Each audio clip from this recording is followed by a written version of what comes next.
video, you are going to learn how to create a Mario Maker style game in Python using Pygame.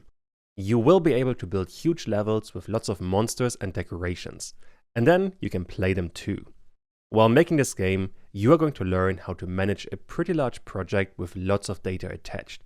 You will learn how to create an auto-tiling system for the terrain, and I will also cover the logic for a 2D platformer with a camera and basic enemy behavior. Along with lots of other topics. There's a reason this video is 10 hours long. I do have to mention though that this is not a beginner's project. I expect that you already know the basics of Pygame. If you don't, check out my ultimate introduction to Pygame on YouTube or my paid Udemy course. The latter one teaches you Pygame by making 4 advanced games, and by purchasing it, you also help me make more free stuff. The last thing before I start, the entire project is organized via 3 folders. One for the code, one for the graphics, and one for the audio. The code folder contains the actual logic of the game. You can download all of this from GitHub. A quick note on that though. Inside of the GitHub project, there are multiple code folders. Each of those corresponds to one chapter inside of the video. That should make it quite a bit easier to follow along. With all of that out of the way, we can work on the intro and the editor of this project. Let's jump right in and let's have a look.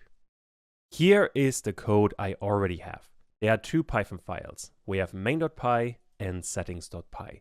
Settings.py, let me minimize everything, is quite an extensive file.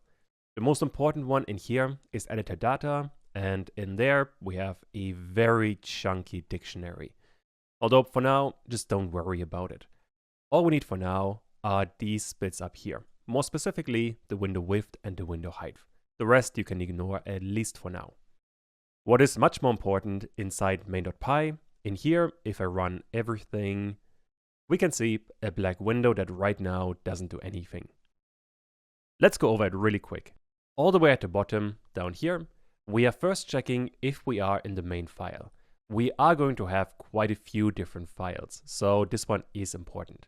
Next up, we are creating an instance of the class main.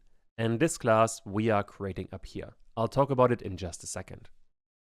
Finally, on this object, we are calling main.run, which is this run method here. Inside of that, we are running the actual game, meaning this here is going to become quite a bit more extensive. And that would be a basic overview. Now, inside of the main class, we have an init method and we have the run method. The init method initializes Pygame. This happens here. Then we are creating a display surface and we are creating a clock. I guess the important bit here is that window width and window height come from the settings. This is what we have created here, and this is why this is important right now. Besides that, nothing really happens inside of the init method, so I can minimize it at least for now. Inside of the run method, all we're really doing is we're creating a while loop, this one here, and inside of that, we're getting delta time, we are getting the events, and finally, we are drawing a frame. This is a really simple setup for Pygame. Let's talk about what we have to do. Right now, we have a main object, and later on for the game, we are going to need 2 different states. We have the editor state, and we have the level state.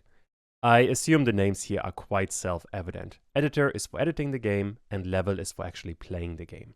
The important thing we have to figure out for this is how we can switch between these 2 different states. Meaning, how do we get from the editor to the level, and how do we get from the level back to the editor? And this is not going to happen straight between the 2. Instead, what is going to happen is that main is going to organize everything. Meaning that if we want to go to the level, we go to the main file and then to level.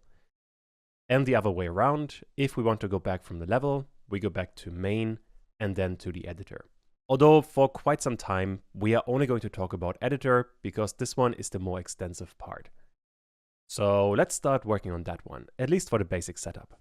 Here we are back in the code editor and I want to create a new file. This one I'm going to save as editor.py. In here, as always, we have to import Pygame. Besides that, let me copy it from main.py. Actually, I also want from settings to import everything. which means we have all of this here available inside of the editor as well. Once we have that, I want to create a class called editor. There's no inheritance, and in here, I want to first of all create a dunder init method. This one needs self and nothing else, at least for now. And finally, in here, let me add a comment. This is going to be the main setup. For now, all I want is self.display_surface. This we get with pygame.display.get_surface. That allows us to draw on the display surface, so what the player sees right away. We don't have to go over main.py. And besides that, I want to create a run method. This one needs self, and we also need delta time. Delta time we are getting from dt here, and this one is really important to keep our game frame rate independent. If you have no idea what that means, check out this tutorial, it explains all of that. Although for now inside of run, all I want to do is to type pass, so we're not doing anything. Actually, just to see that this is working, let's do instead self.displaySurface.fill, let's say with a white color. That way we can tell what's going on. And with that, all I want to do is inside of main.py, I want from editor import editor. That way I have this class available in main.py. And inside of the init method, I want to create an instance of that, which means self.editor is going to be the editor. And on this editor, inside of the while loop of the game, I want to get my editor and get the run method. Now, if I run this, we are getting an error that there's one required argument missing, delta time. This happened because in here we have the delta time argument. Fortunately, this one is easy because we have delta time. I can just pass it in here, and now if I run this, we have a white background. This white background we are getting from this line here, which means this one is working. Good start. There's one more thing that we do have to do, and let me explain why. Once again, here are the different states of the game. And the problem we have is that both the editor and the level need their own event loop. Which means for the editor, we have to check what we are doing for the mouse input, if there's a certain kind of keyboard input or if we are closing the game. And the same we have to do for the level. As a matter of fact, we actually have a third event loop as well, the one from main. And all of this combined really isn't good, because if you have too many event loops, things can get quite complicated. As a consequence, we are going to make some changes. And that is that main does not have an event loop by itself. Instead, we only have an event loop inside of the editor and inside of level. And those event loops are not going to run at the same time. And that is because we either have the editor or the level open. They are never open at the same time. And this is what we have to implement. Which means, back in the code, I want to take all of this here and add it to my class inside of a method. Let's call it event loop. This one needs self and nothing else. And in here, I want to have the event loop. And for now, the only thing that we need is close the game. That is going to be your exercise. What I want you guys to do is to copy all of this, paste it in here, and then run the event loop when the editor is open. Should be fairly straightforward. So pause the video now and try to figure this one out yourself. Alrighty, first of all, I want to cut out a couple of things. This while true loop here has to stay. Same for this delta time. However, this event loop here, I do want to cut out, like this. And now, inside of editor, I want to paste it. I do have to fix the indentation. But now, this is more or less all I had to do. All I need now is to actually call this event loop. So self.eventLoop. And now, if I run all of this again, I should be able to close the game. And I am. Although now I'm getting an error that name sys is not defined. That is happening because now we are calling sys.exit inside of editor, which doesn't have the sys module. That we can fix quite easily by importing sys as well. Along those lines, we don't need sys in main.py anymore. If I run this now, once again, we're getting a white background. Now I can close it and everything works as intended. Cool. Let me minimize the event loop and also the init method because the editor class is going to become really long. But that is what we are going to start building. Although for now, I think this is a pretty good start. So let's work on the next part. In this section, we are going to create the editor and the main grid, or at least we are going to display it. And let me explain what that actually means. For the editor, we have an origin. This origin is a vector, and literally every single element is going to be relative to it. This is literally just one position, or more specifically, this is a vector with an x and a y coordinate. At this point, we can move around later on. This is actually what we are going to do in this section. And every single element we are going to create. For example, let's say if we are creating a single tile. These tiles are always going to be relative to the origin. Which means if we are moving the origin to the top right, we are also moving all of the other elements in the same direction. That way, when we want to pan around the editor, we only have to move one point and everything else is going to follow. So let's implement it. Once again, we are inside of the code. I want to work inside of the editor, more specifically inside of the init method. In here, I want to add another section, let me call it navigation. The really important part in here is self.origin. This one is going to be a simple vector. Now, for the editor, we're going to use vectors quite a bit. And as a consequence, I want to save me some writing, so I'm going to create a shorthand, which means from pygame.math, I want to import a vector2, and I want to rename this to vector. That allows me to not write pygame.math.vector2 every single time. Instead, all I have to do is type vector, and I have a vector. Now we have our self.origin. And just to illustrate what is going on, let me actually draw it, which I do with pygame.draw.circle. In here, I need self.displaySurface, so the surface we want to draw on. Then I need the color. Let's go with red for now. Then I need a center, and the center is going to be self.origin. Finally, we need a radius. Let's go with 10 so we can see it quite easily. If I run main.py now, you can see in the top left, we have a red dot. And at this point, we are going to move around.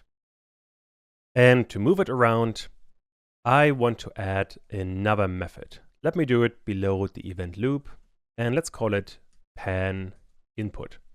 In here, we need self, and we need the current event.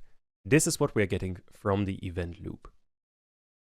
And since the editor is going to have a ton of methods, I want to add quite a few different comments here to make it easier to follow. Which means this entire section here is always going to be the input, and there are going to be a few more methods coming. But for now, let's not worry too much about it.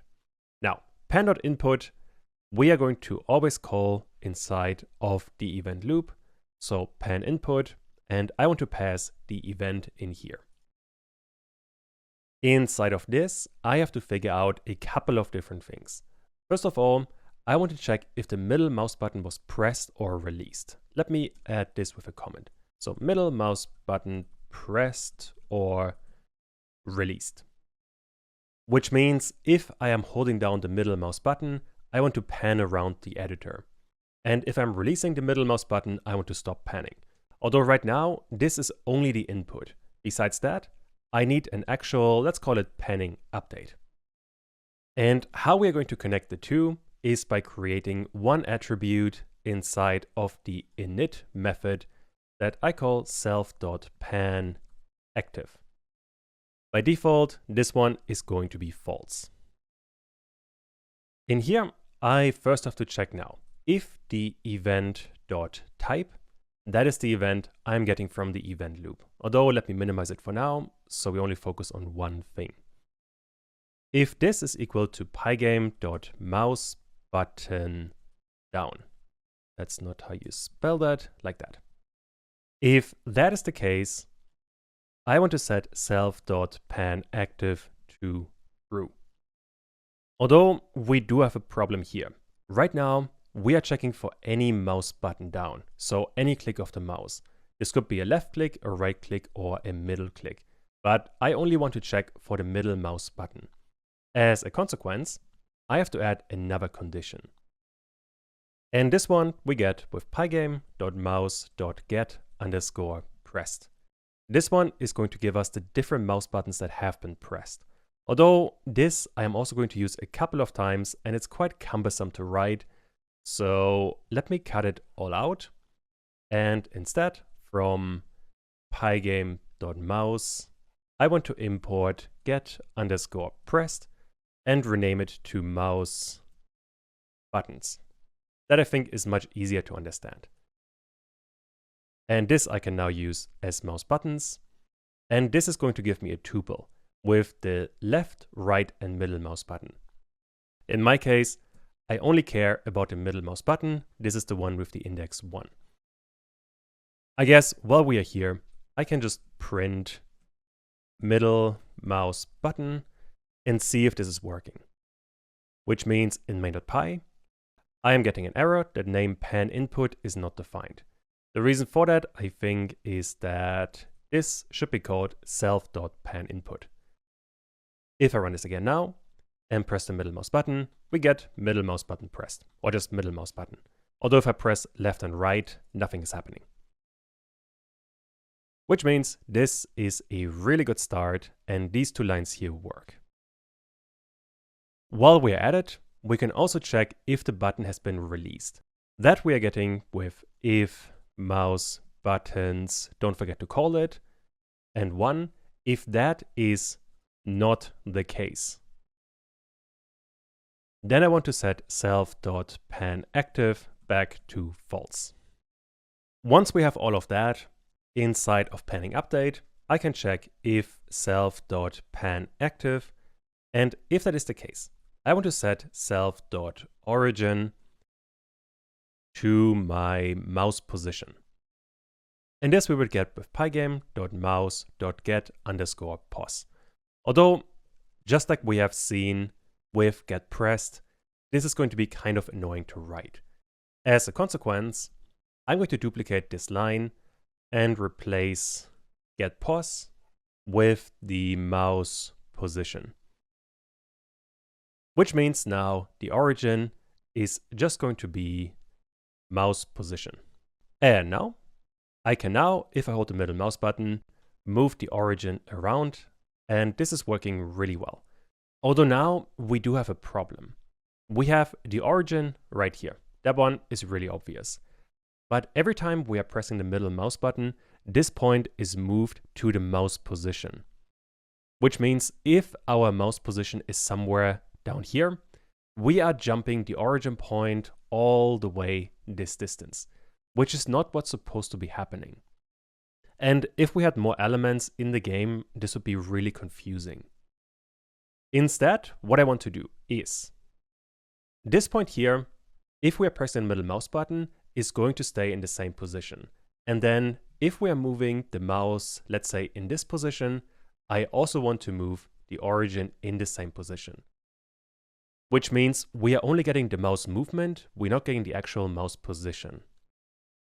And to achieve that, all we have to do is whenever we are pressing the middle mouse button, we are getting the offset between these 2 points, which is going to be another vector that looks like this. And I think this is going to make much more sense when I actually implement it. Which means, whenever I am pressing the middle mouse button, I want to get some kind of offset. This offset I actually want to create inside of the init method. Let's call it self_pan_offset. This is also going to be a vector, but by default it is going to be 0 and 0. And let me minimize the event loop. And now inside of this line here, I want to get my self.pan_offset And now I have to figure out the size of this vector, which honestly isn't that difficult. All I need is my current mouse position, don't forget to call it, and from that I want to subtract my self.origin. Although for this to work, this mouse position needs to be a vector itself, so vector.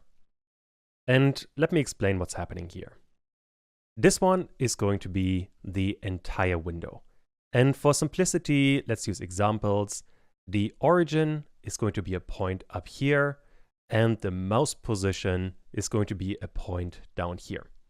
What we are getting with this entire operation is the distance between the two. How I am going to use that is when I'm setting the origin when pan active is true.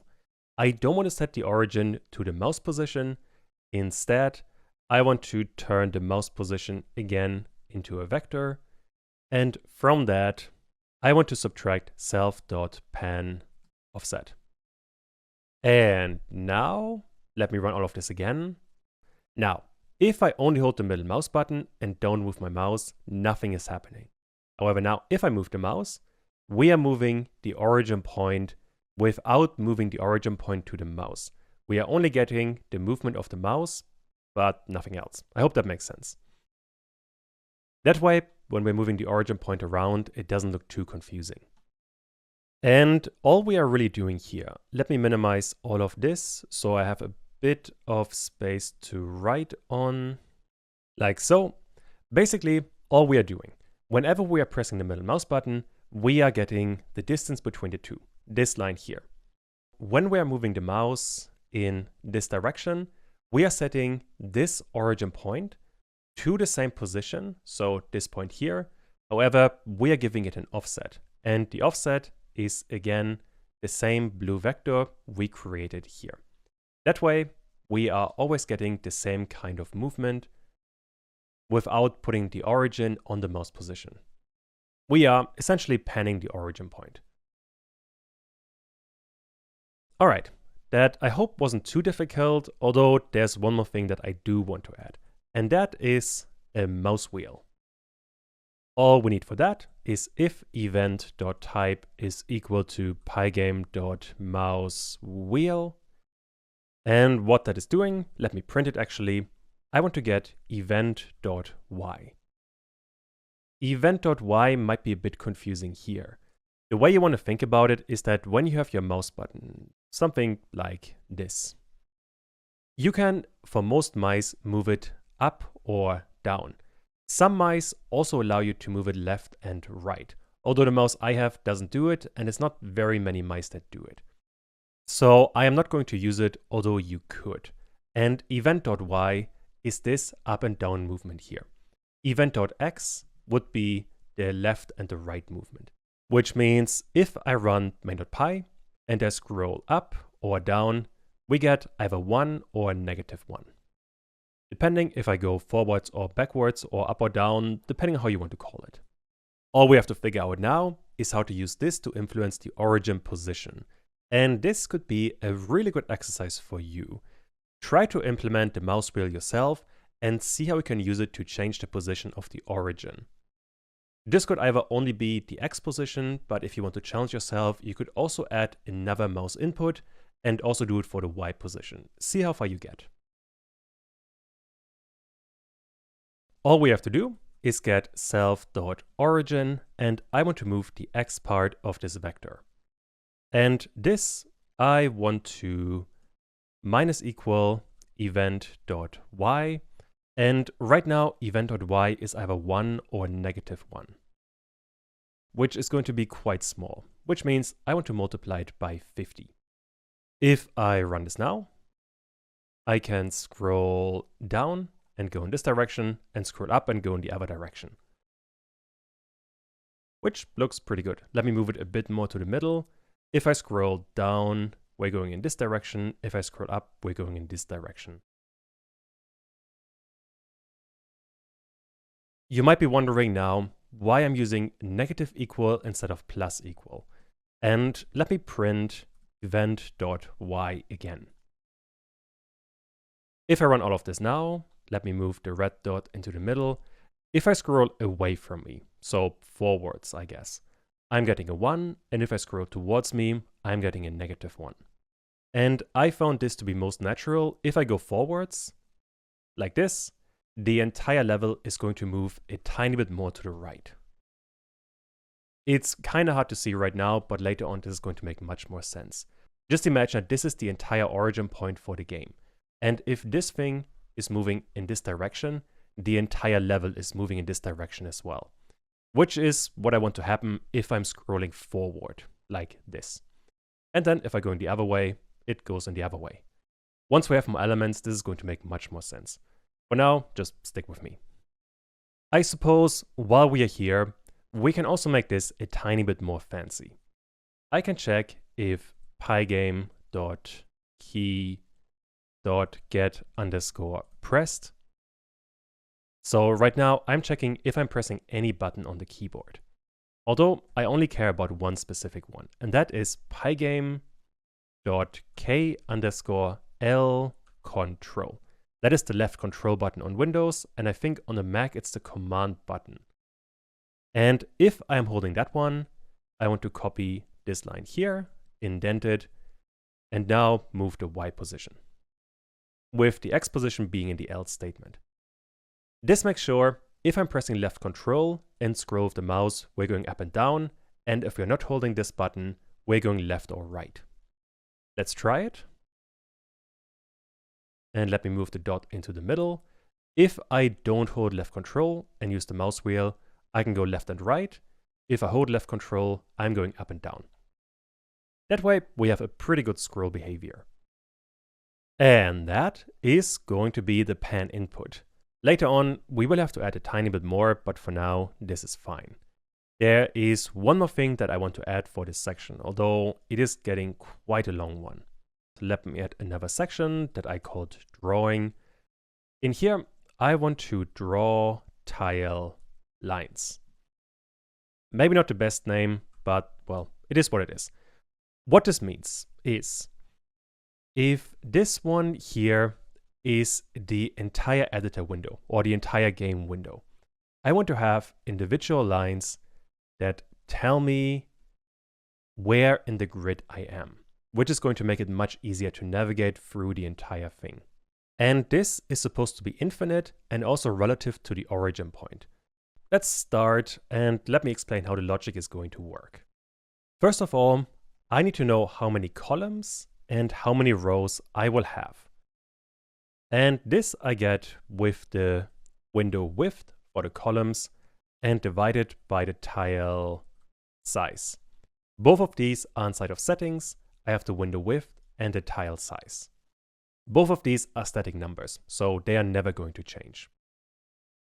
Also, I haven't mentioned, but the entire game is going to be independent of the resolution of the game. So if you have a very small or a very large monitor, you could change these numbers as you want. Although tile size, because of the graphics, has to stay at 64. And the same thing I want to do for the rows, except this one is going to be window height. Once I have all of that, I can run something like for col in range cols. Which means if I have 10 columns, I want to draw 10 lines, one for each column. In here, literally all I want to do is pygame.draw.line. We first of all need a surface, which for now is going to be self.displaySurface. After that, we need a color. And the color we have in the settings, line color, although just black is also fine. But let me copy line color and line color in here. Finally, I need a start and an endpoint, both of which are going to be an X and a Y position. Let me add X and Y in here, so this is easier to read. For the columns, the Y position is going to be really easy. Let me draw it actually. Once again, we have an entire window. And right now, I want to draw the column lines, something like this. All of these columns always start at the position 0, so the top of the window, and end at the height of the window. Which means for the Y position, this is either going to be 0 for the start position and window height for the end position. That's literally all we do. The x position is getting a tiny bit more complicated, so let me create a separate variable. Although, that being said, both x for the start and for the end position are going to be identical, because each line is a straight line. I probably should have drawn this a bit better. Something like this. Okay, you get the idea. The important thing here is that the x position for this and the x position for this is the same. That's the really important bit here. And what I want is self.origin.x plus col multiplied by the tile size. What that means, let's say our origin point is at position 0 and 0 right now. This is the point we're getting here, and x is 0. So let me write x is equal to 0. And from this point, I want to add column multiplied by the tile size. Column right now is going to be 0, and tile size is always going to be 64. Which means for the first one, we get 0. And this is then going to be this line here. However, now, if we add this to a 1 for the second cycle in this for loop and multiply it with 64, we are getting 64. And this is then bringing us to this point here. And this we keep on doing until we reach the end of the columns. So now all we have to do is call this method, and we should be seeing something, although there are quite a few problems. Let me do it before we are drawing the origin. And let me add another comment here to call this drawing, so this is a bit easier to follow. Filling the display surface should also be in there actually. In here, I want self.draw tile lines. And now if I run all of this, there you can see the lines. And if I move the origin point, you can also see that they are moving along with the origin point. Although I guess you can see the problem. We are very easily running out of points and nothing is here anymore. Also, what I can do is if I move the origin point too far to the left, we're also running out of points here. All of which is not ideal. I want to be able to scroll infinitely and just keep on going. Which means I have to make some adjustments. But they aren't that big. Let me minimize the run method. And in here now, I want to make sure that the lines are always on the display. We are never running out of lines. And if you want to challenge yourself, this could be a fun exercise. Although this one is getting quite a bit more advanced. But see if you can figure this one out yourself. You don't have to add that much more. If you want a reference, I fixed this entire problem with one additional line of code. Alright, let's do it together now. And first of all, let me talk about the logic that we need here. Right now, we have the entire window and we have an origin point somewhere on here. Let's say right now it is somewhere here. And this point is going to be the origin for all of the other columns, meaning we are always drawing them in this line here. You can already tell the first problem is to the left, we have nothing. On top of that, if we are moving the origin too far to the left, we also have nothing on the right side. Both of which are problems we do have to account for. So let me clean this up a tiny bit. And instead, what I want to do is let me move the origin point a bit further to the left. Let's say it is here and the x position is 100. The logic you have to understand that is probably going to take you some time to follow is we always want to draw some columns. Here is column 0, then we have column 1 at 64 pixels, then the next one would be somewhere here at 128. And we keep on going and always go by one higher in our tile size. However, now when I'm drawing all of this, I do not want to set this origin point here as the origin, because then we end up with the problem that we have the columns that always go to the right and we end up without points. Instead, I want to create another vector. And this vector is always going to be in this first area here, somewhere like this. Which means the vector can only be here, or here, or here. It could also be higher up or lower up, that doesn't matter, but it could never be here or here. Those points are not possible. We are always somewhere in here. Now, the Y position, we are going to completely ignore. The X position, however, is going to be really important. And this one, we are getting from this distance here. It's kind of hard to see. Basically, what I want to know is what is 100, this number here, minus 64, which is this number here. If I'm doing the math here, this one would be 36. And this 36 is going to be the distance from the origin. So we are moving a point here. That has the same Y position as the origin, but the X position is going to be the distance between the next column and the actual point. I hope that makes sense. Once we have this point here, all I really want to do is to start drawing columns from this point. So we are creating columns here, columns here, columns here. And that way, we can move the origin wherever we want.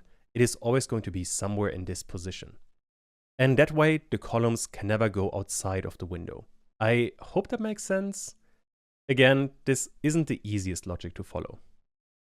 But let me actually implement it, and let's see how far we get.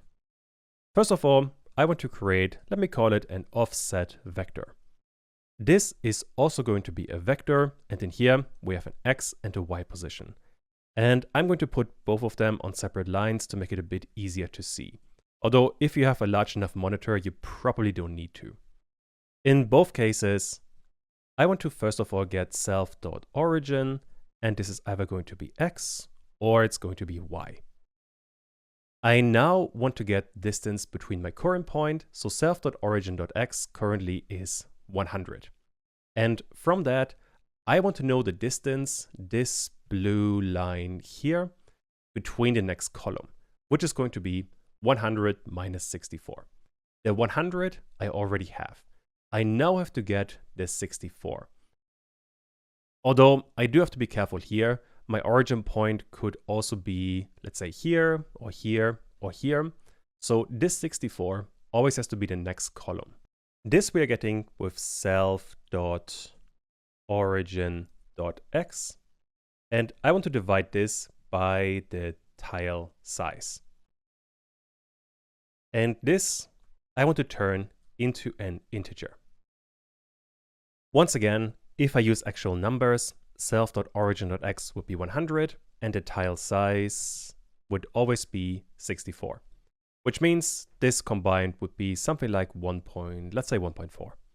And if we get the integer, we are removing anything after the dot, so this would be a 1, which means we are on the first column. Although, again, this one would just be a 1. It needs to be a 64.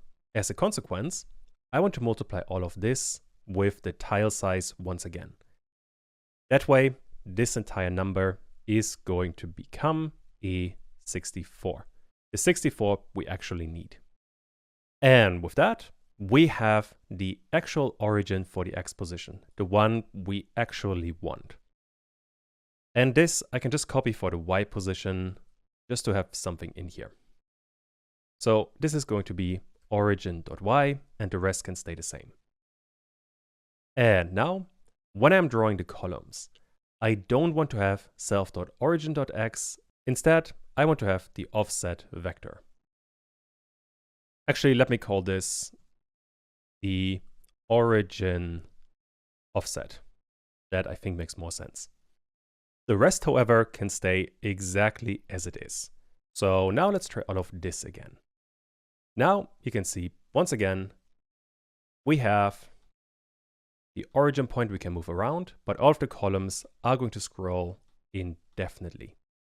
Although there's one problem if I move the origin point too far to the left.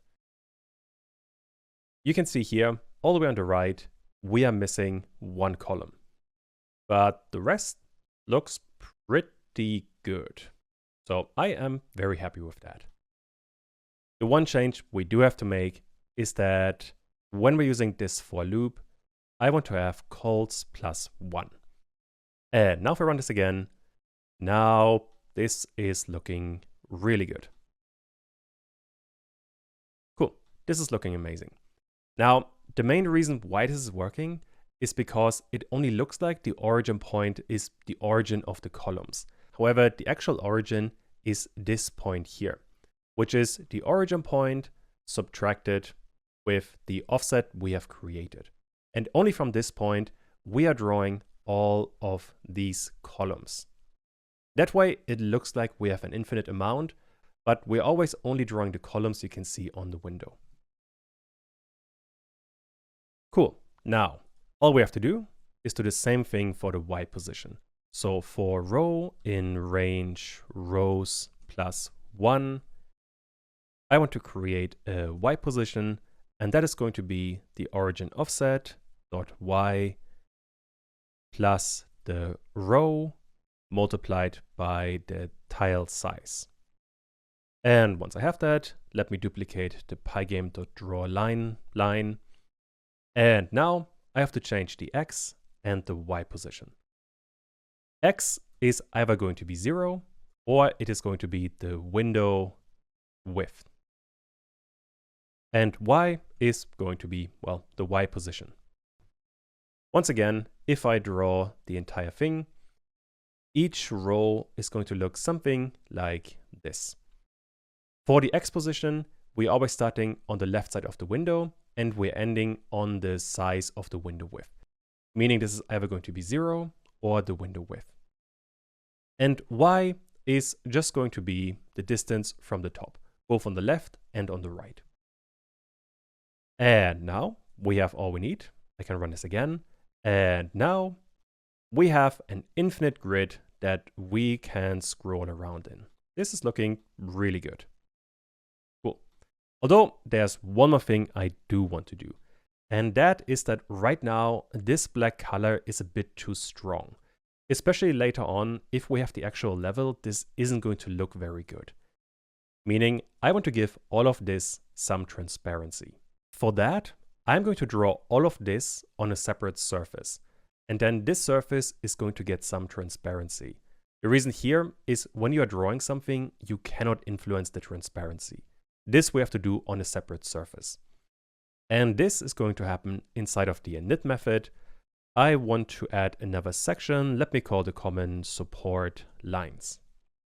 In here, first of all, I want to create another surface. Let me call it support line surface. And this is just going to be another pygame.surface. And in here, I want to have the window width and the window height.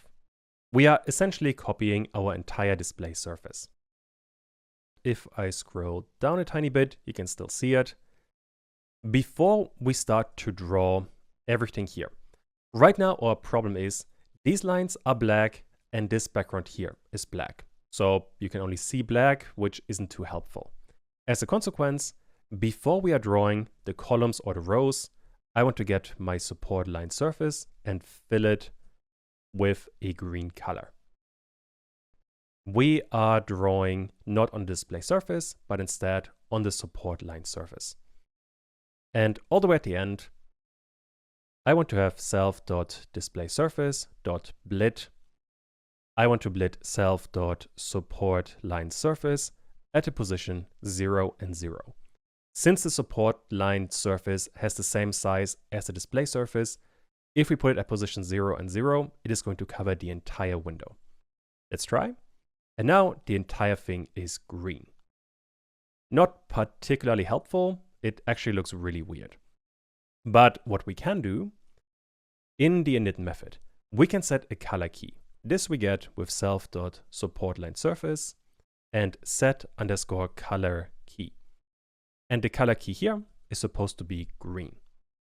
This means that we're going to remove any color with this color key, green in this case, which is what we're using to fill the entire surface. The consequence is that the entire green color is removed. And right now, we don't really see much of a difference. However, what we can do now is set the transparency on this support line surface. All we need for that is set_alpha, and in here, we need a value between 0 and 255. 0 being nothing at all, and 255 is the full color. In my case, I went with something like 30. And now you can see some very faint lines, but they don't get too much in the way. But with that, we have the actual grid that we can move around in. This is looking really good. And this section has gotten really long, so let's finish it now, and let's come to the next part. Now, for the next part, we can do something slightly easier, and that is changing the mouse cursor. That really isn't going to take long, and this section is going to be shorter and easier. So let's jump right into it. Here we are back in main, and I want to work inside of the init method of the main class, because in here we have to initiate the cursor. And let me add a comment to make this easier to follow. Now, for a cursor, we have to do a couple of things.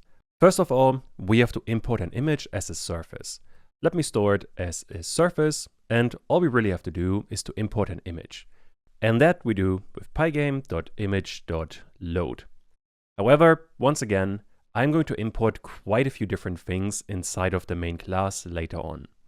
As a consequence, I don't always want to write pygame image and load, I just want to write load. So what I can do, just like I have done with these lines here, I can, let me put it here, I want from pygame.image import load. That way I can just type load and import a graphic. If I open the folder, we have audio, code, and graphics. Right now we are inside of code, and here is what we have so far. Inside of graphics though, we have cursors, and there we have a handle and we have a mouse. The handle we look at later, but mouse is the important one for now. This is what we are going to import. And the file path towards this is one folder up, then graphics, cursors, and mouse.png. On top of that, don't forget to convert alpha, all of this. Next up, we have to convert this surface to a cursor object. This I also want to store in a variable, let's call it cursor. And the command here is pygame.cursors.cursor. In here, we need 2 bits of information. We need the, let's call it the clickable area, and we need a surface. The surface we already have. This surface here is totally fine. The clickable area is, let me actually open the graphic. Here we go. And if I open this and scroll in a tiny bit, what the clickable area essentially tells you is which part of this mouse is actually going to be the point we are controlling, which right now in this case is going to be this point here. So when I click the mouse button, I want this area to interact and be my actual mouse position, with the entirety of this just being an attached graphic. That doesn't really do that much. This point here is what actually matters. I hope that makes sense. Basically, we are looking for a clickable area. In my case, the position here is quite simple. I want a tuple, and this one needs X and Y. And in my case, both of them are 0. That means we are having the top left of this surface as the clickable area. There's one more thing that we have to do, and that is we have to get pygame.mouse.set_cursor, and in here I want to have the cursor. If I run the code now, we are getting an error because I have a typo in here. This should be cursors. Now if I run this and you can see my mouse, here we have a mouse cursor that looks much more appropriate. Everything else still works just as usual. We have just changed the graphics of the mouse. For the next part, we're going to create a menu. And let me start by talking about how the system is actually going to work. Inside of the editor, we are going to create what is called a selection index. And this is a variable with values between 2 and 18. And each number represents a certain kind of tile inside of the editor. For example, 2 would be terrain, 3 would be water, 4 would be gold coin, and so on. And this selection index can either be changed by clicking on the menu or via hotkeys. And just to explain how we got the numbers 2 to 18, let me open the code right away. Here we are back in the project, and inside of settings, we have editor data, which is a dictionary that contains other dictionaries. And the key is always the index, and then we have the dictionary with lots of information. In here, we have 0 and 1. Those two are going to be ignored because 0 is the player and 1 is the handle for the sky. Those two are always going to be inside of the editor, so we don't have to create them. However, from 2 to 18, we have objects that the player can actually create. For example, 2 would be terrain, you can see it here. Then we have water, then we have different kinds of coin. For example, we have a gold coin, a silver coin, and a diamond. Then we have a bunch of enemies, a bunch of foreground palm trees, and a bunch of background palm trees. All of these things we have to account for. So let's get started inside of the editor, and let me minimize everything so it's a bit easier to follow. Right now, I want to work inside of the init method. And in here, I want to add another section. Let me add a comment that I call selection. For now, all I want is self.selection index. By default, this one is going to be, let's say 2 for terrain. Now that we have that, we have to create the menu and the hotkeys to change this selection index. The hotkeys are going to be easier, so let's do it right away. And this is going to be another method in the input section. In here, I want to have, let's call it selection hotkeys. We need self, and besides that, we also need the event. All we really have to check in here is if the event.type is equal to pygame.kDown. This means we are checking for any kind of keyboard input. In here, I want to check if the event.key is equal to pygame.k_right. So we are pressing to the right. And if that is the case, I want to set self.selection index and increase it by 1. Then I can do the same thing for the left key. So if event.key is equal to pygame.k_left, and if that is the case, let me duplicate the line. This should be -1. Since the event type only checks if we are pressing a button and not if we're holding down a button, we also don't need a timer in here, which makes all of this quite a bit easier to work with. Although there's going to be one issue. Let me print what we get at the end of this. So print self.selection index. And also don't forget to call this thing. I want self.selection, not index, but hotkeys. And we have to pass the event in here. If I run all of this now, we're not getting an error, and you can see 2 in the bottom left. If I now press to the right, we get higher numbers. And if I go down, we get lower numbers. So this is working really well. However, I can go below 0, and I can also go above 18. Like so. And if we try to use those keys inside of the dictionary, we would be getting an error. Which means I want to limit the numbers we can get from this one here. So that the lowest number is a 2 and the highest number is an 18. And that could be a really good exercise for you. So pause the video and limit the numbers to a range of 2 to 18. It should be doable on a single line of code. I first of all want to target my self.selection index after I have done all of this. Let's get started with the smallest number. And this we get with the min function. This one takes 2 arguments and it always selects the lower one. In my case, this would be self.selection, not hotkeys, but index and 18. With this line already, selection index can never exceed 18. Let's try actually by printing self.selection index and run all of this again. And now if I go further and further to the right, I can never exceed 18. So this one is working. Now we just have to cover the minimum so that we can never go below 2. And for that, I want to put this function inside of a max function.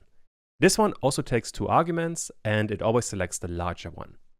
Which means if I have my minimum and I add a 2 in here, if this min now goes below 2, we're always selecting the larger number, which is the 2.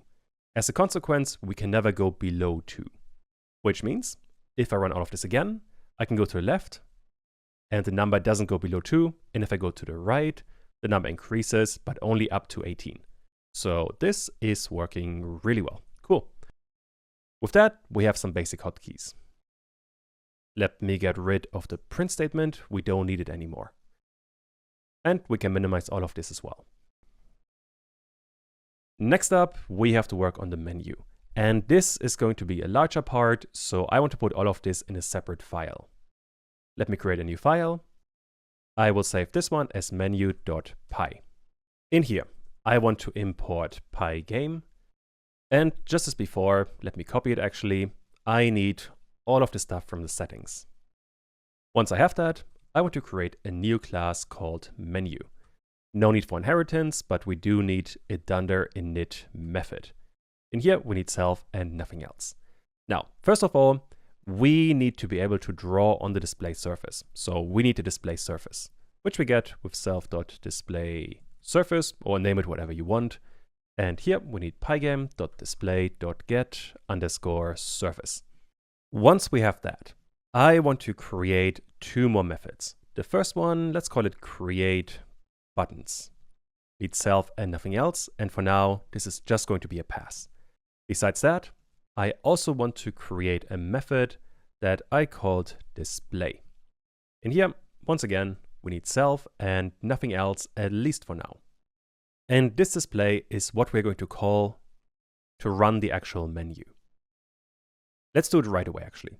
So inside of the editor, I want to, from menu, import menu. Next up, I have to create an instance of this object. Don't forget to comment things properly, and let's call it menu is going to be menu. Finally, to actually show the menu inside of the run method, all the way at the bottom, I want self.menu.display. Right now, if I run all of this, we cannot see anything because the menu doesn't print anything.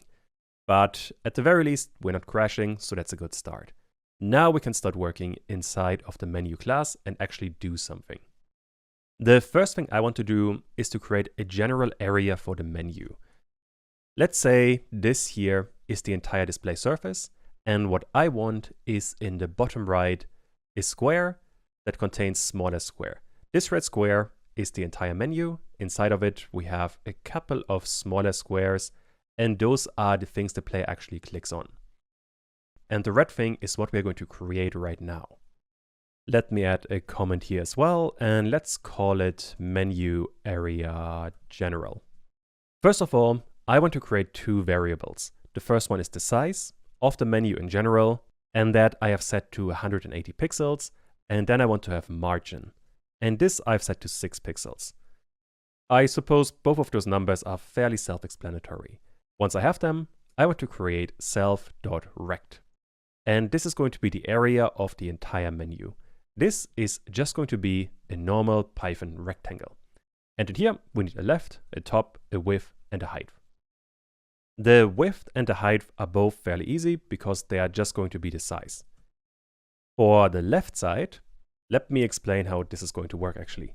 Once again, we have the entire display surface, and inside of that, we have the menu. The size of the menu, so this dimension here and this dimension here, is going to be the size, and this is what we have done already.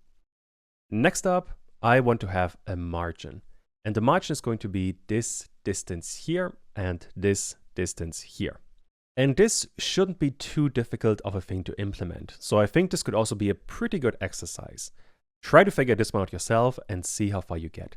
You have to set the left and the top, meaning this point here, to get this kind of margin on the right and on the bottom. Try to figure this one out and see how far you get. Let me get rid of the drawing, and basically all we have to do. First of all, I need the window width. From that, I want to subtract the size, and from that, I also want to subtract the margin. If I draw on all of this again, basically what we have done, let me scroll down a tiny bit so now you can see it better. Window width is this point here, then the size is going to be this area here, and the margin is going to be this bit here. Meaning if we subtract the two from the other, we are getting to this point here. This bit, which is exactly what we need for the left side of this rectangle. Once we have that, the top shouldn't be too difficult. All we have to do is copy all of this. And for the top, I want to have not the window width, but the window height. And this is going to be really hard to read, so let me put it in separate variables. For the top left, I want to have all of this, and I can just paste it in here. Since this is now a tuple, we need a position tuple and a size tuple, meaning the size has to be inside of another tuple. Otherwise, Pygame gets confused.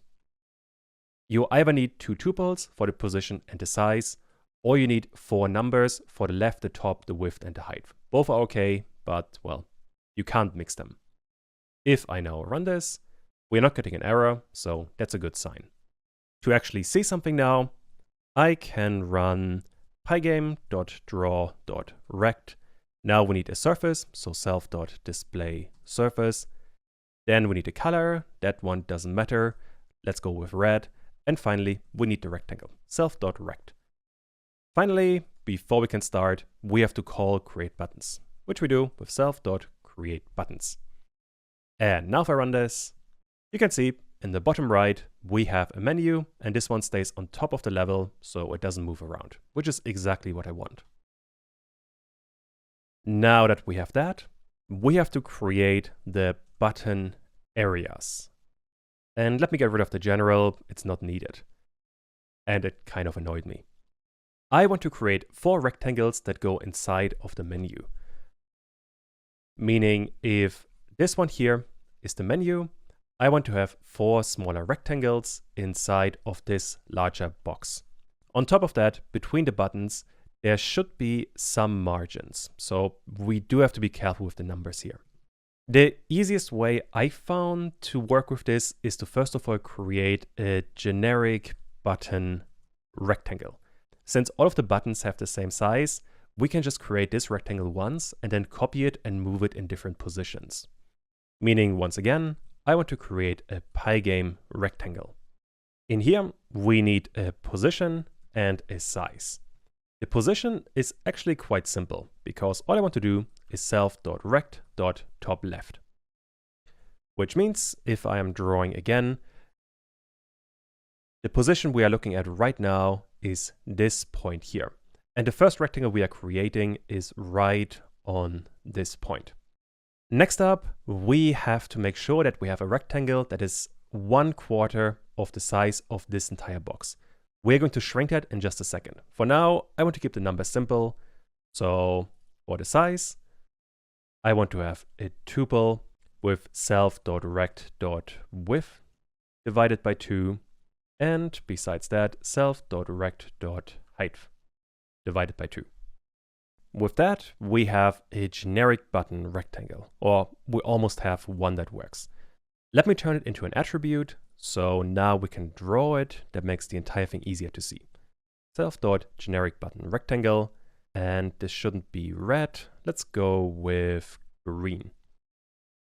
If I run this now, we can now see we have a green rectangle inside of the larger rectangle. That's a pretty good start, but not ideal. The problem we have right now is that this rectangle is a tiny bit too large.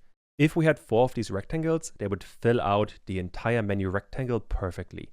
Since I do want to have margins, this is not ideal. As a consequence, let me create another variable. Let's call it button margin. And this, in my case, I've set to 5. Also, this generic button rectangle shouldn't be an attribute. And this I also want to comment out, at least for now. We now have a generic button rectangle and we have a button margin. With those 2 things, we can actually create the first rectangle. And this one is going to be an attribute. And now I have to create 4 different areas for the specific kinds of buttons. The first button area I want to create is the tile button, let's call it rect. All I want to do here is get the generic button rectangle and create a copy of it. And just to see what is going on, let me copy the entire thing and paste in the tile button rectangle. If I run all of this, you cannot see any difference because we have copied the rectangle. So nothing has changed yet. However, what we can do now is to run the inflate method on this rectangle. In here, we need an X and a Y position by how much we want to increase or decrease the size of the rectangle. In my case, I want to shrink this rectangle by the negative button margin, both for the X and for the Y. If I now run this again, there is a tiny gap on the top left. So you can see this is working. The rectangle has shrunk in all 4 directions. The reason why this is really useful is because the original rectangle was something like this, and we were right up in the top left. And this rectangle we have now shrunk in all 4 different directions by keeping it centered on this position here. That makes it really easy to place this area and not have to worry about the math of positioning to get exactly the right area here and the right area here. I hope that makes sense. You're going to see in a second how this is really helpful. So with that, we have the first button, or button area. Next up, I want to create this one I called the coin button rect. In here, once again, I want to get the generic button rectangle and create a copy of it. Although for this one, I want to move it. In here, we have to give X and Y values to tell Pygame by how much we want to move this rectangle. Since the coins are going to be right next to the tiles, we are not going to move the X position at all. However, what I do want, once again, if this is the entire menu, and right now we have this area here already covered, that is the tile button rectangle. What I want to do next is for this coin button rectangle to move it right here. Which means, since we right now have a copy of this original rectangle, we want to move this point here to this point here, which is exactly in the midpoint of this self.rectangle. Which means all we have to do is move this rectangle by self.rect.width divided by 2. Once I have that, I can copy the drawing logic here, and now I want to draw self.coin button rectangle with a different color. Let's go with blue. If I now run this, you can see that I made a mistake because I confused the X and the Y position. Since the coins are supposed to be on the right side of the tiles, I want to move only the X and not the Y. Let me cut it out and paste a 0 in here. And this one should be self.rect.height divided by 2 and 0. Now if I run this again, this is looking much better. All I have to do now is to call the inflate method. Let me actually copy it from here and paste it in there. And now we should be good to go. And there we go. This is looking really good. And I hope now you can see why using the inflate method here is really useful. It allows us to create a rectangle that is exactly 1/4 of the original rectangle size. And then, once we have the better position, we can shrink it to have a tiny bit of margin. All we have to do now is to copy this thing 2 more times. We have an enemy button rectangle and we have a palm button rectangle. The palms I have in the bottom left, and this is the area we have already seen. I can just add a 0 for X, and for Y, I want to have self.rect.width divided by 2. And let me draw all of them so it's a bit easier to follow. Right now, I have the palm button rectangle. If I run this now, you can see another area in the bottom left. I guess I should change the color. Let's go with yellow. There you can see we have another rectangle. And finally, we need the enemy button rectangle. This one is in the bottom right, which means we need self.rect.height divided by 2. And on top of that, we also need self.rect.width divided by 2 as well. So let me copy it and paste it in here.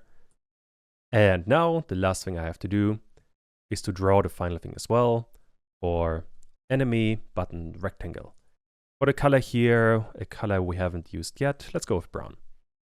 And finally, we have all 4 rectangles, and this is looking really nice.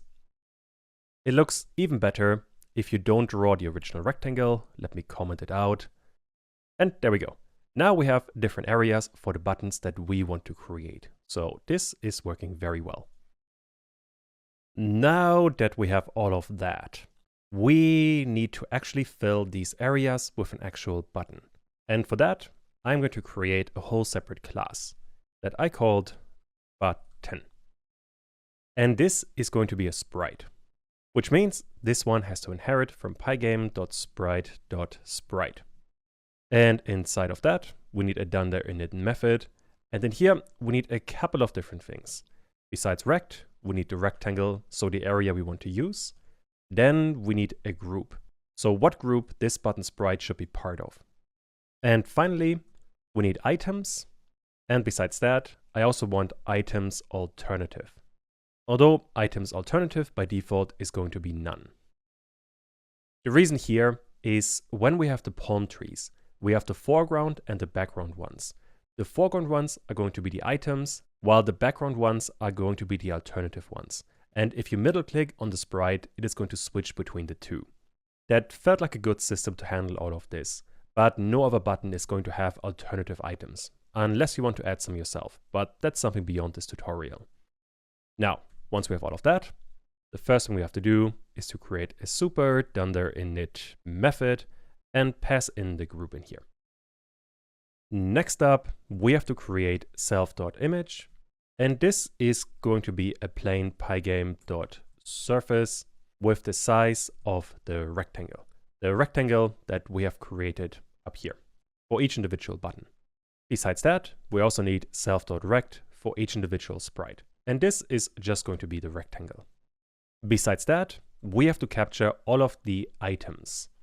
And this is going to be a dictionary that I called self.items.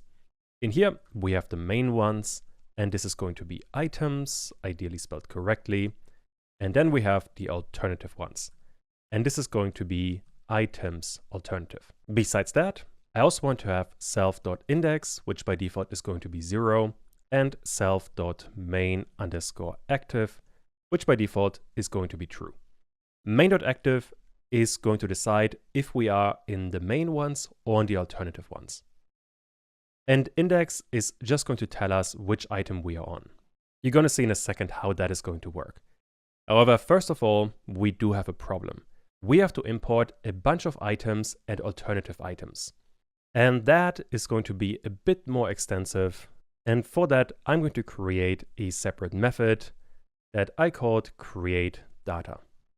Needs self and nothing else in here. And all of this is going to be stored inside of self.menu_surfaces. For now, it's going to be an empty dictionary. And let's have a look what we are actually going to import. Inside of settings, we have this editor data dictionary with a ton of different things. And let's have a look at the terrain for now. In here, we have a style, we have a type, we have a menu, and then we have a menu surface. The menu surface is really important. And this we have for a lot of different elements. All of them besides the player and the sky, because those are not supposed to be in the menu. Also note here, this is just going to be a path. It is not a surface, which means we have to use this path to create an actual surface. And that is what we are going to do. Now, for that, first of all, I want for key and value in editor data.items. Don't forget to call it. And let me just print what we get. So we have a key and we have a value. Don't forget to call it. And really important here, self.createData needs to be called before create the buttons, because we need the data to create the buttons properly in just a bit. But now, if I run all of this and extend this one here, we can see we have a ton of different things. We have the index and we have a dictionary with the stuff we have seen earlier. So for example, for the player, we have seen this one here. And the first thing we have to do in here is to check if each particular item even has a menu surface. If it doesn't have one, we just want to ignore it, which is quite easily done. All we need to do, if I get rid of the print statement, I want to check if value and menu exists in the first place. That is this one here. You could also check for the menu surface, both would be fine. And here you can see that the player doesn't have a menu and the sky also doesn't have a menu. Once I have checked that,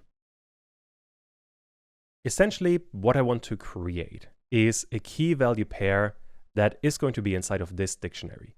The key is always going to be the menu entry here. For example, for these two elements here, I want to have one key that's called terrain, and attached to this key are two surfaces.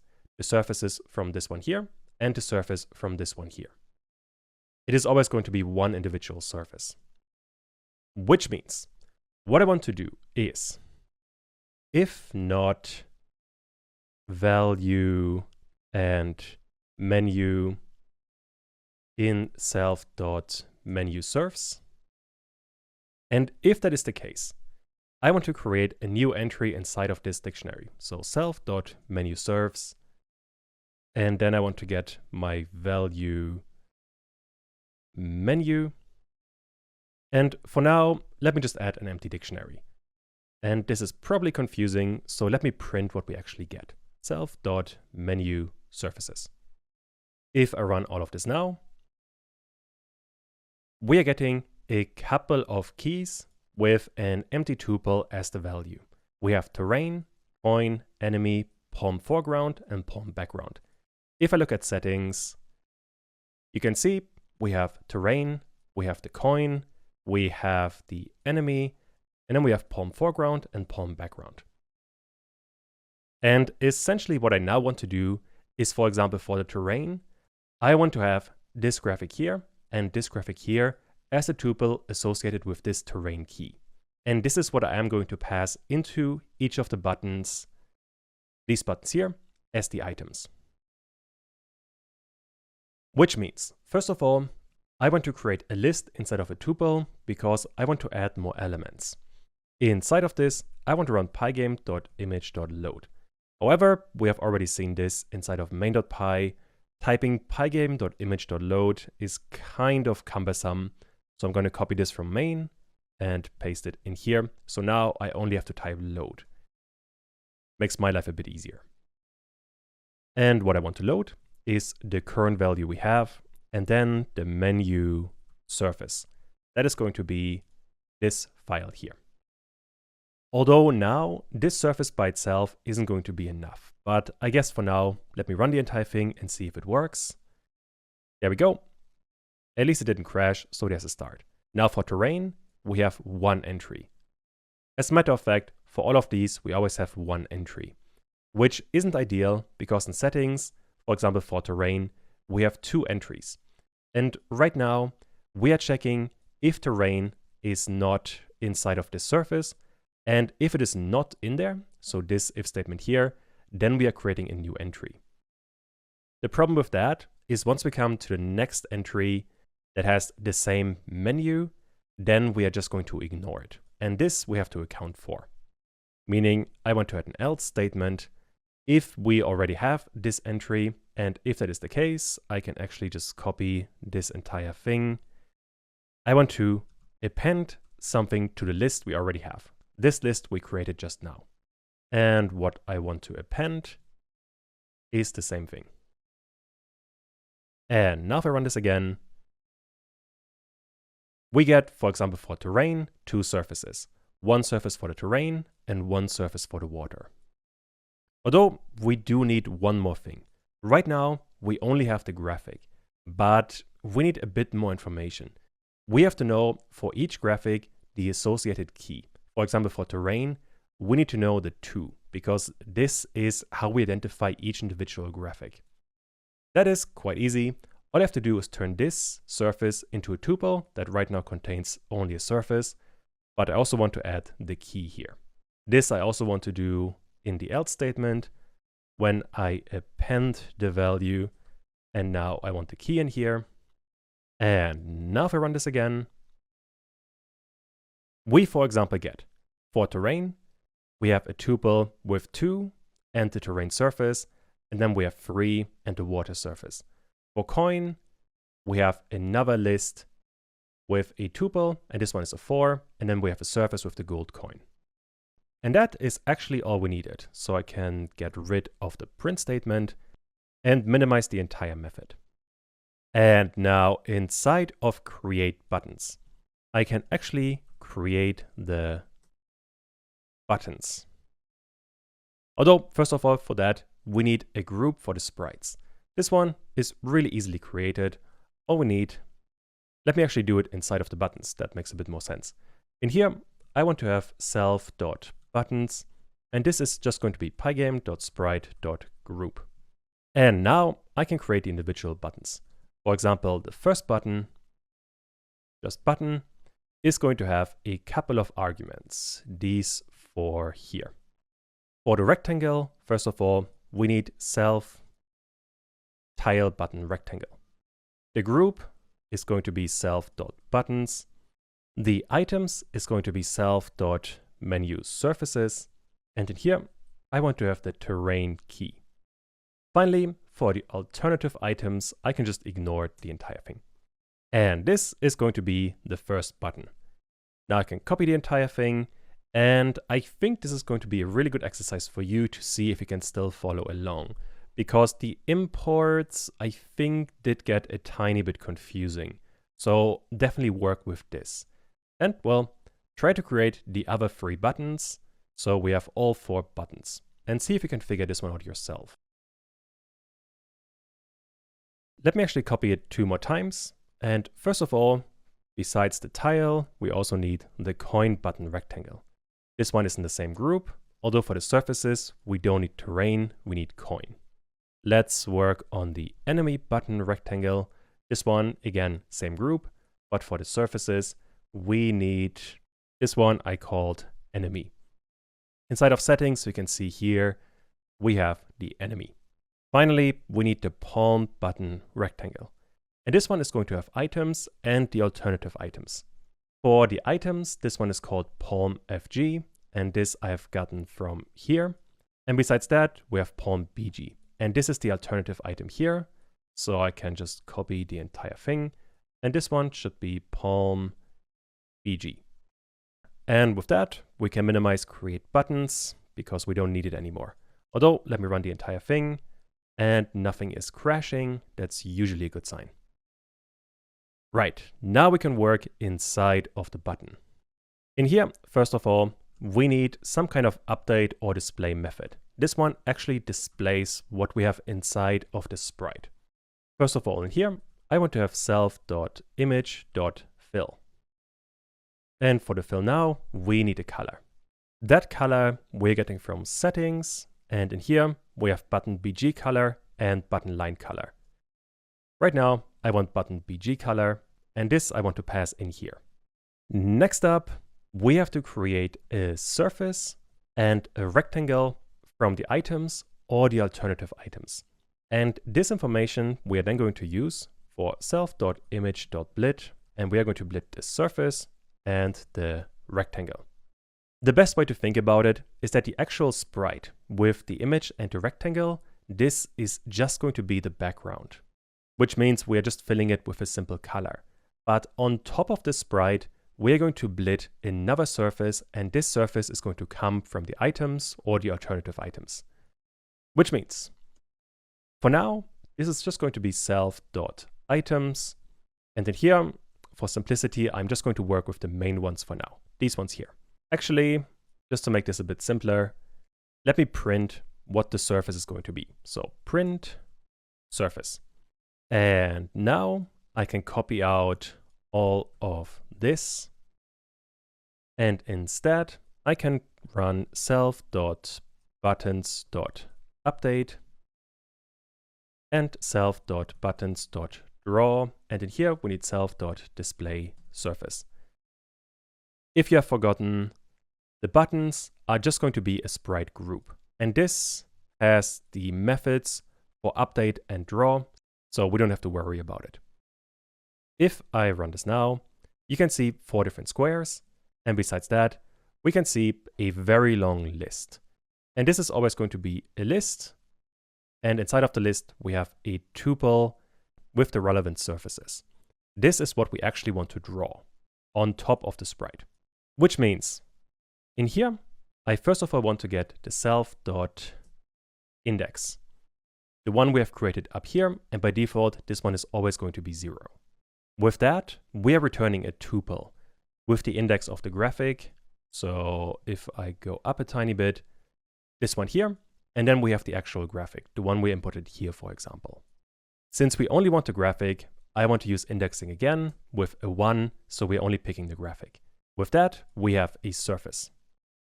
Now that we have a surface, I also want to create a rectangle.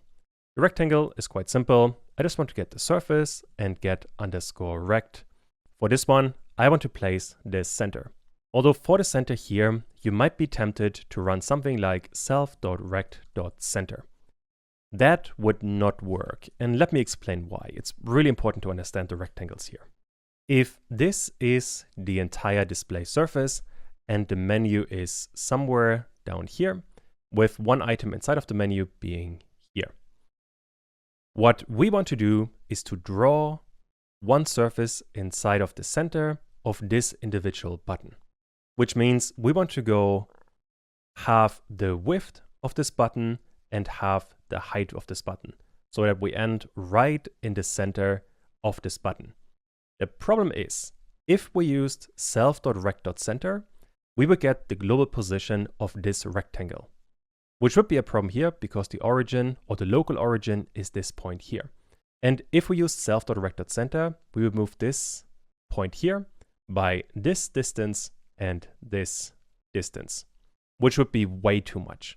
Instead, what we need a tuple with self.rect.width divided by 2 and self.rect.height divided by 2. And now, if I run this, this is looking really, really nice. So what you really have to understand here, why all of this works, is you have to imagine that this is the origin point for the surface we are currently drawing on. And we only want to go a tiny bit to the right and a tiny bit downwards to get the center of this point. If we used self.rect.center, we would get the distance, all of this distance here, which would be way too much. Understanding the global and the local area for rectangles is really important. This is definitely something you want to practice if you want to get really good at Pygame. All right, with that, we can see what we are doing. What we now have to figure out is how to actually change the item, or more specifically, self.index. This is going to happen inside of menu. In here, I want to create another method that I called click. This one needs self, we need position, and we need a button. How this click is going to work. For now, just so that something is working, I want to print menu click. This click method here is going to be called from inside of the editor, which means inside of input, I want to create another method. This one I called menu_click. For this one, we need self and we need the event once more. What I want to check in here is if event.type is equal to pygame.mouseButtonDown and self.menu.rect.collidePoint with my mouse position. Essentially, in here, I am checking if I'm pressing the mouse button and if I'm pressing on the menu. If that is the case, I want self.menu.click. And for this one, we need two arguments, the position of the mouse and the button that we have pressed with the mouse, which we can get very easily. We need the mouse position and we need the mouse buttons. The naming here might be a tiny bit confusing. When I talk about buttons here, I mean the mouse button. Let me actually change it a tiny bit, mouse button. And I guess mouse position. You could also import pygame.mouse in here and get the information from there, but I think doing it like this is a bit cleaner. Now that we have that, what I want to do, first of all, I want to check if we're actually clicking on any of the buttons. So for sprite in self.buttons, if sprite.rect.collide point with the mouse position, then I know print, let's say, button pressed. Let's try. And now I can click on any of the buttons and nothing is happening. And the reason why nothing is happening, because I'm not calling mouse click. This once again happens inside of the event loop. In here, self.menu click. Don't forget to pass in the event. And now let's try this again. If I now click on any of the buttons with any mouse button, we get button pressed. Which means all of this is already working, at least to an extent. In here now, I have to check for the different mouse buttons. So if mouse button and 1, this would be the middle mouse click. Besides that, we have if mouse button 2, and this would be a right click. However, I do not want to have if mouse button 0. The reason for that is, if I click on the button with any of my mouse buttons, so left, right, or middle mouse button, I always immediately want to select the current item. Imagine my terrain button. In there, I have terrain and water. If I left click on it to switch to water, I want to immediately select water. As a consequence, even if I right click on the button, I want to select the new item. As a consequence, there's not going to be if mouse button 0. Instead, I want to return the sprite and then get ID. This one doesn't exist yet, but we're going to create it in just a second. First of all though, inside of menu click, I want to save self.selection index and store in it whatever we get from menu click.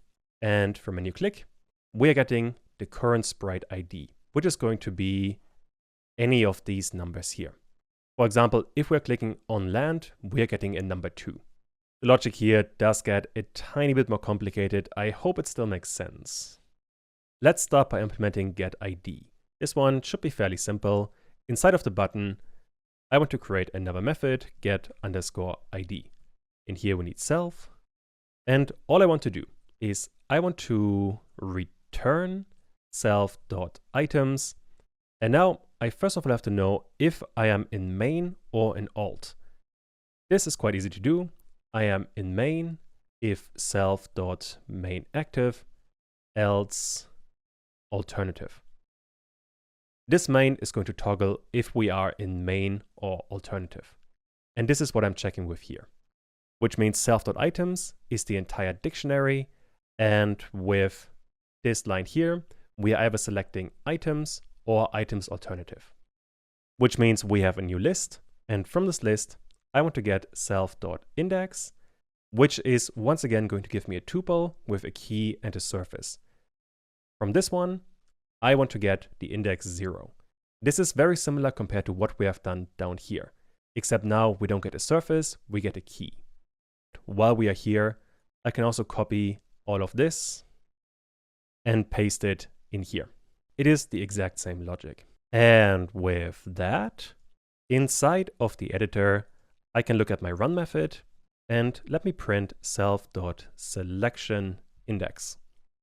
If I run main.py again, we are getting an error that we have expected and indented block after an if statement on line 46. That happens inside of menu, and the problem is I should have added a pass in here. Pass and pass. And now let's try this again. Right now, our index is 2. If I click on the coins, we have 4, 11, and 7. So this is already working not all too badly. We are definitely making progress. What we now need is the middle mouse button and a right click. The middle mouse button is the easier actually, because all I have to do in here is sprite.mainActive is going to be not sprite.mainActive. That way, we're just toggling this on and off. However, this is only the behavior if the sprite has alternative sprites, which is only the case right now. Where are the buttons? Inside of the buttons, only the palms have alternative items. The other 3 buttons don't. And the code right now would crash here because we would have an empty list for the alternative items. which we can fix quite easily. I only want to have this behavior is sprite.items and alt exists in the first place. And if that is not the case, this one should be true. Which means if the sprite has alternative items, then I am switching and toggling them on or off. However, if the sprite does not have alternative items, this is always going to be true. I suppose what you could be doing to make this a tiny bit easier to read, you could add the if statement here and indent all of this and put else at the bottom. And this should be sprite.mainActive is going to be true. Or rather, since mainActive is by default true and we can't change it if there's no alternative item, we can just leave it like this. Let's try this one actually. So now, if I middle click on the palm trees, you can see this one is changing. Although if I click on anything else, nothing is happening besides the selection index changing. So this one is working quite well. Now for the right click, I want to get my sprite and run a switch method. That switch method doesn't exist right now, so let's create it. All we need in here is self, and basically what I want to do is self.index is plus equal 1, which should already work to an extent. Now, if I right click on any of these buttons, we get something else. Although if I keep on clicking, for example, on the terrain, we're getting an error, list index out of range. For example, for the terrain buttons, we only have 2 items. So if index gets greater than that, we are getting the error that we have an index error. To fix that, once again, we have to limit the index. So self.index is going to be 0 if self.index is greater or equal than the length. And now we need to know if we are in the main items or the alternative items, which is what we have done a couple of times already, so I can just copy it, this one here, and paste it in there. However, if that is not the case, so else, I just want to get my self.index. This entire line means I want to set self.index to 0 if self.index is greater than the length either of the main items or the alternative items. However, if it is not greater or equal than the length, I just want to keep self.index as self.index and not make any changes. That is all that we are doing in here. Although I just realized this should be self.items and then we're indexing on it. But now, if I run all of this and I right click on any of the buttons, we are cycling through the different things that we can do. And now for the palm trees, if I middle click on it and right click, we're getting different kinds of palm trees. So this is looking really good. Also, if you look in the bottom left, we get the different selection indexes. I am very happy with that. With that, I can minimize the buttons and get rid of all of these comments here. And the last thing we need, I can also minimize the click. The last thing we need is a highlight indicator. This one needs self, and besides that, I also want to have an index. This method makes sure that it highlights the currently selected button, so we have an idea of what we are actually doing. In here, first of all, we have to know what the currently selected rectangle is. The easiest way for that I found was to get the editor data again, check the index we are currently working on, and then I want to check one specific item. In here, for example, I could check if the menu is terrain or coin or enemy, and that I think was the best way to approach it. I guess you could also go with style, but that we're going to use in a bit. For now, I want to check the menu. And if the menu is equal to terrain, then I want to draw pygame.draw.rect. In here, I want to draw on self.displaySurface. The color we're getting from settings, and in here we have the button line color. This I want to pass in here. And finally, we need a rectangle. For the terrain, this is going to be the tile button rectangle. It's called tile button rectangle, by the way, because both the water and the terrain are both going to be tiles, and they're kind of unique in that respect. You'll see later on what that means. But now, all I have to do is call self.highlightIndicator, and in here I need the current index, which I don't have right now. So inside of display, I want to have another parameter called index. And now inside of the editor, I can get rid of this print statement. And when I display the menu, I want to pass self.selectionIndex into it. And now, if I run all of this, you can see that we have highlighted out the terrain. So if I click on it, you can't see anything. But at the very least, we know it's working. The problem here is that we have to specify a border width. Width I have set to 5. Besides that, there's also border rounding, which I have set to 4. And now if I try this again, this is looking at least a little bit better. Another thing that you can do here is to inflate this rectangle, which I do with the inflate method. In here, again, I need x and y values, which I've both set to 4. If I now run this again, this is looking much better. It's kind of hard to see right now because the background is white, but it definitely works. I guess inside of the editor, I can change the background color to something like gray. And now you can see much better what's going on. You can definitely tell the terrain is currently selected. Same with the water, it works in the same way. All we have to do now is do the same thing for the other 3 items. Let me copy the entire thing, paste it in here, and now I want to check if we're not on terrain, but on coin. And if that is the case, I want to draw a rectangle around the coin button rectangle. Besides that, I can paste this one more time. Now we have the enemy. At least I think that's what it was called. If I look at the menu, here we have enemy. If that is the case, I want to have the enemy button rectangle. And finally, we have to do this one more time. And now I want to check if menu is not equal to, but inside of a list. Because the menu here, we have to check all of these different items.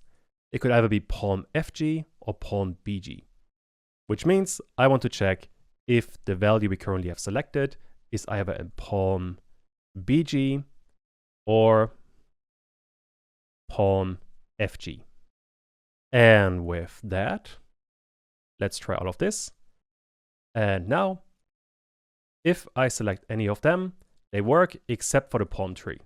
The problem here, I think, is that this final rectangle should have been palm button rectangle. So now if I run this again, I can select the different buttons, also change the item, and this is looking really good. Cool, I'm really happy with that. And with that, we have finished the entire menu. This was, once again, a larger section, but we have made a ton of progress. I can actually close the entire menu because we don't need it, I think, ever again. So let me minimize everything, and this was one major chunk of the game done. Now that we can select things, I want to start working on creating the tiles. That basically means if the player clicks anywhere on the editor, we're going to store the position and what the selection index is.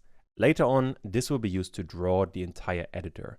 Although for now, we just work on the input and storing the information. Let's go over what we have to do.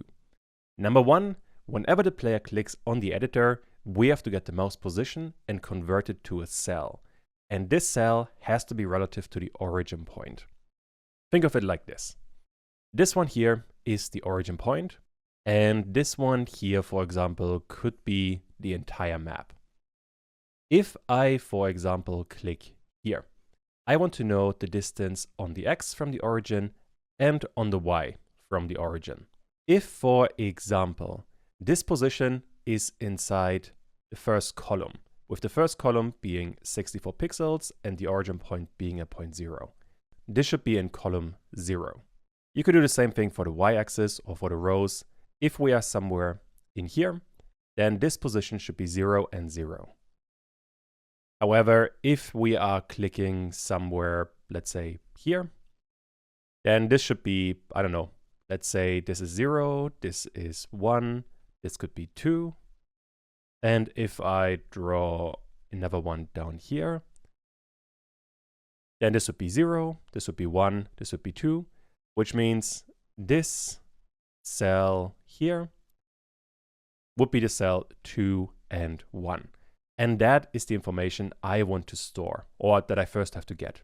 On top of that, which is really important, is that this system has to work with negative numbers, because we could get into this direction here and get negative cells, stuff up here. For example, we could have a cell, I don't know what this is, but let's say -4 and -1.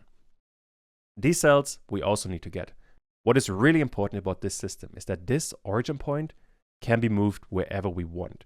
It could be positive or negative infinity, and we have to account for that. So this is a system we have to implement.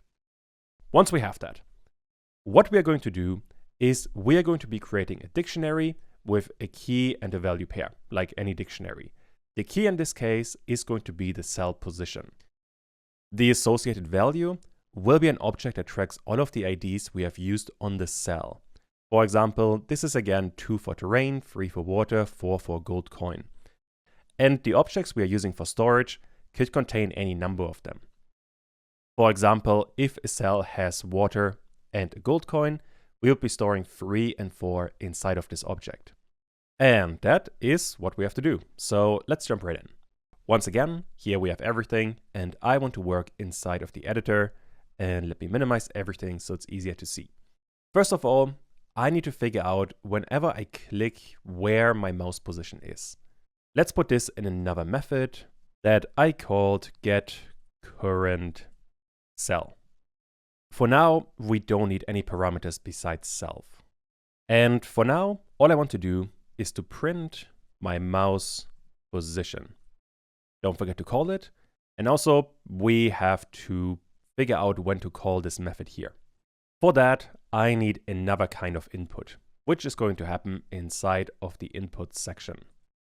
In here, I want to add, let's call this one canvas add.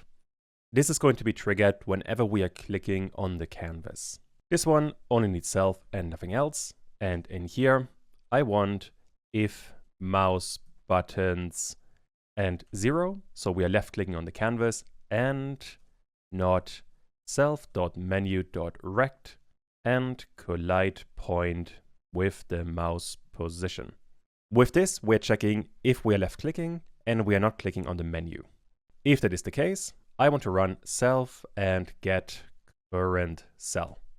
Finally, all we have to do is to run this canvas add. This again is going to happen inside of the event loop. And here I want to call self.canvasadd. And for this one, we don't need the event. Which means if I run this now and I click, I get the mouse position. However, if I click on the menu, nothing is going to happen. Cool, so this one is working. I can minimize the event loop again, and now we can work on getting our current cell.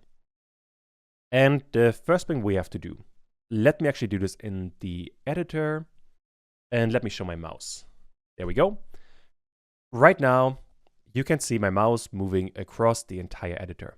And if I, for example, click on this cell here, this should be 0 and 0. The actual position, if I move this to the side a bit, where I have clicked was 24 and 24.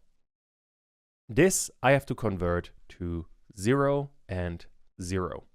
However, we do have a problem, because if I show my mouse again, and I am doing the same thing again after moving the origin point. If I now click again in the top left, I am getting roughly the same position. But now this number needs to be negative, for the simple reason that I clicked on this cell all the way up here, which is really far negative from the origin point. Basically, what we are going to do when we are checking for the cells, we are checking how far each cell is away from the origin point. This is what really matters. I guess the confusing thing here is that for the display surface, when we are getting the mouse input, the origin point is here. But we want to have the origin point to be this point here. And this is what we have to change. I want to get distance to origin.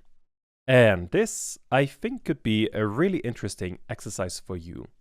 Try to figure out the distance to the origin. So what is the distance in x and y from our mouse position to the origin? Alrighty, basically what we want to do here. I want to get my mouse position, and from that, I want to subtract self.origin.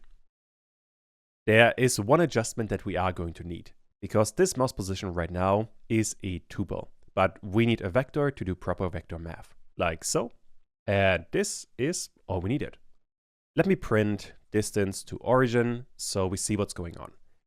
If I run all of this again and I click, let me show my mouse. If I click here, we get 29 and 22. This is now the distance from the origin, so this distance here. If I click somewhere else, we get a larger number, which is working as intended. So far, there's no difference. However, now, if I move the origin point somewhere here, and now I click again in this top left corner, we now get a really large negative number. Only if I click again next to the origin point, we get the small numbers that get us to 0 and 0. And this is working everywhere on this map or editor. It works pretty well. So this system is already working. Although we have to make one more adjustment. Let's have a look at the numbers we got here. Right now, they're all pixel positions. Let's find a good number. Let's go with this one here, 146 and 91. This right now is simply a pixel position, how far we are away from the origin point. This I have to convert, because I want to have the cells away from the origin, not an actual pixel position. What this is supposed to be is that we are in cell, I think this is going to be 3 and 2. These numbers we are getting by dividing this number by the tile size, and then getting the integer of that. For example, this 3 here would be 146 divided by 64, and then we're turning all of this into an integer. And looking at this like this is probably a 2, and this is going to be a 1. But you get the idea.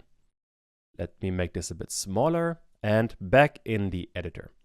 I now have to know a column, and I have to know a row. And this is going to tell me exactly what cell I am on.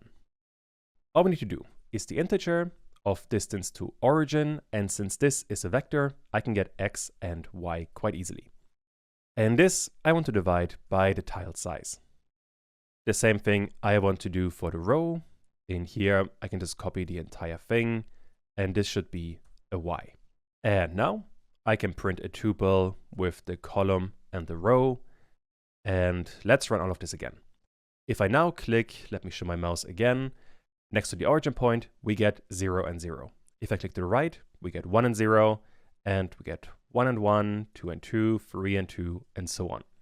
This is working very well. Also, if I move the origin point, we can still click and get the right cell position.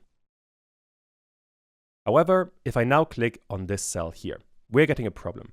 This is 0 and 0, and this is 0 and 0. Which is a minor problem with our math. Let's talk about it. Let me draw a couple of columns. That makes it much easier to explain.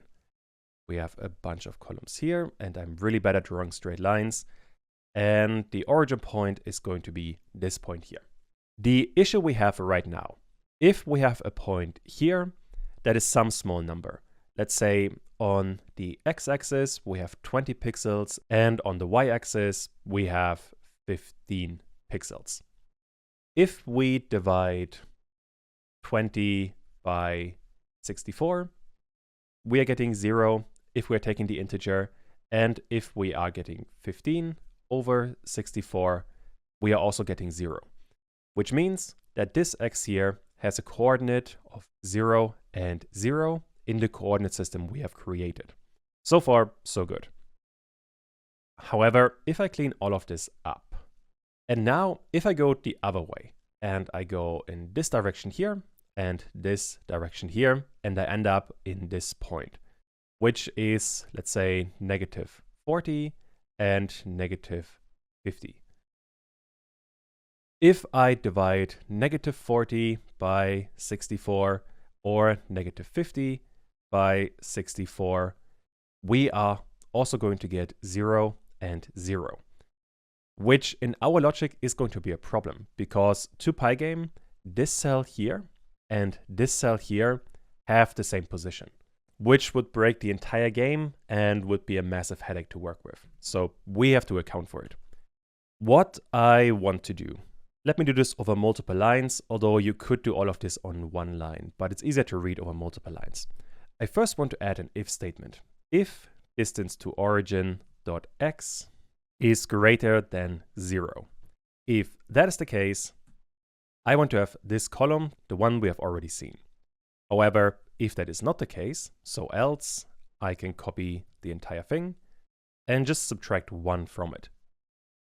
That fixes the entire issue. It really isn't that difficult. The same thing we have to do for, let me actually copy it.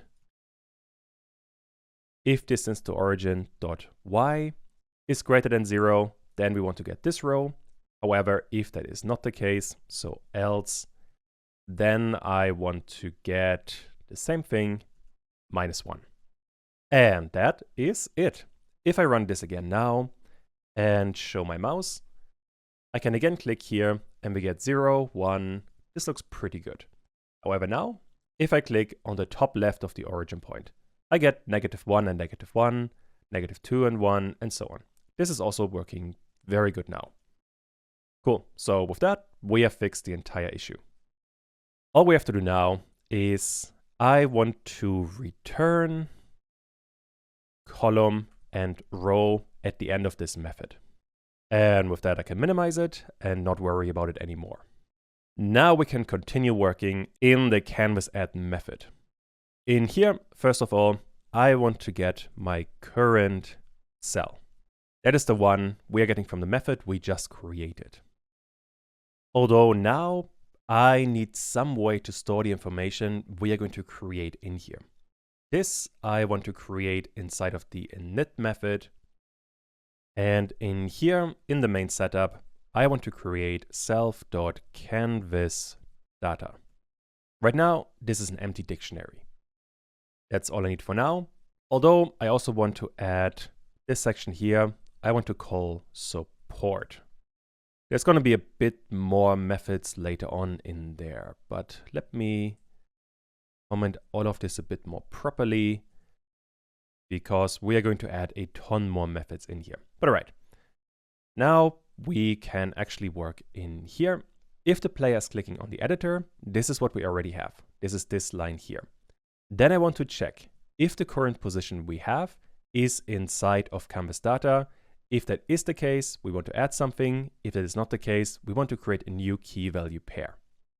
Which means I first of all want to check if the current cell is in self.canvasData. If that is the case, we don't really know what to do right now, so let's just write pass in here. However, if that is not the case, else, I want to get self.canvasData, and then I want to get my current cell as a key. And for now, let's say I want to add cell in here. And after every time we are clicking, I want to print self.canvasData. If I now run this and show my mouse, you can see that I can add more and more cells. And we always have the position of the cell and then cell. This cell here is going to become much more complicated, but the position is what we really care about for now. This is working really well. However, there's one more thing that I do want to do. Later on, when we are going to run this, we're going to run quite some code that is going to be a bit more processor intensive. As a consequence, I only want to run this if we are changing the cell. Which means if the current cell is different from self dot, let's call it last selected cell. Only if that is the case, which means we have changed the cell, so we went to a different one, then I want to run all of this. And at the end of it, I want to run self.last selected cell is going to be the current cell. All we have to do now is to create this as a proper attribute inside of the init method. Let's do it below selection. And by default, this can just be none. All this one does is it safeguards us against wasting some resources. But if I run this again, we can't really see any difference. What we now have to figure out is how to create a data structure that can capture all of the data. What this basically means is we need some kind of object that can store, hypothetically, all of these numbers. And since that is going to be a tiny bit more complex, I want to create a whole new class for it. So all the way at the end of this document, I want to create a new class. This one I called canvas tile. There's no inheritance, but we do need, as always, a dunder init method. In here, we need self and tile ID. This one is going to store quite a bit of information, so let me add comments to explain what is happening. First of all, it is going to check self.hasTerrain. This could either be true or false. By default, it's going to be false. Besides that, I also want self.terrain neighbors. And this for now is going to be an empty list. Imagine we have a terrain tile here, just some empty land.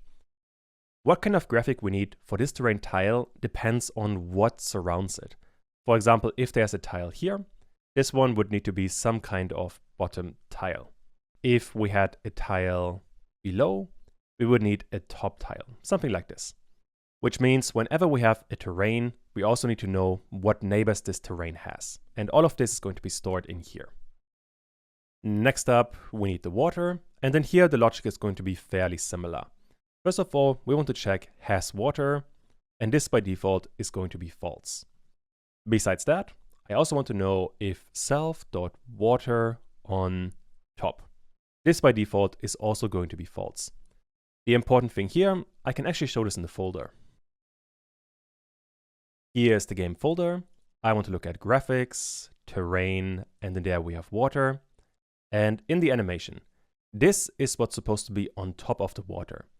However, this is only on the top layer of the water.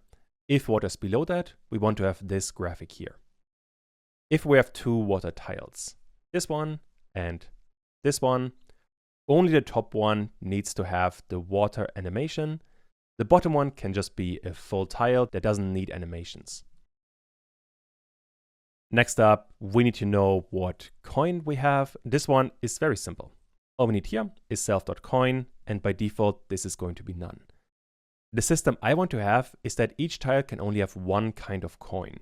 So we couldn't have a gold and a silver coin on the same tile, which means this attribute here could either be 4, 5, or 6. And if we are changing it, we're getting rid of any other coin. Besides that, we have the enemy, and that's the same logic as the coin. We have self.enemy, and this is going to be none. We can only ever have one enemy per tile. Finally, something we are going to work on much later, we're going to need the objects. And this is self.objects, and for now, this is an empty list. The logic for the objects, like the palm trees and the player, are going to be much more complicated. For now, I am not going to worry about it. However, what we do need is a method that I called self.addID. This one needs self and a tile ID.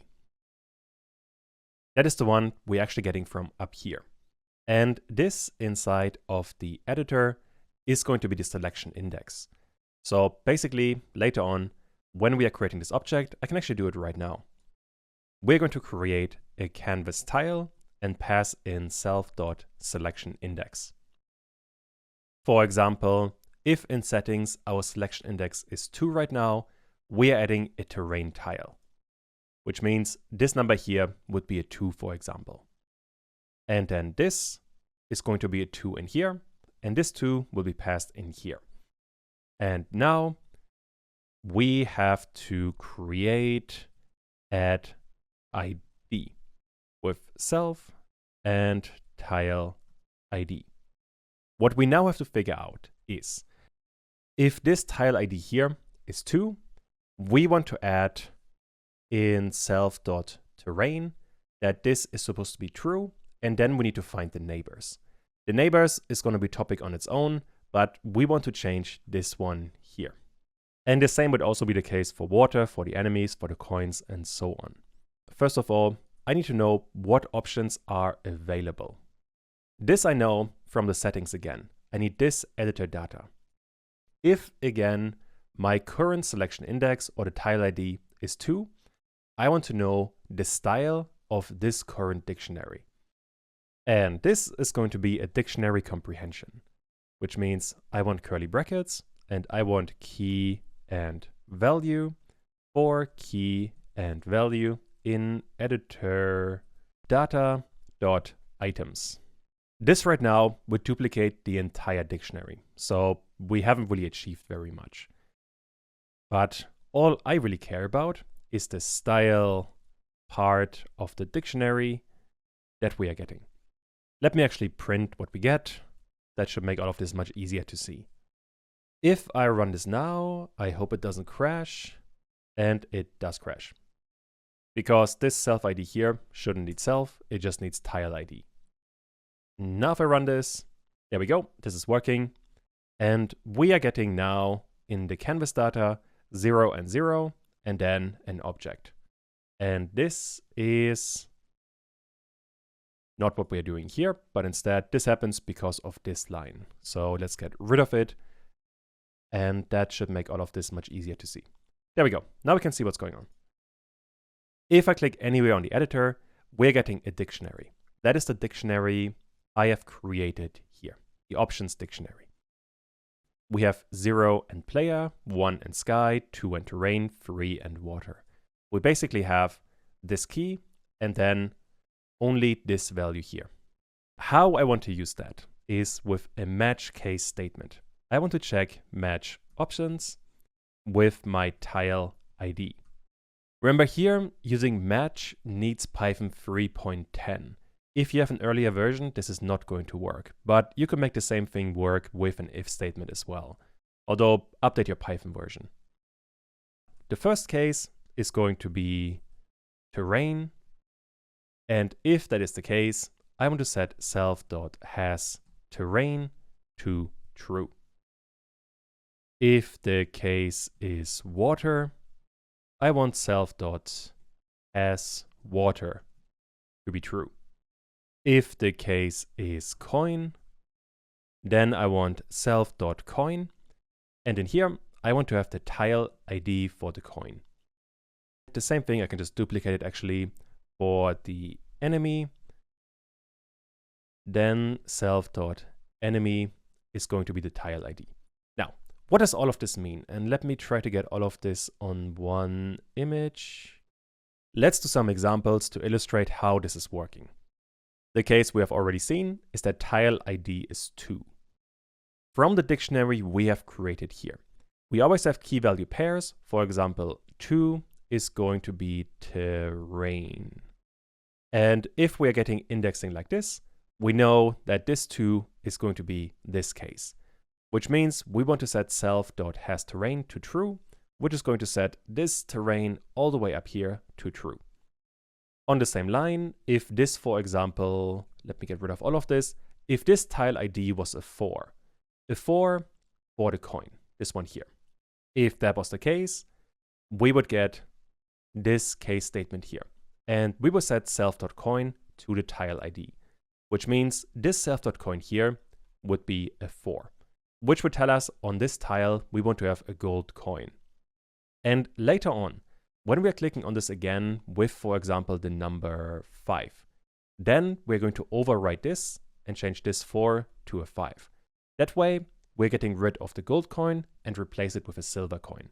The same logic is going to happen with the enemies as well. I hope all of that makes sense. It is a lot of data management. Later on, we have to add a tiny bit more in here to account for the objects, but for now, I'm not too concerned. All we have to do now is figure out if this system actually works. Let me minimize it for now. And now we can work inside of this canvas ad again. And instead of printing the entire thing, I now want for key and value in self.canvasData. I want to print an f string with the key, which is going to be the position. For the value here, let's just print the value itself. Also, let me add a bit of white space here, so all of this is easier to see. If I now run all of this and click on it, we are getting something weird. And I think the issue here is that this should be canvas.items or canvas data.items.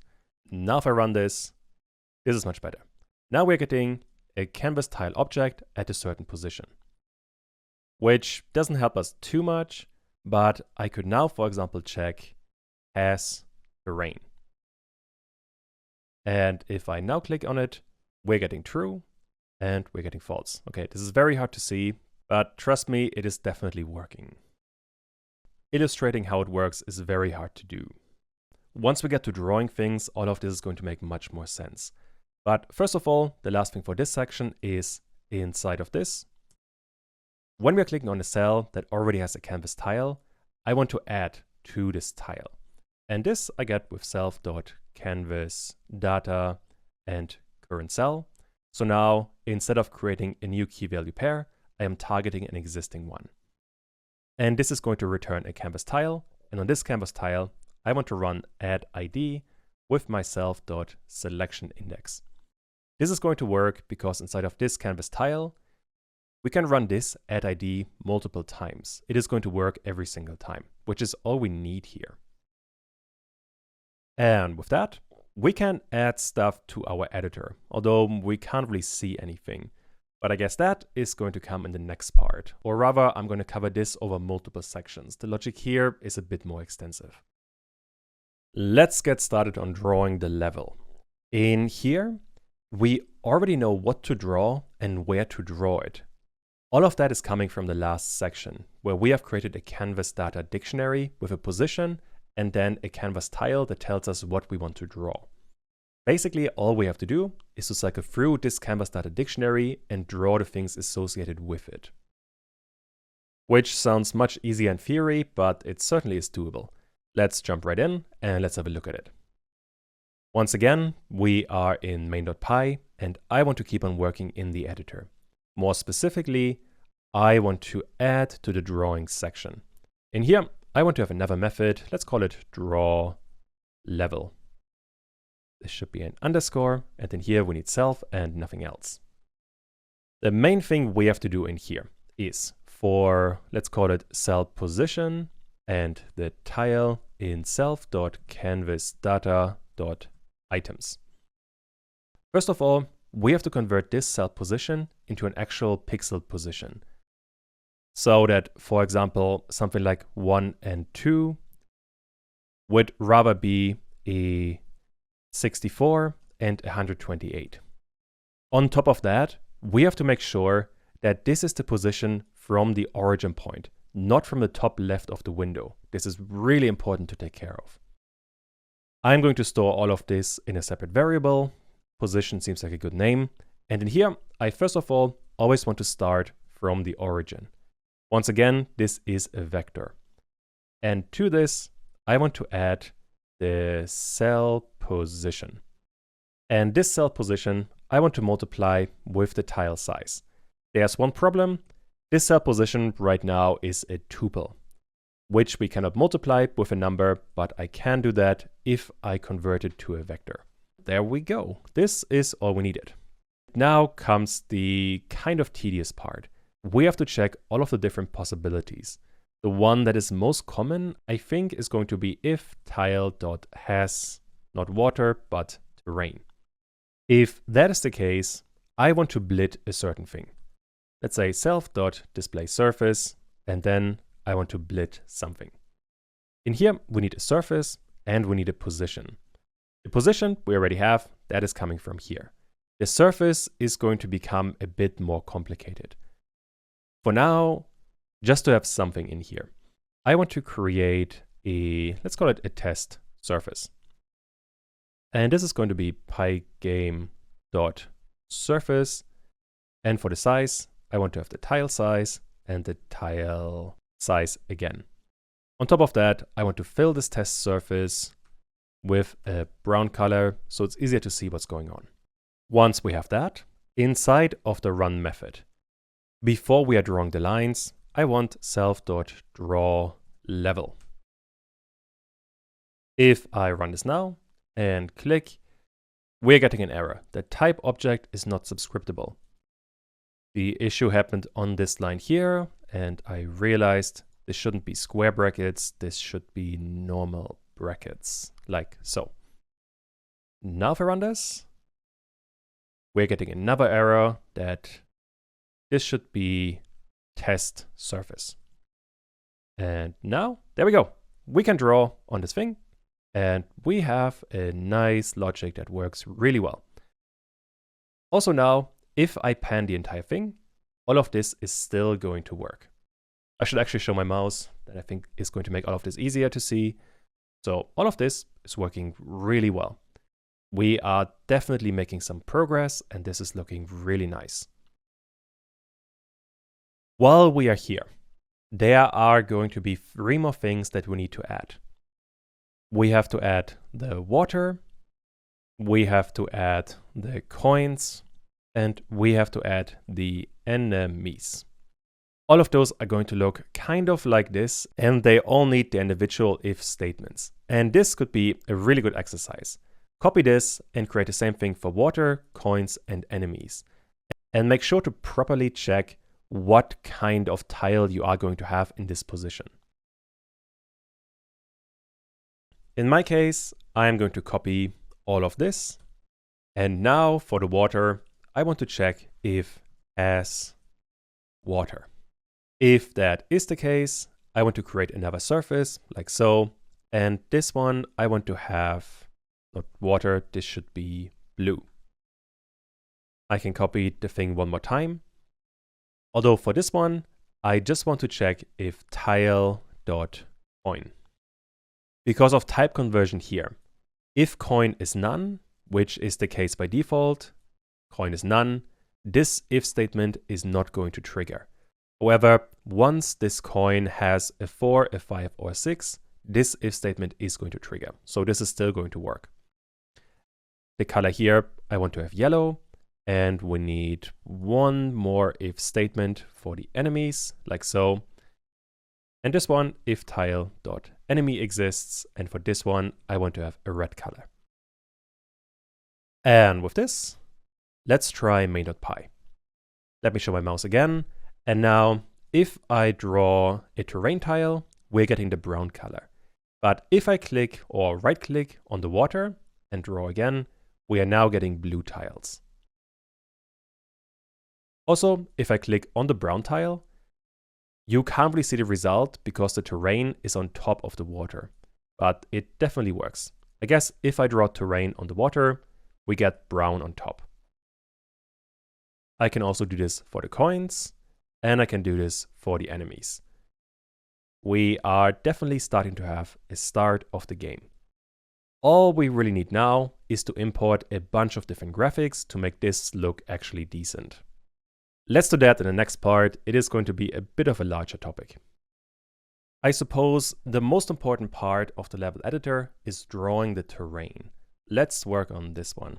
In here, we first of all need to import a lot of data. And when I say a lot of data, I really mean a lot of data. Let me show it actually. Here is the project folder. There we have graphics. Inside of there is terrain. And inside of there, we have the land.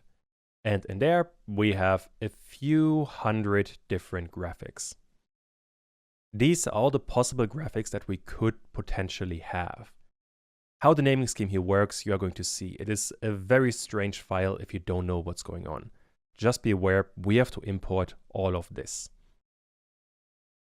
Once we have that, whenever we are placing a terrain tile, we need to know what's going on with the neighbors.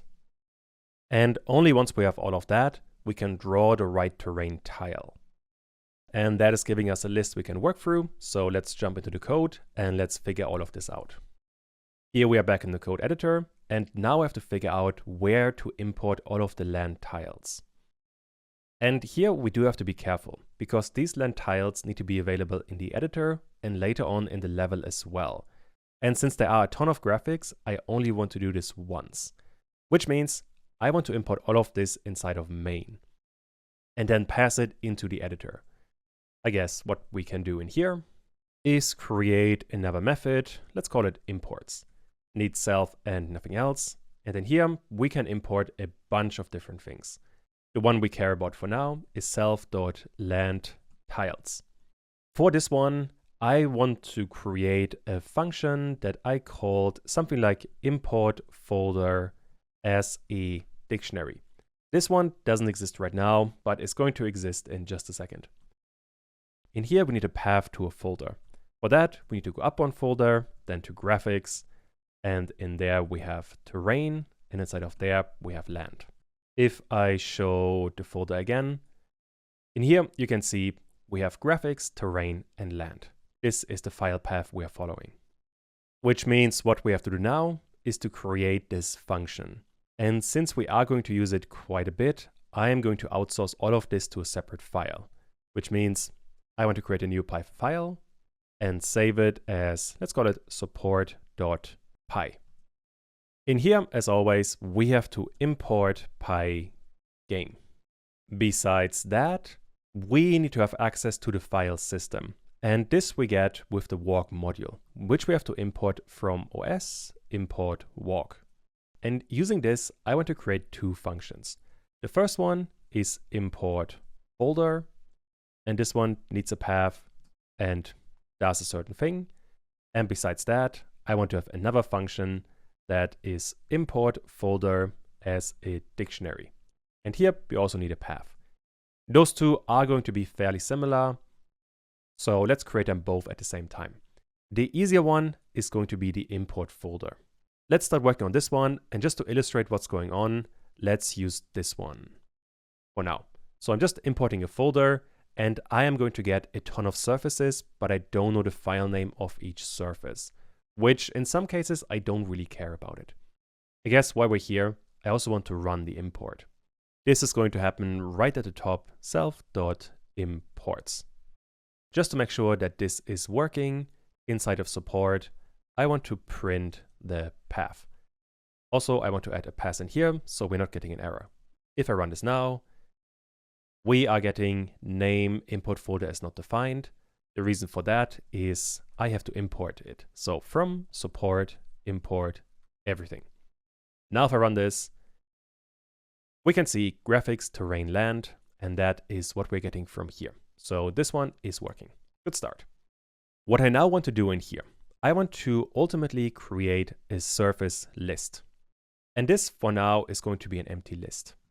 I want to cycle through whatever files we have inside of this path, and then any kind of picture is going to be imported as a surface and placed inside of this list. For that, we have to, for data in walk, and walk needs a path. So this path in here. And just to see what we're getting, let me print the data. It's going to look slightly different if you see this for the first time. If I now run off this, we are getting a very, very, very long list. This list is going to contain 3 elements, although it looks like there's much more. The first element we get here. This is the name of the folder. This is not something we care about at all. Besides that, we get another list, and this one will contain all of the subfolders. Also not something we care about. Finally, we have all of the actual files inside of this folder. This is what we actually care about. And this is what I want to import. Which means, inside of this, I can split this data up into 3 bits. We get the folder name, we get subfolders, and then we get the image files.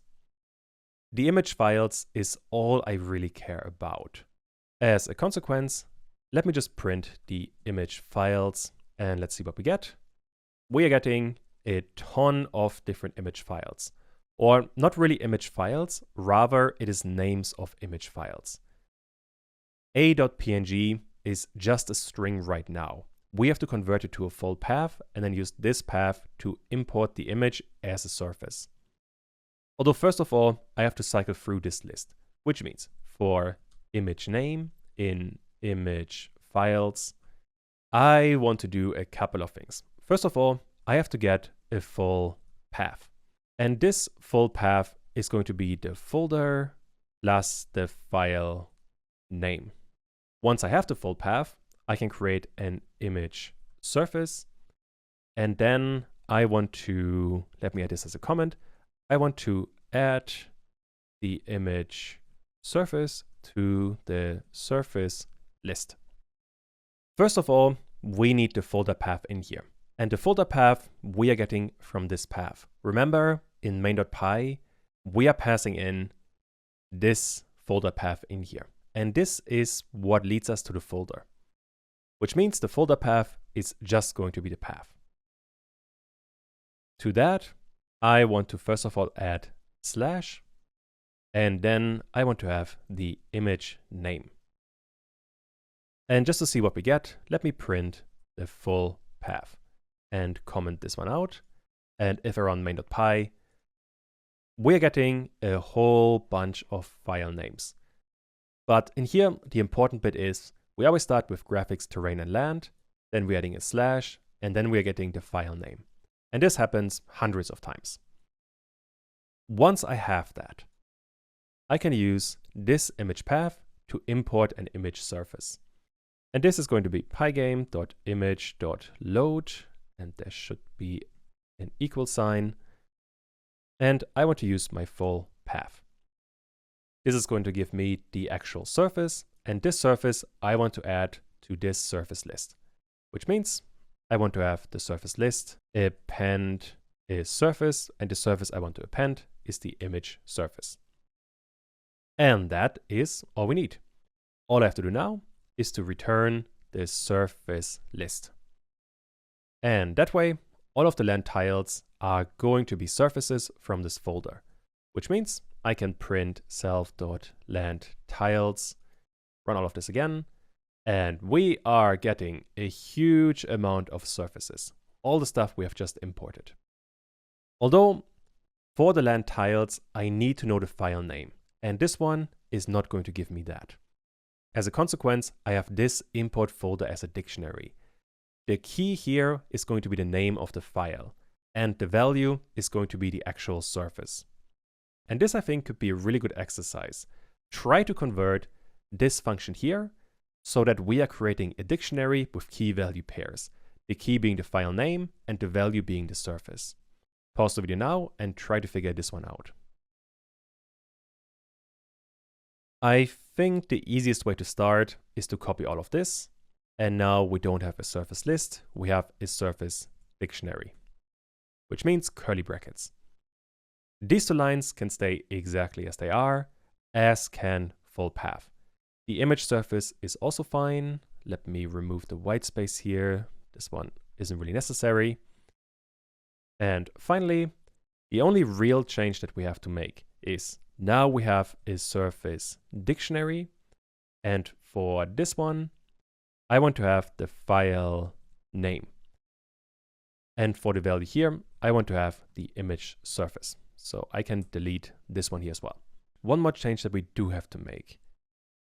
This shouldn't be file name, this should be the image name. The image name right now would be something like a.png. And this .png is going to be kind of annoying, so I want to get rid of it, which I can do with the split method. I want to split this string wherever we have a dot. This is then going to return a list with the file name and the file ending. In this case, I only care about the one with the index 0, which is always going to be the file name, without the file ending. After I have that, I can return the surface dictionary, and we should be done. If I now use import folder dictionary and run the entire thing, I now get a really large dictionary that always has a key with the name of the file and then an associated value, which is a surface, which seems to be working just fine. Cool. With that, I can close the support file because we don't have to change it anymore. With that, we can import a bunch of things quite easily. And now, when I'm creating the editor, I want to pass in self.land tiles, which means inside of the editor, we need another parameter, which is going to be land tiles. On top of that, let me add another section here that I call imports. I want to store my land tiles as an attribute inside of the class, land tiles. So now we have a bunch of graphics that we can be using. And we could already implement this to an extent at least. When I'm drawing the level, I only care about terrain right now. Let me minimize everything else. In here, for the test surface, we could actually use self.landTiles, and a generic one in here is the one with X. I could just use that and don't fill it with a color. And now if I run this and let me show my mouse, and I draw a terrain, you can already see a graphic, which is not looking bad at all. The problem is, you can see it quite easily, all of those look identical. But that is not something I want. For example, for this tile here, I want this to have something like this, where we have a connection to this tile and also to this tile here. We have to always find the neighbors for each of these terrain tile and then get the appropriate graphic, which is going to be a fun little topic to work on. Let's have a look. Basically, what we have to do inside of canvas tile, we have to fill this terrain neighbors. And for that, we need a bunch of logic, which I have stored in a separate method. Inside of the support section, I created a method called check neighbors. There is one parameter we need in here, and this is going to be a cell position. The most important thing we have to do in here, as the name of the method implies, we have to check the neighbors, obviously. But there is going to be a problem, and let me draw the issue. Actually, let me add pass in here and run this entire thing again.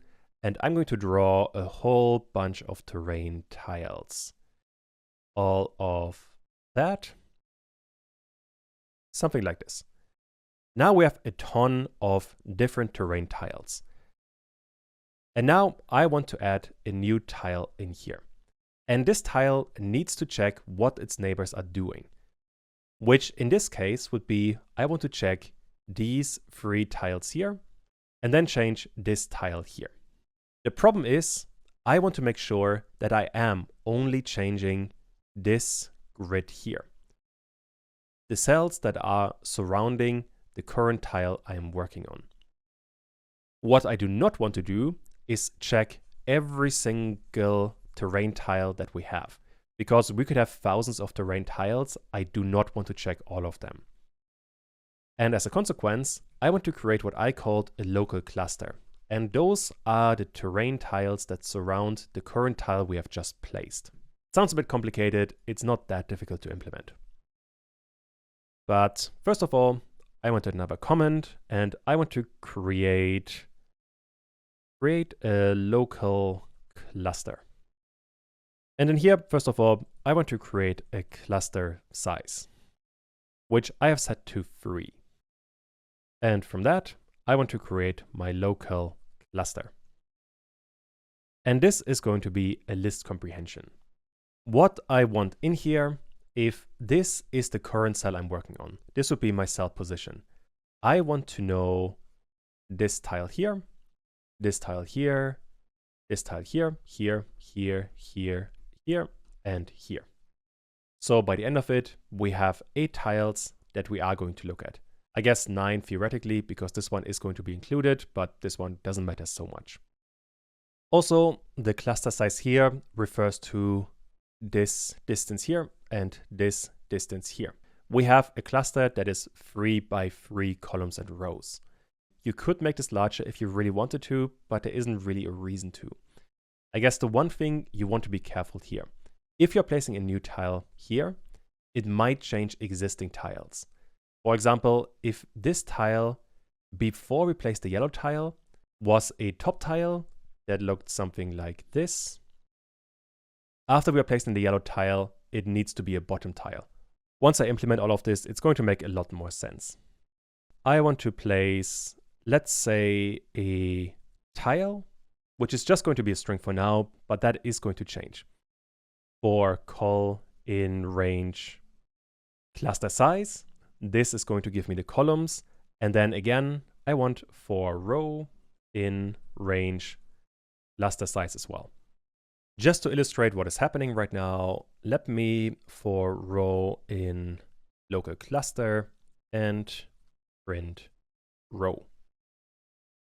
Now we have to figure out when to call this check neighbors. And this is going to be called whenever we use canvas add. I want to run self.check neighbors. The cell I want to pass in here is the current cell. Now, if I run the entire thing, press anywhere, we are getting a bunch of tiles. Okay, it's not particularly helpful, but if I minimize canvas add and just print the local cluster, that might illustrate a bit better what's going on. Print local cluster and click anywhere. We're getting a list with 9 different tiles. Because we have 3 columns and 3 rows, we are going to get 9 items in total. What we now have to figure out is the actual position for each of these tiles. And this is always going to be a tuple with a row and a column. Although here we do have to account for quite a bit. Although, let me print it right now. If I do it like so, we are always getting from 0 to 2 and 2.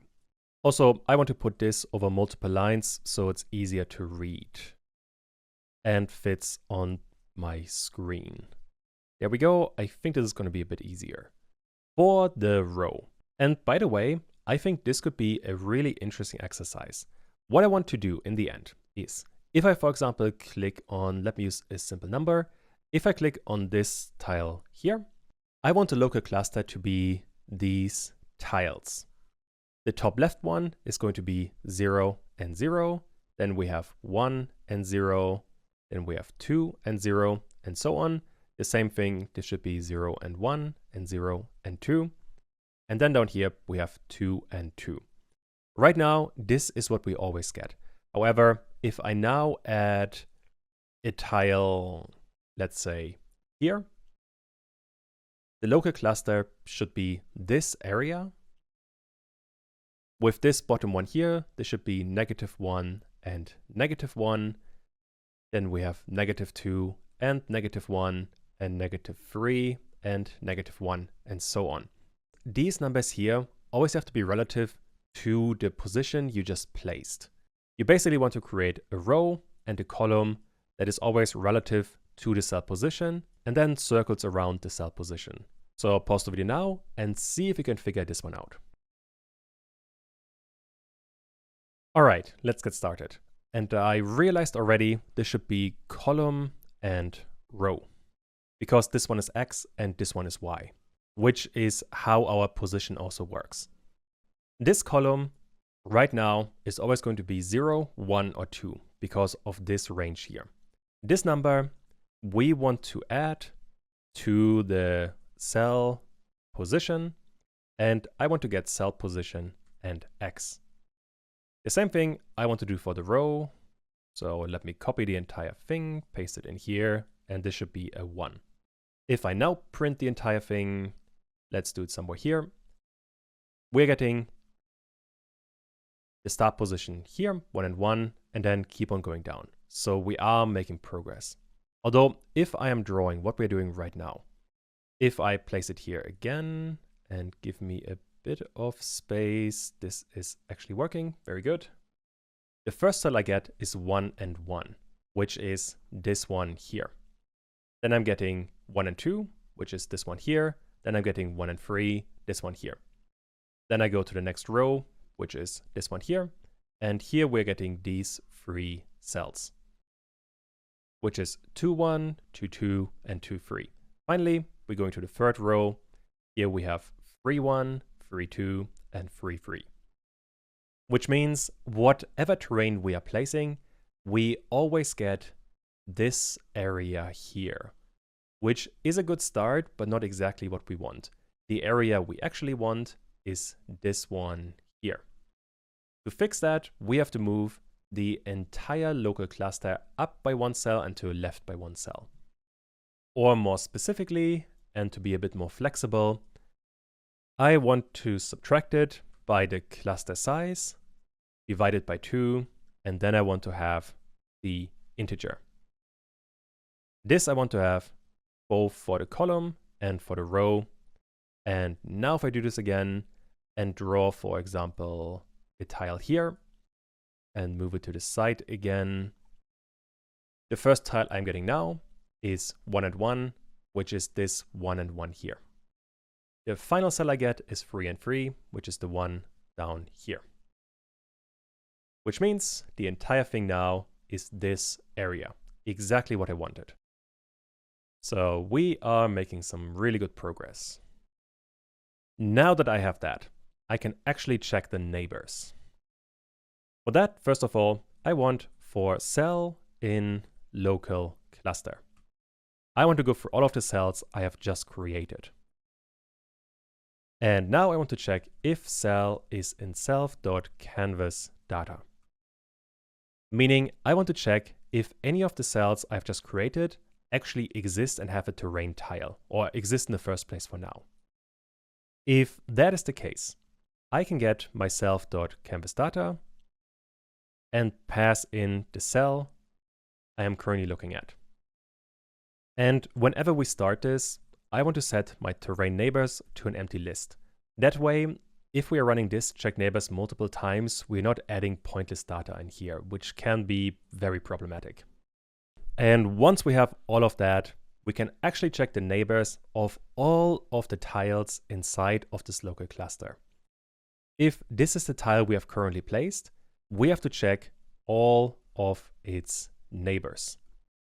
All of the 8 neighbors it can possibly have. On top of that, for all of the neighbors, so all of the tiles in our local cluster, these tiles here, they also need to check what the neighbors are. Meaning, once again, we have to check what their neighbors are doing. Which means, for every cell in the local cluster, if it exists, we want to check all of the neighbors.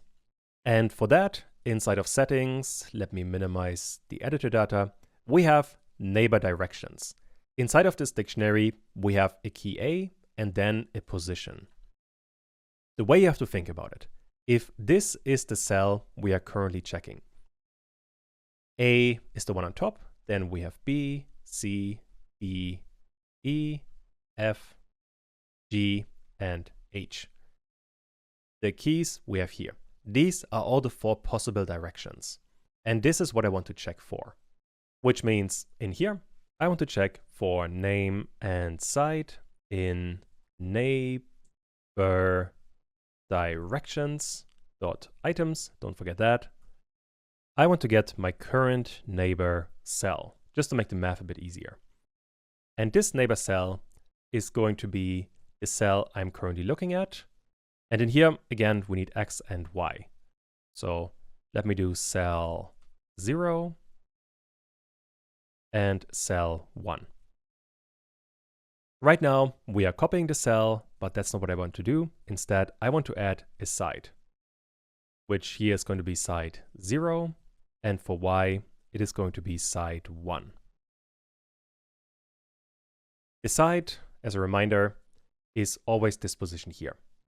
For example, for A, the cell right on top, if we're going 0 for the x-axis and -1 for y, we are staying here for x and we're just going up by 1 cell. If we, for example, use D, we are going 1 to the right, this one here, and then we're going 1 down. This is this one here. And that way, we're ending up in the bottom right. Which means, with this line, we are getting the current neighbor inside of this for loop. On this neighbor cell, I first of all want to check if it exists in the first place. So if neighbor cell in self.canvas data. If it's not in there, there's no point doing anything because there is no cell. However, if there is one, we can check if self.canvas data, I want to get the neighbor cell, and now I want to check if it has a terrain. If that is the case, I want to get my self.canvas data and the cell I am currently looking at. I want to get the terrain neighbors, and I want to append the name, this name here, that we are looking at. If we have a tile here, and there's one tile on top only, this tile would mean we are adding the letter A to terrain neighbors. And what that means, if I open the graphics folder again. Here we go. Inside of this folder, we, for example, have A. And if we only have the terrain neighbor A, it means this is the tile we are currently looking at, and there's one tile on top. And as a consequence, we want to have a tile that ends at the bottom. And that is all we need here. I am fully aware that this logic here does get quite a bit more advanced. So if you're following this, there's a pretty good chance you're confused. Definitely go over this a couple of times to understand the logic. But for now, this is all we need. So I can minimize check neighbors. And now when I'm drawing, if tile has terrain, I first of all want to have a terrain string.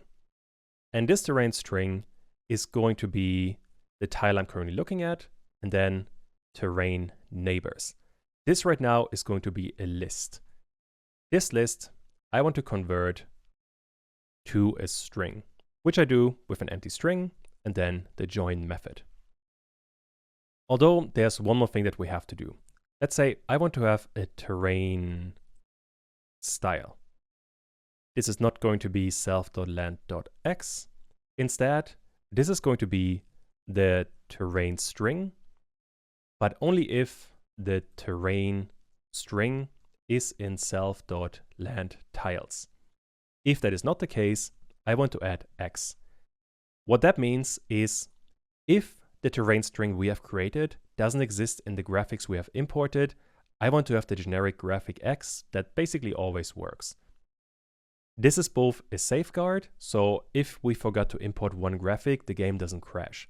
On top of that, some tiles are just by themselves, and I didn't really account for that. There are just way too many graphics. And this way, if they're by themselves, we always have this outcome. And we are nearly done.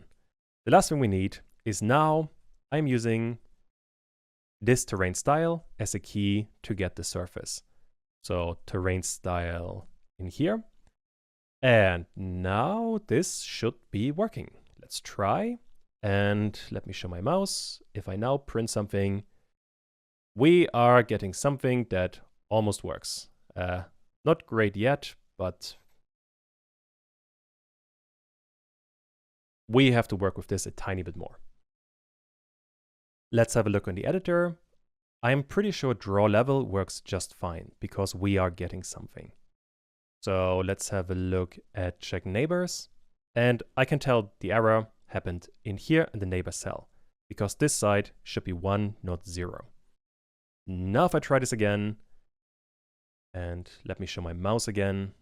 If I now draw on here, we have a proper tiling system. And this one is looking really good.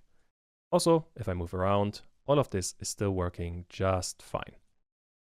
And with that, we have the terrain. I am really happy with this. And this system is really satisfying. Cool. So this covers a really large section. Before we finish with this part, I do want to go over the main logic and just quickly explain it again. I think this is a really important part that you absolutely have to understand.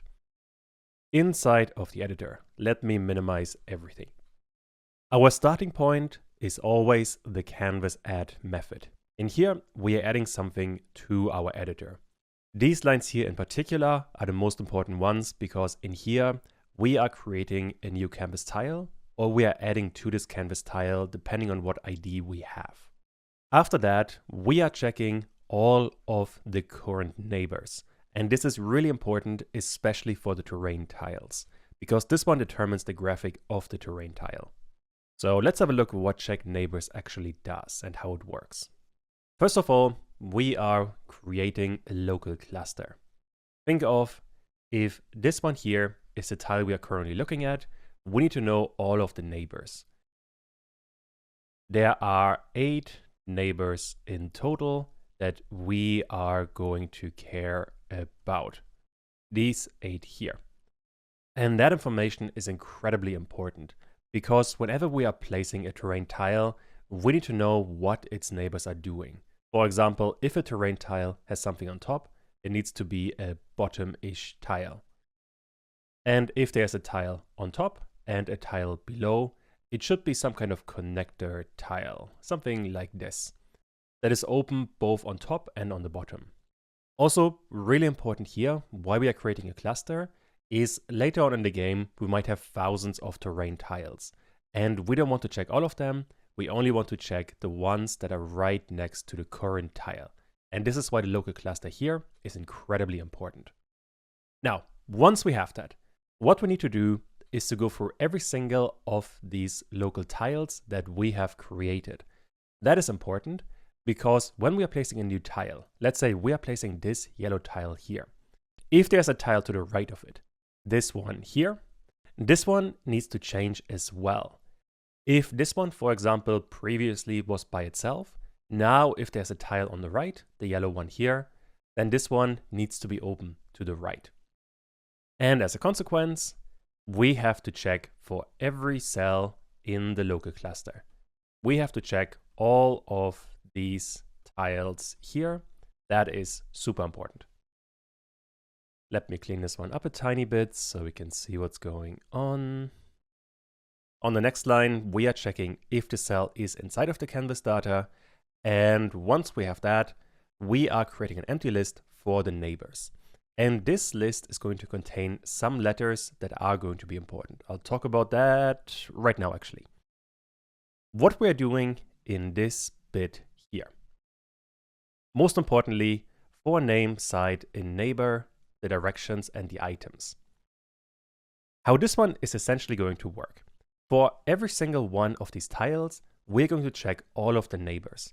The top neighbor would be A, the top right would be B, then we have C, then D, then E for the one right below, then we have F, G, and H. And essentially what we're doing, we're going clockwise for every single tile inside of the local cluster, and we are checking what neighbors are there. And depending on what neighbors are available, we're going to add the relevant number to terrain neighbors. Let's say a tile has the neighbors A, C, and D. Then the strings we are going to attach in here are going to be A, C, and D.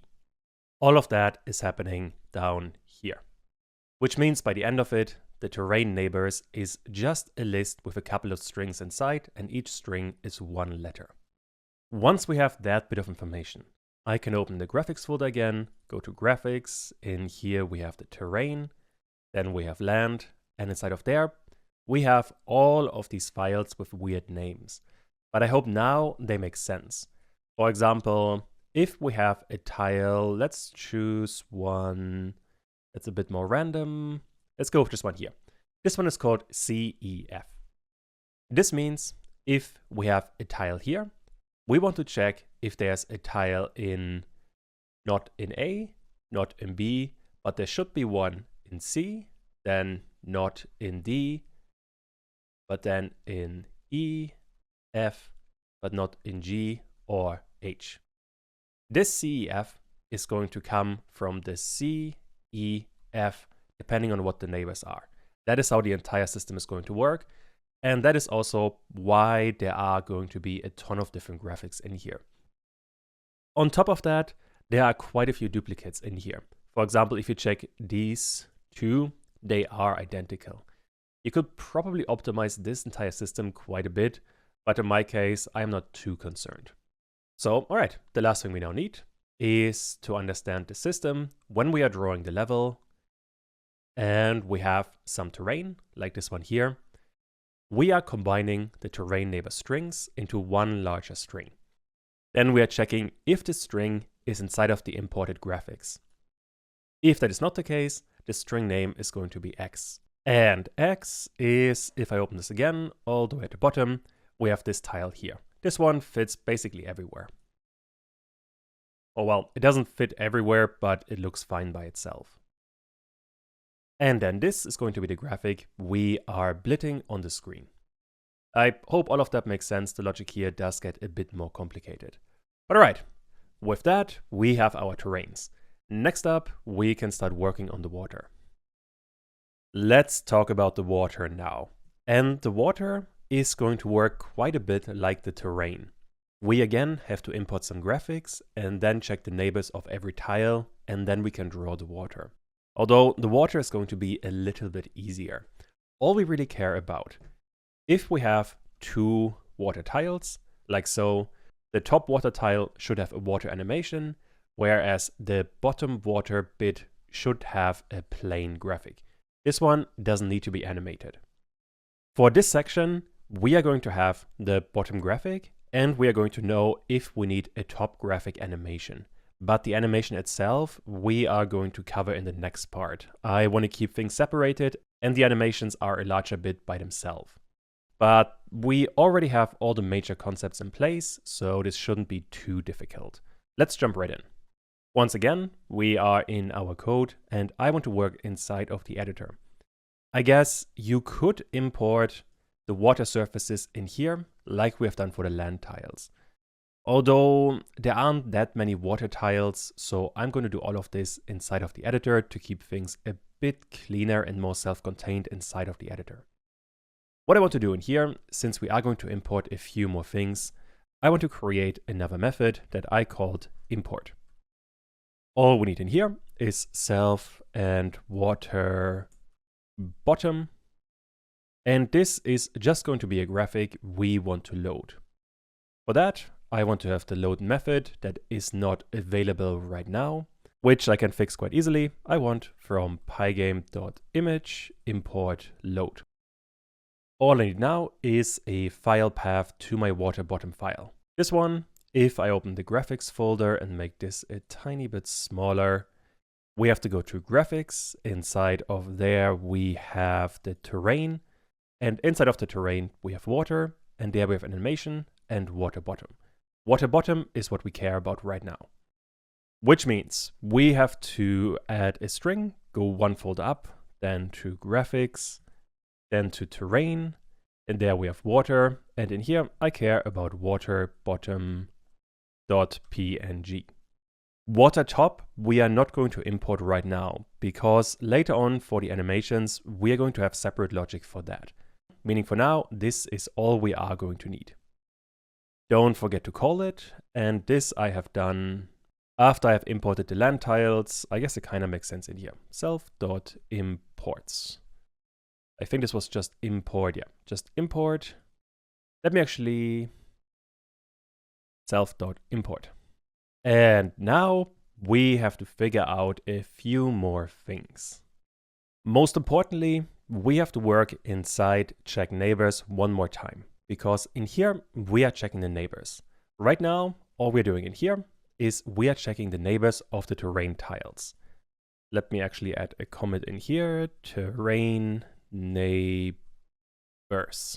Besides that, I also want to know if water top neighbor exists. To figure out the top neighbor here, we are going to need a couple of things. Although before I am doing this, I would really recommend you to try this one yourself. You kind of have to modify the logic here a fair bit to figure out if there is, let's say, water in the current tile and another water tile on top. If these conditions are true, you know the tile on top has water. If that is the case, if I look at the canvas tile again, in there we have has water. This one we can already cover, but what we care about is if we have to set water on top to true or not. This is what we are trying to figure out. However, if these two conditions are true, then we can set water on top to true. So pause the video now and see if you can figure this one out yourself. I want to check if self.canvasData, and now I want to look at the neighbor cell. That's the one we have created up here. On this one, I want to check if it has water. On top of that, I want to check if self.canvasData and my current cell, that is the cell we are checking from the current cluster, and that's basically our current cell, the one that we are working with right now. If that is the case, I know one of the neighbor cells has water. But what I care about here in particular is if this cell is on top of the current cell. And that I can check with another condition, the condition being if name is equal to A. There you can see it all. This works because if I go to settings, in here we have the neighbor directions, and A is the cell right on top. Or in other words, it's the top neighbor. This is the only one we really care about. If that is the case, I want to get self.canvasData and my current cell. On this, I want to set water on top to true. On top of that, there's one more thing that I do want to do. Like we have done with the terrain neighbors, I want to set self.canvasData and cell water on top should be false. Meaning every time we are running this, we first of all remove all of the neighbors. That makes it much easier later on when we are deleting tiles to not worry about this again. The reason why this one is important, and let me remove the comments here, if we didn't have these two lines, later on when we are deleting tiles, we would have a problem. Let's say you have two tiles of water, and as a consequence, the top tile here has water for the animation. On top of that, the bottom tile here, this one, would have water on top being true. However, if we deleted this top tile, the bottom tile would still have water on top as true. And as a consequence, the graphic now would be wrong. The same would happen with the terrain neighbors. And all of this can be avoided with these two lines here. We are basically resetting the entire system and then recreating it from scratch. And that way, later on when we delete things, this makes everything much easier. So with that, we have the neighbors for the water, or the one neighbor. All we need now, when we are drawing the level, we have to account for that. And this happens inside tile has water. In here, I want to check if tile water on top. If that is the case, I want to get myself.displaySurface and I want to split something. Once again, I need a surface and I need a position. The position we already have, that's the one we created up here. The surface we also have. That's the one we imported in self.imports, this one here. Which means all we have to do now is self.waterBottom, I think I called it. And that is literally all we need. I guess one more thing that we do need is the rest should be inside of an else statement. And I'm going to change the color to make this a bit more emphasized. Let's change this to a red color so it's definitely visible. Now, let me run main.py again, and we are getting an error that we have some problem in self-import. And I believe I know what the issue is. Import is a restricted name because we are using import here, and that one confuses Python. Let's change it to imports, and that should fix the entire thing. There we go. This is much better. Now, if I show my mouse and I switch to water, we are getting a key error. Let's have a look. I think I already know where the issue is. It is definitely going to happen somewhere in here. And while we are here, I realized on this self.canvasData and cell, we want to check if this one has water.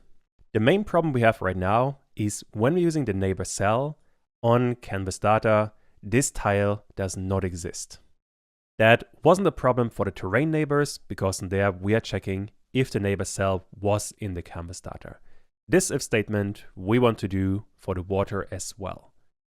Like so, and this one has to be indented. And now this should be working. We are only doing this operation if the neighbor cell actually exists. Now let's try this again. And let me show my mouse again. Right now I have the terrain, and this one works just fine.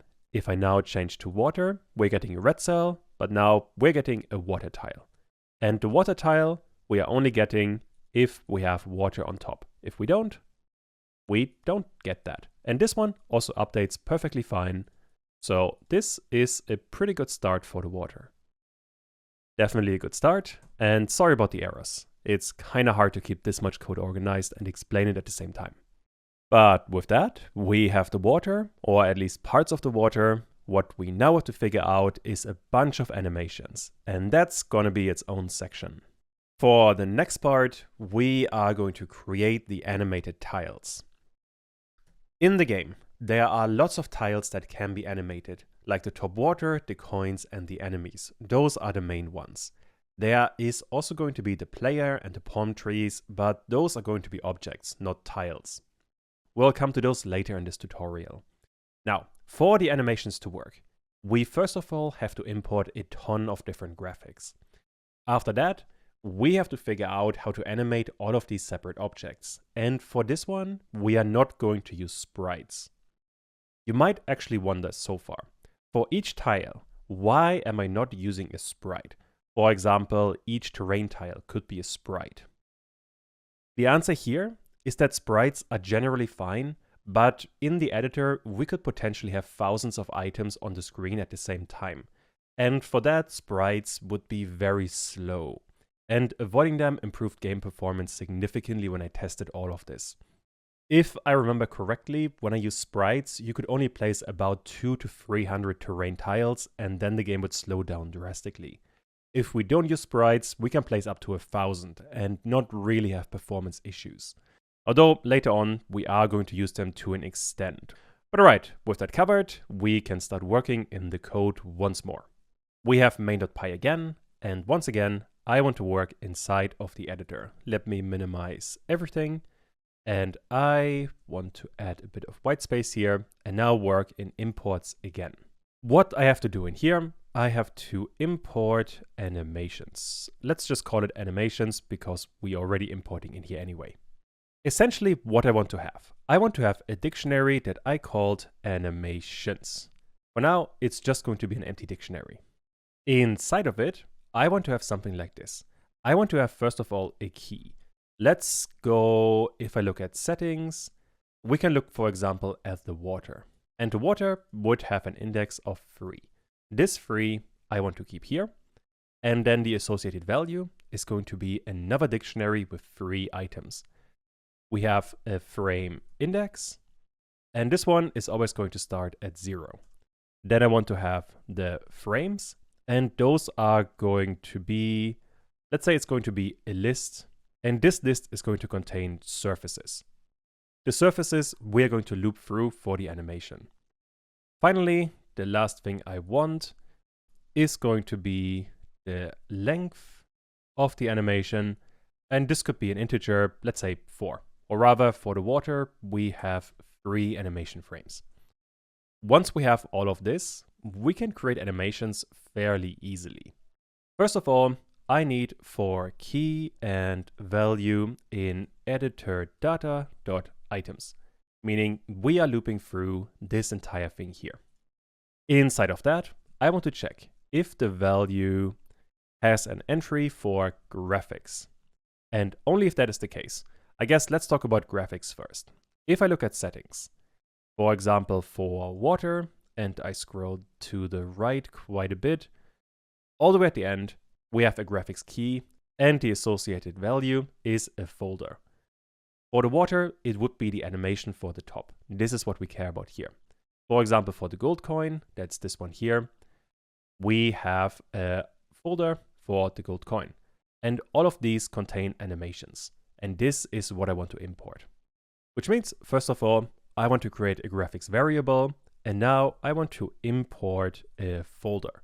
Like we have done in main.py, let me copy from support, import everything, and this I want to do in here as well. And let me add a bit of white space, so all of this is a bit easier to understand. The file path we are getting from value graphics. There we go, and with that, we have graphics imported. Next up, we need to actually create an entry inside of this dictionary. For that, I want to have self.animations, and now I need a key. The key I am already getting from this one, so I can just pass in key in here. The value I am going to give it is going to be another dictionary, the dictionary we have created here, or we are going to create. We always start with a frame index, and this one is always going to be 0. After that, we want some frames, and the frames are going to be the graphics. Finally, I want to have the length of the animation, and this is just going to be the length of my frames, which is going to be the length of the graphics folder. That is all we need. I can now delete the example and print what we actually get. Print self.animations. If I now run all of this,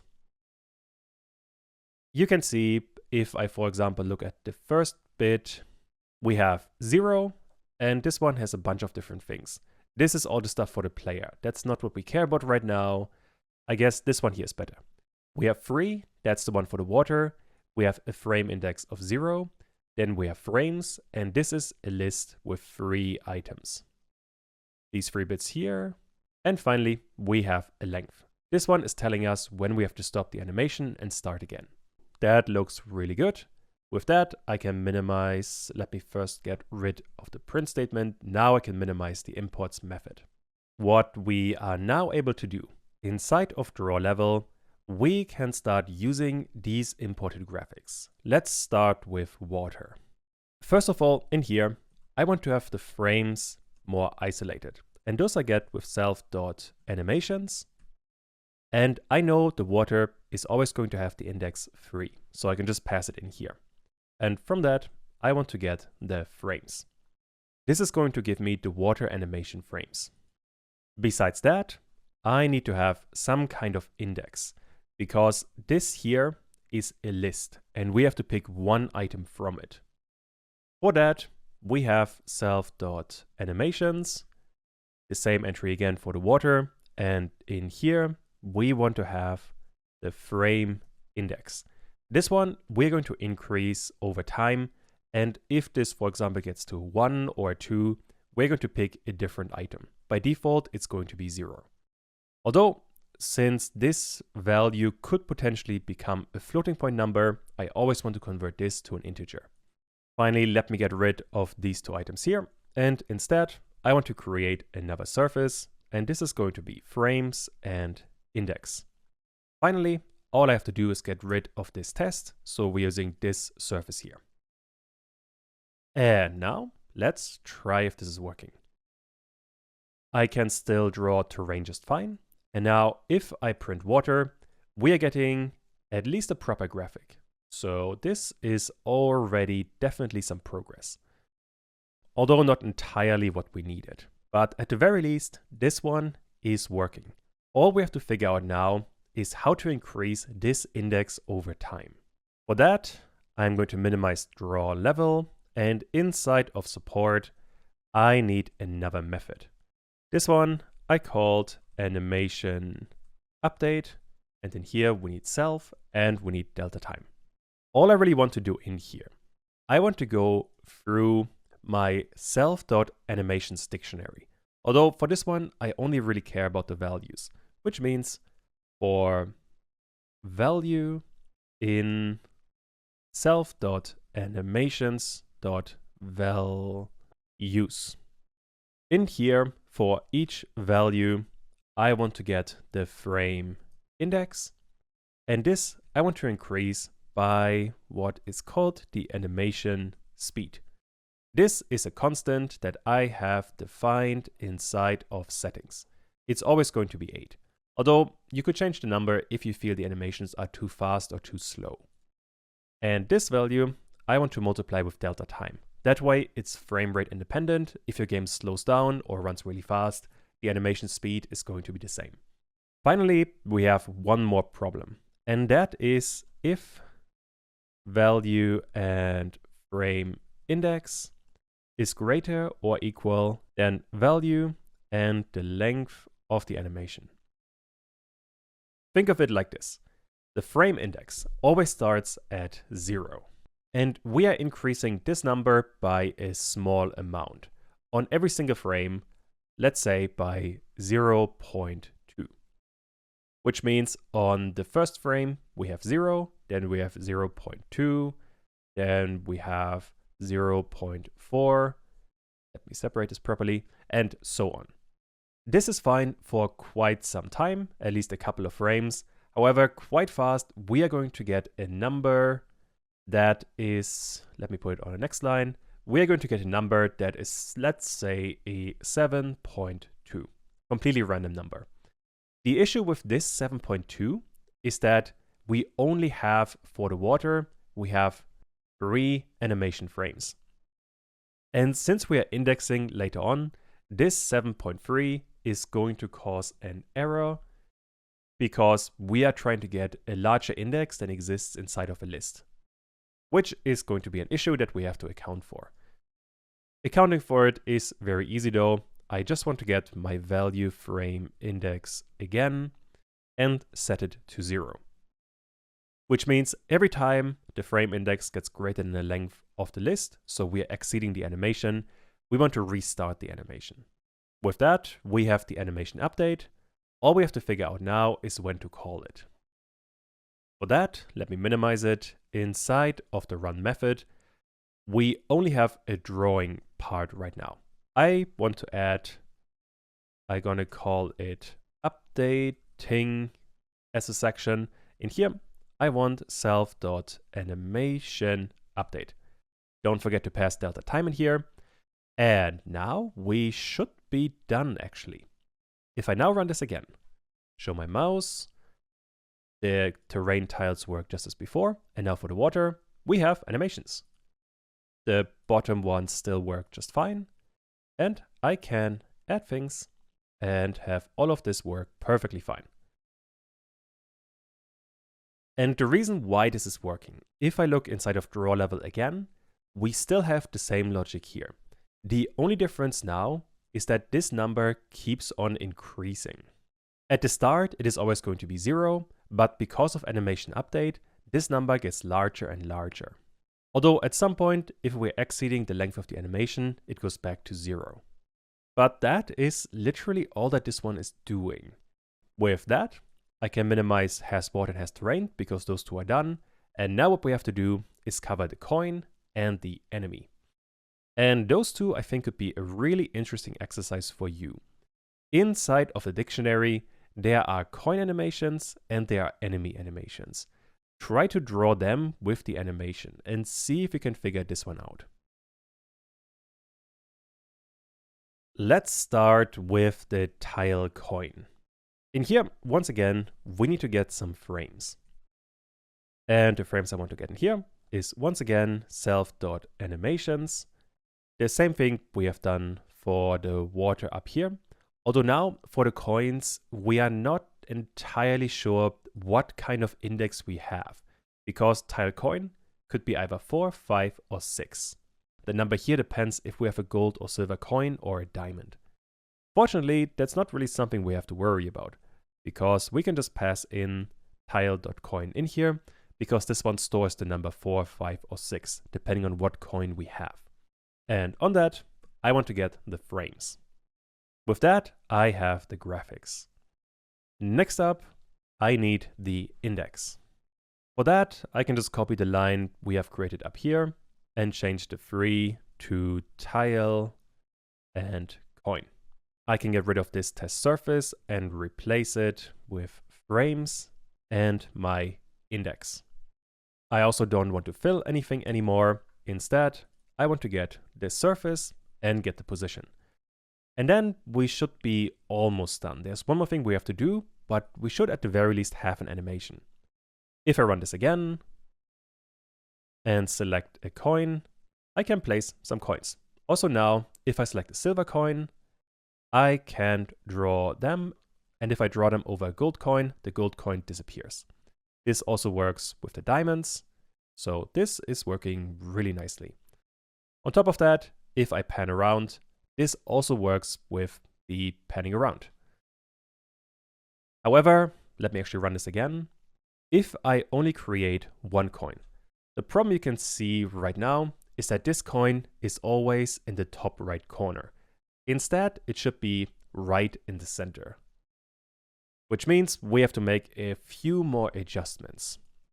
The way I approach this, I have created a rectangle. And for this one, I want to get the surface we just created and then get underscore rect. I want to place the center. For the center, we need an X and a Y position. Although we already have that to an extent. We have position 0, that's the X bit, and we have position 1, that's the Y bit. This is what we have created up here. The problem is these two numbers are too far to the top left. Let me draw a tile that looks like this. These two positions are this top bit up here. And since the surface doesn't cover this entire area, we are placing the surface here, which is why the coin is in the top left of each tile. To account for that, I want to move the center of the coin, so this center here, to the middle of the current tile. For that, I have to get the top left, move it to the center, or increase it by half of this entire width. The same thing I have to do for the height. This is going to be 1/2 of the entire thing. If I do that, this top point here is right in the center. And this is exactly the point I'm looking for.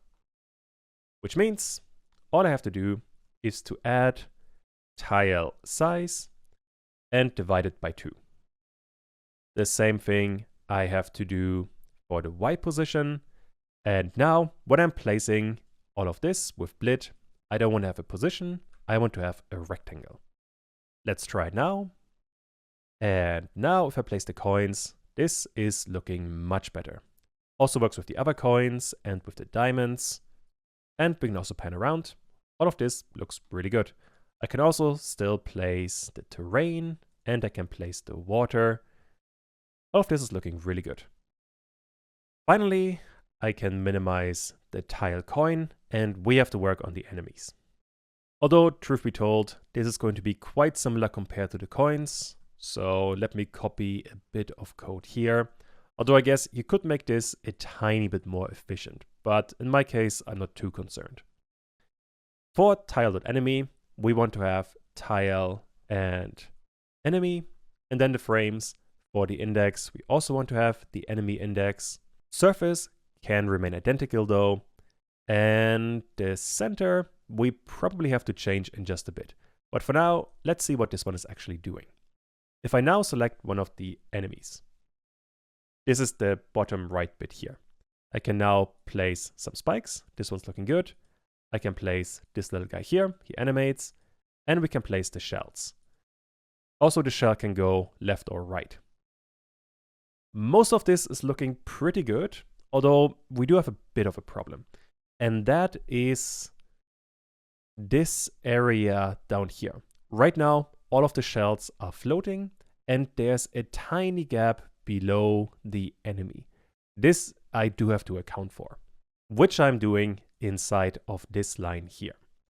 What I want to do now, I want to place the mid bottom. If you imagine that this is the cell and this is the top left part of the cell. This used to be our origin point. Now what I want to do is this mid bottom is going to be this point, and this is what I want to have for the origin point. As a consequence, kind of similar compared to what we have done with the coins, we have to go halfway, 1/2 to the right, except now we have to go the entire height down. So just the entire height of the tile. And then we're ending on this point here. Which means for X, we don't have to make any kind of change. Only for Y, we have to get rid of the divide by 2. And that should be all. If I now run this again, I can select some spikes. They still work just fine. But if I now place an enemy, he's right on the bottom. And most importantly, the shells are also on the bottom. And that is looking really good. Cool. So with that, we have the animations. There's one more really important thing that we have to cover, and that is deleting tiles. For now, we are only able to add more tiles, but, well, we couldn't get rid of them. Let's work on that, and that's not going to be too difficult, so we can jump right in. Once again, we are in main.py, and I want to work inside of the editor. In here, inside of the input section, I already have canvas add. I now want to add canvas remove. Needs self and nothing else. And the first thing we have to check in here is if we are right-clicking on the canvas and if we are not clicking on the menu. This means I want to check if mouse buttons, don't forget to call it, and 2, this is going to be the right click, and not self.menu.rect and collide point with my mouse position. And this should be fairly obvious. I only want to delete tiles if I am right-clicking and if I'm not clicking on the menu. If that is the case, I first of all want to check if self.canvas has any kind of entry. If it doesn't, there isn't any point in deleting anything. If that is the case, however, I want to get my current cell. That I get from self and get current cell. Once I have that, I want to check if the current cell is in self.canvas data. Now I know that I have right-click somewhere on the canvas, there's something inside of the canvas, and I know the position of where I have clicked. If where I have clicked actually targets an existing tile, I want to get this tile. So self.canvas data and the current cell. And on this, I want to remove ID with self.selection index. This remove ID is going to work kind of similar compared to add ID. If I scroll down a tiny bit and minimize the init method, we have add ID. Remove ID is going to be another method that has the same parameters and is kind of going to do the opposite. Once again, I want to get my options. I can just copy them. And besides that, I can actually copy the entire thing because we are going to check for every single kind of option we have here. I should probably explain for the tile delete logic. The way deleting is going to work is we can only delete the currently selected tile index. For example, I only want to be able to delete terrain if I have terrain currently selected. Same for water, same for the coins, and so on. That way I have some control over what I am going to delete. All I have to do in here now is, when I'm removing something, I want to set terrain and has terrain to false. The same thing I want to do for the water. This one should be false. Self.coin should be none, and self.enemy should also be none. There's one more thing that I do want to check. This I have called, is going to be another method, self.check content. Let me create it right here again. What this one is going to do is, if all of these cases are false, meaning on this current tile there simply is no data, I want to delete this entire tile. The problem is, I cannot do this from inside of the tile, because all of this is stored inside of self.canvas data, the dictionary. Which means for now, inside of this check content, I want to have an attribute that is called self.isEmpty. If there's nothing left inside of this tile, meaning all of these cases are false or none, this one should be set to true. That being said, by default, inside of the init method, let me do it all the way at the end, self.isEmpty is going to be false. All I have to do now is to figure out when this is going to be empty. And that is basically just a bunch of if statements. So if not self.has not water, but terrain, and not self.has, now we have water, and not self.coin, and not self.enemy. If all of these are wrong, I know this one is going to be empty.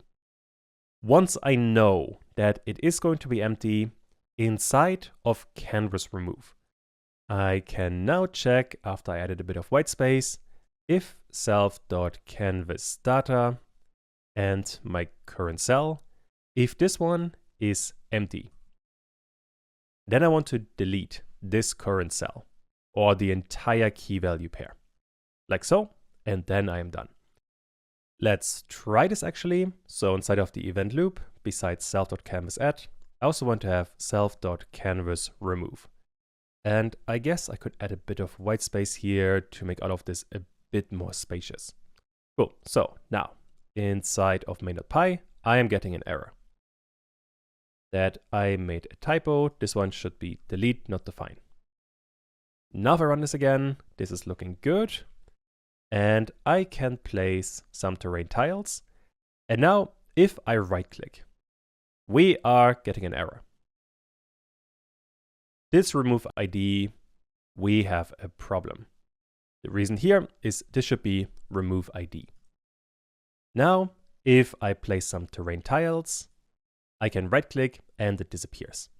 Although you can see a problem, we have to call check neighbors again to update this entire thing. Otherwise, it would look a bit weird. But that we can do quite easily if I minimize canvas tile. After I have run all of this, I want to run self.checkNeighbors. In here, don't forget, I have to pass in my current cell. Although I messed up the annotations here a tiny bit, those two should only be run if we are, or if the current cell is in the canvas data. Otherwise, this line here might cause an error because this tile might not exist. But with that, let's try all of this one more time. I can place some terrain tiles, and now if I right click, they disappear. And this is feeling really good. I can keep on adding and removing. Also now, if I add some water, I can also remove this and it updates perfectly fine. And now to understand the system. If I place a gold coin, like so, and if I right click now on the water isn't being affected. But if I go over the coins are affected. That way, I have quite a bit of control over what I am going to delete, which I quite think is useful. And well, with that, we have been making quite a bit of progress. This is definitely a very satisfying system. For the next part, we can start working on the objects, and let me explain what that is going to mean.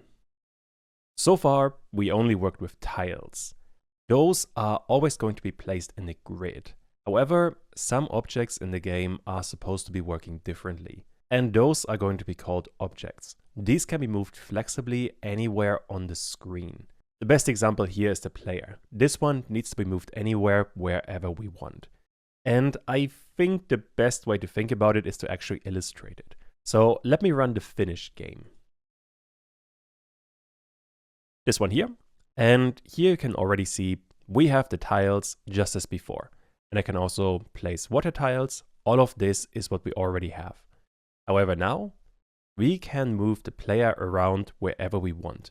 There is no limitation in terms of tiles. The same thing is also going to work with the sky. So the sky we can move up and down as we want. There's no limitation in terms of tiles. Furthermore, we have the palm trees, and those can also be moved around freely. Because for those, let me place a few more. Those just don't really fit exactly on a tile grid. I want it to be more flexible here. And all of this is what we are going to implement via objects. So this is what we have to work on. All of this though is going to require quite a bit of additional logic. So let's jump right in and let's cover all of it. Here we are back in the project, and once again, I want to work inside of the editor. In here, we need some kind of object that can actually work as, well, an object. And in my case, I have used sprites for that. So fundamentally, we have two different things to draw the level. We have all of the tiles. Those are the canvas tiles. And besides that, I want to create another class. This one I have called canvas object. And importantly here, this one is going to be a sprite. So we have to inherit from pygame.sprite.sprite. As a consequence, the first thing we have to do is declare an init method. And here we need self. Besides that, we are going to need a position. We are going to need some frames as well, because the objects are also going to be animated. Besides that, each object is also going to have a tile ID. That way we can identify it. This, for example, means inside of settings, all of the palm trees are going to be objects. And I want to store the 11, 12, 13, and so on for each of them. That way I know exactly what kind of object I'm working with. Besides that, I also want to have an origin point. This one I'm going to explain more in just a bit, but this one is really important to figure out where this canvas object is placed inside of the grid. Finally, we need a group because we have a sprite and we need to place the sprite inside of a group. With all of that covered, we have to call this super init method and pass in the group in here. Just to get started for now, I want to create a basic self.image, and this is just going to be pygame.surface. In here, we can create a surface with the size of 100 times 200. This I want to fill with a color so we can see it more easily. Let's go with red. And finally, we are going to need a rectangle. So self.rect, and this is going to be self.image.get_rect. This should also be spelled correctly. In here, I want to place the center wherever the position is, and I am getting much worse at typing. There we go. With all of this, at the very least, we have some kind of sprite that we are able to see. We just have to figure out how to place it. For that, we have multiple angles. If I look at settings, we have all of these different palm trees here. We have the foreground palm trees and the background palm trees. Those I want to be able to select from the menu and then place anywhere on the screen. However, besides that, I also have the player and I have the sky. Those are going to be on the level when we are starting the level, meaning those cannot be placed, they are always there. As a consequence, both of those have to be created inside of the init method, so we already have them. And that makes it quite easy to fix things as they come along. So let's get started by placing the player. This one is just going to be another canvas object. All of this is going to happen inside of the init method. In here, let's do it all the way at the bottom. I want to place the objects. For that, first of all, I have to create a group. This, let's call it canvas objects. This is just going to be pygame.sprite.group. Once we have that, I want to create one canvas object, and that is going to be the player. I suppose I could add a comment here. That is going to be the player. We don't actually have to store this canvas object inside of an attribute. You could, but there's simply no reason for it. In here, we now need all of the parameters that we have created in here. Let me copy them and fill them with some kind of argument. For the position, we can go fairly random. In my case, I went 200 pixels from the left, and then I placed the player in the center of the window in the y-axis, which means window height divided by 2. After that, we are going to need the frames. Those we are getting from settings as well, because in settings, if I scroll down, the player does have some graphics. We can just use those. We already have them imported. Those we have inside of imports and inside of the animations. Which means I want to get self.animations. The index I'm looking for here is 0, that is the player. And on this, I want to get the frames. I hope you can remember, this is what we have imported here. Next up, we have the tile ID. For the player, this one is going to be 0. And the origin is going to be the origin of the actual editor, which means it is this origin here. Meaning I can just place self.origin in here and I'm good to go. Inside of the class later on, we are going to work with this quite a bit. For now, don't worry too much about it. Finally, we need the group, and this is self.canvasObjects. With all of that going over multiple lines, let me use named arguments so it's a bit easier to read. We have the position, we have the frames, then we have the tile ID, next up is the origin, and finally we have the group. Much easier to read. If I run this now, we can't see any difference. The reason is we are not drawing any of these objects. That we can do quite easily inside of draw level. After we have done all of this here, I want to get my self.canvasObjects, and draw them on the display surface. And now if I run this, we can see we have an object. This is going to be the player. We can't really see it right now, but at the very least, something is going to happen. Although the issue is, if I pan around, you can see the player doesn't update or doesn't pan around with the rest of the level, which is something we do have to work on. All of that is going to happen inside of the canvas object, or at least most of it is. I am going to add a movement section here, like so. And this one is going to first of all need self and distance to origin. This is a really important thing we have to know. And this needs to be a vector with the distance of my current object. Let me draw this actually. I want to know when I am placing or creating the sprite, we have the entire window. And somewhere in here, we have the sprite. Besides that, we have the origin somewhere here. What I want to know in distance to origin is going to be this distance here. We have done this earlier, so it shouldn't be too difficult. The math here really isn't too challenging. All we need is a vector of self.rect and top left. And from that, I want to subtract the origin.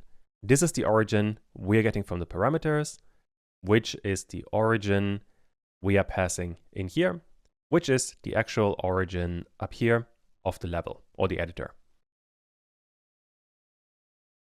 Once I have that bit of information, I can create another method. Let's call it pan position. In here, we need self and we need to know where the origin point is, which means I want to pass in an origin in here. And now we are going to do basically what we have done way earlier in this tutorial, which is when we are panning around, meaning we have the origin point and we are moving the origin point in this direction. If we now have a sprite, we want this sprite with this origin point. We want this sprite to move in the same direction. Those two arrows here are supposed to be identical. I'm just bad at drawing. To achieve that, what we are going to do, we are going to place the top left on the position of this new origin, and then we already know the distance to the origin when we have placed it. That is going to be this distance here. Once we have this distance, we can simply move this thing around, and then we have this new vector that is going to be identical to the original. I hope all of that makes sense. The logic here, well, you definitely want to play around with this a bit. But all I really want to do is I want to get self.rect.topleft, and I want to place this wherever the origin is. And to that, I want to add self.distance to origin, which means now if I do all of this again, we are starting with the blue part. This is the blue part I have drawn in here. We are setting the top left of our sprite to the position of the origin. This, however, isn't enough because we need to get this distance to origin here to account for the distance. And that way we go from this point to this point here. All we have to do now, when we are panning the entire editor, this one here, I want to, in the panning update, besides updating the origin, I also want to update every single sprite. This is going to be for sprite in self.canvas objects. All I have to do in here is sprite.pan position and pass in self.origin. Now, if I run all of this and pan the entire thing, we are always accounting for the origin. And that way, everything works as intended. Very happy with this. This is looking good. Now we can minimize the pan input and we never have to worry about this one again. Which means we can flesh out the canvas object quite a bit more. The first thing I want to work on is the animation. Because I don't want to have a plain red rectangle for all of the images, I want to have an animation. For that animation, we need frames first of all, and those are the frames we are already getting. We don't do anything with them right now. I am, for now, just going to store them inside of an attribute. Besides that, we are going to need self.frameIndex. This, we have already done some animations, is the number we are going to increase. And now, instead of drawing a plain red rectangle, I want to get my self.frames. And on that, I want to get my self.frameIndex. Just as a reminder, self.frames right now is just a list with surfaces, and we are picking one of those.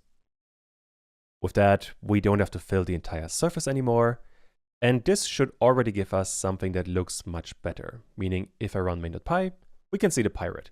And the pirate can also be panned around. This is definitely making some progress. All we have to do now is to create an animate method. This one needs self and delta time. Inside of this one, if you want to challenge yourself, you should be able to create an animate method quite easily at this point. So pause the video now and see if you can figure this one out. First of all, I want to increase self.frameIndex with plus equal, and then I want to get the animation speed and multiply it by delta time. Once I have that, I want to update my self.image, and this is going to be self.frames.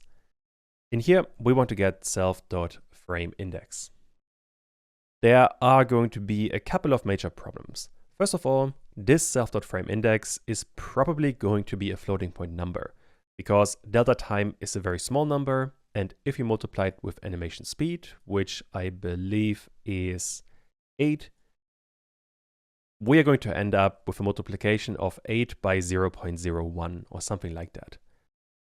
Since we cannot do indexing with a floating point number, I want to convert this frame index into an integer.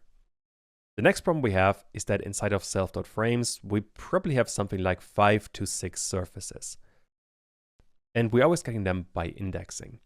However, this self.frameIndex is going to be larger than the length of this self.frames very quickly. And this we have to account for. What we have to do in here is self.frameIndex is going to be 0 if self.frameIndex is greater or equal than the length of self.frames. If that is not the case, meaning else, I just want to keep self.frameIndex as the frame index. And that is all we need. All we have to do now is to actually call the animate method inside of an update method. In here we need self and delta time, just as before. And call self.animate with delta time. We are nearly done with the animations. We just have to call this update method inside of the run method inside of updating. Since all of the canvas objects are going to be inside of the canvas objects group, I can call update on this one. And now, if I run main.py, we are getting an error. That canvas object update needs delta time, which we can just pass in here. And now if I run this, we have the animation for the player. This is quite nice. Although there's one more thing that I would like to add in here, and that is for each animation, I also want to update the rectangle. That way, if the surface changes too much, we're not moving this thing around. And this is just going to be self.image.getRect again. And in here, I want to place the mid-bottom with the position being where the mid-bottom of the rectangle was in the last frame. This way, the rectangle or this entire sprite is always going to stay in the same position, which definitely makes a small difference. But that is all we need for animate. Now we can minimize it and never worry about it again. Next up, we have another problem. If I run main.py again, I guess I can show my mouse. If I click on the player, nothing is going to happen. There's no way to interact with it at all right now. And this I want to change. The first thing I want to do is that we can drag this object around in the editor. For that, we need two more attributes. I'm going to put them inside of movement. First one is self.selected. This by default is going to be false. This is just going to be an attribute that tells us if we currently have this sprite selected or not. Besides that, I want to have self, and this one I called mouse offset. By default, it's going to be a vector with 0 and 0. And let me explain why we are going to need this. We want to move a sprite that could look something like this. On the sprite, we are always going to be constrained to moving one point. Say we could move this point here, or this point here, or this point here, and these are all of the predefined points inside of a rectangle. So we have top left, top right, center, and so on. In my case, I am always going to move the top left. Let me get rid of the other points. And this is the point we are actually going to move for the sprite. This, however, is a problem, because when the player is clicking on a sprite, we might get a click here, or here, or here, or here. And the player expects that we don't instantly jump the top left position to, let's say, this point here. And to account for that, we have this mouse offset. This is always going to be the distance between the top left and the point the player clicked on. This point we have to get every time the player is clicking on this object. Let me put all of this inside of a separate method. Let's call it start drag. This one needs self and nothing else. In here, we first of all have to make sure that self.selected is going to be true. Besides that, I want to have self.mouse offset. As a reminder, this point is going to be the distance between the top left and the position the player actually clicked on. Just to make sure that you can still follow along, try to figure this one out yourself. This should be a very simple vector operation. Don't overthink this. We first of all need to get the mouse position. Don't forget to call it.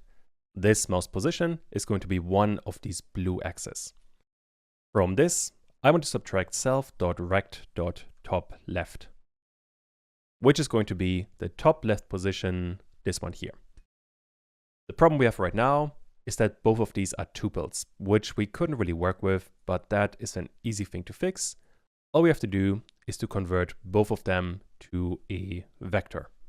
With that, we know when we are dragging, and we also have an offset to the mouse, which means now I can minimize the method. And the next thing that I want to do, let's actually put this inside another method to keep things a bit more organized. And this one I called drag.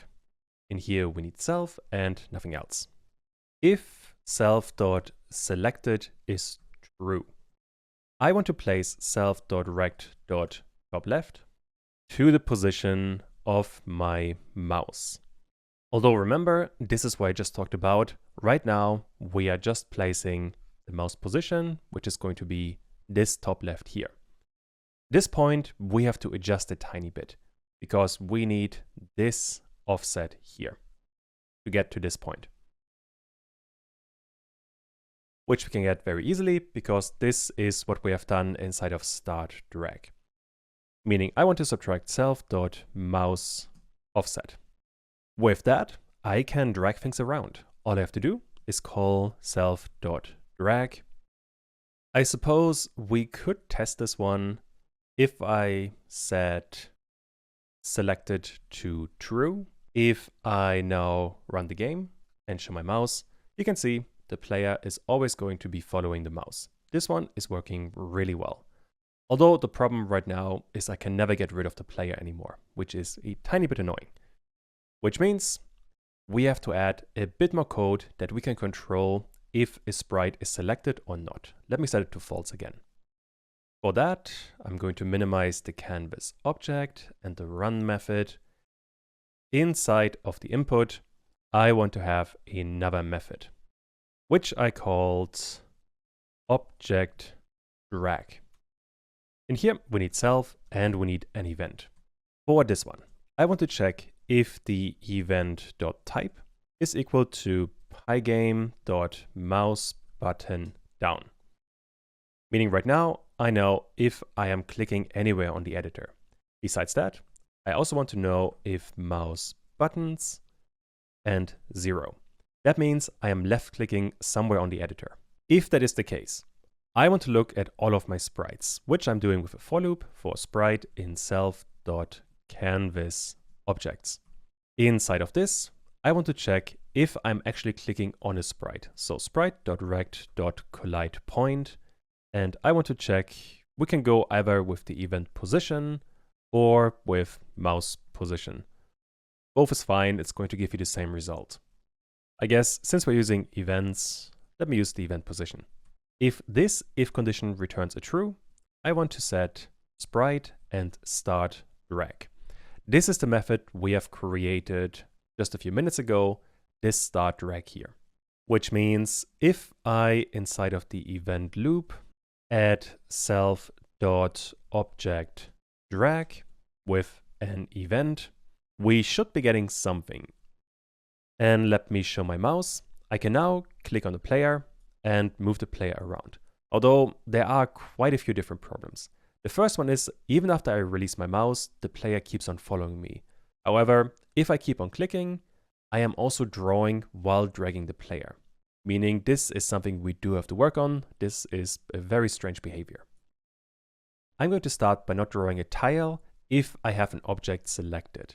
For that, inside of the init method, I want to create self.object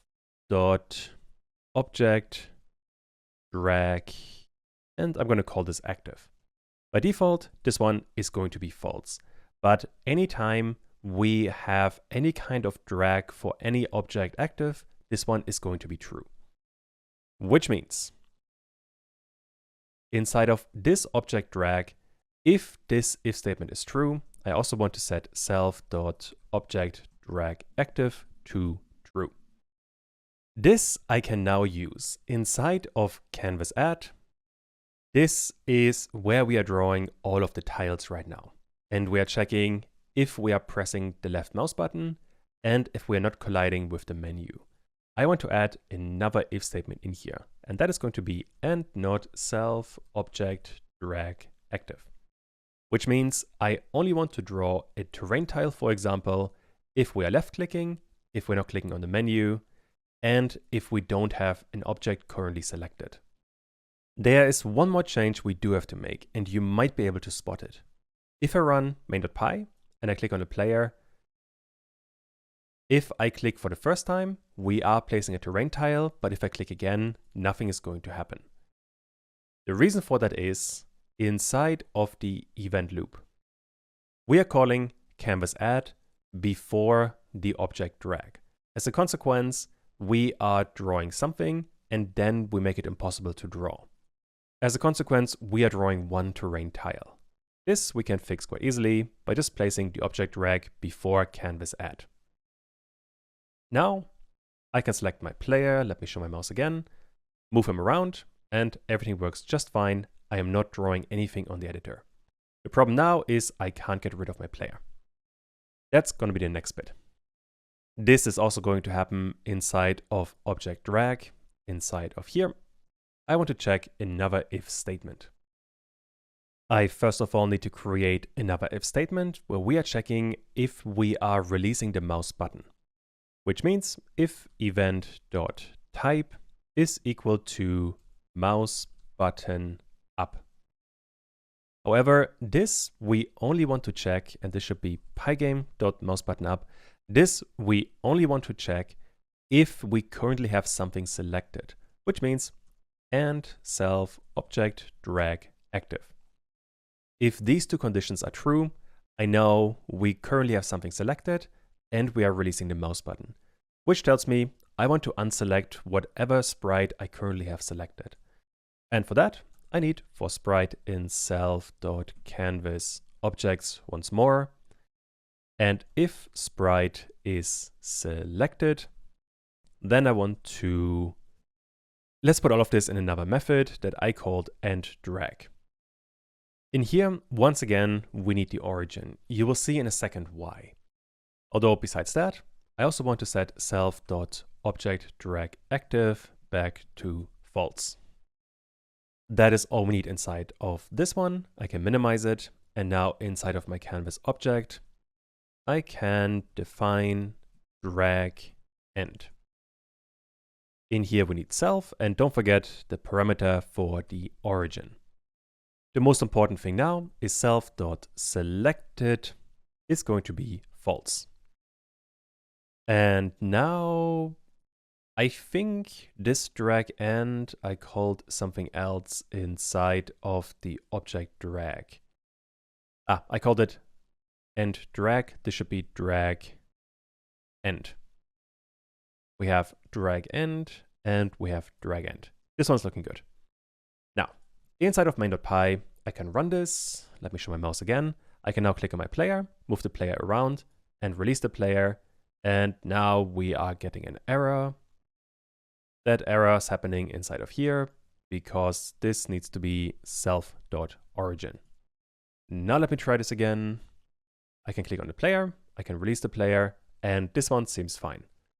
Although now you can see it if I pan around. Let me do it again. Let me move the player somewhere here. And if I now pan, the player is teleporting around. The reason for that is inside of the player or the canvas object, after drag end, we have a problem because this distance to the origin, which we needed for the panning, has changed. So once we start to pan, the player is going to be teleported around, depending on where this position is. To account for that, I can just duplicate this line and paste it in here. And now we get a new distance to origin, and that way we can pan around properly again. Meaning, if I try this now, I can move the player around. I can also pan, and everything is working perfectly fine. I am very happy with this. This is looking really good. There's actually only one more thing that we absolutely have to do inside of this canvas object. And that is we have to store the tile ID. This one is honestly super simple. All we need is self.tileid is going to be the tile ID. This part is going to become really important later on, but for now, we don't really need it. But I can minimize the canvas objects. And now we need one more thing before we can place objects from the menu. And that is inside of the init method, we have two objects we have to create when the editor is starting. We have the player, and besides that, we also need the sky. This is going to be a simple object that is not animated, and it's basically the thing that determines the height of the sky. This is also something we have to store inside of another attribute. Let me call it sky handle.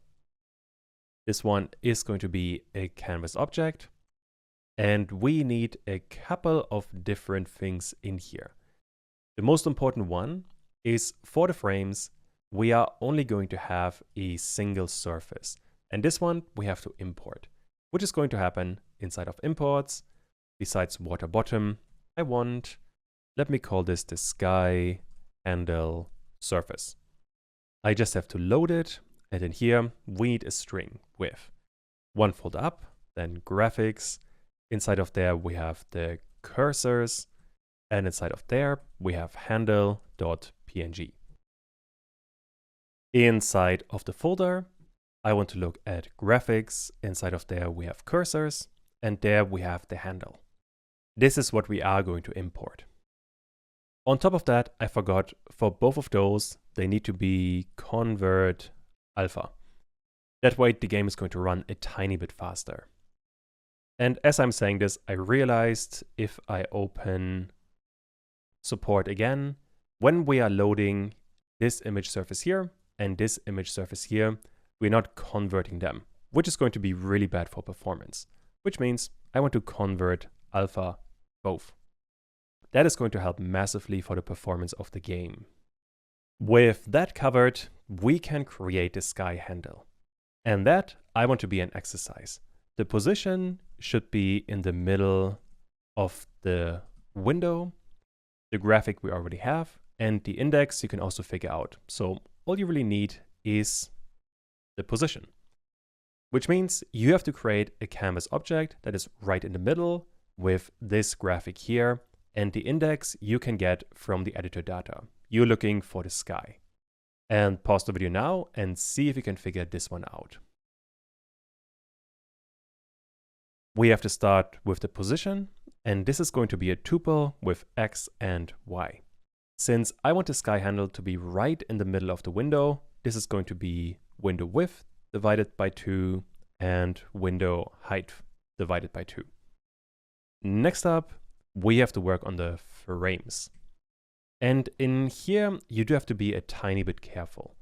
Obviously, we need self.sky handle surface, the one we have imported down here. However, inside of the canvas object class, we are cycling through a list for the animation. So for the frames, we don't need one surface, we need a list with surfaces. As a consequence, this one needs to be a list with this one surface. You could make this a tiny bit more fancy to only animate this canvas object if there's more, or if there's a list of surfaces, but in my case, this isn't going to be too much of an issue. Next up, we need the tile ID. This one we are getting from the editor data, and sky is 1. Which means tile ID is 1 as well. The origin is going to be self.origin. And finally, group is going to be quite simple because we only have one group, self.canvasObjects. With that, I can get rid of this position here. And finally, let me show my mouse. I can click on the sky handle and move this one around. I can release it and it doesn't move anymore. And now I can move the player. And I can also pan around. All of this is working really well. Obviously, I can combine this with terrain tiles as well. And all of this is working super well. There is some definite progress being made. I can now minimize the init method. And the last thing we are going to need for this section, it is getting quite long, but I want to have all of the main part of the object inside of one section. When I am adding something to the canvas, this canvas here, I am always adding a tile. But this isn't necessarily the case, because sometimes I'm going to place an object. Which means inside of here, I have to check if I am placing a tile or if I'm placing an object. This I can do with another if statement. I want to check if my editor data, in here, I want to look at my self.selectionIndex, and on this, I have a type. If I look at settings, we have type, this is either object or it can be tile. For the tiles we have placed so far, there's coin, there's enemy, and there's the terrain and water. These are all tiles. However, for the palms, we have object, and this we can check. Specifically, we're checking this in here. Meaning we want to do all of this only if this one is a tile.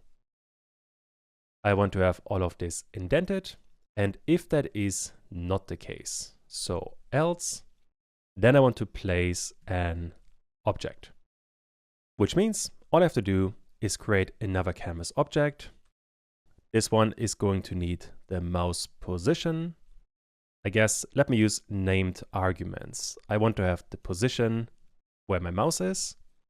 Next up, I'm going to need some frames. This I get with self.animations. In here we have self.selectionIndex. And this, once again, is what we're getting from import. On this, I want to get the frames. Next up, we need a tile ID. That, in this case, is just going to be self.selectionIndex. And the same is going to be with the origin. In here, we need self.origin. Finally, the last thing we need is the group. Once again, we only have one group. We need self.canvasObjects. And with that, every time I am clicking on the editor with an object selected, we should be placing an object. Although before testing this, I realized there's one error. This should be a comparison operator, not an assignment operator. And now if I run all of this, and let me show my mouse once again, I can now click on the palm tree and place it somewhere here. And we have a new object. I can also move this around. And this one I can do multiple times. This one is working really well. We do have a problem though. And that is if I hold my mouse down and drag it around, I can place a whole bunch of palm trees.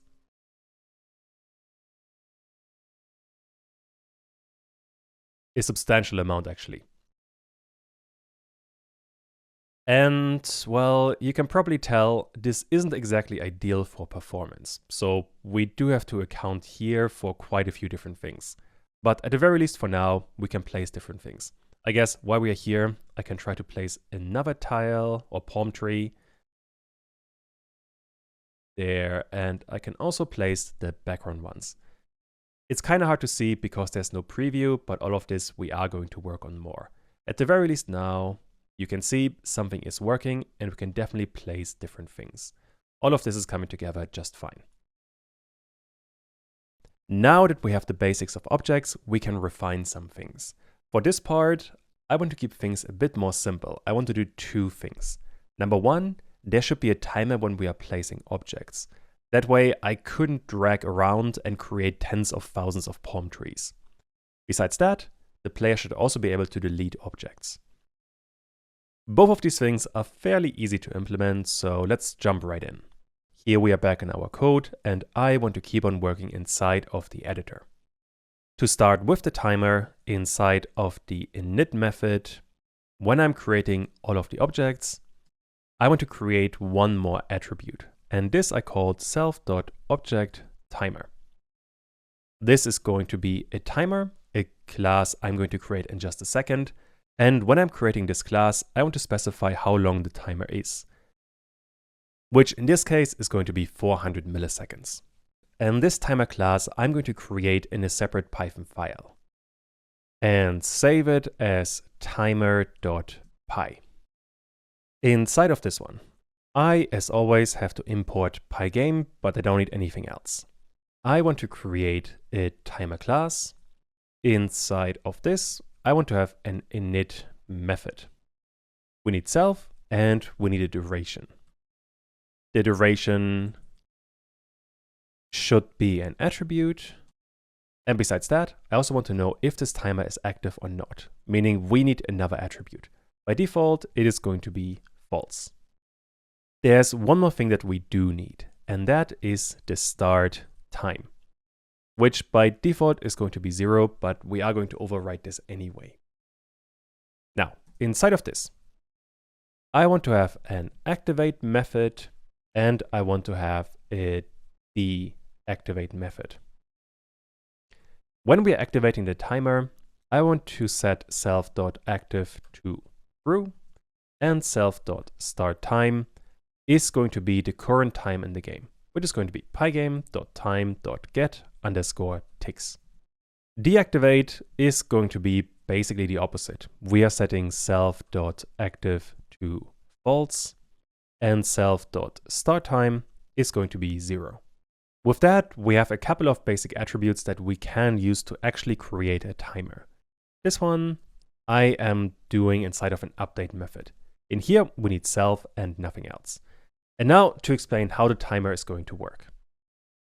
Let's say this one here is a timeline of the entire game, with this point being 0 or the start of the game.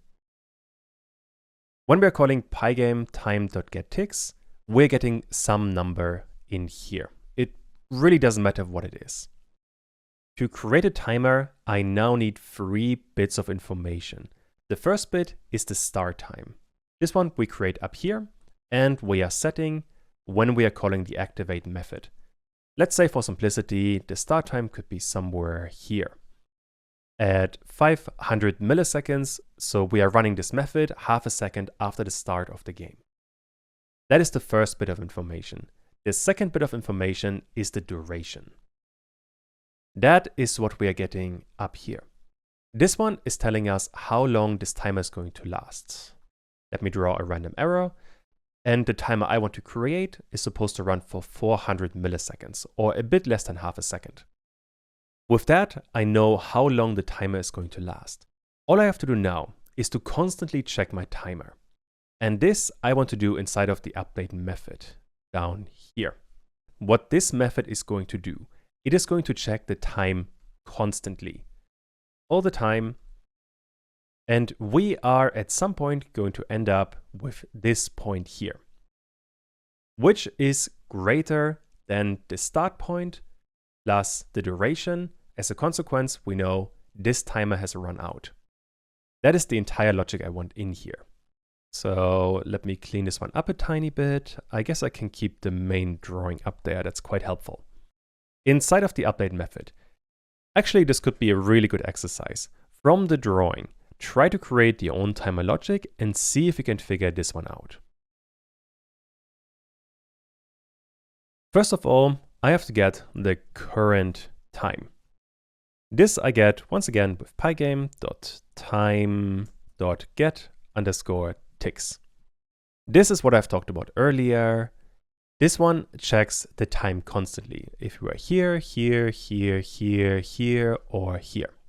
And if you are wondering, the difference between these two getTicks is the method itself does the same thing.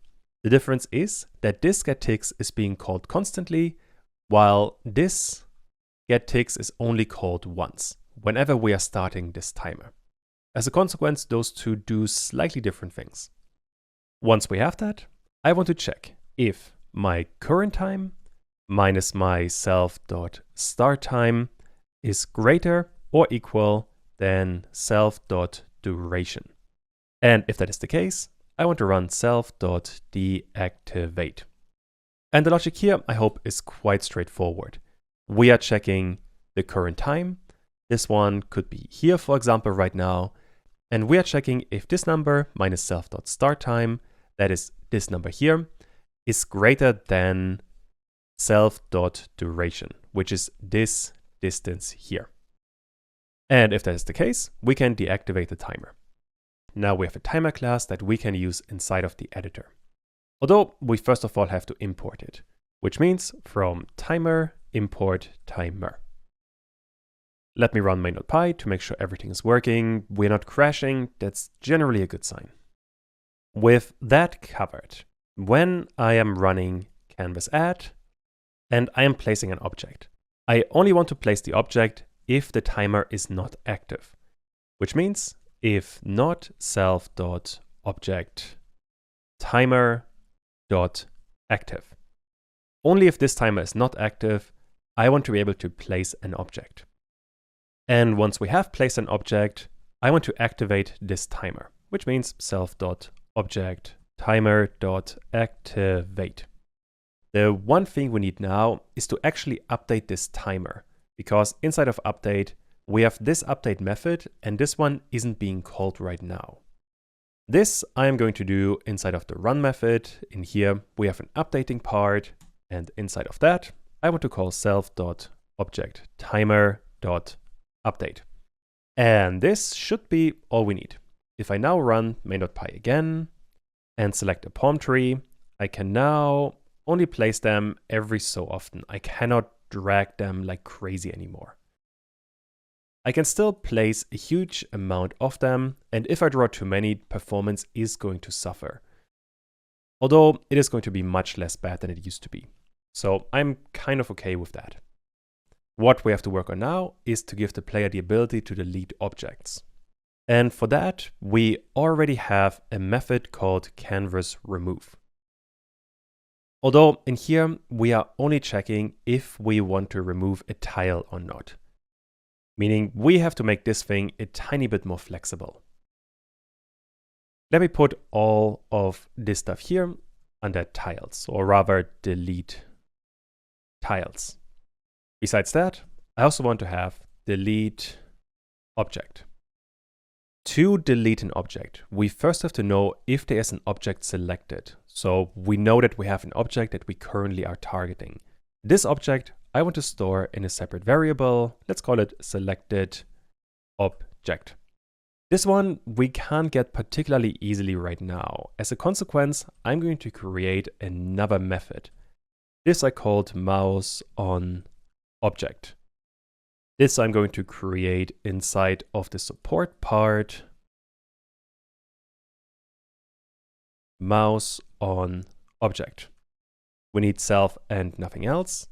And all we are really going to do in here is we're going to check all of the sprites for sprite in self.canvas objects. And I want to know if my mouse is currently on any of these sprites, which I get with sprite.rect.collidePoint and my mouse position. If that is the case, I want to return the sprite. That is all I need in here. And now, if this is the case, if we have a selected object, then we can do something.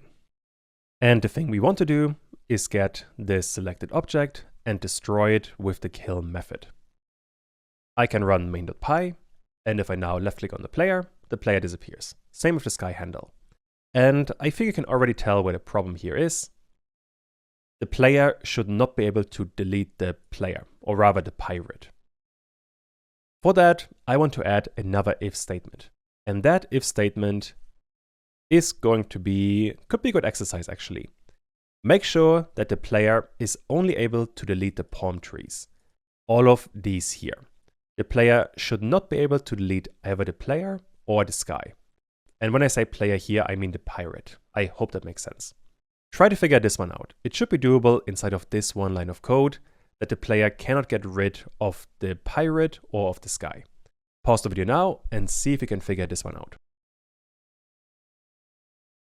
I want to check if inside of the editor data, I have a selected object.tile ID. Remember, tile ID is inside of settings, and I can close the timer. We don't need it anymore.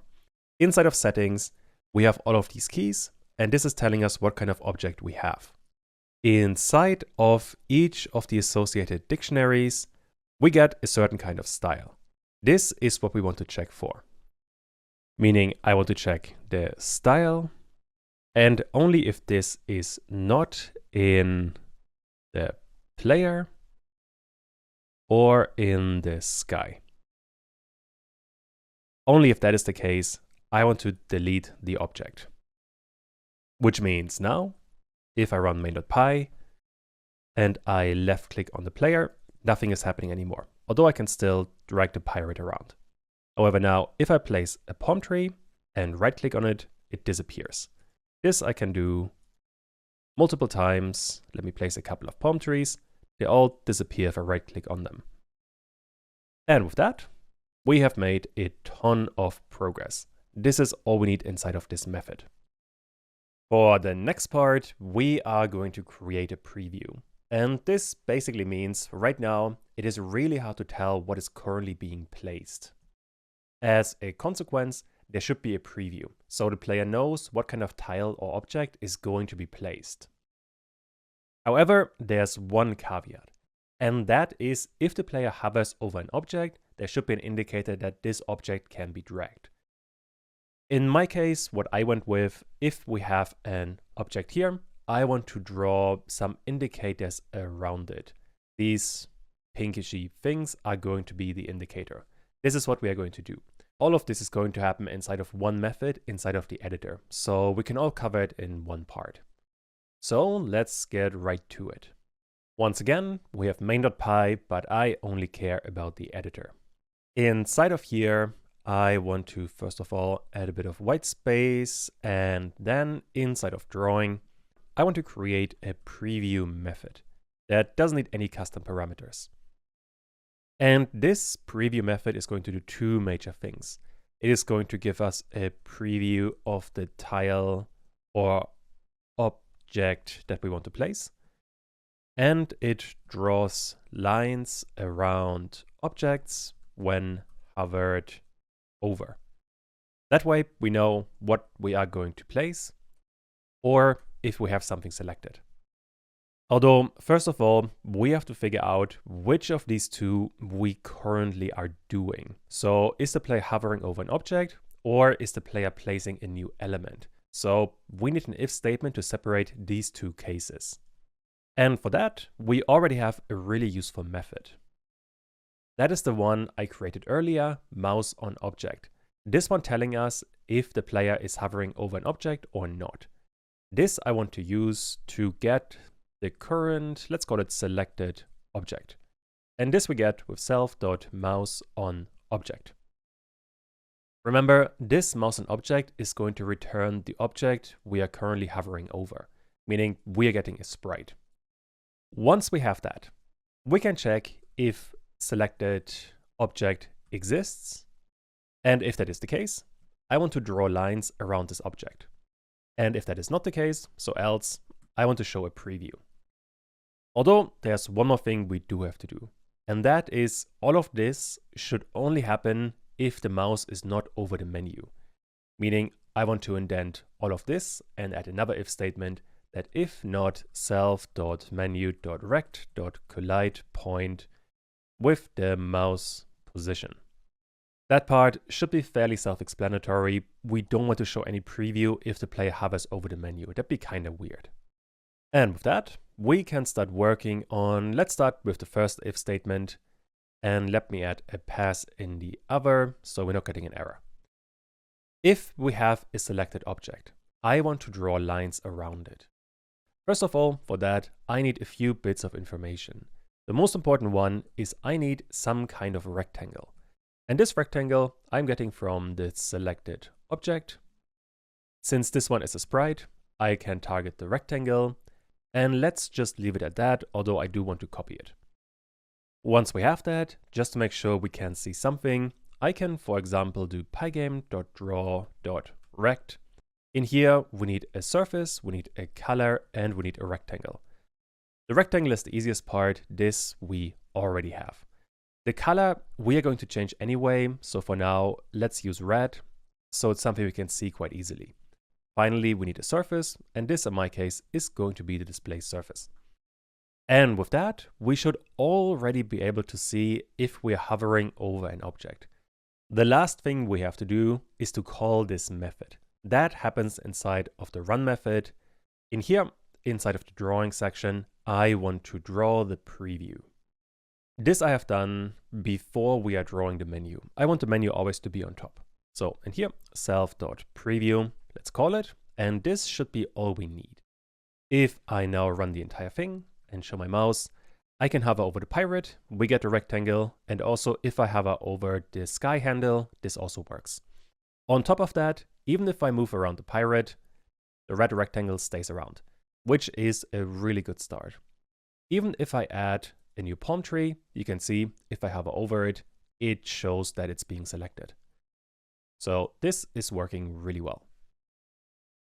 Although just showing, let me minimize this, just showing a red rectangle really isn't ideal. So we have to refine this, and I want to get rid of this drawing method here. Instead, let me explain what I want to do. The rectangle we have right now looks something like this. And what I want to do is to draw the lines around it, something like this. Every single line in here is going to be drawn with pygame.draw.lines. This one allows us to draw a line. Although we first of all need to figure out how to expand this rectangle so these indicators are a bit further outside. This we fortunately can do quite easily. Instead of copying the rectangle, I want to inflate the rectangle. I'm going to inflate it by 10 and 10 pixels, which means we're inflating it in this and this direction by 10 pixels, or rather 5 pixels on the bottom and 5 pixels on top. The same thing is going to happen for right and left. They are both going to expand by 5 pixels. That way, we're getting a bit of a distance between the actual sprite and the indicators. All of this is going to happen inside of this rectangle. Once we have that, I want to figure out how to actually get these lines here. And for that, I want to declare a couple more variables. The first one is a color. That way I don't have to write the same color over and over again. For this one, I want to go with black. Next up, I need a width. The width is the line width. I set this one to 3. And finally, I want to have a size. This I have set to 15. What this size means, if I show this one again, this size here, for example, could refer to this distance here or to this distance here. Once we have all of that, we can actually start with the drawing. And what we need in here is pygame.draw.lines. Inside of that, we need a couple of different arguments. We need a surface to draw on, we need a color, we need to tell pygame if the line is closed or not, then we need the actual points we want to use, and finally, we need the line width. Most of these are really easy. For example, the color we already have with the color here. The line width is also very easy. That is the width here. Let me change the line width just to width, and we are good to go. The surface is also quite easy. I want self.displaySurface. Closed means if we have a couple of points. Let's say I have a point here, and a point here, and pygame is going to connect them like so. If closed is activated, it is going to draw another line from the last to the first point, which in my case, I do not want, which means I'm going to add a false in here. The only really complicated bit inside of here is points, because for this one, we need a list, and this list has to contain 3 points. Each of them is going to be x and y. So let me add x and y in here, and then I can talk about this in detail. What I want to happen in here. If this is the original sprite that we have selected, that we are getting from up here, the selected object. Around that, we have created a larger rectangle. This rectangle here, this one looks something like this. The larger size we are getting from inflate. What I want to do now is to draw, for example, in the top left. To do that, I need to figure out 3 points. I need this point here, I need this point here, and finally, I need this point here. These are the points I'm going to figure out down here, and down here. And I think this could be a really good exercise for you. Try to figure out these 3 points and see if you can draw this line. So pause the video now and try this one. All right, let's do it together now. The easiest point we can get is the top left point, because this one is literally just the top left. And I can clean this one up a tiny bit. We also don't need the inner rectangle anymore. This second point here, that is the red one, we just need the top left of the rectangle, which we get with rect.topleft. With that, we already have the first point covered. Next up, I'm going to work on this point here. For this point, we know we are on the left side of the rectangle, which means x is quite easy to get. All we need is rect.left. Y we can get quite easily as well, because we know we are all the way on the top, and we want to go down by a certain amount. The amount being this size here. In our case, we want to go down 15 pixels. As a consequence, for y, I want to get rect.top minus the size. There's only one more point that we need, and that is this point here, or the yellow point. This one is going to work in kind of a similar way. We know for this one, we are all the way on the top of this rectangle, which makes y quite easy. All we need is rect.top. For x, we know that we are all the way on the left side, and we want to go 15 pixels to the right. The same 15 we have gotten here. As a consequence, for x, I want to get rect.left plus this size. And with that, I can clean all of this one up. And now let's try to run this and see if it works. If I now hover over my player, I can see this is almost working. I just messed up the blue point, but this we can fix quite easily. The problem here is this line. This should be plus instead of minus. If I run this again now this is working just fine. Cool. The problem with this one was that the origin point is in the top left. And if you want to go down, we have to increase y instead of decreasing. And this is what I got wrong here. But, well, all we have to do now is do this 3 more times. Meaning I can duplicate it. And, well, we already have the top left. Besides that, I want to have the top right. Then I want to have the bottom right. And finally, I need the bottom left. All of these points are going to be fairly simple geometry. So let's go through them one by one. This one here is the top right. If I make all of this visible, and we have a rectangle like so. The one we already covered is this one here, so we don't have to worry about it. The one I'm going to work on next is going to be the top right, this one here. For that, once again, I want to have one rectangle, a second rectangle, and then a third rectangle. Once again, the red one is the easiest one because this one here, instead of the top left, we want to have the top right. For the blue rectangle, we know we are on the top of the rectangle and we want to go 15 pixels to the left. That I can do in here. For X, I want to have rect not left but right. And from that, I want to subtract the size. For Y, I am happy just with the top. That is giving us the blue and the red rectangle. Finally, we have to work on the yellow one.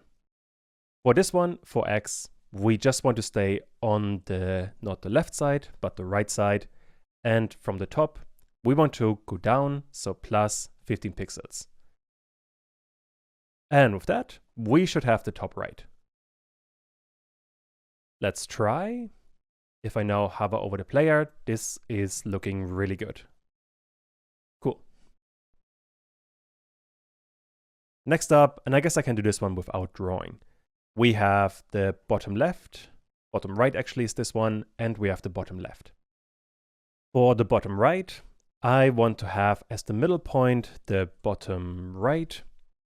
And the first point we want in here is rect.right. And from that, I want to subtract the size. With the Y part, we can just use the bottom one. For the final point, for X, we want rect.right. This one doesn't need the size. And then I want to have rect.bottom. And from that, I want to subtract the size. With that, we should have the bottom right. Let's try this one. And this is also looking pretty good. And if you are struggling, just draw these points yourself. It's not that hard to follow along if you play around with this a tiny bit. Finally, we need the bottom left, meaning the middle point again is very easy.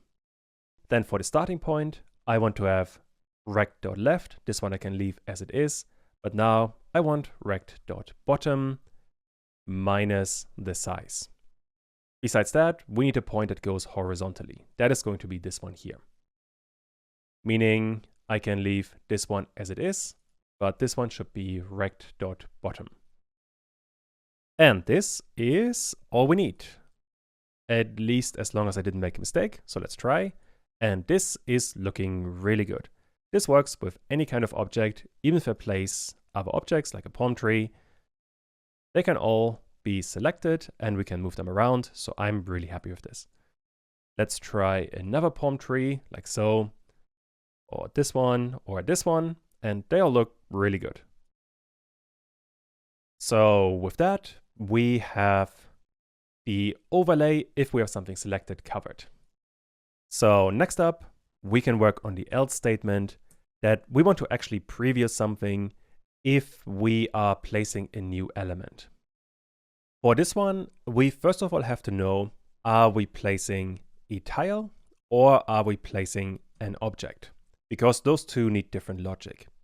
To separate the two, I want to create a type dictionary. This one we are going to create with dictionary comprehension, meaning in here I want a key and a value for key and value in editor data dot items. With this line here, once again, we are copying this entire dictionary, which we don't need. All I want in here is the type. Do I have an object or do I have a tile?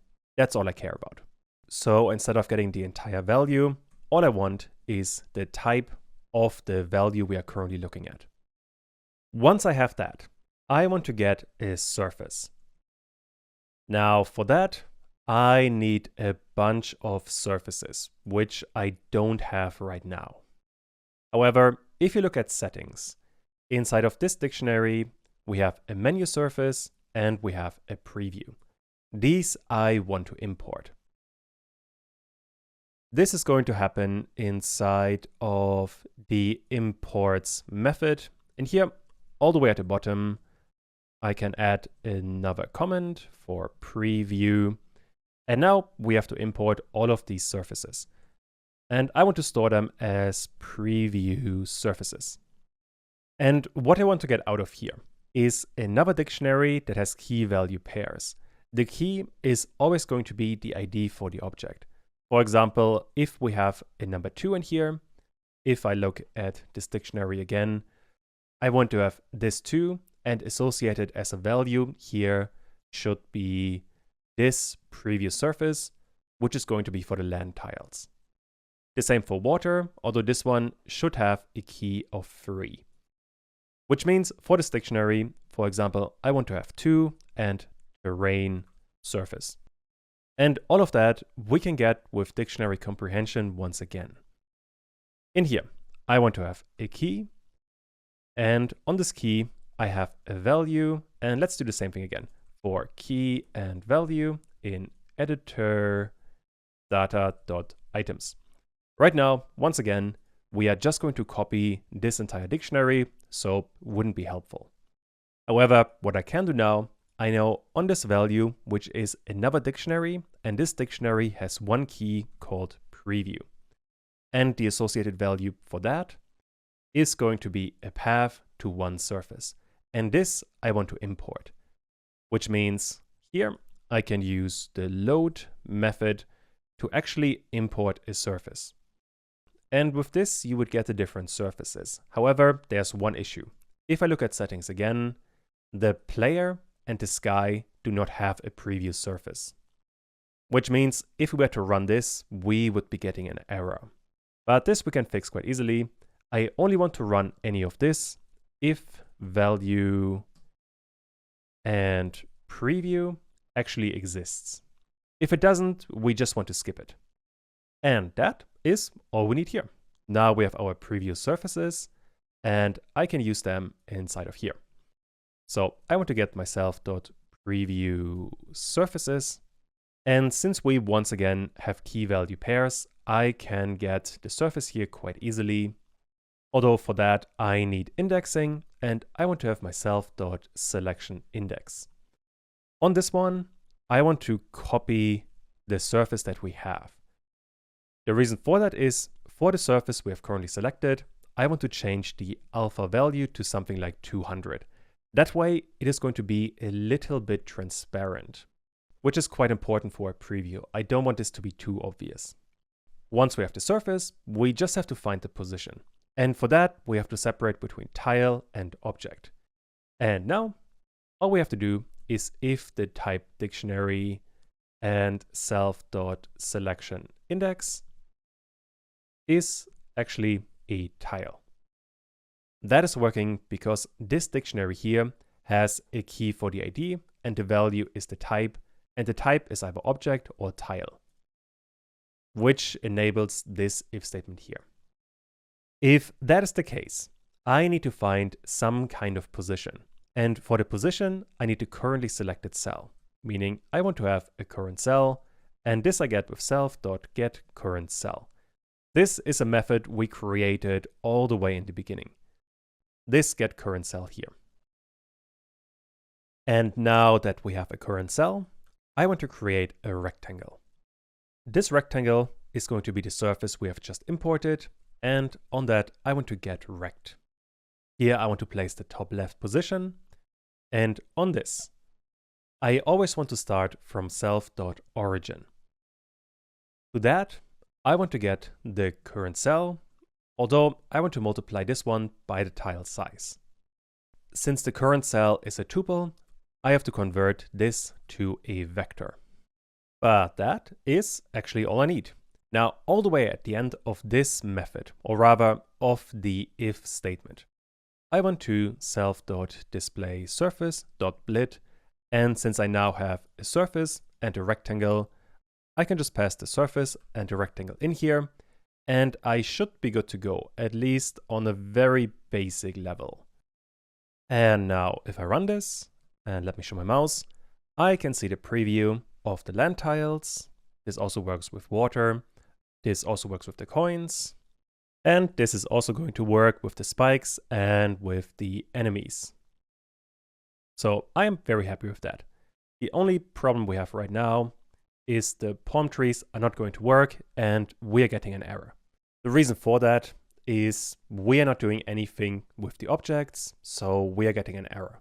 Fortunately, that one is really easy to fix. We need first of all an else statement. So besides a tile, we are working on an object. And for this one now, we have to create a rectangle. And this part is going to be your exercise. Try to get the rectangle for the object and see what you are going to need. If you want a tip, check out the canvas ad to see how the object is going to be placed. That is going to be really important. But pause the video now and see if you can figure this one out. The answer here is going to be, I want to get the surface I already have, and on that I want to call getRect. And now the point I want to place is the center. And the center needs to be wherever my mouse position is. If I run this now, and let me show my mouse again, I can select a palm tree, and you can see it follows my mouse perfectly, and if I place it, this is looking pretty good. Now I can move it around and place another element. All of this is working very well. The question now is, how do I know that I have to place the center? And for that, if I minimize preview and go to canvas add, inside of here, when I'm placing the canvas object, the position is always going to be the mouse position. And now if I look at this canvas object, the rectangle here is going to be the center position. So anytime I'm clicking with an object selected, I want to place the object or the center of the object where my mouse position is. As a consequence, inside of my preview, when I'm running a preview of the surface, this one here, I have to show the object in the same position. That is really important. But, well, with that, I can remove a bunch of comments here. And now we are done, at least with the preview. For the final part of the editor, at least purely for the editor, we have to work on the sky. Now, for the sky, we need a couple of different methods to make all of this work. And I think all of this is best explained by actually doing it. So let's jump right into the code and let's have a look. Once more, we have main.py, which I don't care about. I want to look at my editor. And first of all, in here, inside of the drawing section, I want to create a new method that I call display sky. This one is going to need self and delta time for the cloud movement, although we're not going to use that for a bit. On top of that, before I start working on this, let me call it right away inside of the run method. And now, really important, this display sky has to be called before we are drawing anything else. So display sky in here with delta time. And this always has to be in the background. So it needs to be before the level lines, the preview, and so on. And I guess while we are here, I can also comment out the origin point because this one we don't need anymore. Righty, now I can start working on displaying the sky. There are going to be two major parts to all of this. Let me draw the entire window, something like this. And first of all, I want to create a horizon, something like this. Then we have the actual sky up here, and we have some water at the bottom. Meaning we have to draw three different things. And those are always going to cover the entire background. And even more important, this middle line here has to be controlled by the sky handle we created earlier. Let me actually run the game by adding pass in here and running main.py. This handle here is going to determine the vertical position of the sky, which more specifically means from this point, I want to draw a horizontal line. And that means, first of all, I need to get a Y position. That I get with self, and I call this one the sky handle. In here we need rect, and we need the center Y. With that, we know where the horizon is going to be. Although there's one thing we can do first of all, and that is self.displaySurface.fill. And in here, inside of settings, if I scroll down a tiny bit to the colors, we have a sky color, which I can copy and paste in here. And I guess this one we could do right at the start. If I run this now, you can see some kind of sky color. By itself, it looks kind of weird, but it definitely works. So with that, we have a starting point, although not a very good one, but definitely something we can work with. Now, with that, inside of the editor, we now have a Y point, so we can use that. For now, I want to use it to draw some horizon lines. We actually have multiple. You're going to see in a second what I mean. For these, let me create a horizon rectangle. And this rectangle is going to be pygame.rect. And then here we need a left, a top, a width, and a height. Left and width are really easy because I want this rectangle always to start on the left side of the window and cover the entire window. So window width. The top for this one is going to be, let's just go with Y for now, and let's give it a height of 10.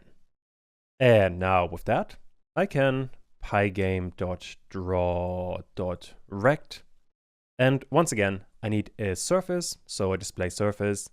For the color, inside of settings, I have a horizon top color. This I want to copy, paste it in here, and the last thing we need is the actual horizon rectangle. Now, if I run this, let's see what we get. You can see we have a rectangle that now works as a horizon line. And this one only cares about the Y part, so it always covers the entire width of the window, which is really nice because now if I move the entire editor, this one, or well, the horizon is always going to work. So this is exactly what I wanted here. Although the one part that I don't really like is that I think this horizon is a tiny bit too low, but that is fairly subjective. If I run this now and you look very closely, the horizon is a tiny bit higher, but it really doesn't make much of a difference. What I can do is this shouldn't be the horizon rectangle, this should be horizon rectangle 1, because I want to have 2 and 3. And those are going to be other rectangles on top of this original one.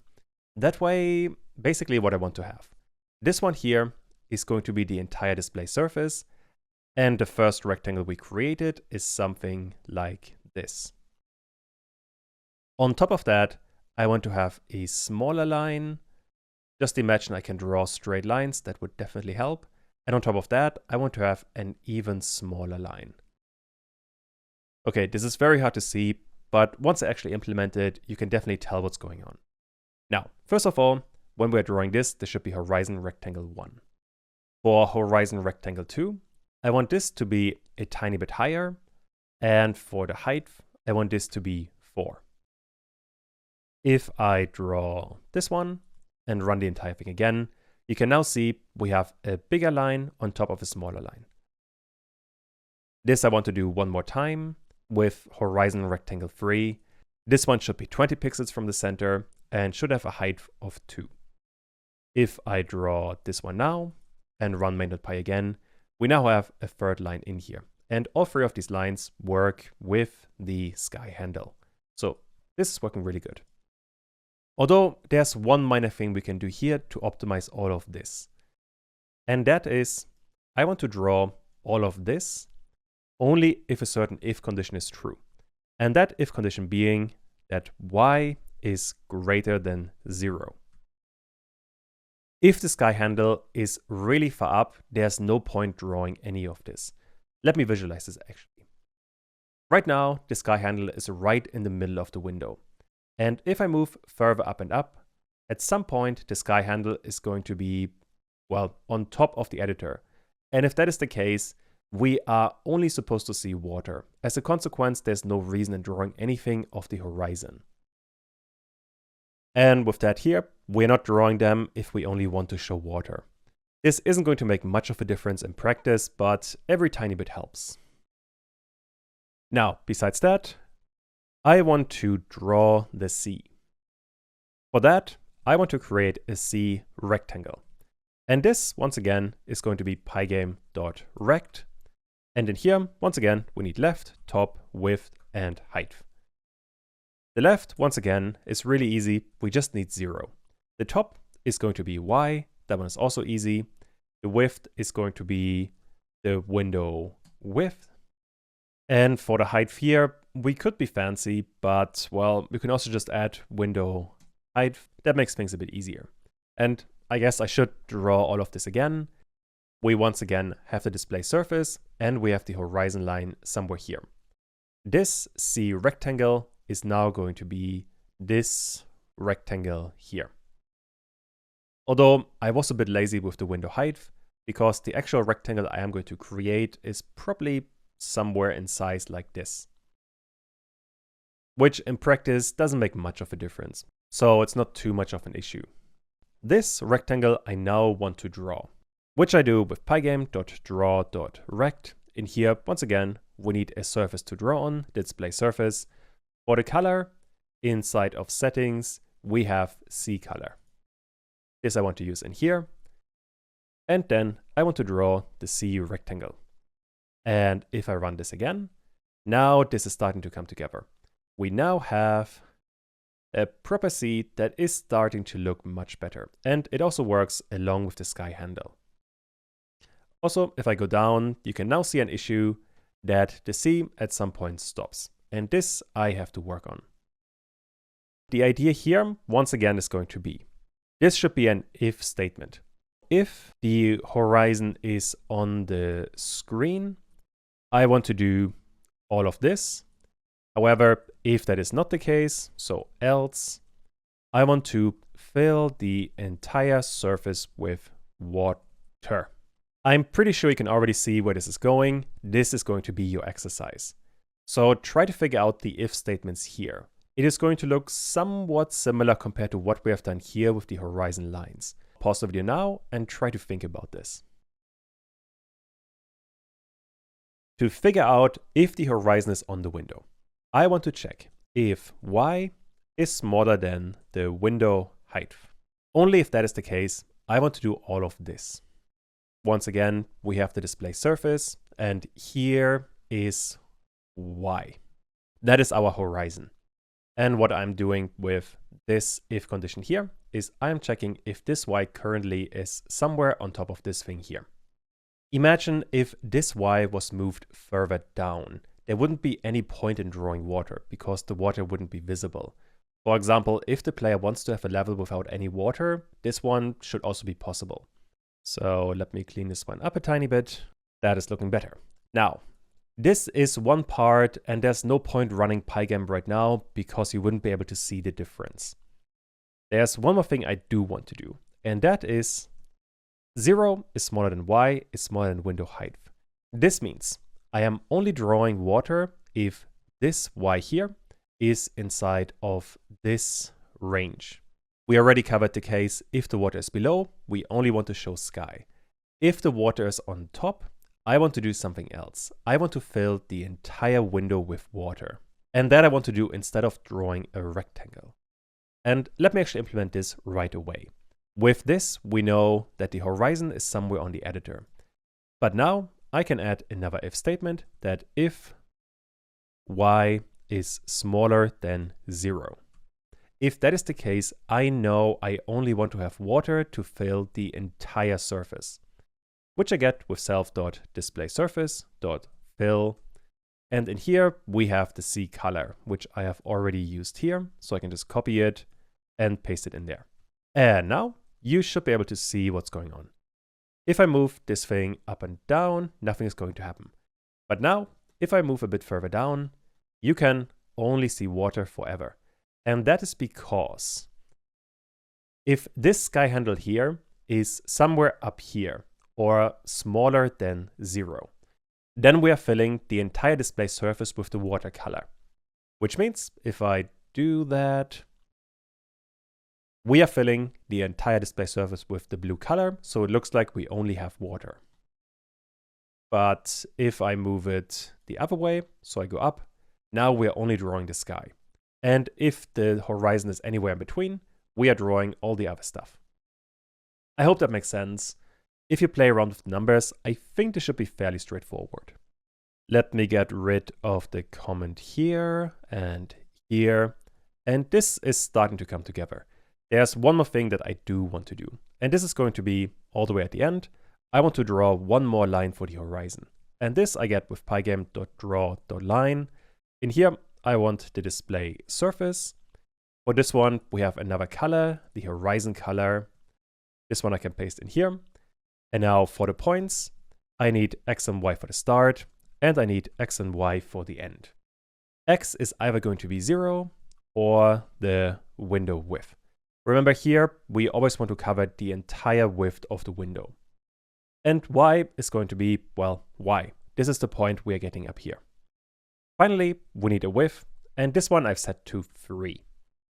And for this one, if I draw this now, you can see we have another horizon line that I think makes the entire thing look a bit nicer. Cool, so with that, we are displaying the sky. The problem right now is that we are going to need some clouds. Also, I should mention that you could optimize this one here a tiny bit more, that this horizon line only really needs to be drawn if we have this condition here. So technically, I could move it in here and indent it properly, run this again, and we have the same outcome, but now we're not drawing this line if it's not on the window. But more importantly, we now are going to need some clouds. That is going to make all of this look much better. And really important here, those clouds need to be running inside of this display sky, because the clouds are supposed to be behind the water, but on top of the horizon lines. This is why I separated these two parts. In between the two, I want to run something like self.displayClouds. Since the clouds are going to move, this one needs delta time. And this I can create right here. We need a method called displayClouds. And don't forget a parameter for delta time. First of all, in here, we need to know the position of the horizon. That is the same thing we have done in here, so I could just copy it. Although, to be a bit more elegant here, I can also pass this y inside of this method. That way, we get delta time and y. On top of that, inside of the clouds, there's one more change that we can make before we actually write any code inside of this method. And that is, I only want to display clouds if y is greater than 0. If the horizon is above the entire editor and we only want to show water, there's no point in displaying clouds. And this if statement we already have up here, which means I can put display clouds in there, and then I can skip this if statement. And now I can actually work on displaying the clouds. Essentially what I want to do in here, I want to create some kind of, let me call it self.current clouds. These are the clouds that currently exist. They don't right now, but we are going to create them in just a second. And I want to look at every single cloud inside of here. So for cloud in the current clouds. Current clouds is just going to be a list. Inside of that, every single cloud will be represented by a dictionary. And this dictionary has a surface of the cloud, we have a position, and we have speed. I want to get my cloud, and in here, I want to get the position. This is going to give me a tuple with x and y. And for now, I want to move all of the clouds to the left, so it looks like they're moving. For that in here, I want to get 0, that is x, and move it by the cloud and the speed of that cloud, and this I want to multiply with delta time. Once I have that, I want to self.displaySurface and blit the cloud. And in here we have the cloud surface, although one thing we do need is a position, and this position is going to be x and y. This one I want to create on separate lines to make it a bit easier to understand. X is going to be the easier bit. In here we have cloud, we have a position, and once again, this is a tuple with x and y. I care about x. Y is going to be a bit different. Although I can copy this bit in its entirety and change this 0 to a 1. This is a good start, but what we have to be careful about is that all of this has to be relative to this y. That way, if this one here is the horizon, and we have some clouds here, and let's say another cloud here, those are horrible clouds, but the basic idea is, if the player is moving the horizon up, all of the clouds should move up as well. By the same logic, if the player is moving the horizon down, the clouds should move down as well. And this behavior we get with y minus the cloud position. That way, the clouds are always relative to the horizon. The one issue here is we have y twice, which is going to be a bit confusing. So I'm going to rename this y to horizon y. And with that, we can work with our clouds. The problem we have right now is that current clouds doesn't exist. Also, even if it did exist, it wouldn't have any content. So there are two things we have to work on. Let me start by creating another method that I called createClouds. In here we need self, and we are going to need an event. This is important for the timer. I'll explain that in just a second. But for now, let me add pass in here, and I can minimize the display sky method, and I can all the way in the init method. Let me do it right after the imports. I want to create clouds. In here, first of all, we need the current clouds. That is going to be an empty list. And the for loop I have written down here is for the current clouds. In just a bit, we're going to populate this list with dictionaries. But there are some things we have to cover first. The most important one for now is we actually need some surfaces that we can use. And those I am storing in a cloud surface, and this is also going to be a list. In here, I'm going to use my import folder function, and there's one path we want to import from. This path is one folder up, then we have graphics, and then we have clouds. That is horrible spelling, like so. If I look inside of the project folder, we have graphics, inside of there we have clouds, and then here we have 3 different clouds. Those I want to import. Next up, we have to create a timer. The basic idea is every time a timer ticks, we want to create a new cloud. And to create that, we need cloud timer. And since this one is a repeating timer that is quite simple, Pygame has something inbuilt here. This we get with pygame.user_event, and now we need +1 to not confuse the events in Pygame. Once we have that, we have a custom event, and on this event we have to create a timer, which we do with pygame.time and set timer. For this one, I want to set the self cloud timer, and now in milliseconds we need the duration of this timer. In my case, I want a new cloud every 2 seconds or every 2000 milliseconds. Once we have that, I can minimize the init method and inside of my event loop, I can call self.createClouds, and important here, I need the event. With that, I can minimize the event loop and look at my create clouds. The first thing I want to check in here is if event.type is equal to self.cloudTimer. I only want to run whatever is going to come next if this event is true, so if the timer triggers. And ultimately, what I want to do, I want to create a dictionary for each cloud with a surface, a position, and a speed. Which means I want to get myself.currentClouds, and on this, I want to append a dictionary that has a surface, that has a position, and finally, that has a speed. So let me add the colons here. And we have to figure out these 3 bits of information. And since there's going to be quite a bit of randomness, I want to have the random module, or at least parts of it. I want from random import choice and randint. For this surface, we already have a list of surfaces that we can use. The list of surfaces is self.cloudSurfaces. And this is right now a list with 3 different surfaces. I want to have one of those at random. For that, I need choice. And this surface, I want to store in a separate variable. Now, you could place the surface straight away in here. But to add a bit more randomness, I want to do one more thing. And that is surface is going to be pygame.transform.scale to x with this surface. This method would scale the surface by a factor of 2.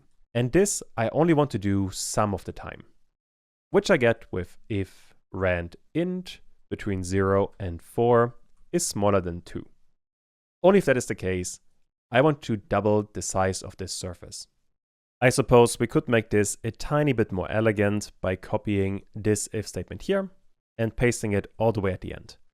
And then else we keep the same surface.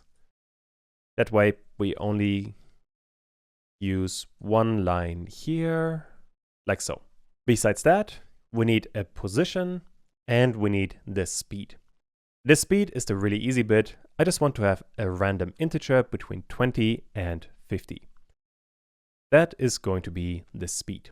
Since it is so simple, I could just do straight inside of the dictionary here. That makes the code a bit more readable. The only slightly more complicated bit is the position. This one is going to be a list with x and y. And really important, this has to be a list. It cannot be a tuple because inside of this for loop, we're going to update the position. And with a tuple, we couldn't do that. For x, I want to have my window width. And to that, I want to add a random number. So randint between 50 and 100. Let me draw this actually. We have our entire display surface here. And the window width is going to be this line here. To this, I want to add a random number, which I'm getting from here. This is going to be the start position for my clouds. They are always going to be slightly to the right of the window. For the y part, I also want to use randint. And here, I just want to use 0 and the window height. This means if I reopen the drawing, all of the clouds can be somewhere inside of this range here. And this might be confusing because you might be wondering, aren't we going to have some clouds down here, for example? But that is not going to happen because of this line here. We are always going to subtract this lowest point here from the horizon, which means effectively for most of the games, we're going to move up the clouds to wherever the horizon is. And that is all we need. Let's try it actually. If I run main.py, we are getting an error that we are missing something. And that something is I forgot to add the position in here. Now if we run this again, if I'm waiting for a bit, there you can see a cloud all the way in the top right. And those clouds, if I move the editor around, are only affected by the Y position, not by X. And this is intentional because if the player is moving too far left and right, this would get confusing. But this by itself is looking pretty good. Yep, I'm definitely happy with this. The issue is, you can already tell when we are starting the editor, we have to wait for the clouds, which isn't ideal. As a consequence, I want to create another method here, and this I called start up clouds. Doesn't need any custom parameters, and in this one, I want to create a couple of clouds. Let's say for I in range, I want to have 20 clouds when the game is starting. And at the end of this for loop, what I basically want to have is a duplication of this line here again. I want to create a dictionary for every single cloud and put them somewhere where the sky is. And this is going to be the exercise here. I want you guys to create a surface, a position, and a speed. The position here is the most important bit. When we are starting the game, the clouds should be randomly covering the entire width of the sky. So they shouldn't be to the right, they should be in the middle somewhere. Try to figure this one out and definitely run the game a couple of times to see what looks good. But pause the video now and see if you can figure this one out. The speed is the easiest one because this one we already have. We can just get rid of it. Wasn't even necessary. The surface is also quite easy because we basically have to do the same thing we have done here.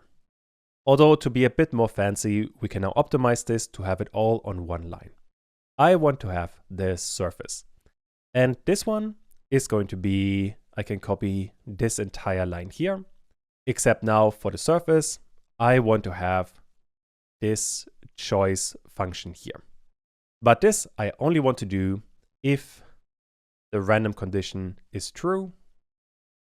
And if that is not the case, so else, I just want to choose a random surface, like so. That way, if your monitor is a bit larger, you have all of this on one line, and this feels quite a bit more elegant. Besides that, we need a position. Once again, this has to be a list with X and Y.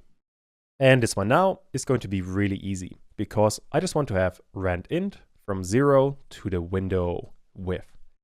This is for X, and for Y, I want to do the same thing. I want to go from 0 to the window height. We are placing the clouds somewhere in the middle of the window. And that is all we need. All I have to do now is actually call this startup clouds method.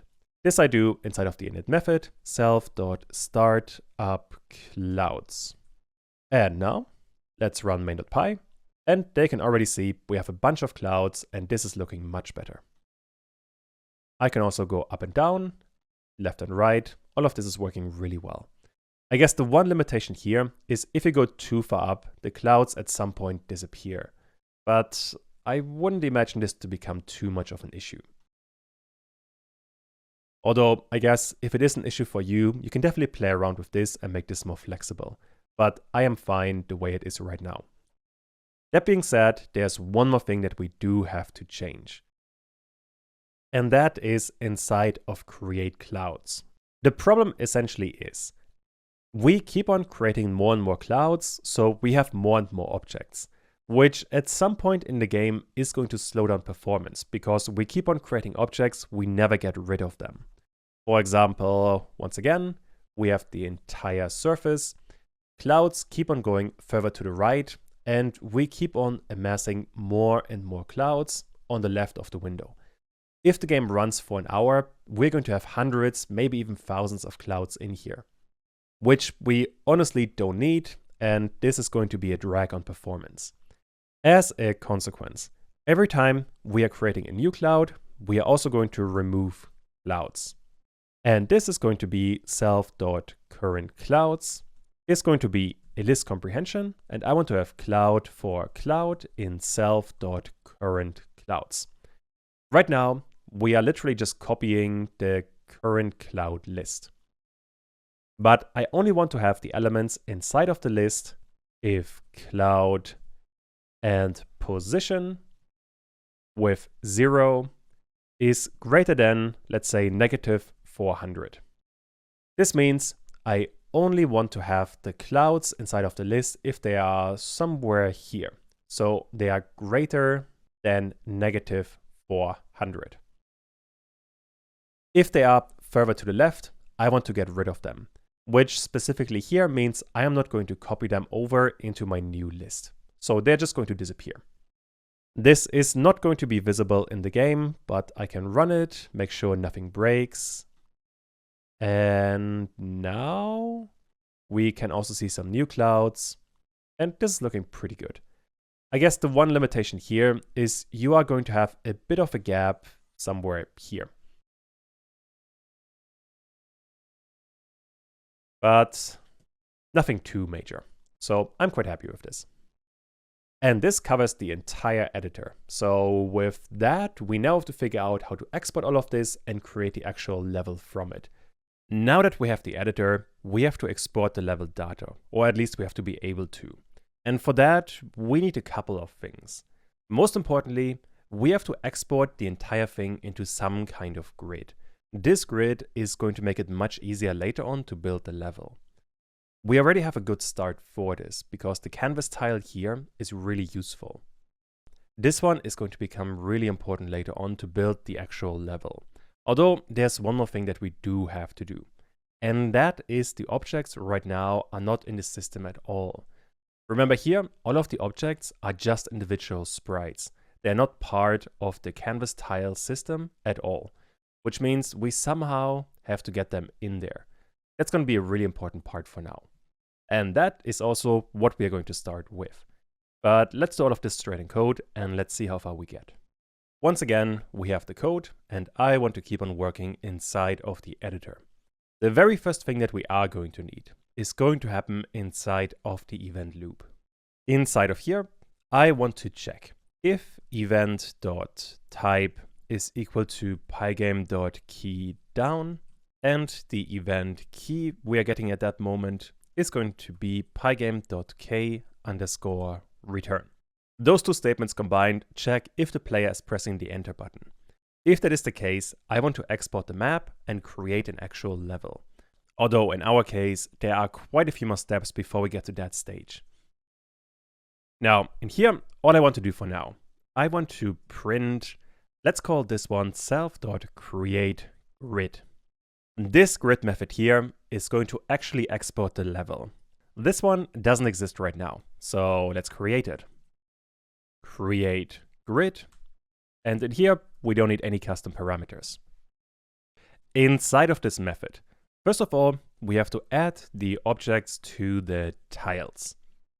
And once we have that, I want to create a grid where each cell is going to be one cell inside of the actual level. Let's go through this step by step. And first of all, I want to add the objects to the tiles. For that, since I do have access to all of the objects, we have for, let's say, obj in self.canvasObjects. In here, for example, I can print obj.topleft. Oh, and this should be object.rect.topleft. And now if I run this and press enter, we are getting the top left positions of both of the objects we currently have in the game. Which means in here, we do have some starting positions. Although we don't really care about the top left, instead we care about the current tile. Let me explain what that means. Right now, the player has a border that's something like this. And the top left of the player is this bit here. As a consequence, the player is going to be inside of this tile. Or rather, this is the tile that I want to add the player to. Same for the sky handle. The top left of the sky handle is this bit here. And this I want to add to this tile. And that way, we're getting the object into the grid system. I hope that makes sense. Basically, what we are going to do, we're getting the top left of any kind of object, and we are adding it to the canvas tile in this particular cell. For that, first of all, we need to get the current cell of this canvas object. Now, we already have a method that kind of works here. We have self and get current cell. Although so far, we always use this with the mouse position. But I want to expand this method a tiny bit so that it can also deal with basically any kind of object. Which means we have to work inside of get current cell. First of all, in here, we have to create another parameter. Let's call it obj, and by default, this is none. That way, we don't have to change any of the other method calls that we so far have used. We only want to get this line here, if obj is none, or if it exists at all. So if not obj, that way, once again, we don't have to change anything else. However, if that is not the case, so else, meaning we have some kind of object. What I then want to return is the vector, and the vector is going to be obj and distance to origin. From this, I want to subtract self.origin. This might sound a tiny bit confusing, but this logic here is basically the same thing we have done here for the mouse. Except now, for the position, we are not using the mouse position, we are using the distance to the origin. And that way, we can leave all of this exactly as it is, and we are good to go. Let's try this actually. Instead of printing the top left of the current object, I want to get the current cell. Meaning now, if I run all of this and place the player in the top left.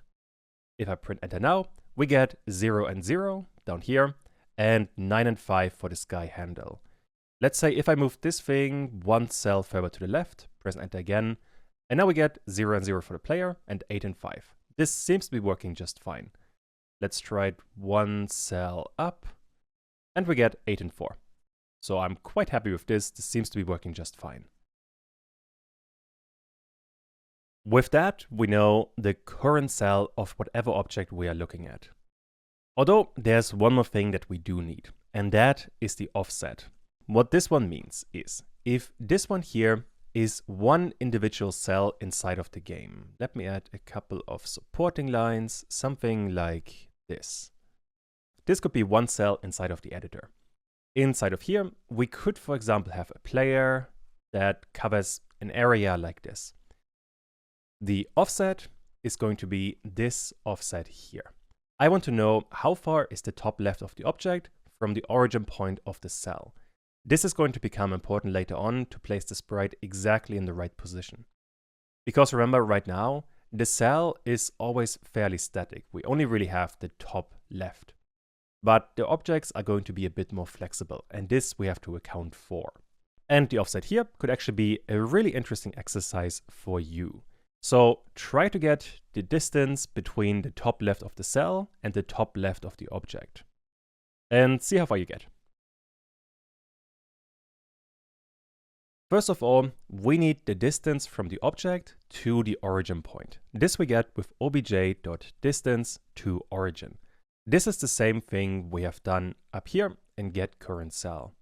I guess I should mention here, we can't use the top left because this always has to be relative to the origin.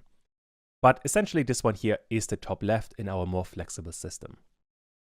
And if I draw all of this, if we have once again here the entire level, and let me draw a couple of cells. We have one cell here, one cell, or rather a column, and a couple of rows.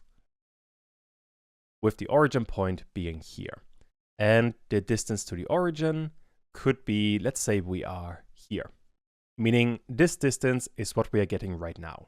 But in my case, I don't want to get the entire distance. What I want is the distance from this point here to this point. For that, we need to get the current tile, which means we have to know the column and the row. This we already have because we know the current cell that we are in. Which means from this point, I want to subtract the current cell, although this I want to multiply by the tile size. Remember here, the current cell is a position like 1, 2, and 3, but we need actual pixel positions, which we're getting by multiplying this by the tile size. Although, once again, distance to origin and current cell both are tuples, which means I want to convert both to a vector. That way we can multiply the current cell with the tile size and not get an error. And let me put this into brackets so it's a bit easier to see. And I want to do the same thing for distance to origin. So this is going to be a vector for sure. And that way we are getting the offset. I suppose let me print it to see what's going on. If I now run the entire thing and press enter, we're getting some random numbers. They don't tell you that much right now. But if you look at the player, and I can place the player roughly in the top left. If I press this now, the player moves closer to the top left. The player here is a tiny bit confusing because the actual area the player occupies is something like this. The player is much larger than the graphic here. I guess you could be seeing it a bit easier with the sky handle. If I move it here, now you can see we're getting much closer to the top left than we were in the last time we called this method. At the very least, it works. Definitely play around with this yourself and see how it works. With that, we know where the object is and what the offset is going to be. Both of these are going to give us the exact position where the sprite needs to be. Now we need to figure out how to get this one into a canvas tile. And for that, first of all, I need to check if this current cell actually exists inside of our canvas data. Meaning if in the current cell we actually have something already. Which means if the current cell is in self.canvas data, this means a tile exists already. And let me add a pass in here. And besides that, we have else, which means that no tile exists yet. For now, I am only going to worry about this case here, that we already have a tile. If that is the case, I want to get this tile, which means self.canvas data and the current cell. And I want to call add ID. Although now I want to have object.tile ID and I want to have the offset. I should probably explain. Object.tile ID is going to tell us what kind of object we have. If I go all the way down, inside of the canvas object, we have the tile ID. Once again, this is one of these IDs here, and we want to know which one we are currently dealing with. Besides that, I also need to know the offset, so the distance from the top left. This is really important to place the object properly. Although this offset we can't really account for yet. As a consequence, we have to expand this addID method, which I am going to do all the way down here. We have addID. For this one, once again, we need another parameter. Let's call this one offset as well. And in here, since we are using this addID already, I want to have a default argument. By default, this offset is going to be an empty vector. That way we don't have to make any changes to the addID we already used multiple times. Inside of this, I want to have another case. And this case is going to be an underscore, which means if none of these cases are true, we are going to do this one here. And this is then going to tell us that we are working with objects. Inside of the canvas tile, I think way earlier, I created objects, which is just going to be an empty list. This we want to fill. And what I want to fill it with, let me get self.objects. I want to append a tuple with the tile ID and with the offset. And you could leave this as it is, but I added one more if statement. And that if statement is if the tile ID and the offset is not in self.objects. Only if that is the case, I want to append this. The idea here is that it shouldn't be possible to have the same object in exactly the same position. So for example, we couldn't have a palm tree exactly in the same spot. That would be kind of weird.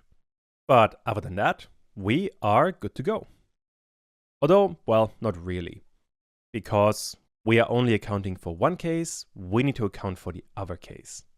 If there's no tile yet, I have to create a new one, which means self and canvas data. Once again, I want to get the current cell. And now I have to create a canvas tile. Remember again, if I minimize everything and look at the canvas tile, right now we only have the tile ID. This we definitely need. I need the tile ID. However, now we also need the offset. Otherwise, we couldn't place the object properly. So we have to change the init method of the canvas tile to account for the offset. And this is going to be an exercise for you. Update the canvas tile so that by the end of it, we get the object in there, even if there's nothing else in there. So pause the video now and try to figure this one out. There aren't too many changes you have to make.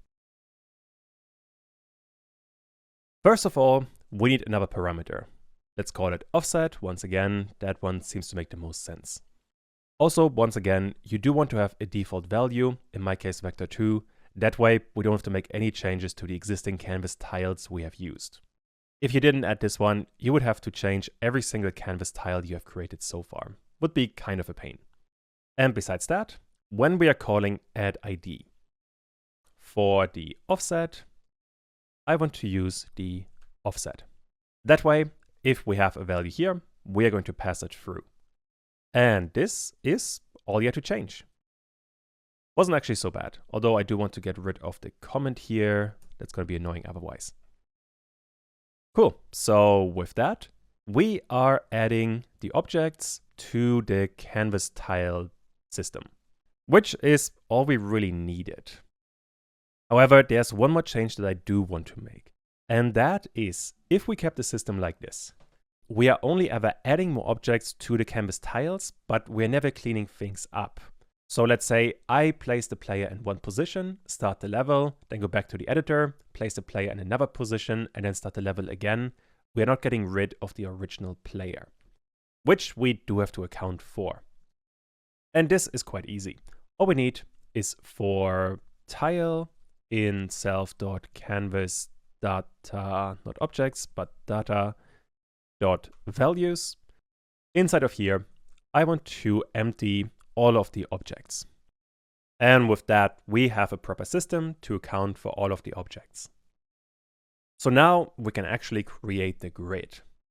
However, for that, we are going to need a couple of things. So let me go through this one by one. First of all, we need a grid offset. Once again, we have the entire window, and inside of this, we have a couple of columns and a bunch of rows.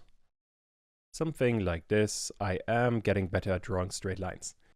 The issue we have right now is that we have a huge amount of data that we don't really need because it's completely empty. So for example, if we exported the game without placing anything, we would have the player, let's say here, and we would have the sky handle in this cell here. Everything else we could basically disregard, which means we have to figure out a system to only get the cells that we actually want. Specifically in this case, I want to have only these two cells here. This is what actually is going to build the level. Everything else is just going to be empty data that I'm going to ignore. Now later on, obviously, we are going to fill this with terrain tiles, palm trees, enemies, but in the most basic sense, we only really want to create two tiles. And for that, the first thing we need is the top left of all of the tiles that actually exist. In this case right now, it would be the player, but it could be any kind of tile. So more specifically, what I want to get is the top left tile that is actually filled. And this one I have separated. I want to have the left side or the left tile position that is actually filled and the top one. How we are going to do this? First of all, I need self.canvas data. And in here, I only really care about the keys because the keys are the position. And this I want to have inside of a sorted function, which means for this, I also need a key. The key here is going to be a lambda function. And let me call the parameter here a tile. And I want to sort all of this by tile and 0. Canvas data.keys is going to give us a position. For example, this could be 64 and 128 for X and Y positions here. This we are going to pass into the tile parameter, and on this, we are only getting tile 0, which is going to be the X bit. This is the one we actually care about from this one here. And once we have that, this sorted method is going to sort all of this from the lowest to the highest number. And since we only care about the leftmost tile, we want to know the tile here with the lowest X value, which means from this list, I only want to get the first item. That is going to be the very lowest X value or the leftmost position of all of our canvas data positions. And this is going to return an X and a Y value. I only care about the X one. So I want to get another indexing of 0. The same thing we have to do for the top position. And this is going to be your exercise to see if you can follow along. Try to get the top left position of all of the filled canvas tiles. Should be fairly similar to this one. You do have to make some minor changes though. I am going to copy the entire thing like so. And now, first of all of this here can stay identical because we once again care about the positions. But now for the key, I don't want to sort the items by the X value, but rather by the Y value. With this one now, I'm going to get a sorted list from the lowest to the highest Y position of all of the existing canvas tiles.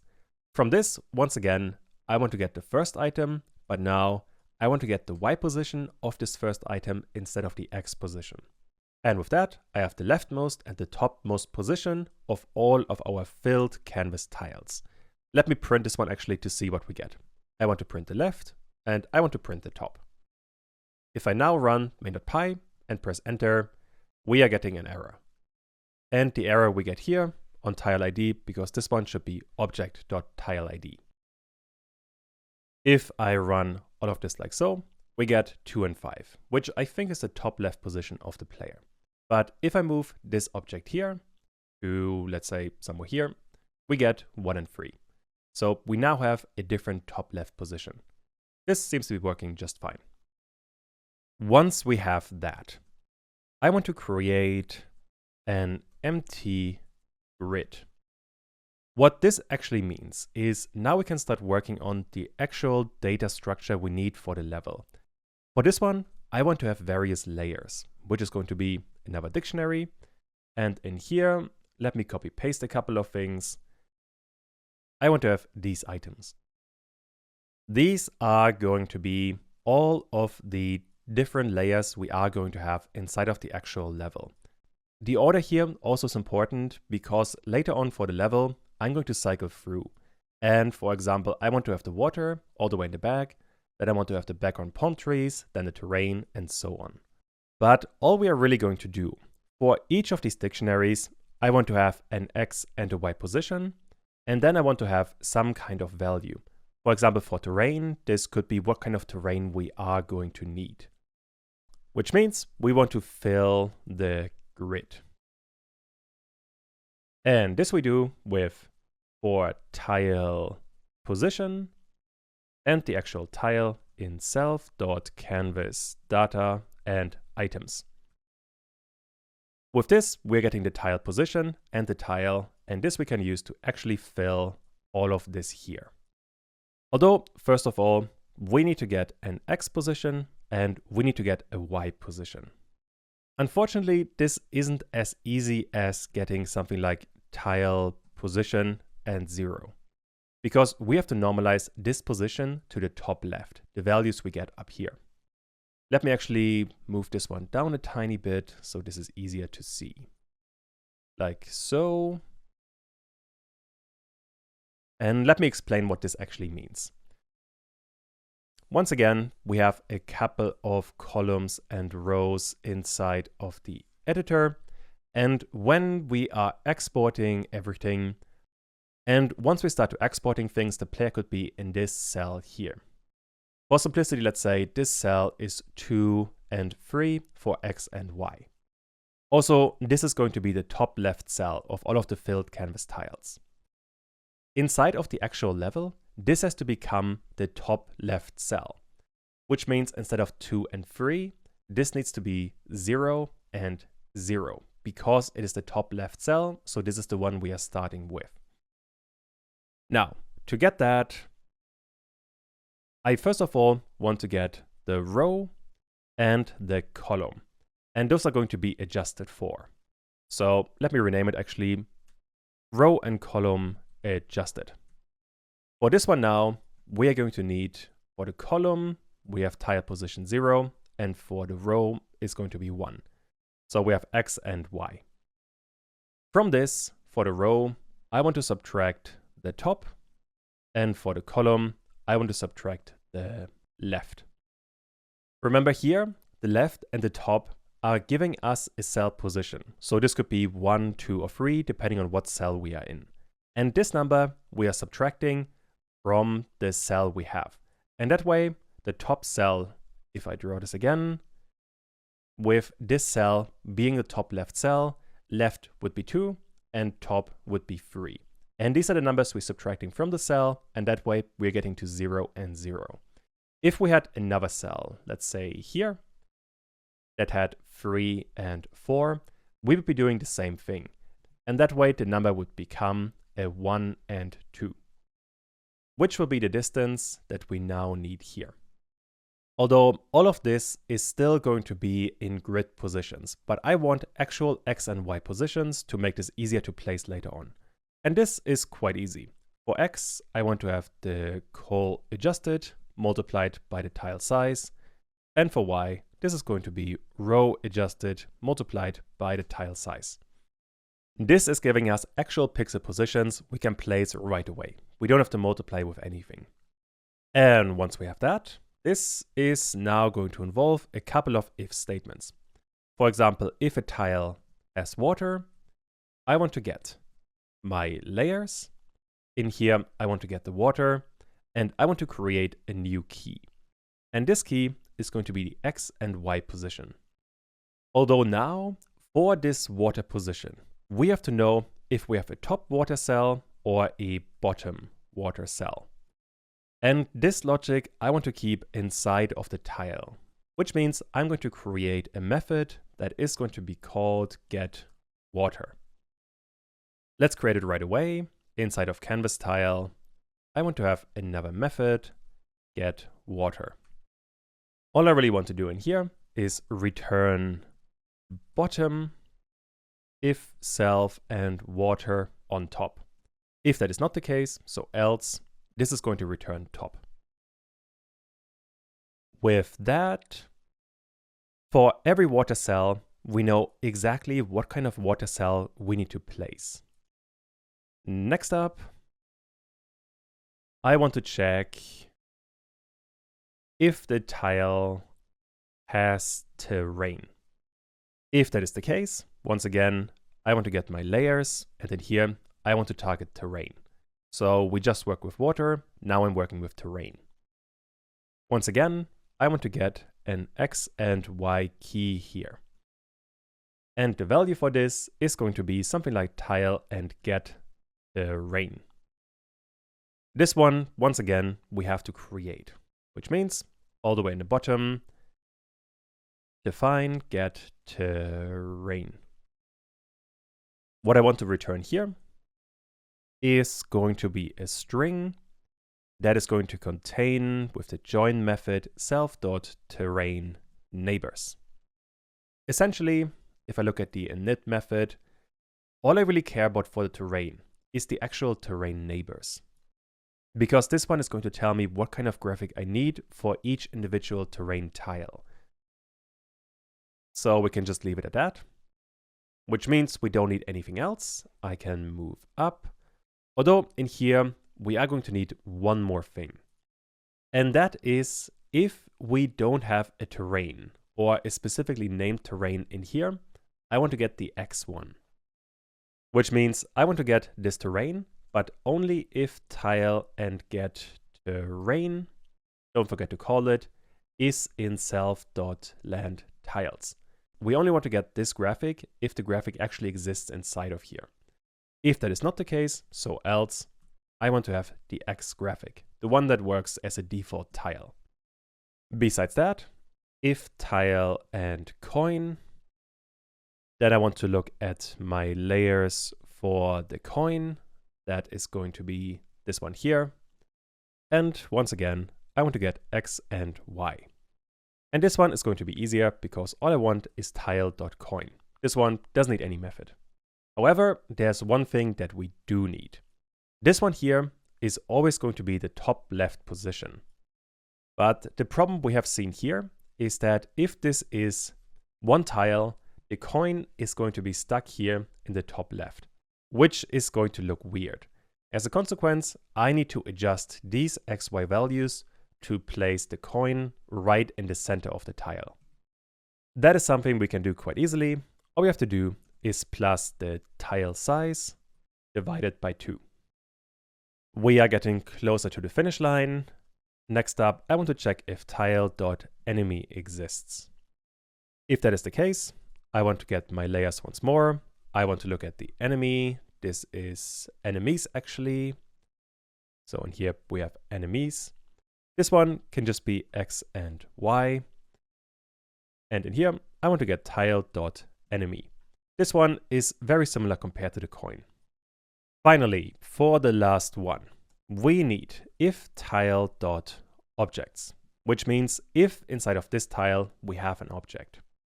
I want to look at for obj and offset in tile.objects. Remember here, inside of tile objects, we always have a tuple, and the tuple is going to contain the object and the offset from the top left, which is what we're getting here inside of the for loop. But now the important thing that we do have to figure out is inside of this layers dictionary. We have background palm trees and we have foreground palm trees. Both of these are going to be objects. Foreground objects also has the player, so this is why it's not called palm trees. But this separation we have to create ourselves, which means inside of this for loop, I want to have an if statement if we have bg palm trees, and if that is not the case, so else, I want to have all of the foreground objects. What we need in here, I want to check if the object we currently have is inside a certain list. Remember here, object refers to a number. So this could be 1, 2, 3, or more likely it's going to be somewhere between 11 and 18. Although it could also be 0 for the player. But this is what I have to check for. And more specifically, what I want to check for is the key for key and value in editor data.items. Meaning this right now is going to give us all of the keys of this dictionary here. But we only care about the keys if the value of that particular key, more specifically the style, is equal to palm bg. This basically means we are only getting the keys from this dictionary if the value has style and palm bg, which means this comprehension here would return the numbers 15 to 18.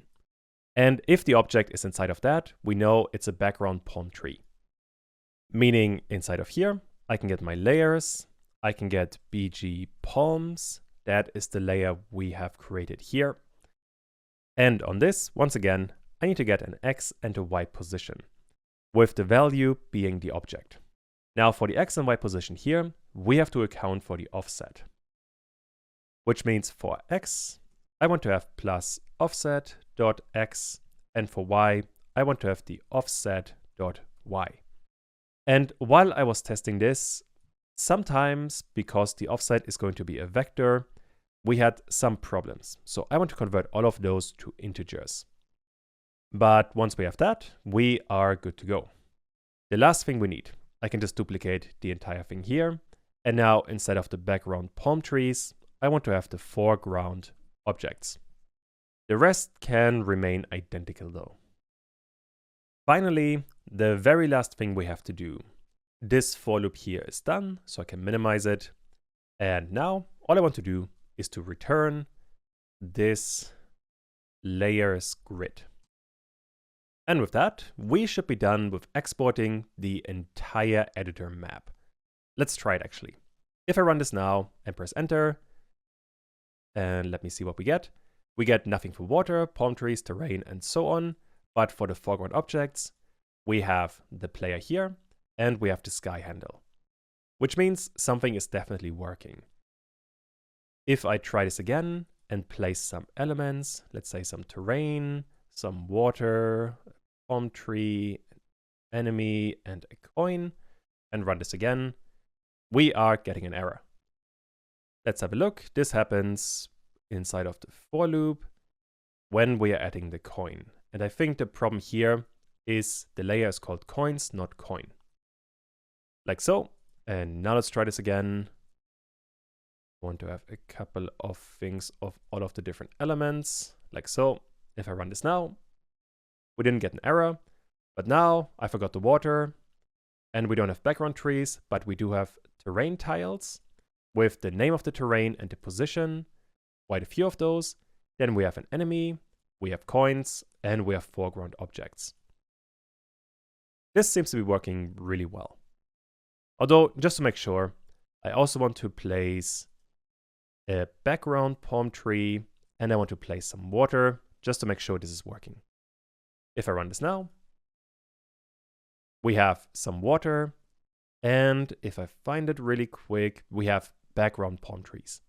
That seems to be working quite well.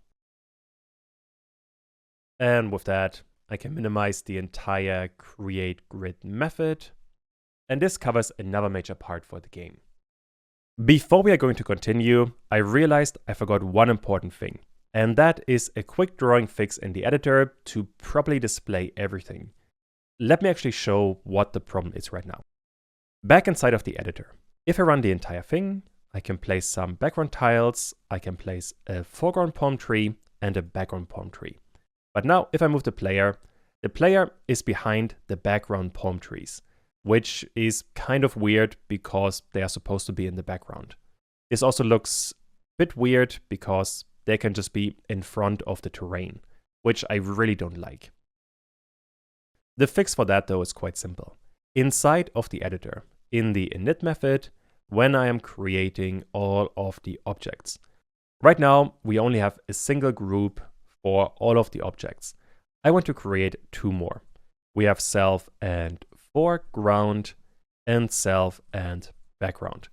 Both of those are going to be a sprite group. I guess I can copy this one and paste it in here. Now we have a few more groups. And this we can use when we are adding, where did I put it? Canvas add. Down here, we are adding all of the objects.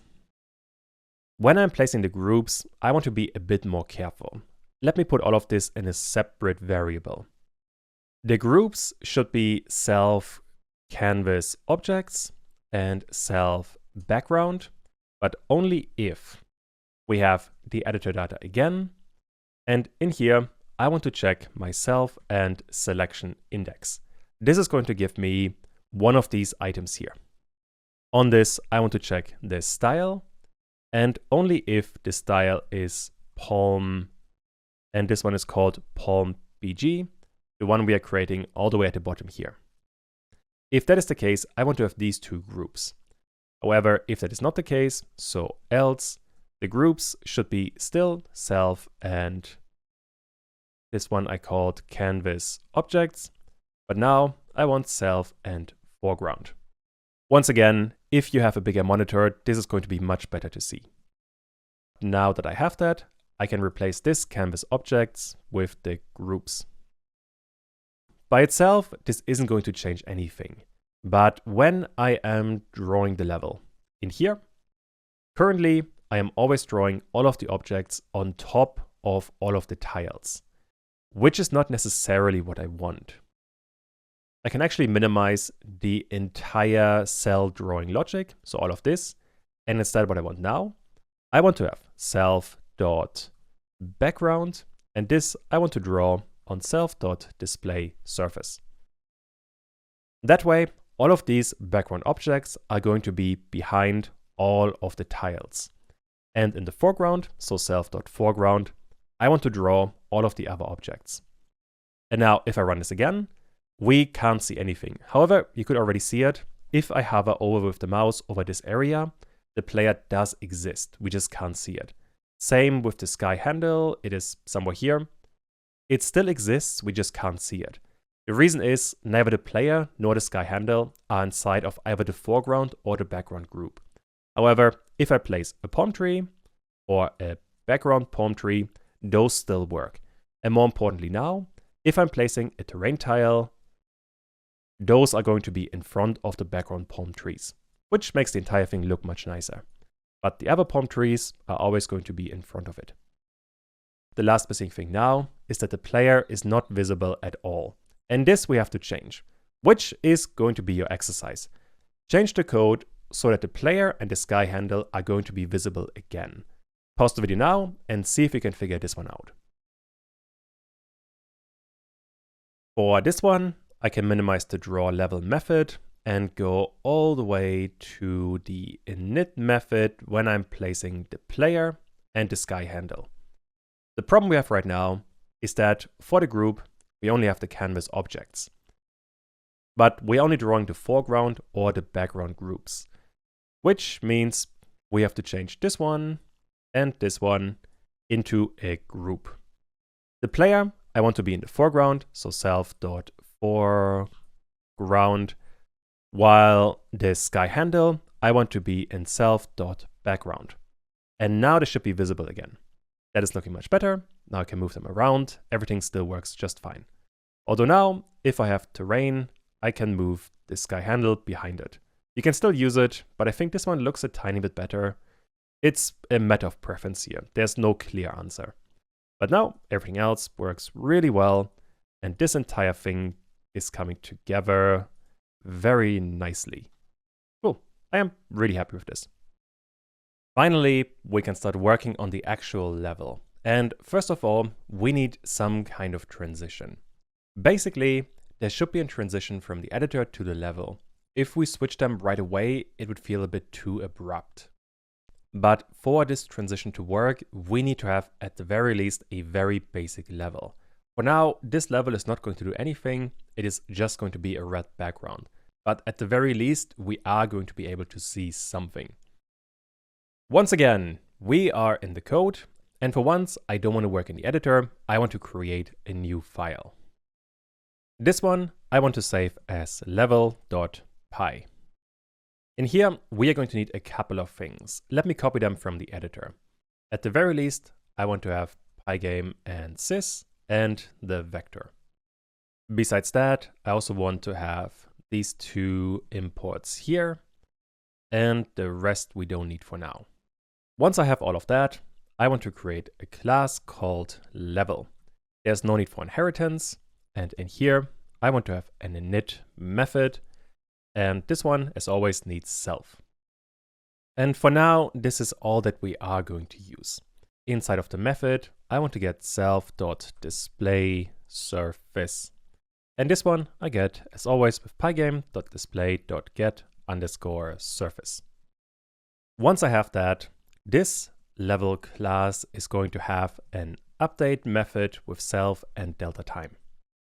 Although inside of this one, for now, all I want is self.displaySurface.fill. And just so that we can see something, I want to have a red color. Although there's one more thing that we need in here, and that is the event loop. This we absolutely need because remember, inside of main.py, we don't really have an event loop. We are just running the game. The event loop either runs inside of the editor or inside of the level. Which means in here, I need for event in pygame.event.get. Don't forget to call it. And here, I want to check if event.type is equal to pygame.quit. Which means we are closing the game. Which means I want to quit pygame and sys.exit. Also, don't forget to call self.eventLoop, so we are actually able to run it. With that in place, inside of main.py, I can from level import level. With this, inside of the init method of the main, I can create self.level, which is going to be level. There are no arguments needed right now. And once I have that, I can run self.level.run and comment out the editor. Also, I think I just realized inside of level, I called this update. Let's call it run to keep more consistent. Also, don't forget delta time. And now if I run this, we can see a plain red window, which isn't what we want, but at the very least, this is working. Which means we now have a level and we have an editor. We just have to figure out how to switch between the two, back and forth. Also, I want to have an animation between the two. So let's get started. Most of this is going to happen inside of main.py. Inside here, first of all, I want to have another attribute that I called editor active. By default, this one is going to be true. The reason here should be obvious, that by default, the editor should be open. That is the first thing the player should see. And with that in mind, inside of the run method of the main class, I can run if self.editor active. Only if that is the case, I want to actually run the editor. And if that is not the case, so else, I want to run the level. Next up, we are going to need another method that I called toggle. In here, we need self and nothing else. And all that is going to happen inside of this method is self.editor active is going to be not self.editor active. Meaning whenever we are calling this method, we are switching editor active either to true or to false. On this one now, you might be tempted to just pass this toggle method into the player and into the level, which would be possible, but not ideal, because I want to have a transition. I think it's best to actually show the finished thing. That's going to explain this the best. Here we have the final level, and I already have a couple of terrain tiles. If I now press enter, we have this nice little animation that moves us from one to the other. This is what I want to have as well in here. To create this one, I want to have a transition object. To create this effect, I want to have self.transition. This is going to be a whole separate object. Let's call it transition. And only this one is going to call self.toggle. Meaning I want to pass it in here, but make sure not to call it, because I want to call this method from inside of transition. This transition object I want to create right in here. So class transition. This is just going to be an animation. It doesn't need inheritance though, but we do need an init method. This one needs self and toggle. First of all, we need, as always, the display surface, and this we get with pygame.display.get_surface. We also have to store self.toggle, which is going to be the toggle. And finally, I want to know if this thing is active or not. By default, it is not. With that, I can start talking about the actual animation we are going to do. How it's going to work is, we have the display surface again, and I'm going to draw a circle around like so. By default, this circle has a border width of 0, meaning this width here is 0. But once the animation is starting, this border width is going to get bigger and bigger. Because of that, it is going to cover more and more of the display surface in a circular manner. So we're getting smaller and smaller circles, and at some point we can't see anything of the actual editor anymore. However, once we are reaching this middle point here, I want to reverse the animation. So we are going this way again, and that way it looks like the thing is opening. Also importantly here, only when we have reached this blue point, then I want to call the toggle method. That way you can't see the switch between the editor and the level. That way we don't get a sudden switch between the two. Makes the entire thing look much better. For all of this, I need a few more attributes. The first one I want is self.border width. By default, this one is going to be 0. Then I want to have a direction, so self.direction. By default, this is going to be 1. Then I need self.center, and this is literally just going to be the window width divided by 2 and the window height divided by 2. Next up, I am going to need self.radius. This is going to be, if I draw all of this again, let me use a different color. The radius, the red color here, is going to be the size from the center to where I want my actual circle to be. And the best size here I found is from the center all the way to one of the corners of the window. They all have the same distance, so it doesn't really matter which one. And this is going to be the radius for the circle. So I'm going to draw the circle roughly here. You get the idea, I hope. For this one, you could do some math, but we don't really need it because we already have the center. And this I want to convert to a vector, so self.center in here. And since I know that this is going to be the center of the window, I can just get the magnitude on this one and call it a day. That being said, I don't think the vector exists in here right now. It does not. So from the editor, I want to import vector. Let's put it all the way at the top. Now this is going to work. The last thing that I want to do is create a threshold. And this is going to be self.radius plus 100. What this one is going to do is it gives us a threshold when we want to stop the entire thing. You're going to see in a second how this is going to work. But now that we have all of those, I want to create, let's call it a display method. In here, we need self and delta time. I want to check if self.active is true, meaning I want to play the animation. Then I want to get my self.border width and increase it by some number, let's say 1000 is what I found looked best, multiplied by the delta time and multiplied by the direction.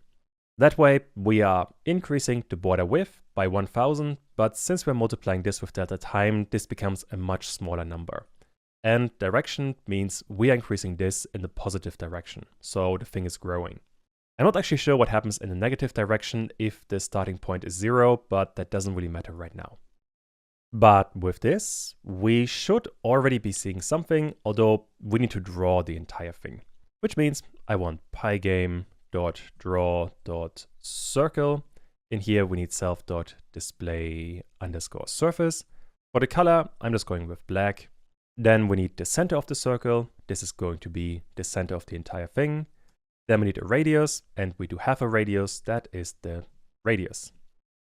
Finally, we need a border width. This we also have itself and border width. Although this I want to convert to an integer because due to this operation, we are almost certainly going to get floating point numbers. And this one here expects integers. But now that we have that, inside of the run method, after we are checking if the editor or the level is running, I want to run self.transition.display, I believe I called it, and pass in delta time. We are calling this method here. If I run the entire thing, nothing is going to happen. For the simple reason that active right now is false. If I set it to true though, and run the entire thing again, we are getting an error. I already see why. This should be self.direction. Next attempt, and there we go. This is looking much better. Now we have this circle closing, but we never know once it's opening again. So this we have to work on. And for that, I have if self border width is greater or equal than self.threshold. If that is the case, I want to set self.direction to -1. If I run this now again, we are getting a nice animation. Basically, the way this one is working. And this is what threshold is doing. Let me explain it properly now.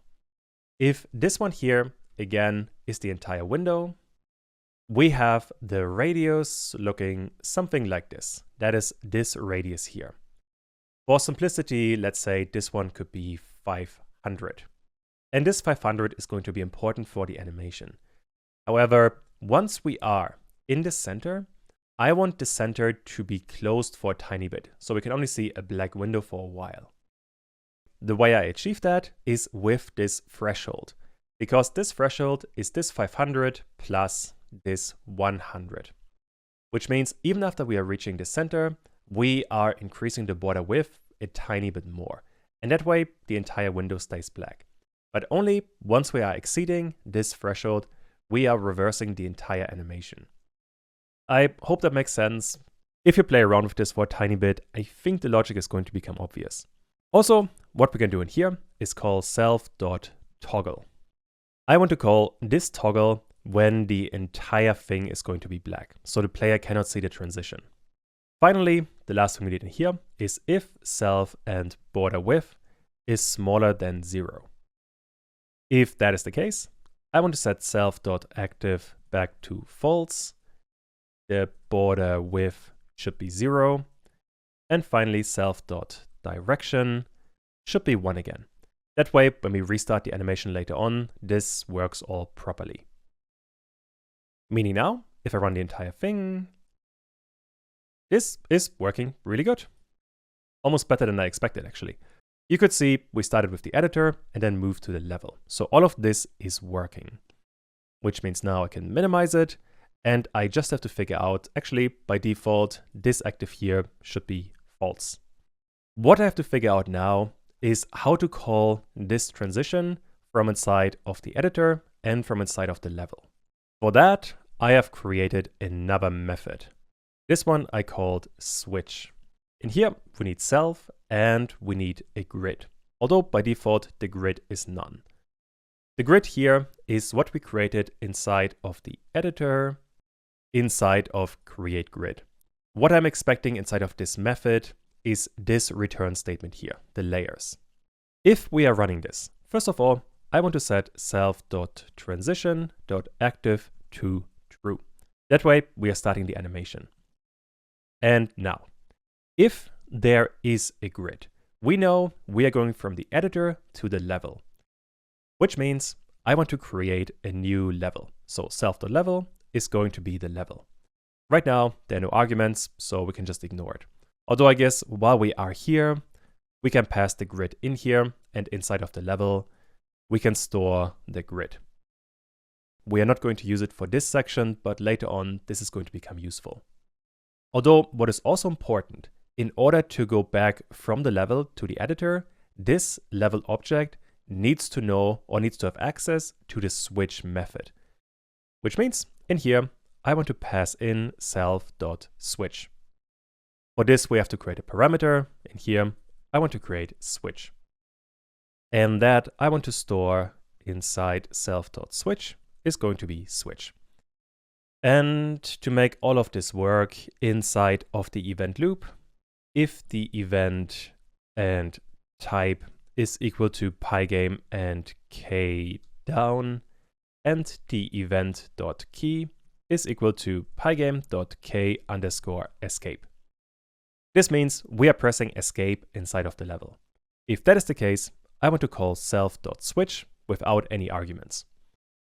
What this means, inside of this switch method, we are only calling the transition, we are not creating a new level. As a consequence, we can just see the editor. Speaking of the editor, this editor, when we are creating it up here, we also need self.switch. This self.switch inside of the editor, I want to minimize everything again and only work on the init method. We need switch in here as well. This switch I want to turn into an attribute. Self.switch is going to be switch. And now we just need to figure out when to call it. And this we already have to a pretty good extent. This happens inside of the event loop. In here right now, we are just printing self.grid. But instead of printing self.grid, I want to self.switch and pass the grid in there. Meaning now, when I call self.switch from inside of the editor, this one here is going to be true. Meaning we are going to create a new level from the data we're getting from inside of the editor. And that is the reason why inside of the editor, we can have self.switch with an argument, and inside of level.py, we can have switch without an argument, and we have the same method, except the method does a different thing depending on which way we are going. Also, I realized this should be a double equation sign. Once we have all of that, we don't actually have to create level inside of the init method, because by default, the level shouldn't exist. We only want a level to exist once we're switching from the editor to a level. And now with all of that, let's try. I can press enter. We're getting to the level. I can press escape, and we're going back to the editor. And in here, we can keep on working. All of this is working really well. Let's try it again. Obviously, we cannot see the editor, but at the very least, all of this seems to be working just fine. Cool, so with that, we have covered another major section. So next up, we can actually flesh out the level. So for the next part, we can place the terrain. On top of that, I am also going to place the basic version of a player. That isn't going to have any animations yet, I just want to have something for the player. So let's jump right in and let's see what we have to do. Once again, we have main.py and we have level.py. The editor we are not going to use for quite some time. Inside of the level, we also have the grid available. This one is going to contain all of the information we need to build everything.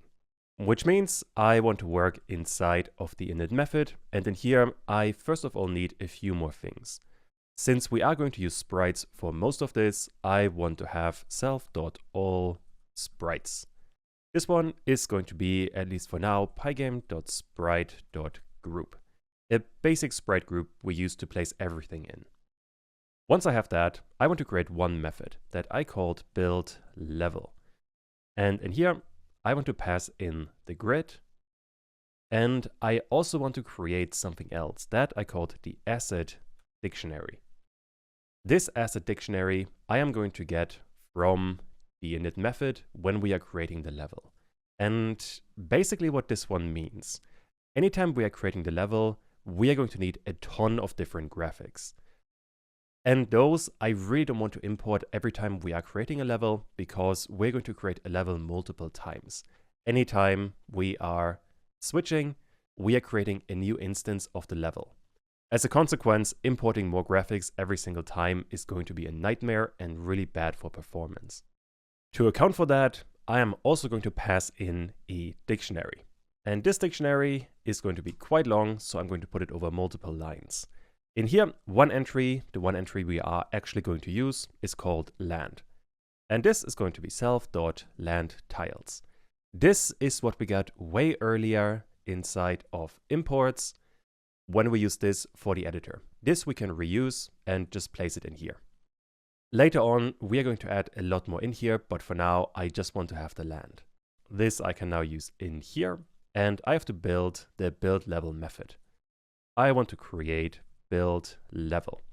In here, we need a grid, and we need the assets.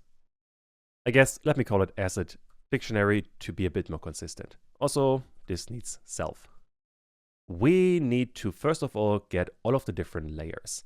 For reference, inside of the editor, what we are getting, if I create grid, we have to cycle through all of the layers of this dictionary, which means I want to have for layer name and layer in grid.items. Inside of each layer, we have more information. We have the position and we have the data in layer.items as well. Which means this first for loop goes through the entire dictionary, and the second for loop is looking at every individual dictionary for every layer. Once I have that, I can look for the layer name. For example, if the layer name is terrain, the one we have specified here, then I want to place some terrain tiles. For that though, I'm going to need some kind of vehicle to contain the graphics. In my case, I'm going to use a sprite.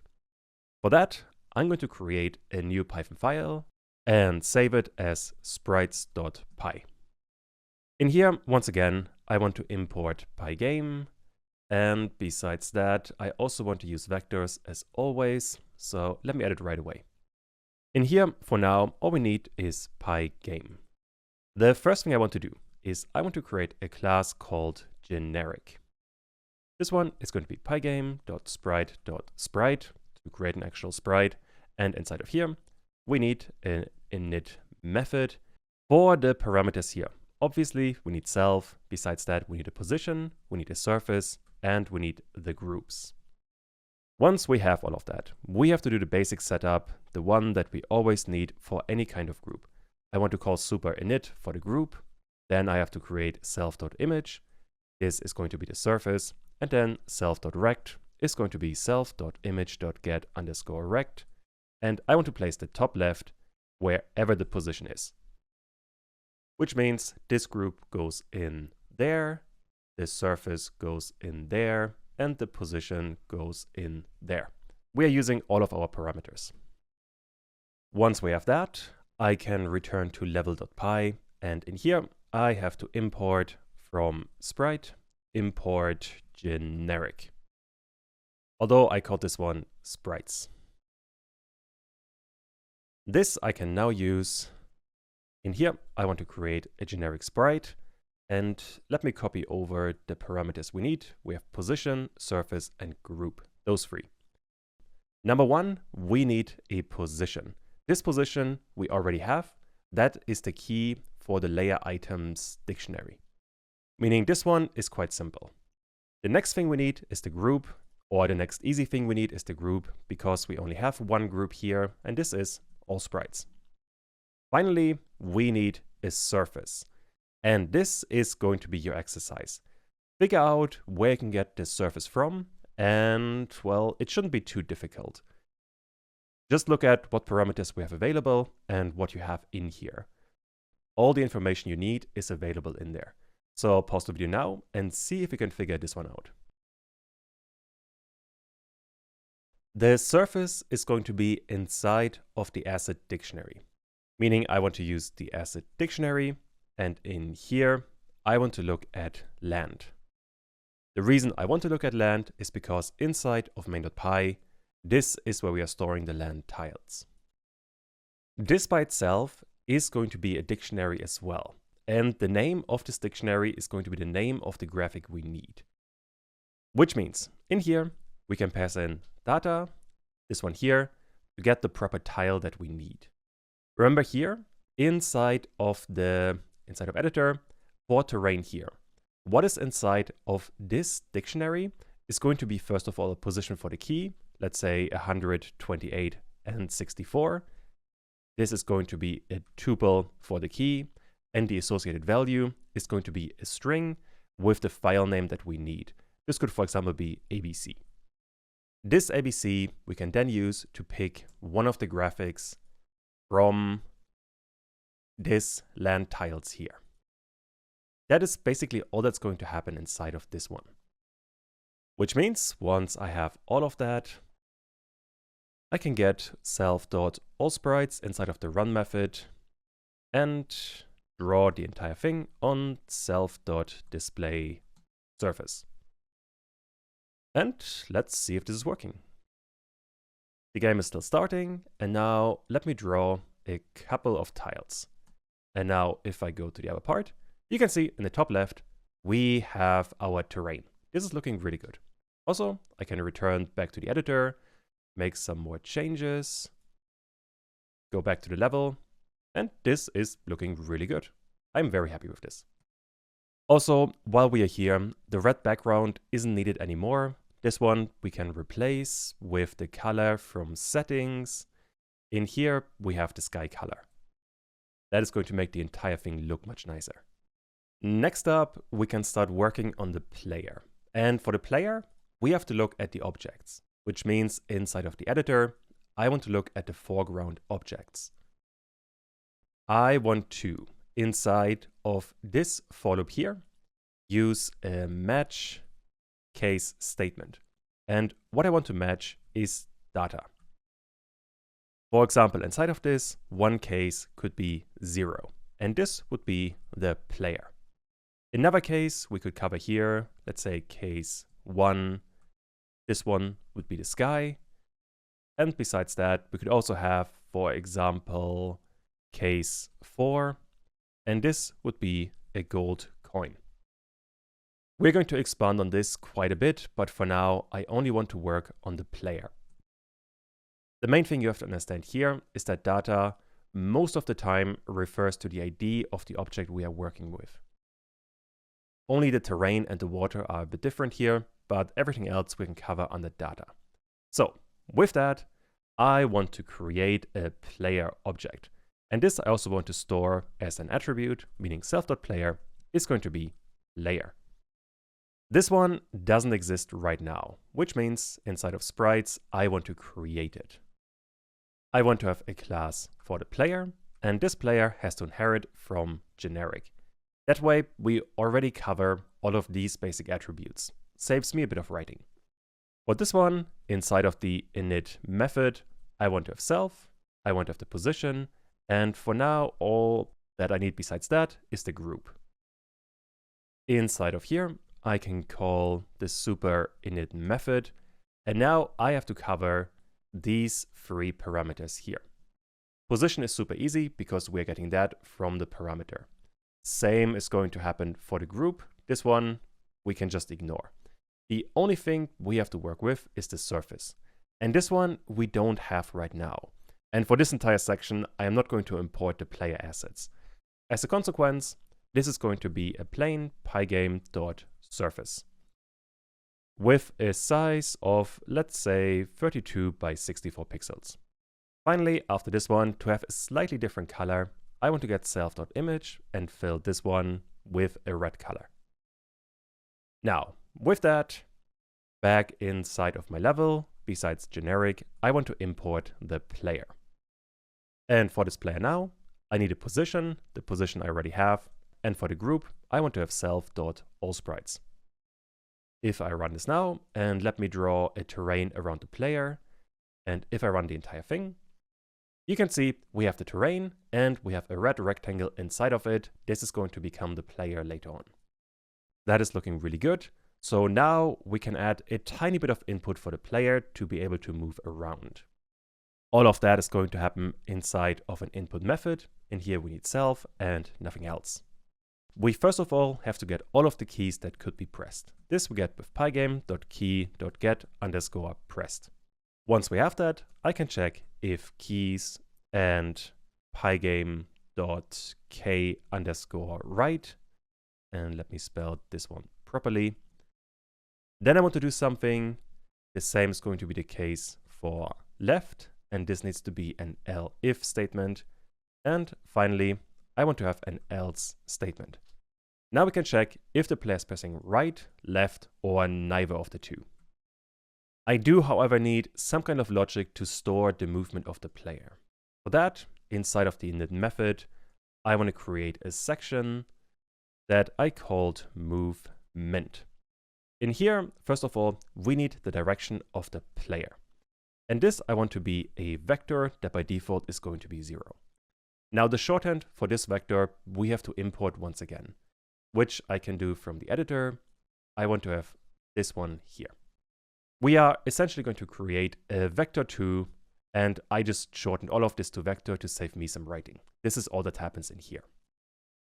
Next up, to store the position of the player, I want to have a position. This one is also going to be a vector, although by default, this vector position is going to be self.rect.topleft. The last thing we need is a speed. And this one I've set to 300, but play around with it. It's a fairly subjective value. Inside of the input, when the player is pressing right, I want to get self.direction. I only care for this one about x, and this one I want to set to 1. If the player is pressing left, this should be -1, and if the player is pressing neither of the two, it should be 0. The logic here should be fairly obvious. If the player is pressing right, the direction should be positive. All we need now is some way to implement this direction into actual movement. For that, we're going to need an update method. This one is going to need self and delta time. First of all, in here, I want to check for the input. Besides that, I want to have self.move. This one is going to actually implement the movement, and this one needs delta time. This doesn't exist right now, so let me create move with self and delta time. And for now, what we need in here is self.pos plus equal self.direction multiplied by self.speed multiplied by delta time. This position here, by the way, is needed because while self.speed is an integer, direction and delta time are not going to be integers. As a consequence, the value we are getting here is going to be some kind of floating point number. And by default, Pygame is only going to store integers for rectangles, which is going to cause some inconsistent movement. But if you store that position inside of a separate variable, like a vector, then you can store floating point numbers. And once you have that, you can set self.rect.top_left to the rounded version of self.pos.x and the rounded version of self.pos.y. Okay, with that, we can go back to the level. And in here, besides drawing all of this, I also want self.allsprites.update. And in here, we have to pass in delta time. And now if I run this and create some terrain tiles like so, I can run the entire thing. And now the player can go right and left. We can't go up and down, but for this, I want to have proper jumping logic. This is going to come later. Cool, but so far, this is working really well. With that, we have another section covered, so for the next part, we can flesh out the level a tiny bit more. For the next part, we can work on the animated tiles. This means we're going to create the water and the coins inside of the level, both of which are not going to be terribly complicated if you can animate a sprite. So let's jump right in and let's have a look.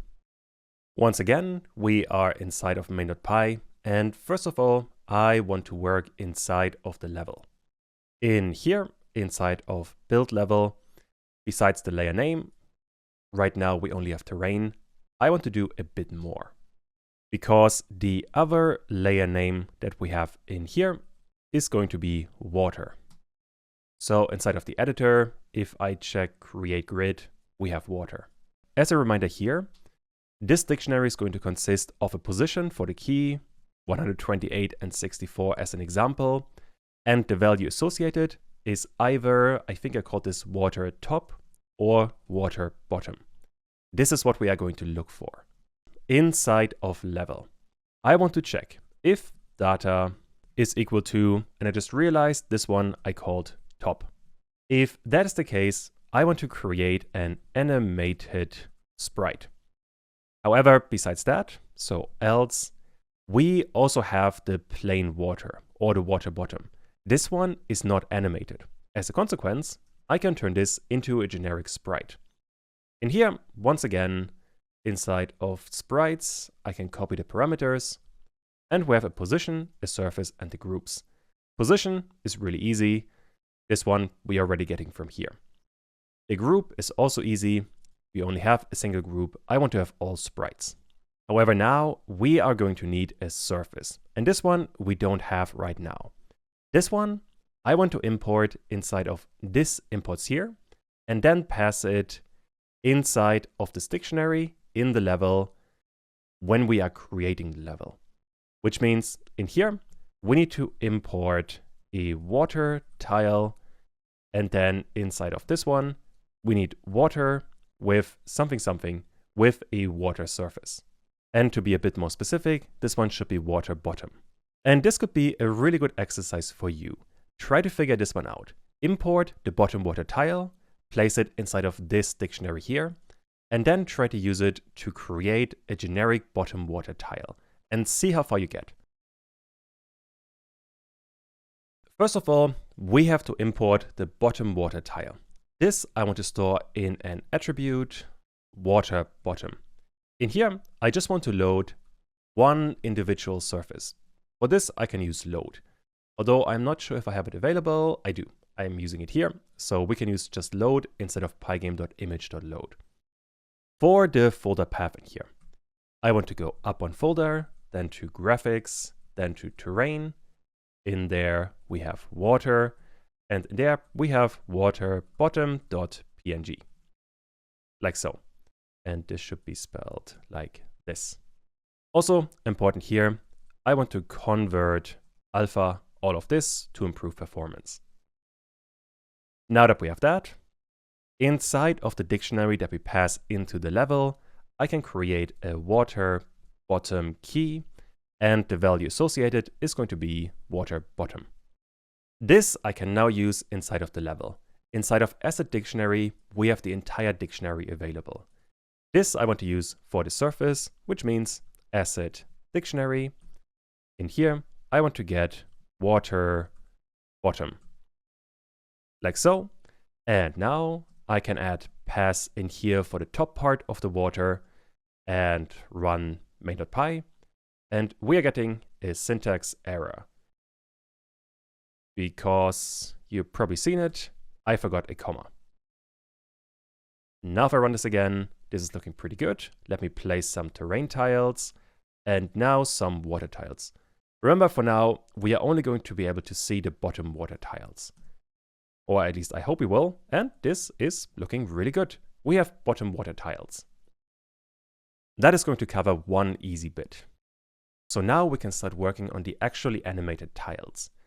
And for that, first of all, we're going to need a list of water surfaces. This I can do right away. Let's call this one the water top animation. This I can just import as a folder. And in here, the folder path is going to be one folder up. Then we have graphics, then we have terrain. And in here we have water and animation. This, once again, I want to place inside of the dictionary. And this one I called water top. This is going to be self.water top animation. And this should be all we need for this part. Now, inside of level, in here, I want to create an animated sprite. This one is going to need some assets. I want to have a position. I want to have a group. These are the things we are going to need. And I guess while we're here, we can pass in the proper arguments right away. The position we already have. This is what we're getting from here. The group is also easy. We still only have a single group. Assets, you should be familiar with this at this point. We need the asset dictionary. And in here, I want to have water top. That is what I imported just a second ago, this bit here. Finally, after generic, I want to have an animated sprite. This I can now create. Below generic, I want to have class animated. This one also has to inherit from generic. For the init method, we are going to need self as always, then we need assets, then we need a position, and then we need a group. And for the animation in here, we need, first of all, the animation frames, which I want to have as an attribute. This is just going to be the assets. Besides that, I want to have self.frame index, which by default is going to be 0. And essentially what's going to happen is that we're using this frame index to pick one surface from this list. Although, first of all, we have to call the super dunder init method. And in here, we need to have the arguments for the generic class. Although it's quite simple, position we already have. This is what we're getting from here. And the group we are also getting from there. All we have to do is to convert this animation frames and pick one surface from there to get started. And this could be a good exercise for you to see if you understand what is going to happen here. Use the frame index to pick one surface from the animation frames and pass them into the parent class and see if you can figure this one out. This one honestly should be really simple. We need self.animationFrames, and this is a list with surfaces, which means in here we can get self.frameIndex, and this right now would pick the first surface from this list. That is going to give us one sprite, which means now inside of the level, this one here should actually work. Let me get rid of the comment and let's actually try. If I run the entire thing, I can create some terrain again for reference, and now I can place some water. like so. And let me run the entire thing, and we're getting an error. That error happens inside of here, that we have list index out of range, which is a very common error. What it basically means is that inside of this animation frames, we don't have any items. Let me actually demonstrate. If I print self.animation frames, and I run main.py again, and I am drawing some water tiles, you can see that what we have imported is an empty list. The reason for that, most likely, is that I messed up the folder path here, and I can already see that graphics is misspelled. The rest looks pretty good though. If I run the entire thing with this fix and play some tiles again, and now I can play some water, you can now see we have the water. On top of that, you can see now we have a list with all of the surfaces, one for each sprite that we are going to create, although I don't actually want to do that. Although you can probably already tell, this thing is not animated. For that, I want to have an animate method. In here, we need self and delta time. This I also want to call inside of an update method. In here, we also need self and delta time. And I want to call self.animate with delta time. All we have to do in here is we have to get self.frameIndex and add the animation speed. This is what we are getting from the settings. All the way at the top here, we have animation speed. This is what I'm going to use in here. This I have to multiply with delta time to be frame rate independent. And this I want to now use with self.image, and I want to get self.animation frames, and I want to have self.frameIndex. Essentially what we're doing here, self.frameIndex is going to become a larger and larger number, and this larger and larger number we're using in here to pick other animation frames for the water tiles. Although there are going to be two problems. Problem number one is that self.frameIndex is a floating point number. And we cannot use floating point numbers for indexing, so this we have to fix. Besides that, self.frameIndex is going to be too large very fast. The way you have to think about it, for the water frames, we have 3 surfaces. As a consequence, we could only use very small numbers for the indexing, 0, 1, or 2. If we have a number larger than that, we are going to get an error. The problem is, frame index is going to be quite fast, much larger than that. So this is what we have to account for. And this is going to be your exercise. See if you can figure this one out, and again, if you know animations, this shouldn't be too difficult. First of all, this part here is really easy. All we have to do is this self.frameIndex, we need to convert to an integer. That way, we can always use it for proper indexing. Besides that, let me get rid of this first part. We have to make sure self.frameIndex is never getting too large. This I want to do on a separate line of code. In here, I want to get self.frameIndex is going to be 0, but only if self.frameIndex is greater or equal than the length of self.animation frames. Which means if this self.frameIndex becomes a number so large that we would get an error here for the indexing, we are setting this number back to 0. However, if that is not the case, so else, I just want to keep self.frameIndex as self.frameIndex, so no change. And with that, we have the second part of the exercise. Since we already call update inside of the level on all of these sprites, there's not much else we have to do. Which means I can now call main.py and draw some terrain tiles once again, and now some water tiles. And let me run the entire thing, and we are crashing because animation speed is not defined. This happens because inside of here, we are not importing settings, which means from settings, import everything. Let's try this again now, some terrain and some water. And now if I run this, this is looking much better, and you can see all the way in the top, we have some water animations. I guess I could make this a bit more visible if I add the water down here and here. You can make this look very silly if you really wanted to. Like so, and well, there we have animated water. Now that we have that, we can use this animated class for the coins as well. It's not actually that much of a change. For that, though, I have to import some more graphics. This is going to happen inside of main, inside of imports once again.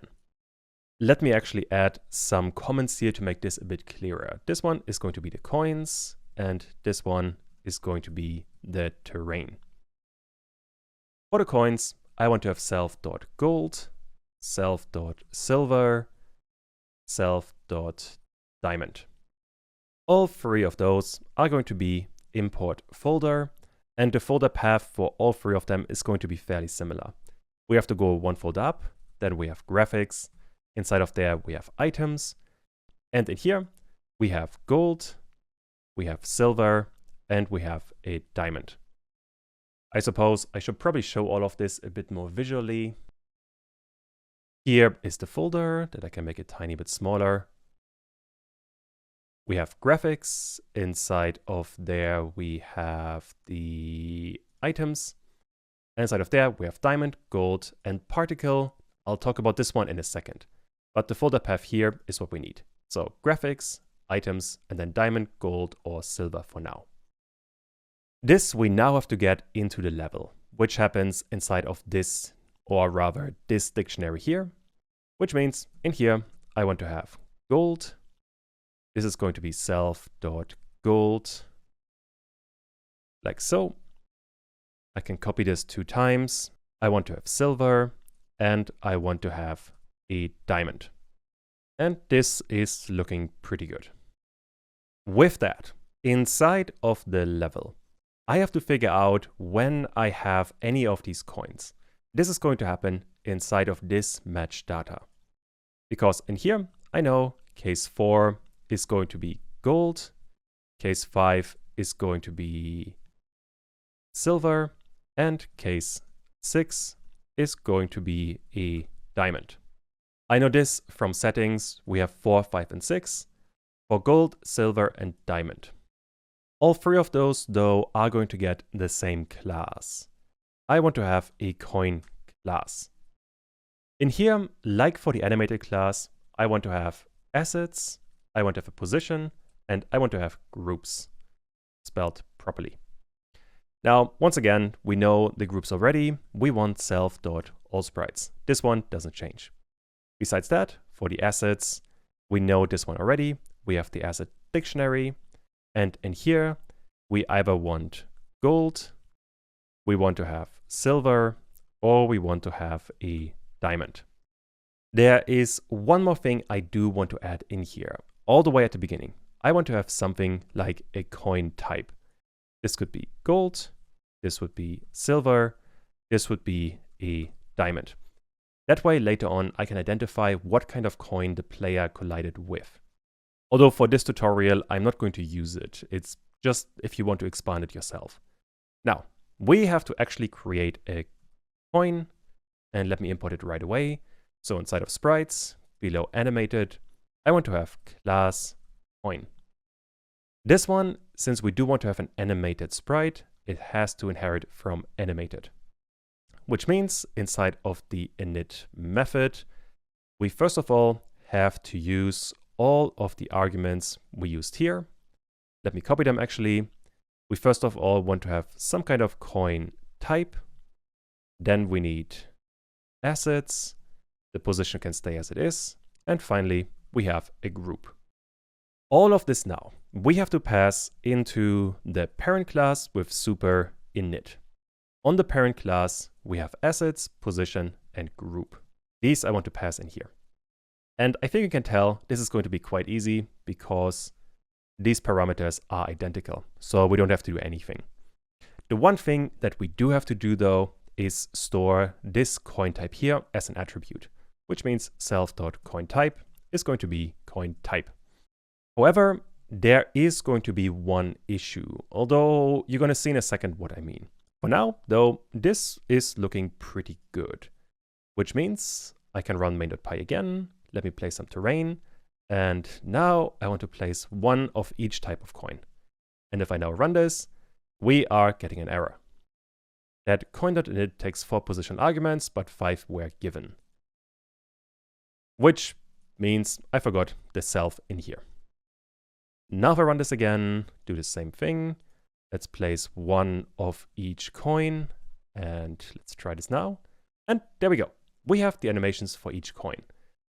Although I hope you can see the problem in there, because all of the coins are a bit off center. If this one here is the grid, you can see this looks weird. They should ideally all be on one straight line, and they all look a bit weird right now. The reason for that is, once again, if I have a bit more space here, in our game we have 64 by 64 tiles. So 64 by 64. And all of the coins are smaller than that. As a consequence, Pygame is going to place them in the top left, and we're going to have some weird positioning. This we can fix quite easily though. All I want is self.rect is going to be self.image and get_rect. And now the center should be the position. This is working because when we exported the position for the coins inside of the editor, I hope I find it, for the coins, we added half of the tile size for X and half of the tile size for Y. That way, we're placing the coin in the middle of this tile. And this we can use in here. Earlier on, inside of generic, for all of the other sprites so far, we always place the top left, which is not what I want to do for the coins. But this should now fix the entire thing. Let me place stuff again. Let's do a few more coins actually. And if I run the entire thing, this is looking much better. Cool, so with that, we have some coins. Now all of this is a good start, but we can't actually do anything with the coins. So let's work on that. It's not that complicated. Inside of the level, I want to create another group. This one I called self.coin_sprites. This one, once again, is just going to be another group. I can just copy this one and minimize the init method. And now every time I am creating a coin, I want to have all of the coins inside of both old sprites and inside of self.coin_sprites. That way I can target them easily. And this I can use inside of another method. Let's call it getCoins. In here we need self and nothing else. And all I really have to do in here, I have to get the collided coins. And this I get with pygame.sprite.spriteCollide. I forgot the assignment operator. And then here, once again, we need a sprite, we need a group, and we need doKill. The sprite is going to be self.player. The group is going to be coin_sprites, and doKill I want to set to true because I do want to get rid of the coin. And with that, inside of the event loop, let me clean this one up a tiny bit more. We essentially have an update part and we have a drawing part. Inside of the update part, I want to call self and get coins. If I run this now, and I do have to be careful here because the player can only move left and right. So I'm going to place the coins to the right. If I run this now and the player moves to the right, the coins disappear. That's a good start. Although it's not exactly an exciting thing here. For that, I want to create a particle effect every time the player collects a coin. Which means after running all of this, I want to, for sprite in collided coins, I want to create a particle effect. And this particle effect is going to be kind of like the animated sprites, except it's only going to play one animation and then destroy itself. Although in here, once again, we need assets, we need a position, and we need a group. Also, this one we do have to import. So besides animated, I also want to have a particle. For this one, let's cover a couple of the arguments first. Position is the easiest one, because in here, I want to have sprite.rect.center. I'm going to place this particle in the same center where we had the coins we just collided with. For the group, I want to have self.allsprites. That is all we are going to need. Next up, we are going to need the assets. This I first of all want to import inside of main.py. Inside of the coin section, in here, I have self.particle. This is what you have seen just a second ago. Inside of the items folder, I also have particle. Let me open this one once again. We have particle, and inside of that, we have a simple particle effect. It's nothing particularly fancy. This I now have to get into the level, which I do with the asset dictionary. In here, I want to have particle, and this I get with self.particle. Now, with that, inside of the level, we have something available. Although the problem is, this getCoins doesn't have access to this asset dictionary. We have to figure out something else. In my case, I added another section that I called additional stuff. Not the greatest name, but it gets the job done. In here, I want to have particle surfaces. And this I get with the asset dictionary. And what I want in here is the particles, I think I called it. I actually just called it particle. So self.particle. And with that, I have some particle surfaces that I can pass in here for the assets. Now, what we actually have to do is to create this particle class. This, once again, is going to happen inside of the sprites. Let's do it on top of the coins. I want to have class particle. This one I also want to inherit from animated. And for the init method, we know we need self, we need the assets, we need a position, and we need a group. And the first thing I want to do in here is call the super.init method and pass in the assets, the position, and the group. Once again, this and this thing is identical, so we essentially are just creating an animated class. Although, once again, we have to account for the position, which I can copy from here, and we are good to go. If we didn't add this line here, the position of the particle would be slightly offset from the coin, which I'm trying to avoid.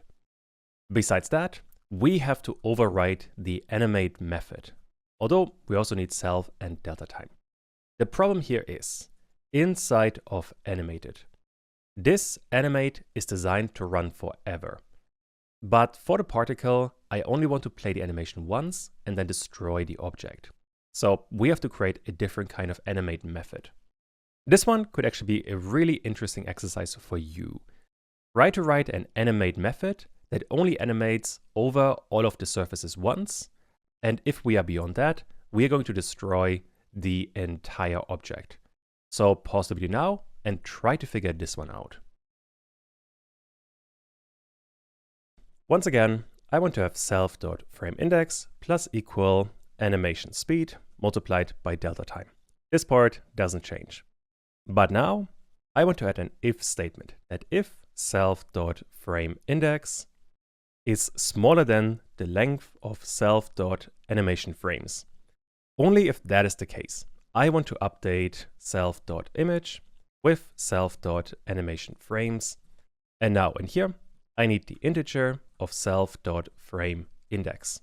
So far, we have kind of covered the first two lines of the first animation, although this animation would simply stop once we reach the end of the animation, which in our case means I want to have an else statement and I want to destroy with the kill method the entire object. And with that, I am good to go. If I now run main.py and I can place a gold coin and run the entire thing, and if I now get over the coin, you can see an animation. This one worked really well. Which means we have a working particle. On top of that, what you could be doing in here is if sprite.coin type is equal to, for example, gold, then we could, I could print gold in this case, and let me run the entire thing again, place a couple of gold coins, run it, and now I'm getting gold. And this information you can use to do, well, whatever you want. In my case though, I don't really care about it, and I want to keep the entire thing a bit more streamlined. This video is already getting really long. So with that, we have the coin logic. And I can minimize a bunch of things, and this is covering another major section. For the next part, now that we have some basic system to place things, we can place all of the remaining objects. And well, let's jump right in. Most of this is not going to be too difficult. We just have to create a few more classes. Once more, we are inside of main.py, and I want to keep on working inside of the level, specifically inside of build level. Because in here, I want to have a few more cases. Quite a few of those are going to be fairly simple. For example, for case 11, I want to have another animated sprite, and this one is going to be for the small foreground palm tree. Let me type it in here, small palm foreground. Although this is just going to be an animation, it doesn't do anything else. So the class we already have, we can just reuse. And in here, we need assets, we need a position, and we need a group. Once again, the group is going to be self.allsprites. The position we also have, this is the one we have used up here, and this we don't have to change. The only problem we have is we are going to need some assets. And this, once again, is going to happen inside of main.py, inside of imports. In here, I want to have another section that I called palm trees. In here, we do have a bit of a problem now. Let me illustrate what I want to avoid. Here's the project folder. I can go to graphics, and inside of there, we have terrain and we have palm trees. In here, we have a bunch of different folders, and all of them contain some animation for a palm tree. My issue is I don't want to type the import for every single one of these folders, which would be kind of annoying to do. As a consequence, I am going to store all of them inside of self.palms. And now we are going to use dictionary comprehension to import all of them. What this is going to mean, I want to have a folder as the key, and inside of the folder, I want to have import folder, the function we already created. And inside of there, we need a path. And this path is going to be to all of the folders, which is inside of graphics, inside of terrain, inside of palm. And then I want to look at the folder, although this one has to be a variable, and I should spell this properly as well. This I want to do for folder in all of the folders. My problem now is how do I get all of the folders? I hope the rest of the logic here makes sense though. All we're really doing, we are importing a folder, and for that folder, we need a specific kind of path. This we are getting from here. The path to the main folder is always going to be the same, but inside of that folder, I want to look at every folder that exists inside of that folder. Which means here is the graphic folder, and we are going inside of terrain and inside of palm. Every single folder is going to be the name of one of these folders. This is what I want to get. Or rather, this is what I'm trying to get here. And that is information I am getting from walk. Although right now I don't have walk available, but that I can change quite easily. I want from OS import walk. If you remember from way earlier when we did all of the import folder, this one here, import folder dict and import folder, we have used walk there as well. So it shouldn't be entirely new. Inside of walk, I need a file path. That is going to be the same file path I have used here. Let me copy it and paste it in here. And this is going to give me way too much information. Also, by default, I can only use this in a for loop, so I have to convert this to a list. And this is probably going to be really confusing.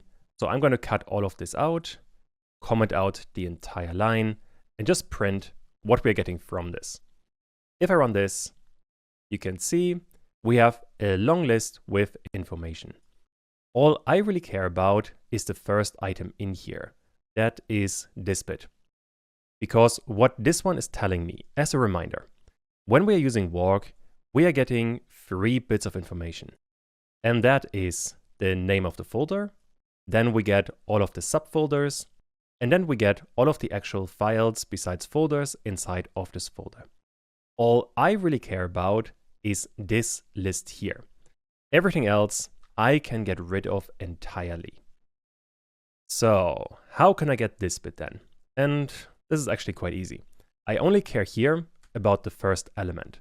So if I run this again and close the game, now I'm only getting the first item returned. And on this, I can run indexing again. I only care about item number 1, which means indexing here again with 1. I now get a list with all of the folder names. And this is what I want to use inside of my dictionary comprehension. I can uncomment this and paste what we have just created in here. And now we are good to go. Once again, if you have a large enough monitor, this is going to be much easier to work with. Once we have this, I'm going to print self dot, this should be poems. I am definitely getting worse at typing. Like so. If I run this now, we didn't get an error, and this is looking pretty good. For example, now we get large background, and this is a list of a bunch of surfaces, and this we can use. I hope this line here makes sense. Honestly, it's not that complicated. Although you do have to look at it for a couple of seconds, but then it should be fairly straightforward. But alright, this I now want to get into my level, which means inside of switch, I want to have all of the poems, and this is going to be self.poems. Now, this I can use inside of the level to get the assets here. I want to have the asset dictionary, and inside of there, we have the poems, which is going to give us another dictionary. On this dictionary, I want to use indexing again. For example, this poem tree here, number 11, is going to be the small foreground. And this one needs to be a string. Once I have that, we should be good to go. Let me try it actually. If I now place a small poem tree, run the entire thing, we are getting a key error. This happens inside of the level, and I think the problem here is this key is poems, while I used poem. Now if I run this and place a poem tree and go to the level, you can see we have one poem tree. This is looking pretty good. What we have to do now, I can get rid of this comment and duplicate this thing a few more times. Because now we have 12, 13, 14, 15, 16, 17, and 18. Those are, respectively, we have the large foreground, we have left foreground, we have right foreground, and then we basically have the same thing except for the background. So we have small background, we have large background, then we have left background, and finally we have right background. All of those are just going to be animated sprites that don't do anything else. Meaning now I can try all of this and place a bunch of palm trees to make sure I can work with all of them. So I want to try the alternative ones, like so. And now let's try this. And there we go. We have all of the palm trees. This looks really good. Later on, we are going to add a few more things in here, but for the basics, this is literally all we need. And I suppose I could add a couple of comments here. This is going to be the palm trees. And this part is going to be the coins. The one thing we have to do now is to get the enemies. The enemies are going to be a larger topic. So I am just going to place some basic sprites here that show us that we have an enemy. But for those, we have case 7. We have the spikes. Then we have case 8. This is going to be Tooth. That's the name of the enemy. That's the walking one. And this should be an 8. And then we have case 9. This is going to be the shell pointing left. And this I can duplicate because now we have the shell pointing right. These are the 4 cases we now have to account for. The easiest one in here is spikes because this one is, well, not that complicated at all. Although I still want to place it in a separate sprite class so I can work with it. And the rest I can comment out so we're not going to get an error. Now, for the spikes. In here, we don't need very much. We need, once again, some assets, we need a position, and we need the groups. Position, once again, is a really easy bit. We don't have to worry about it. For the groups, I want to have 2 groups here. I want to have self.allSprites, and besides that, I want to have another group that I called damage sprites. These are all of the sprites that if the player collides with them, the player is going to get damaged. This doesn't exist right now, but that we can change quite easily. Inside of the init method, I want to have self.damageSprites, and this is going to be pygame.sprite.group. And now we have the same issue again. We need to get the assets for the spikes. This is going to happen inside of main.py. In here, in the import, I want to have the enemies. The spikes here are going to be really simple because we have self.spikes, and this is literally going to be a single surface. So we can just use load, and the file path is going to be 1 folder up, then graphics, then we have enemies, then we have spikes, and inside of there we have spikes.png. Although, don't forget, I want to convert alpha all of this. So just to be thorough, here we have all of the graphics. I want to look at the enemies. Inside of there we have the spikes, and there we have the spikes. Literally just one surface. This I now have to get into the level. In here I want to have spikes, and this is going to be self.spikes. So with that, inside of the level, I can get the asset dictionary, and I just care about the spikes. Cool. All we have to do now is to actually create the spikes. Spikes like so. And now, inside of sprite, I am going to add, let me put it here. I want to have all of the enemies. This could actually be a comment, enemies. And this could be simple animated objects. That way we keep the entire code a bit more organized. In an actual example, you might even want to think about separating all of this into multiple files. For example, the player could be its own file, the enemies could be their own file, and so on.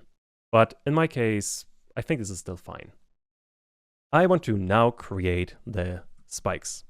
This one, since there's no animation, this can just inherit from generic, and we don't have to do very much. I want to create an init method.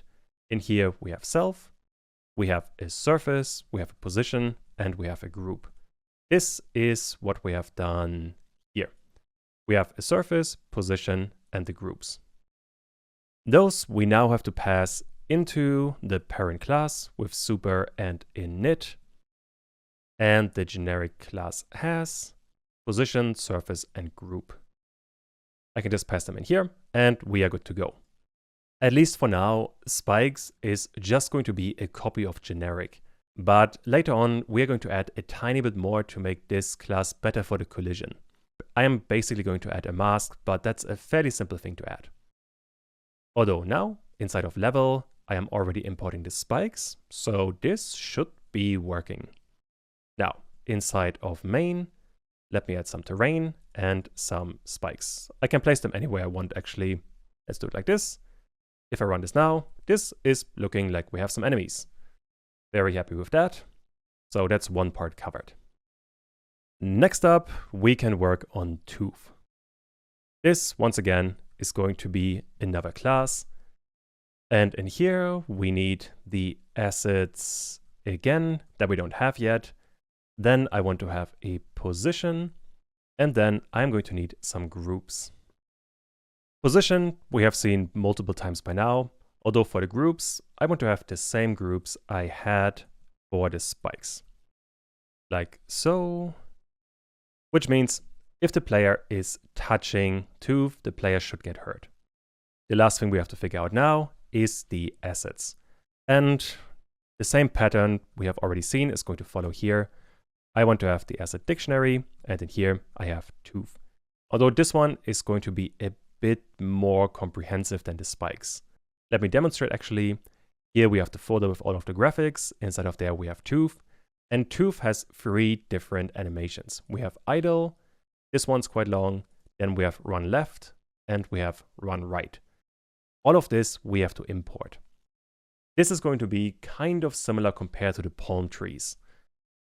Which means in here, self.tooth is going to be something that looks somewhat comparable to this line here. And to see if you understood that line, this could actually be a really fun exercise.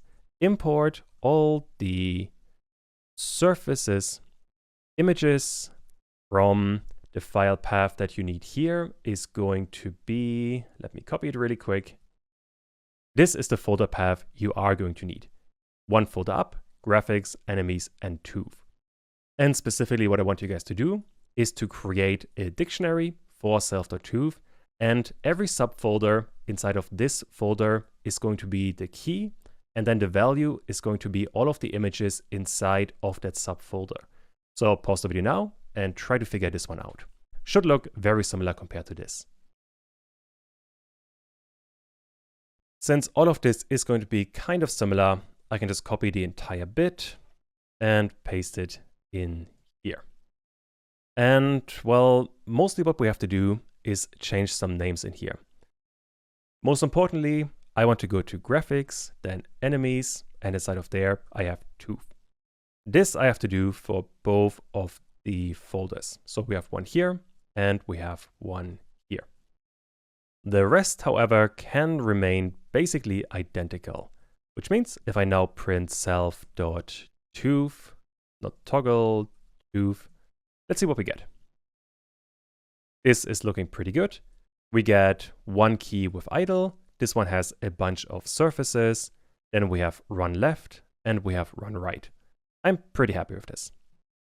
And once again, this we have to add to the level via the dictionary. This is going to be tooth.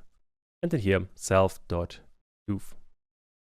Which means now this one should be working. So all we have to do is to create this class here. And while we're at it, I want to import it as well. So tooth in here.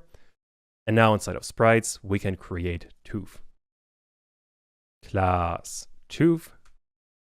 And just like the player, tooth is going to inherit from generic. In here, as always, we need a dunder init method that needs self, the assets, the position, and the group. This is what we have done in here. We have assets, position, and group. Should be fairly straightforward at this point. And at some point in here, we have to call super init, and the arguments we need here are for generic. We need a position, surface, and group. And in here, we already have the position and we have the groups. So once again, all we need is going to be the surface. For that, this is going to be kind of similar compared to animated. I want to have self.animation frames. This is going to be the assets we get. And I want to have self.frame index. By default, this one is going to be 0. This is going to be identical to what we have done in here. Unfortunately though, we couldn't just inherit from animated because we have to make a few more changes. The major issue is that this animation frames is not a list, it's a dictionary. What we have in here essentially is we have, for example, idle, and inside of there we have the surfaces. Besides that, we had walk left, and this one also has a list with surfaces. The issue is we have to first identify what our current state is, and then we can use indexing to get the surface, which means we have to get one more thing, which in my case I get with self.orientation, and by default I want tooth to go in the right direction. This I can now use to create a surface. This surface is going to be self.animation frames, and in here I now want to create an f string that says run underscore and then the orientation.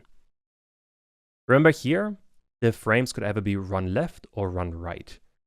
Idle is essentially only for the editor. Inside of the actual game, tooth is always going to run, which means all we really have to change is the orientation to left or right, and then tooth is going to run and face in that direction. With this, we are getting an actual list, and on this list, we are getting self.frameIndex, and now we are good to go. This surface we can pass in here, which we already have, and we should have a basic start. Let me get rid of this dictionary here, and let's try this. Now I can place stuff as usual, and now if I place tooth and some spikes, let's see what happens. We are getting an error. And I can already tell where this is going. This should be self.orientation. Next attempt, let's place some spikes and tooth. And now let's try this. And there we go. We can see tooth. It doesn't do anything right now, but at the very least we have something. Finally, we need case 9 and 10, and both of those are going to be shells. So I'm going to cover both of them at the same time, which is quite simple because they are both made by the same class. The only difference between the two is that one is going to face left, so we're going to pass left in here as an argument, and the other is going to face right. Besides that, we have the normal arguments. We have the assets, we have the position, and then we get a bunch of groups. At least for now, I only want self.allSprites. The reason being, the player should be able to stand on the shell without being hurt. As a consequence, the shell is not going to be inside of the damaged sprites.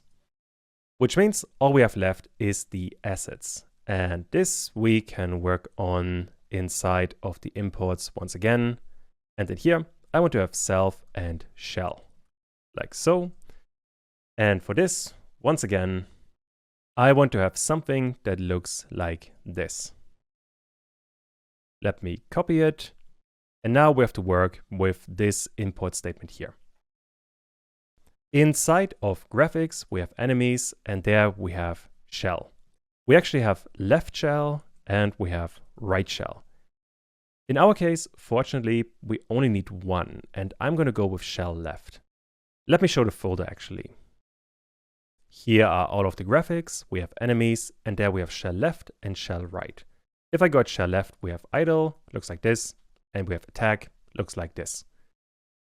And then we have the same thing for right, something like this. What we can do for the shell is import only shell left and then flip the entire sprite if we have a right shell. That way we don't have to import so much. Which means now all I have to do is copy all of this here and paste it inside of this one, and we should be good to go. Let me print what we get, self.shell, just to make sure. If I run this, we now get attack and we get idle. This is all we need. So we have to get this into the level. Once again, this happens with shell, and then here, self.shell. So now inside of the level, I can get the asset dictionary once again, and this is going to be shell. Which means now we just have to create the class for this one, which is going to be shell. And inside of sprites, we have to make the actual class. So class shell. This one, as before, is going to inherit from generic. And in here, we need the init method. We need self. We need orientation. We need the assets. We need a position. And we need a group. Orientation, I do want to store as an attribute. So self.orientation is going to be orientation. Besides that, I want to have self.frame animation frames, and this is going to be the assets we just passed into. Although here's one thing that I realized while testing the game once it was finished. This you want to copy, because we are going to flip all of these assets if the shell is pointing to the right side. And if we didn't add copy, we would flip all of the assets even for other classes. So this copy here is really important. Otherwise, all of your shells are going to point in the direction of the last shell you have used. Although, speaking of, I can now check if the orientation is equal to right. Then we want to flip all of the frames inside of these frames. And this could be an exercise for you. I want you guys to flip all surfaces inside the animation frames. Keep in mind here, animation frames is a dictionary with key value pairs, and only the values are actual surfaces, and those you want to flip. So pause the video now and see if you can figure this one out. I want to start with for key and value in self.animation frames and items. In here, I want to get, once again, my animation frames, and I want to overwrite the current key or the key value pair. And the item I want to add is going to be another list. I can start by just copying what is in there. And this is going to be surf for surf in value, like so. We are getting the value here, and we are copying all of the surfaces. But this is not exactly what I want to do. Instead, what I want to do, I want to manipulate this surface. And this I get with pygame.transform.flip. And now we need a surface, and we need information if you want to flip this in X and in Y. And those are going to be true-false statement. I do want to flip this thing in X, but I do not want to flip it in Y. And with that, we are flipping all of the surfaces if the shell is pointing to the right. So I can minimize this one and work on the rest of it. What we need now is self.frameIndex. This one, once again, is going to be 0. And then I want to have self.status. By default, this one is going to be idle. And once I have that, I can call this super init method. And once again, we have the generic parameters that we need to cover. I can just copy them and paste them in here. The position we are getting from up here. So this one is very simple. The groups we are also getting from up here, so nothing to worry about. Surface is what we do have to think about. And this is going to be quite similar compared to tooth. Because animation frames is a dictionary, we first have to get the status, and then we can use indexing. For this one, I'm not going to create a separate variable because we don't really need it. I can just self.animationFrames. Inside of there, I can get self.status, and then I can use indexing with self.frameIndex.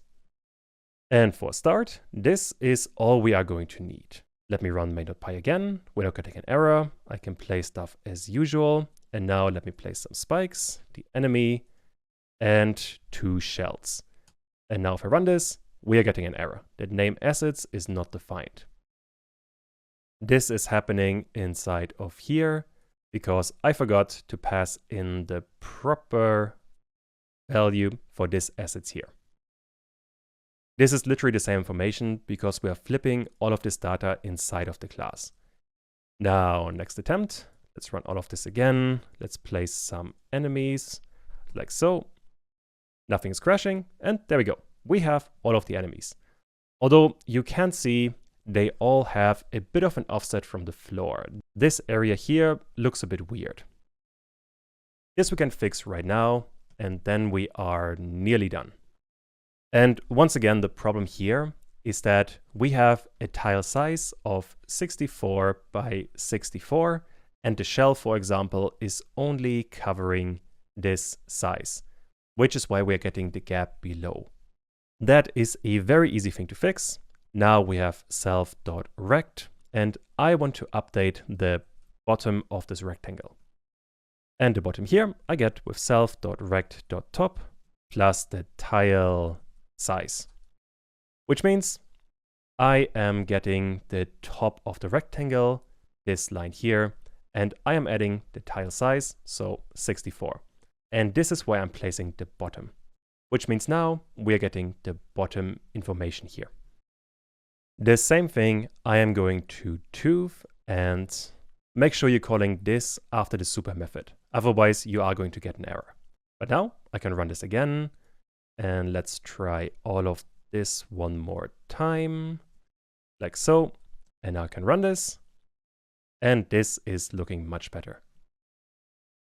Cool. So with that, we have literally all of the objects inside of the game. We just have to make them work a little bit better, but at the very least, we have a really good start. And this section, once again, is getting quite long, so let's finish this one up. Now that we have the level, we can start working on the player movement. And for that, we are going to need a couple of things. First of all, the player already can move left and right. That's a good start. But I also want the player to be able to fall and jump. However, for that, we are going to need collisions with the level. Otherwise, falling and jumping is going to be kind of annoying. Which means we are going to start by creating collisions with the level. Let's have a look how that's going to work, and let's do all of this straight in code. Once again, here we are in the code editor, and I want to have a look at my level file. In here, there's one important thing that I have to figure out, and that is, when I'm building a level, I also want to, when placing all of these sprites, I have to figure out what kind of object I want to place that the player can collide with. And here, we do have to be quite careful. For example, for the terrain, those are going to be fairly simple. If we have, for example, a block or a terrain block that looks like this, I want all of those to be collidable. Where this becomes a bit more complicated is if we look at all of the palm trees, these ones here. Because for all of those, a palm tree could, for example, look like this with a long stem. And what I want is that the player can only collide with this top part here. Which means for those, we have to create some custom way to create collisions, which we couldn't do with the animated class. So we have to figure out something else. And here's what I'm going to do. I'm going to create a whole separate class. For that, inside of sprites, I am going to create a whole nother class. And this is going to be a very simple one. So let me minimize everything else. That way we can focus on things a bit easier. There we go. The class I'm going to create is going to be called class, I called this one just block. Once again, this one can inherit from generic because we are just going to create a very simple sprite. For the init method here, I want to know, I need a self, I need a position, now I need a size, and now I need a group. Importantly here, we do not have a surface. The reason for that is, imagine, once again, I have a palm tree that looks in a simplified way something like this. What I want to do for this block is to spawn the block on top of the palm tree in this position with this size. And this block is going to be collidable, while the yellow part is not going to be collidable. As a consequence, the pink rectangle will not be visible. So we don't need a fancy surface. I am just going to create a surface from the size. And since it's going to be invisible, that's really all we need.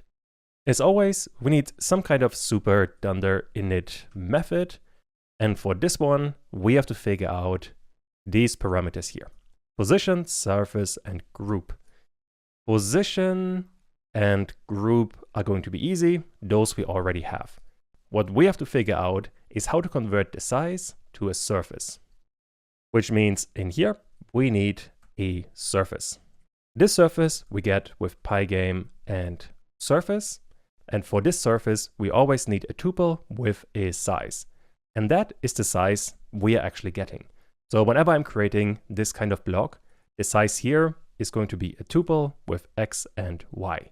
Once I have that surface, I can pass it in here and I am good to go. this is literally all I need. With that, I can minimize this class, and back in level, I first of all have to import it. Let me do it right next to generic. I want to have a block. Now we just have to figure out how to use it. For that, inside of the init method, when I'm creating my groups, I want to create one more group. This one I'm going to call self.collision_sprites. Once again, this is just going to be pygame.sprite.group, and that's all we need in here. So I can minimize this, and now any kind of object that we are creating inside build level that is going to be inside of the group is going to be collidable with the player. For example, when I'm creating a terrain, this part here, I want this to be in all sprites and in self.collision_sprites. Just with that, I can make this generic collidable with the player, while this one here, the water bottom tile, is not going to be collidable because it's not inside of the group. So with that, we already have the terrain covered. Next up, we have to figure out this slightly more complicated bit, and that is all of these animated trees, and also the shell needs to be collidable. The shell is the easier bit because this one we can treat like the terrain. I want this to be in all sprites and self.collision_sprites. That way the player later on can collide with them. Now, the slightly more complicated part is going to be these palm trees here, because those I couldn't just put into two groups, and well, that wouldn't work. Because we would be ending up with the entirety of the palm tree being collidable, which I don't want. Let me first of all separate them into foreground palm trees and background palm trees. The background ones we can just ignore because those are not going to be collidable at all. Those can just remain an animated sprite and we don't have to worry about them. What we have to worry about is the foreground palm trees. And in here, let me do one example.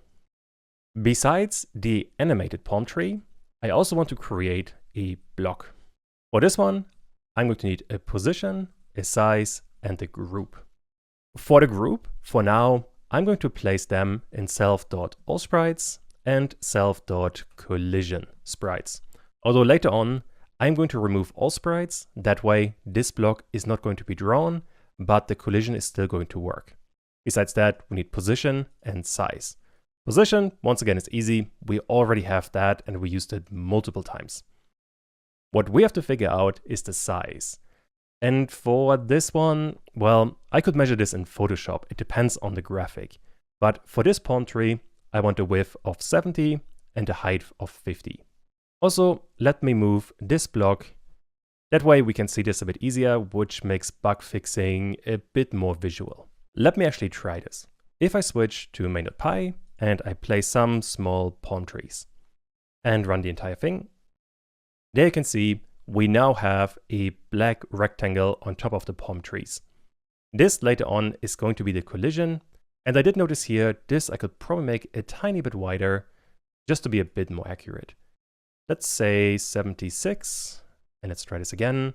I'm going to place palm trees again, and this is definitely looking better. You can play around with this as much as you want. There's basically no end to it. This we now have to do for the other palm trees as well. Next up, we have the large foreground palm tree. This one, fortunately, has the same top size as the small one. So we can just copy this bit and call it a day. Besides that, we have the left palm tree and the right palm tree. Those are the palm trees that look like this, and then we have the top part here, which means this is the entire bounding rectangle for the surface, and we have to move the collision one somewhere here. That will be the case for the right one, but for the left one, we can keep it somewhere here because, let me use a different color, because the left one is going to look like this. That is the one we are going to work on in here. Once again, I want to copy the block, and since we're always placing this position in the top left, I can also leave this one as it is. Which means I can copy this one more time, and now we have to figure out the right foreground palm tree. In my case, all I really did was I added a vector with 40 and 0 to this, and that's basically all I needed. That way, this block is going to be a bit further to the right, which is perfect to capture this top part. And let's try all of this. If I now place different palm trees like so, and run the entire thing, you can see that this is working reasonably well, although this part here could do some more work. Let's move it a tiny bit further. Let's say I want to move it by 46 pixels. And place all of them again. And that could still do a tiny bit more. Let's say I want to move this by 50 pixels. And this is the only one I want to place. And there we go. This is looking really good.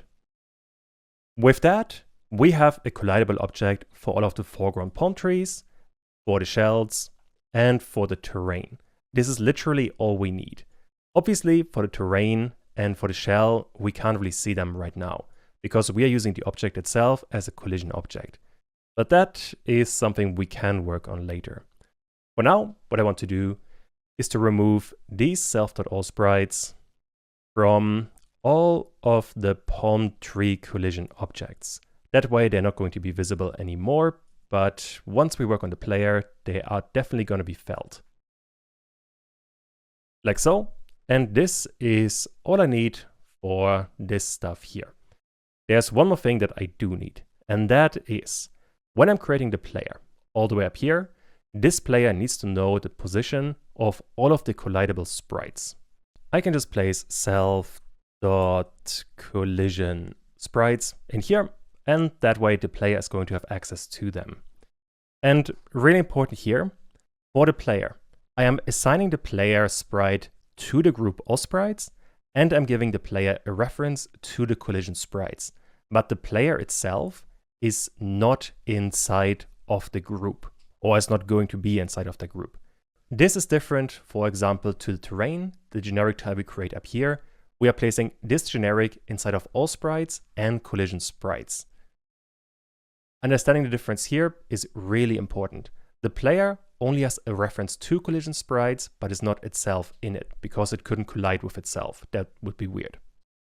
But now, the player has access to all of the collisions, which means inside of sprite, I can look at my player one more time. And first of all, we need another parameter. This one is going to be the collision sprites. This I want to capture inside of a variable. Let me add another section here that I called collision. I want self.collision sprites is going to be collision sprites.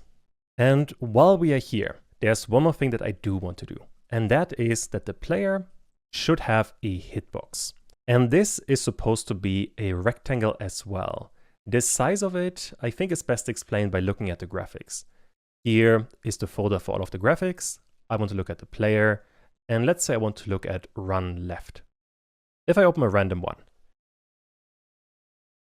inside of this, the entire surface is going to have a size, something like this.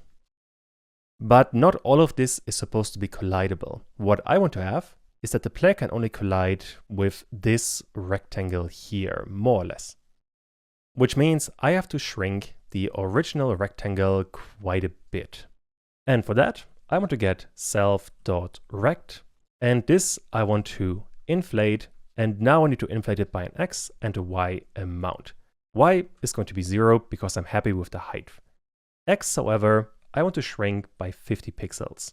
And with inflate, we are keeping the center constant, which means if this one here is the original rectangle, we are creating one that looks something like this, that we are shrinking by 25 and 25 pixels on each side. That looked best when I tested the entire game. Now we have to incorporate this hitbox into the player movement as well. That is going to happen down here inside of the move method. And this one, for the collisions, we have to change quite a bit anyway. The most important thing that we have to do here, for now, is we have to split this into horizontal and vertical movement. Why that is, you're going to see later, but it is going to be really important for the collisions. To fix this one first of all, I still want to get my self.pos, but now I want to get the x part of it. To this, I want to add self.direction.x multiplied with self.speed and multiply this by delta time. This I now want to use to move the hitbox. So self.hitbox, and remember the hitbox is just going to be a rectangle. But you couldn't use the left for this one because this would make the math kind of awkward. If I show the drawing again, I want to start by moving this collision rectangle and then later on make this actual rectangle that shows the position of the player follow in the same position.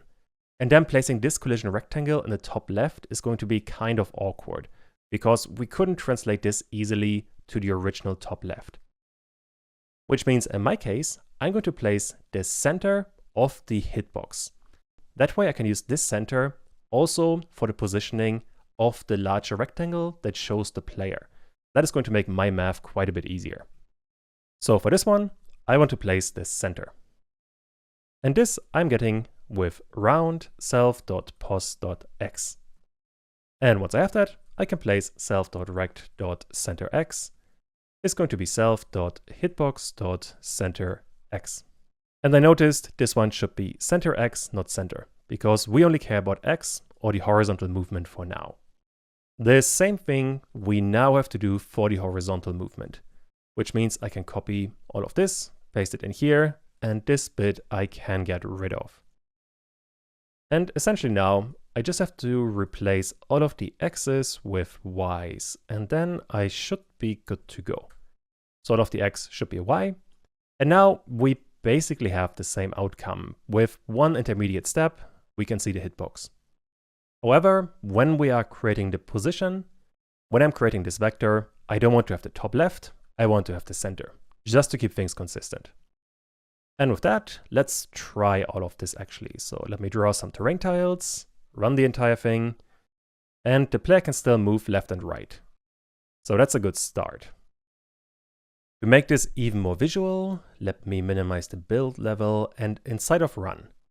Right now, we are drawing all of the sprites. On top of that, I also want to pygame.draw.rect on self.displaySurface with, let's say, a yellow color. I want to draw self.player.hitbox. If I run all of this again, I can run the level straight away. We can't see anything. The reason for that is that right now the player has a width of 32 pixels. And if we shrink this by 50 pixels, we can't see anything. But if I change this, let's say to 80, now if I run the entire thing, let me draw some terrain tiles and run this, this is looking much better. The yellow bit is now what is actually going to collide with the level. So with that, back in sprites, I can actually start working on the collision logic. This I'm going to cover in another method. Let's call it collision. And here we need self and we need the direction. First of all, in here, we have to look at all of the collision objects, which we get with for sprite in self.collision sprites. Remember, all of the collidable sprites we put inside of this group. Once we have that, I want to check if sprite.rect.collideRect with self.hitbox. Now I'm checking, after I have all of my sprites, I want to check if the player hitbox collided with any of these sprites. Inside of that if statement, I want to add another if statement because now I want to check the direction. Is the direction equal to horizontal? Then I want to do horizontal collisions. For now, I'm going to add a pass. If that is not the case, so else, I want to check vertical collisions. For now, I'm just going to add a pass in here. In here now, we just have to figure out some basic things. Let's say, for example, we have the player here and the player is moving to the right. This direction we can get from up here, the direction of the player. That one is quite easy to get. So we always know if the player is moving right or left. And if the player, for example, is moving to the right and he just overlapped with an object, like so, all I really have to do is put the right side of the player, so this part here, on the left side of the obstacle. And once I have that, I basically have collisions, which means inside of direction, I first of all want to check if self.direction.x is greater than 0. This means we are moving right. If that is the case, we are moving right and we have a collision. That means the player is colliding with an object on the right side. And this I can use to set self.hitbox.right equal to sprite.rect.left. If I draw all of this again, the right side of the player is going to be this bit here, and the left side of the obstacle is going to be this side here. That way, as soon as there's any kind of overlap, we are putting the right side of the player on the left side of the obstacle, and we have a collision. The same thing we now have to do with if self.direction.x is smaller than 0. If that is the case, we are moving left. And in here, we can check self.hitbox.left is going to be sprite.rect.right. Once we have done all of that, I have to do two more things. First of all, we have to update the rectangle. This is the one that the player is actually going to see. For this one, I also want to update the center X, and I want to set this to self.hitbox.centerX. What this means is, imagine we have the player moving to the right, but then because of a collision, we moved this rectangle a bit further to the left. As a consequence, the center of this rectangle moved from here to, let's say, somewhere here. All of that just means that the collision has changed, but it doesn't tell Pygame without this line here that we want to draw the player in a different position as well. But once we have this line, we know that we also want to draw the rectangle, so what the player actually sees, around this new center. That way the player can actually see the collision.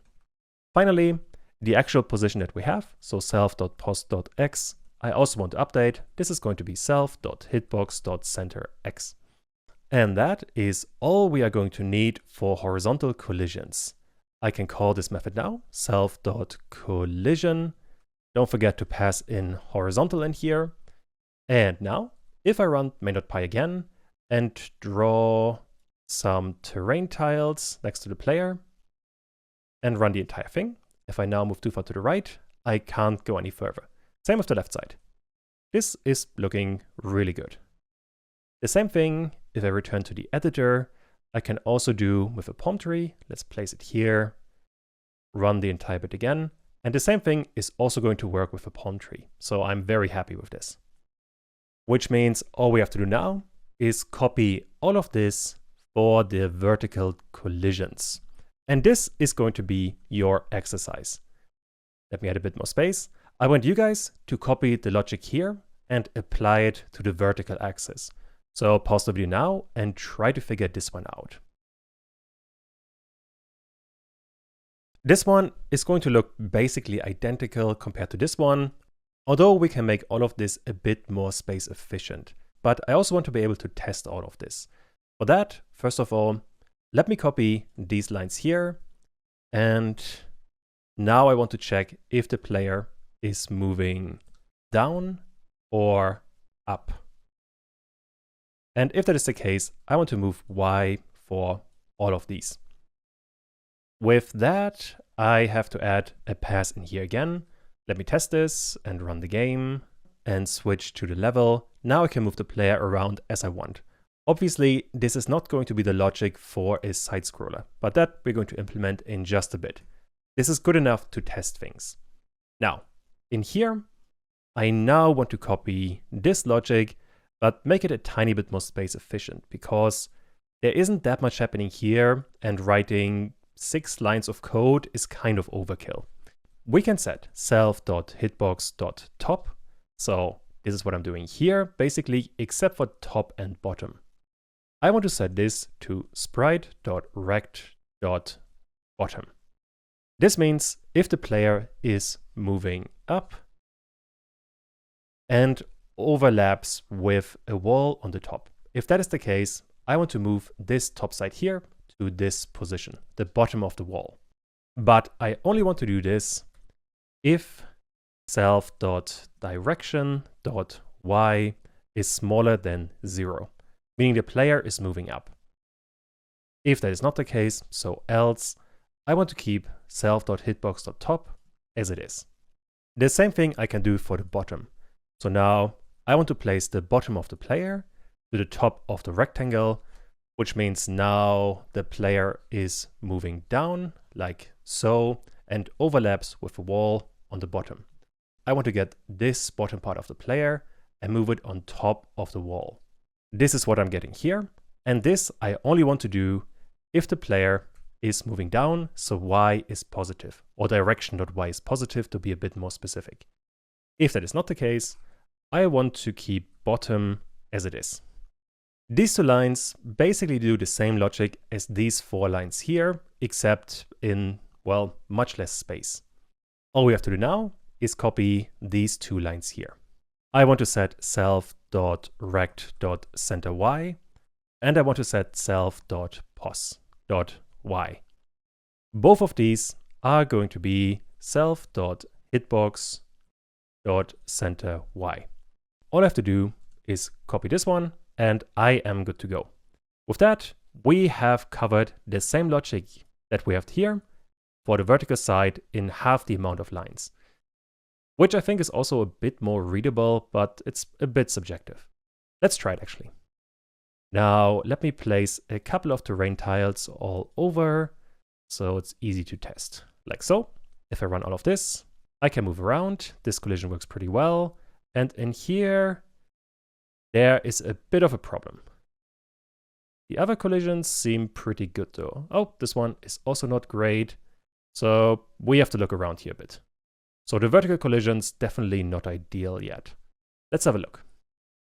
I think I actually realized what the problem is. I am not actually calling inside of the move method self.collision with vertical.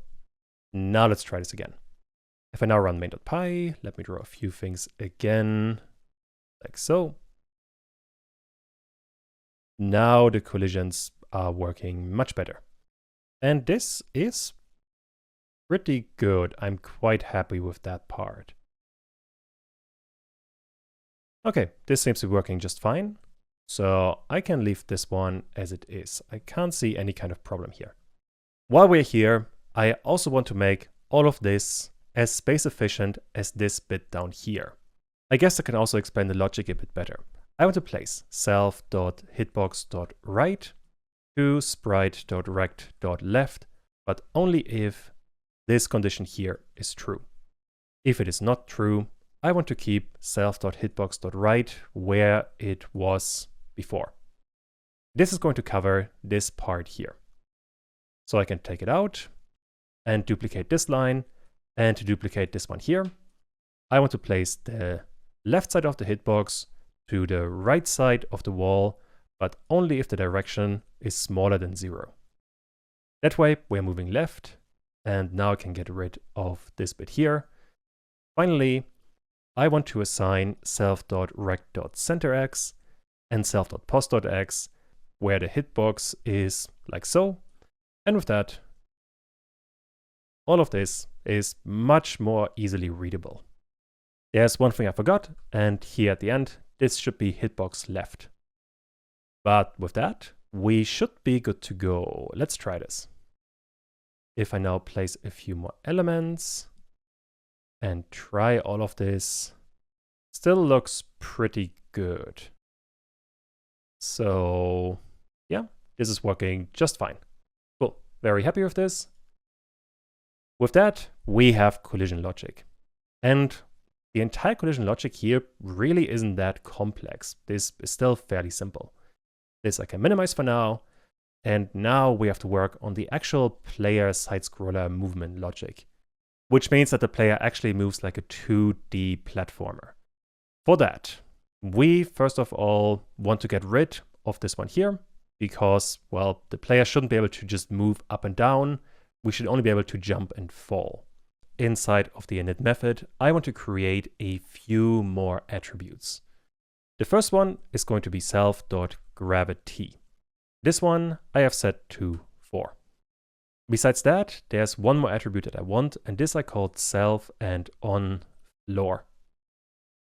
This by default is going to be false. Later on, the player is only supposed to be jumping if he is on the floor. If it is not, the player shouldn't be able to jump. That way, the player couldn't keep on jumping in the air. Now we have to implement all of this. And for this, let me minimize a couple of methods here. Besides move, I want to have a method I called apply gravity. This one needs self, and since we have movement, this is also delta time, and that is some horrible spelling. All I really want here is self.direction.y plus equal self.gravity multiplied by delta time.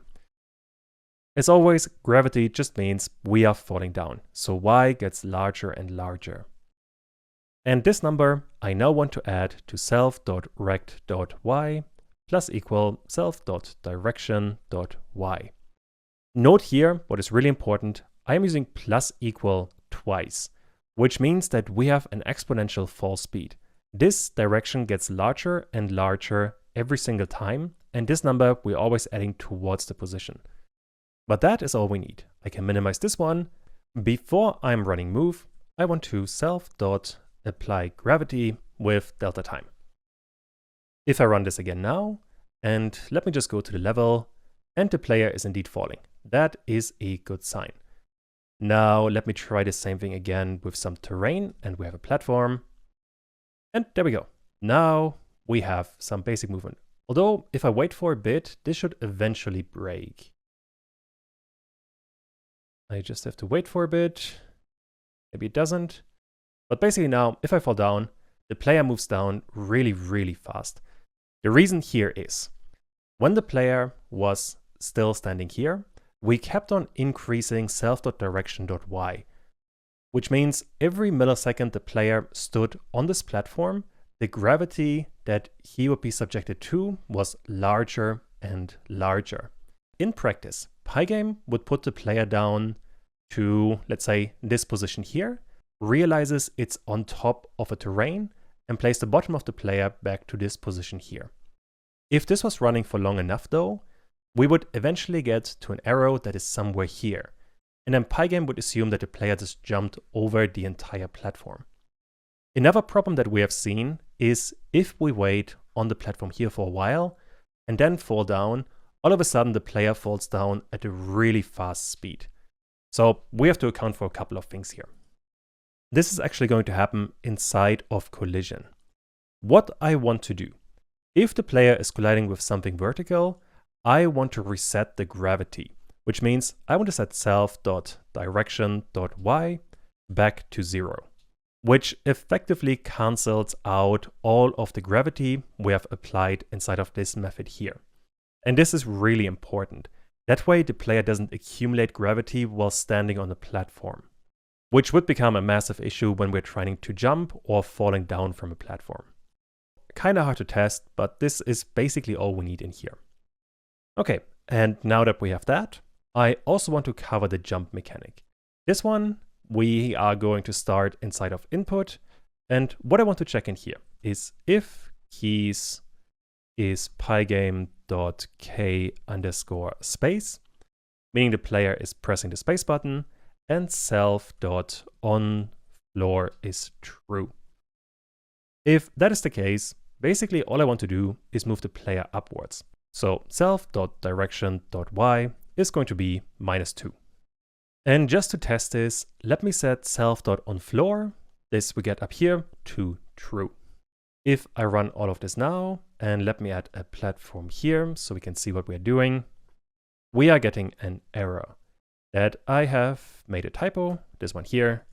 Now let's try this again, and I create another platform. And now, if I press space, the player goes up and comes down again. This is looking really good. I'm quite happy with this.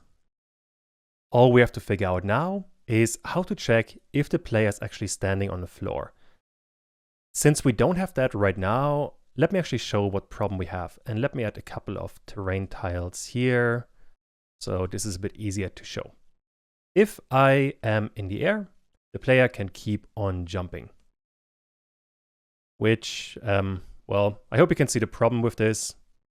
This is not a side scroller, we rather have some kind of Flappy Bird kind of thing. This we have to account for, which means by default, I want to set on floor back to false. The input we don't need anymore, and we also don't need the init method. Instead, I want to have another method that I called check on floor. No custom parameter needed here. And essentially what I am going to do, if this one here is the player, I'm going to create a rectangle below the player, like so. And if this rectangle here is colliding with some kind of collidable object, we know the player is going to be on some kind of floor. For that, first of all, I want to create a floor rectangle. This one is going to be pygame.rect, and now we need the left, the top, the width, and the height. The height is going to be fairly subjective. I've set this one to a 2. 2 pixels for this one is perfectly fine. But we also have to figure out the width, the top, and the left side. And this, I think, could be a really good exercise for you. Try to figure out all of these values and see what you can come up with. So pause the video now and try this one yourself. The width is very easy. I want to get self.hitbox.width. That part should make quite a bit of sense. If this one here is the hitbox of the player, and this one is the entire player drawing. What I want is this area here. This one right now is 2 pixels high. That's what we are getting here. And the width is going to be this area, which is the same width as the hitbox, which is what we are getting here. While we have that, let me draw this again. We have the player hitbox and we have the floor rectangle. Now we have to figure out the top left. And this one is going to be quite simple because all this is going to be is the bottom left of the hitbox. Let me turn the width and the height into a tuple. That way we can turn the positioning also into a tuple. And here I want self.hitbox.bottom left. Just to check if this one is working, I want to turn this self.floor into an attribute. Now, after we're moving, I want to run self.checkOnFloor. And inside of the level, after we are doing the update, that's really important. So after this line here, I want to draw all of this. I guess I can copy this rectangle here. And now self.player.floor rectangle, and I'm going to use a different color. Let's go with pink. If I now run all of this again, draw something here, it doesn't really matter what it is. And now we have a very small pink rectangle on the bottom of the player. It's quite difficult to see, but if you squint, you can definitely see it. So this is working. I guess just to make it a bit more visible, let me change this to a 20 and try all of this again. There you go. Now it's much more visible. But this one should only be 2, otherwise we get weird results. This rectangle, we want to check if there's any kind of collision with the floor, or rather with the collision sprites. For this one, I'm going to create another variable, let me call it floor sprites. And in here, I want to get all of the sprites that this self.floor.rect is colliding with. And this I get with sprite, or sprite in self.collision sprites. Now I'm copying all of the existing sprites, but I only want, so if sprite.rect.collide rect with the floor rectangle. And this self we don't need anymore. What this list comprehension here means is we are copying all of the sprites from the collision sprites, but only if a sprite is colliding with the floor rectangle. This we can now use to check that self on floor is going to be true if there's anything inside of this list, meaning if we have floor sprites. If that is not the case, so else, it is going to be false. That is all we need in here. Now inside of level, I want to get rid of this line here because this one would throw an error. But now, inside of main.py, let me draw once again a couple of platforms and run this again. Now I can jump, but I can only jump if I am on a platform. This is quite nice. I can also jump to another platform, and this is looking much more like a side scroller, except I can't play it well. So with that, we have the player movement, another major step. For the next part, we can actually show the player. That is going to make the game much more visually appealing. With the player movement covered, we can work on the player graphics. And this one isn't going to be terribly difficult. First of all, we have to import a couple of different things, all the player animations. Then we have to figure out what the status of the player is. So is the player falling, jumping, running? We also have to know what direction the player is facing, so left or right. But once we have all of that, we just need a simple animation and we are good to go. Which means, once again, let's jump into the code editor and let's have a look at all of this. Back in main.py, I need the first step. I have to import some player graphics, which I want to do in here because the player has a ton of different graphics. I'm going to place this all the way at the end. Here, I have the player. And all of this is going to be inside of one attribute. Let's call it player graphics. Once again, if I open the folder, we have the project here. There we have graphics. There we have the player. And here are all the different possible states that the player can have.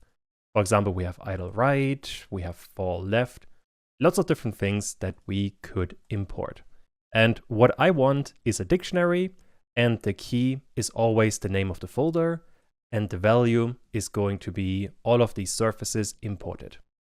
This we have done a couple of times already, which means I can just copy this one here, for example, and paste it in there.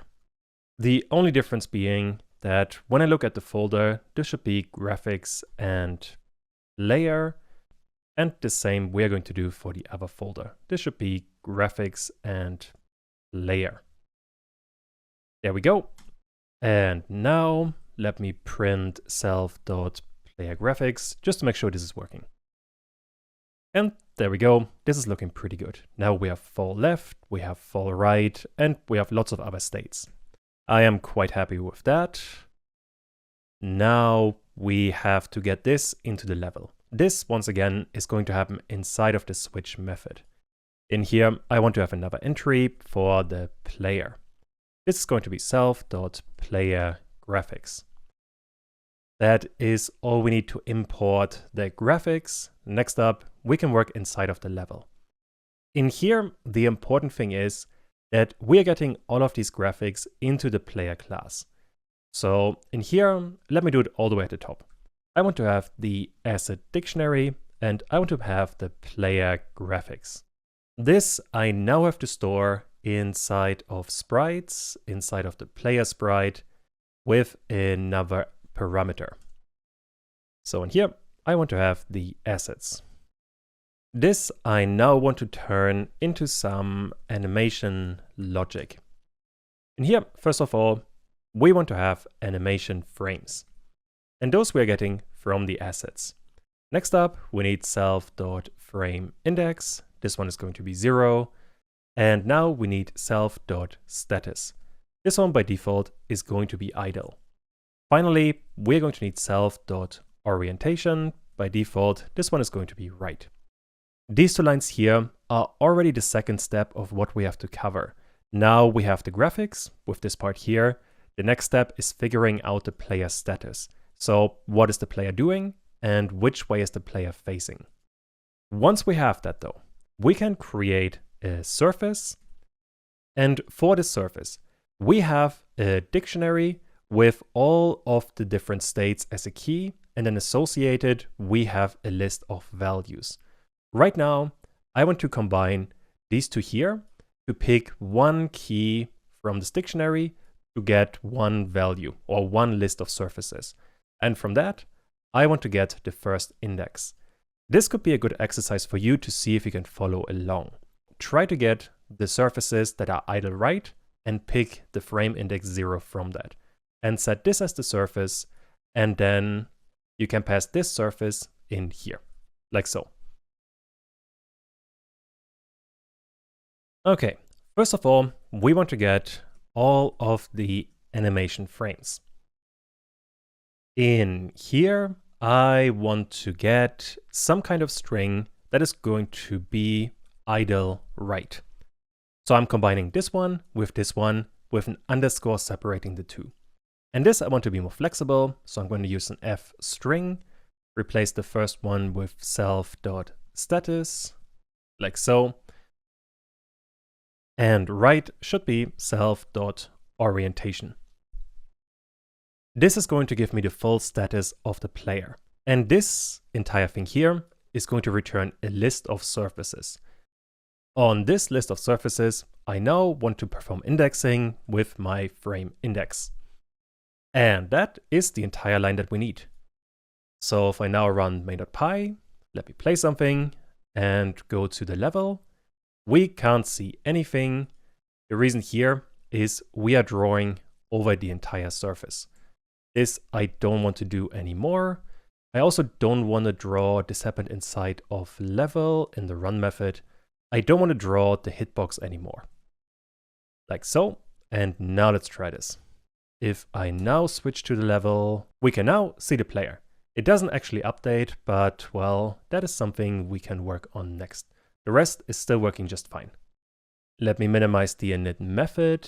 And now what we are going to need is two more methods. The first one is going to be get status. In here we need self and nothing else.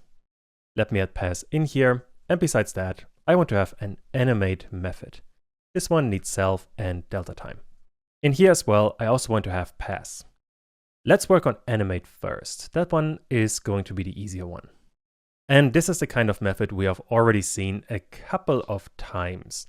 So if you want to do an exercise here, try to write the animate method. It's going to be quite similar compared to the one we have created in here. I could actually just copy the entire thing, at least for now, and pass it in here. All of these are actually, I think the naming I kept fairly consistent, so all of this should still work just fine. We just have to call it. So inside of update, all the way at the end, I want to have self.animate with delta time. Oh, although I did realize there's going to be one error in here. And that is these animation frames by default are not going to work. Because as you have seen here, we need something quite extensive to get the actual animation frames. I think the best way to approach this is copy all of this and create a current animation.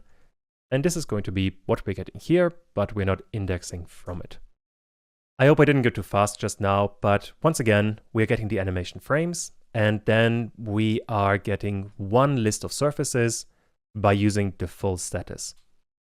Once we have that, I can replace these animation frames with the current animation and those ones as well. That way, later on, inside of get status, all we have to do is change this status and this orientation, and we always get the proper current animation. But this one should already work. Let's try this one. And if I now run the entire thing, you can see we have an animation. Doesn't change, but at the very least, the player is animated. Very good. So now we have to get status. In here, I want to check if self.direction.y is smaller than 0. If that is the case, self.status is going to be jump. After that, I want to have an else-if statement, and the condition is going to be self.direction.y is greater than 0. Now we are falling, so self.status is going to be fall. If neither of those two are the case, I want to have an else statement. And this else statement is only going to trigger if direction.y is 0. And this means the player is standing somewhere on the platform. All I really have to check is if self.direction.x is different from 0. If that is the case, the status of the player is going to be run. However, if direction.x, so else if this one is 0, then self.status should be idle.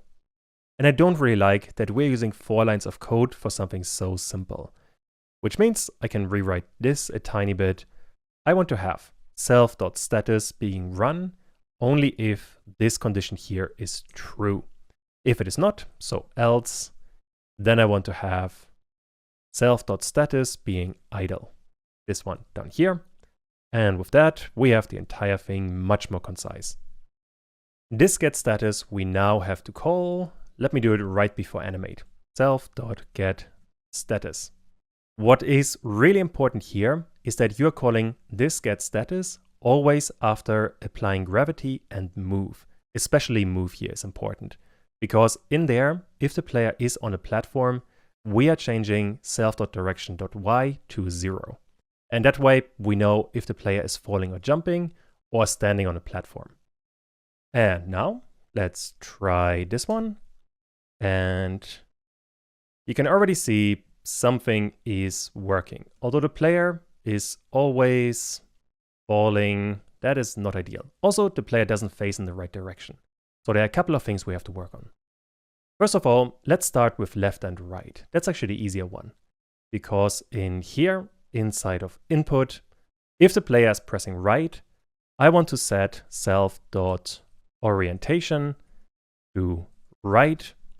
And if the player is pressing left, the orientation should be left.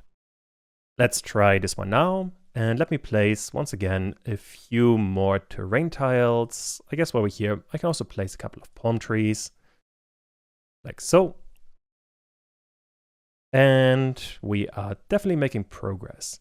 So I can move left and right. I can see the player jumping, and this is definitely looking better. The problem now is if I am on the floor, the player is always falling. So this is not ideal. For this one, I can minimize the input method, and the easiest way I found to fix this is when we are checking getStatus here. Right now, I am checking if the direction.y is greater than 0, but I want to set this to 1. If I try this now and create a few more platforms, once again, now this is going to work. The reason here is Pygame basically moves the player down a tiny bit on every single frame and then checks if we are colliding with something. If that is the case, Pygame moves the bottom of the player here. But because of this collision check, we always have a very low Y direction. And this one, we know that this is so small, it is never going to exceed 1. So if we have a 1 here, this is fairly safe. And with that, I can clean all of this up a tiny bit. And now we have the animations for the player. So let me place a few more platforms to make sure this is working. And I can place, I guess, a few more palm trees in here, like so. And let me also place a couple of background ones, so we know that those don't cause a problem. This is looking pretty good.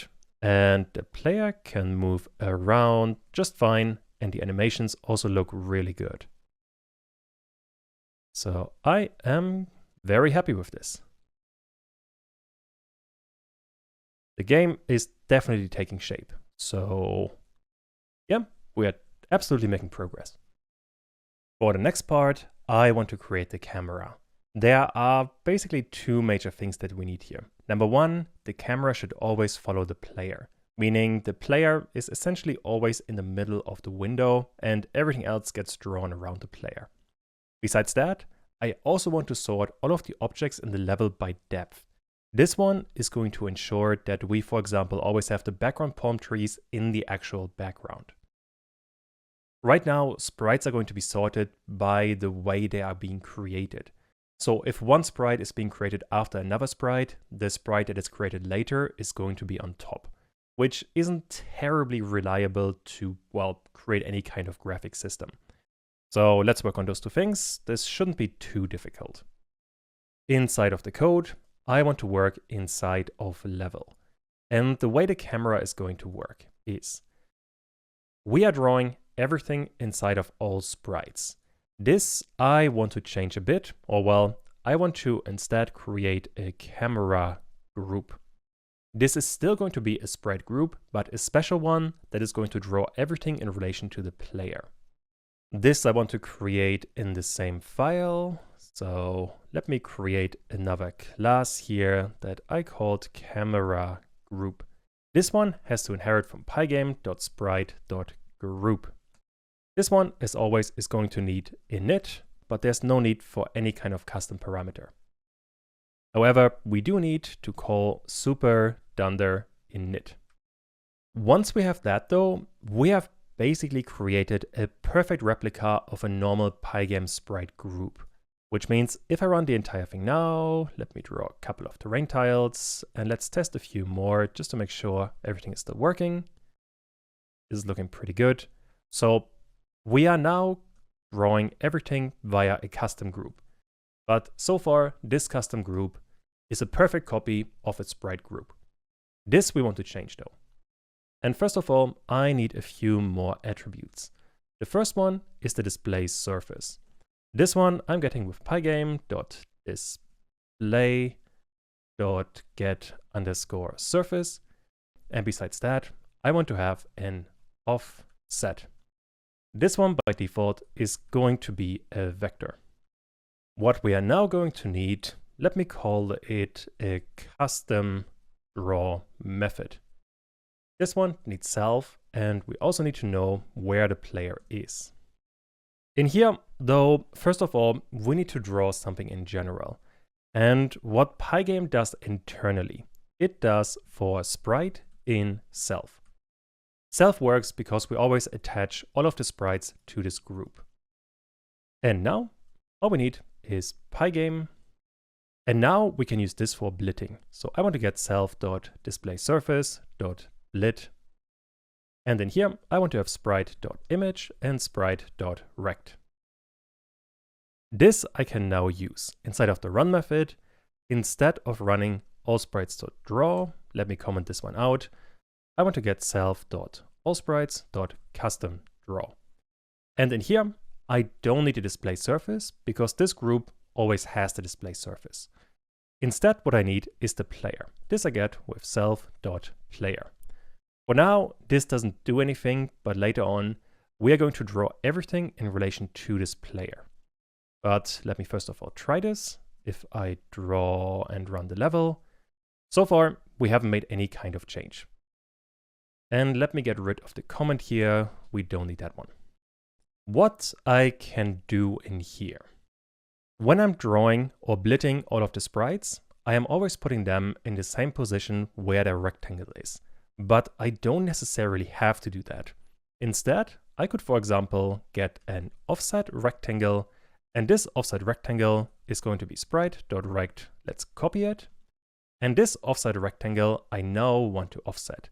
This I can do with offset rect, and let's move the center minus equal by self.offset, which means now instead of drawing this sprite.rectangle, I want to draw the surface wherever the offset rectangle is. This one we have created here. Since the offset right now is 0 and 0, this isn't going to do anything. Meaning if I run all of this, once again, there is no change whatsoever. We're always starting in the top left. However, what I can do now, if I change this vector to, let's say, something like 250, if I run this now, and let me add a few more things in here. Now everything is drawn 200 pixels in this direction and 50 pixels up. This I can use. By default though, this vector here should be 0 and 0. The way I want to use this offset, this should always be relative to the player. And in here, I need self.offset.x and self.offset.y. I want to get player.rect.center either x or y, depending on what axis we're looking at. And from that, I want to subtract the window, either the window width, like so, or the window height, like so. And both of these I want to divide by 2. What this basically means is, imagine that this one here is the player. And I want to draw everything else in the level. So all of the tiles, everything relative to the position of that player. This means I want to look at the center of the player. This is what I'm getting here. And then the top left of the current part of the window should be half of the window width to the left. That's what we are getting here. And half the window size up. This is what we are getting here. The resulting point is going to be the top left of the window. If I try this one now, and let me draw lots of terrain tiles, like so. Go to the level, and now you can see we have a camera following the player. And with that, we have some basic camera logic. So this one here is kind of all we need for the camera. Although there's one problem that I do want to account for. If I run the level editor again, and let me draw some terrain tiles and place lots of palm trees floating in the air, that should make it a bit easy to illustrate what I'm talking about. Also a couple of background ones, like so, and run the entire. Now inside of the level. The player, this one actually worked really good. I want the player to be on top of the background palm trees and behind the foreground palm trees, at least for the stem bit. I placed them a tiny bit too high, but the problem here right now is that the depth of all of these tiles is decided when we are creating them. So the later a sprite is going to be created, the more on top it is going to be, which sometimes could mean that the player is behind a palm tree, which I really want to avoid. And for that, inside of sprites, let me minimize the player. I am going inside of generic, going to add one more parameter. That parameter I called Z, and Z by default is going to be, I have this in settings actually down here. We have the different layers of the level. All the way in the back we have the clouds, then we have the ocean, then we have the background, water, and main. Most things are going to be in main, which means the default argument, let me copy level layers in here, is going to be inside of main. That way, once again, we don't have to make any change to the existing sprites, which would be a pain to do. This I now want to turn into an attribute. So self.z is going to be z. For the block, we can ignore this system entirely because the block doesn't really care about where it's drawn. Or well, it's not even drawn at all. So this one doesn't matter at all. Next one for animated. This one does need z. Although here, once again, I want to have a default argument that I can just pass in there. So we don't have to make any change to the existing parts. And this z, I want to pass into the parent class, like so. And this is the only change we really have to make here. Inside of level, let me minimize the camera group and the init method, and I want to look at my build level. In here, when I'm creating these palm trees and these palm trees, this is the only time where I really care about the depth, because those always need to be in the background. And this I can achieve by adding one more argument all the way in the back, and this is level layers. This is what we're getting from settings, and in here we have the key BG. So inside of settings, we have BG. That way, all of these palm trees are going to be drawn in the background, in particular behind main. The other place where I really have to care about this for now is when I'm creating the water, this one here. This one also is going to need another argument for the level layers. And this one here I called water. So in here we have water. This one I want to be on top of the background but behind main. And with that we have the basic information for all of the layers. If we don't specify this one here, these sprites are always going to be on the main layer.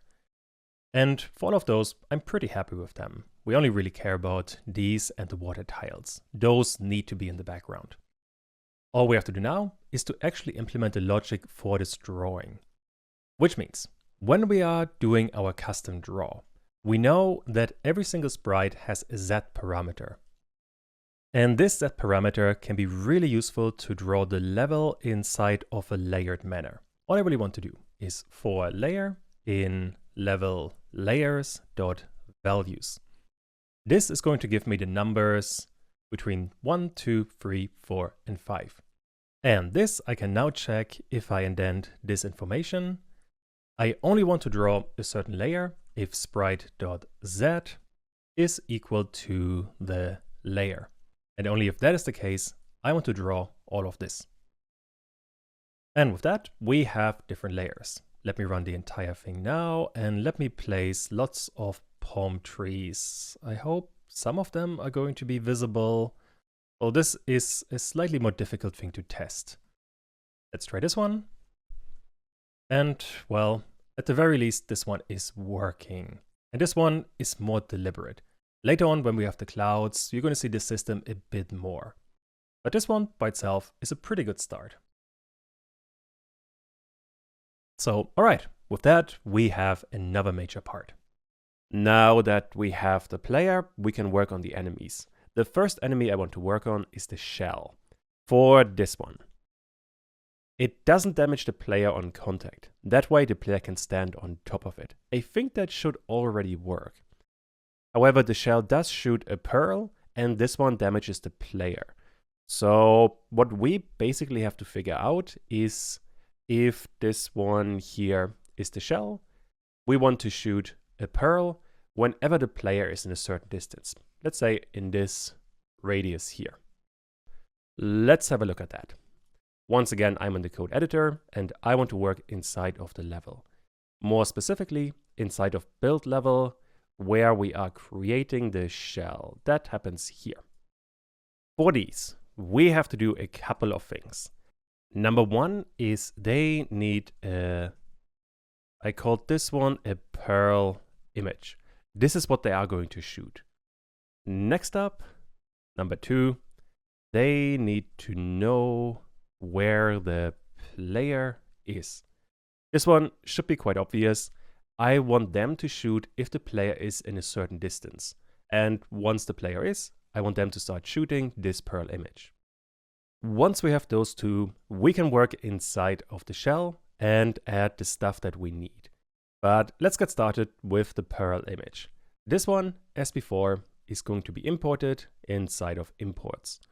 I will do this right below the shell. I want to call this self.pearl, and this is literally just a single surface. So I can use load again, and the file path here is going to be one fold up, graphics, and there we have enemies, and in there we have pearl and pearl.png. Also, don't forget to convert alpha, all of this. Just to double check this, here we are in the folder. I want to go to graphics, and there we have enemies, there is pearl, and inside there we have a simple image that's called pearl. This is what we are going to import, and this we now have to get into the level. That is once again happening inside of the dictionary here, and I want to have pearl with self.pearl. All right, now we have this available in here. And for both of the shells, let me put them on separate lines. That's going to be a bit easier to read. Actually, this is probably best if I use named arguments. We have orientation, then we have assets, then we have position, and then we have groups. And then I can put all of this over multiple lines. That is going to make everything so much easier to read. Like so. Much more visible. And in here, I want to add one more entry. This is going to be, let's call it the pearl surface. This we also get from the asset dictionary, although in here, this one I called pearl. That's the one we just imported, this one here, or this one here. With that, we have covered the first part. We have a pearl image. The next part is going to be a bit different because now we have to know where the player is. Unfortunately now, we do have a problem, because we couldn't just add the player in here as another argument. The reason is, we are only creating the player here. And there's a reasonable chance that this player will be created after these shells.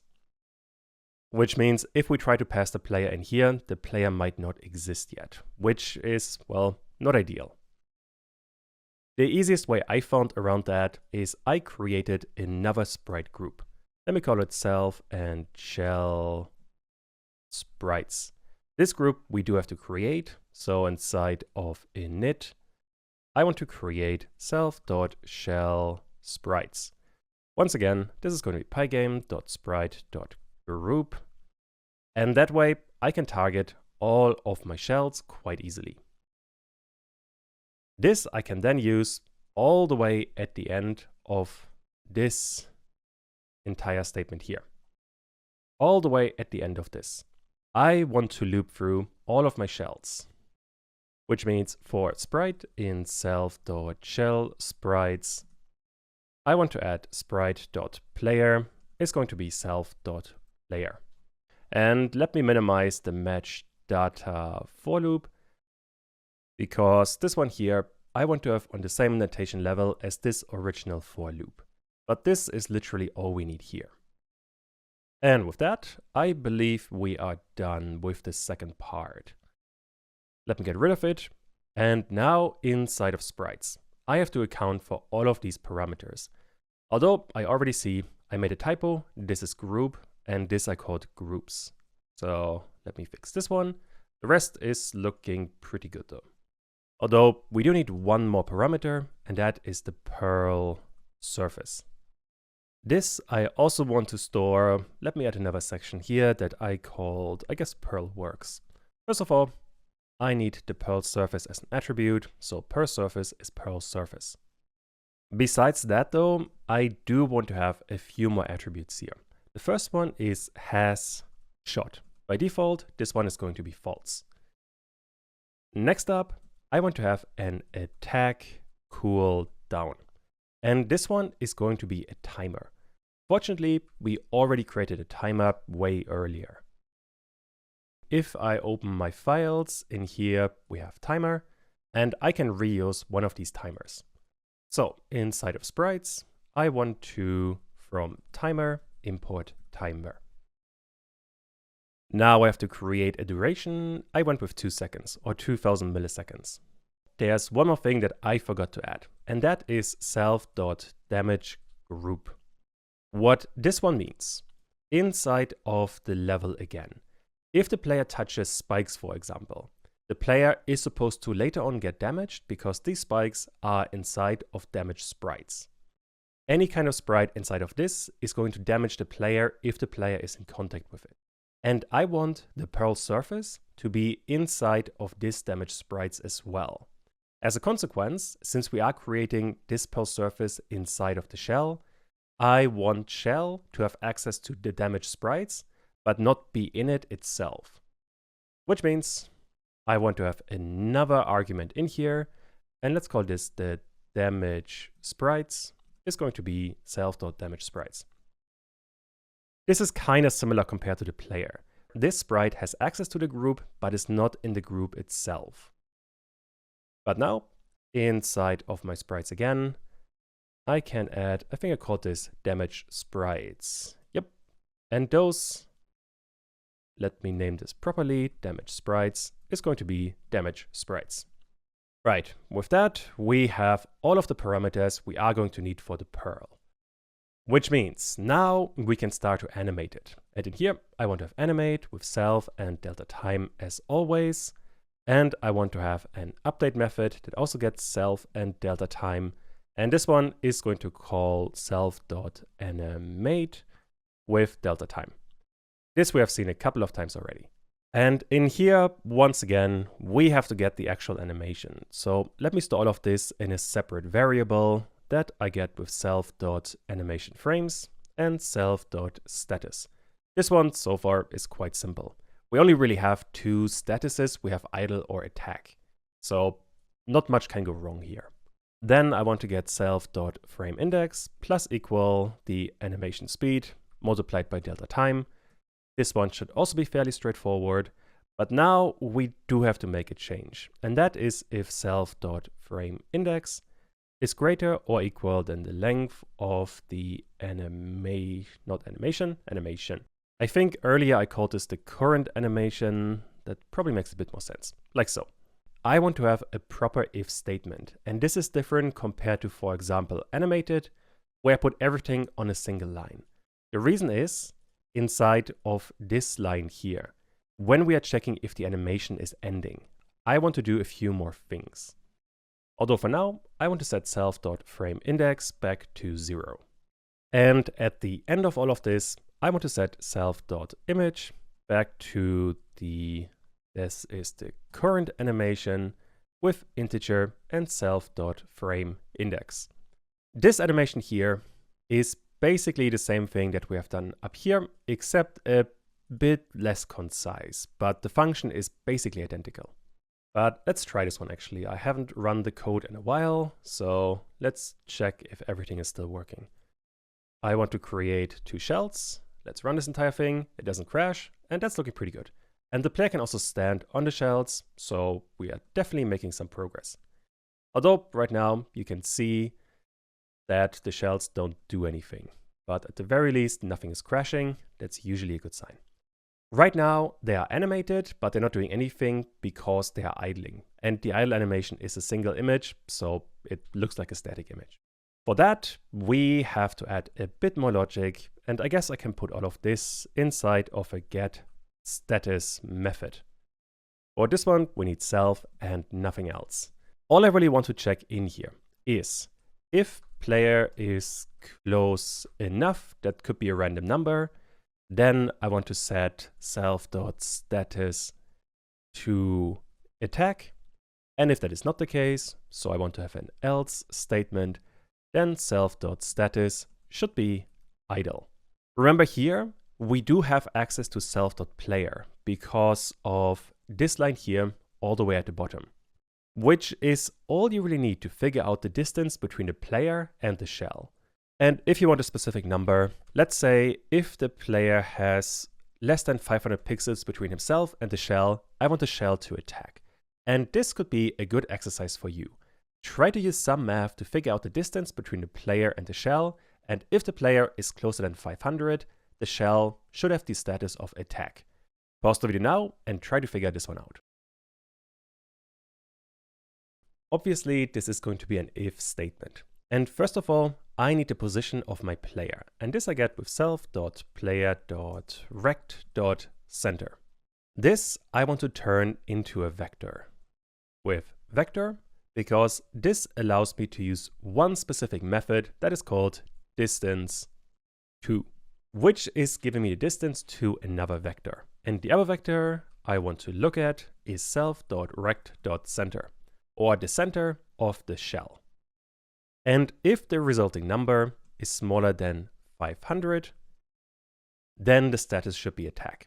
However, if that is not the case, so else, I want the status to be idle, like so. And I can get rid of this comment here. And this is going to cover most of it.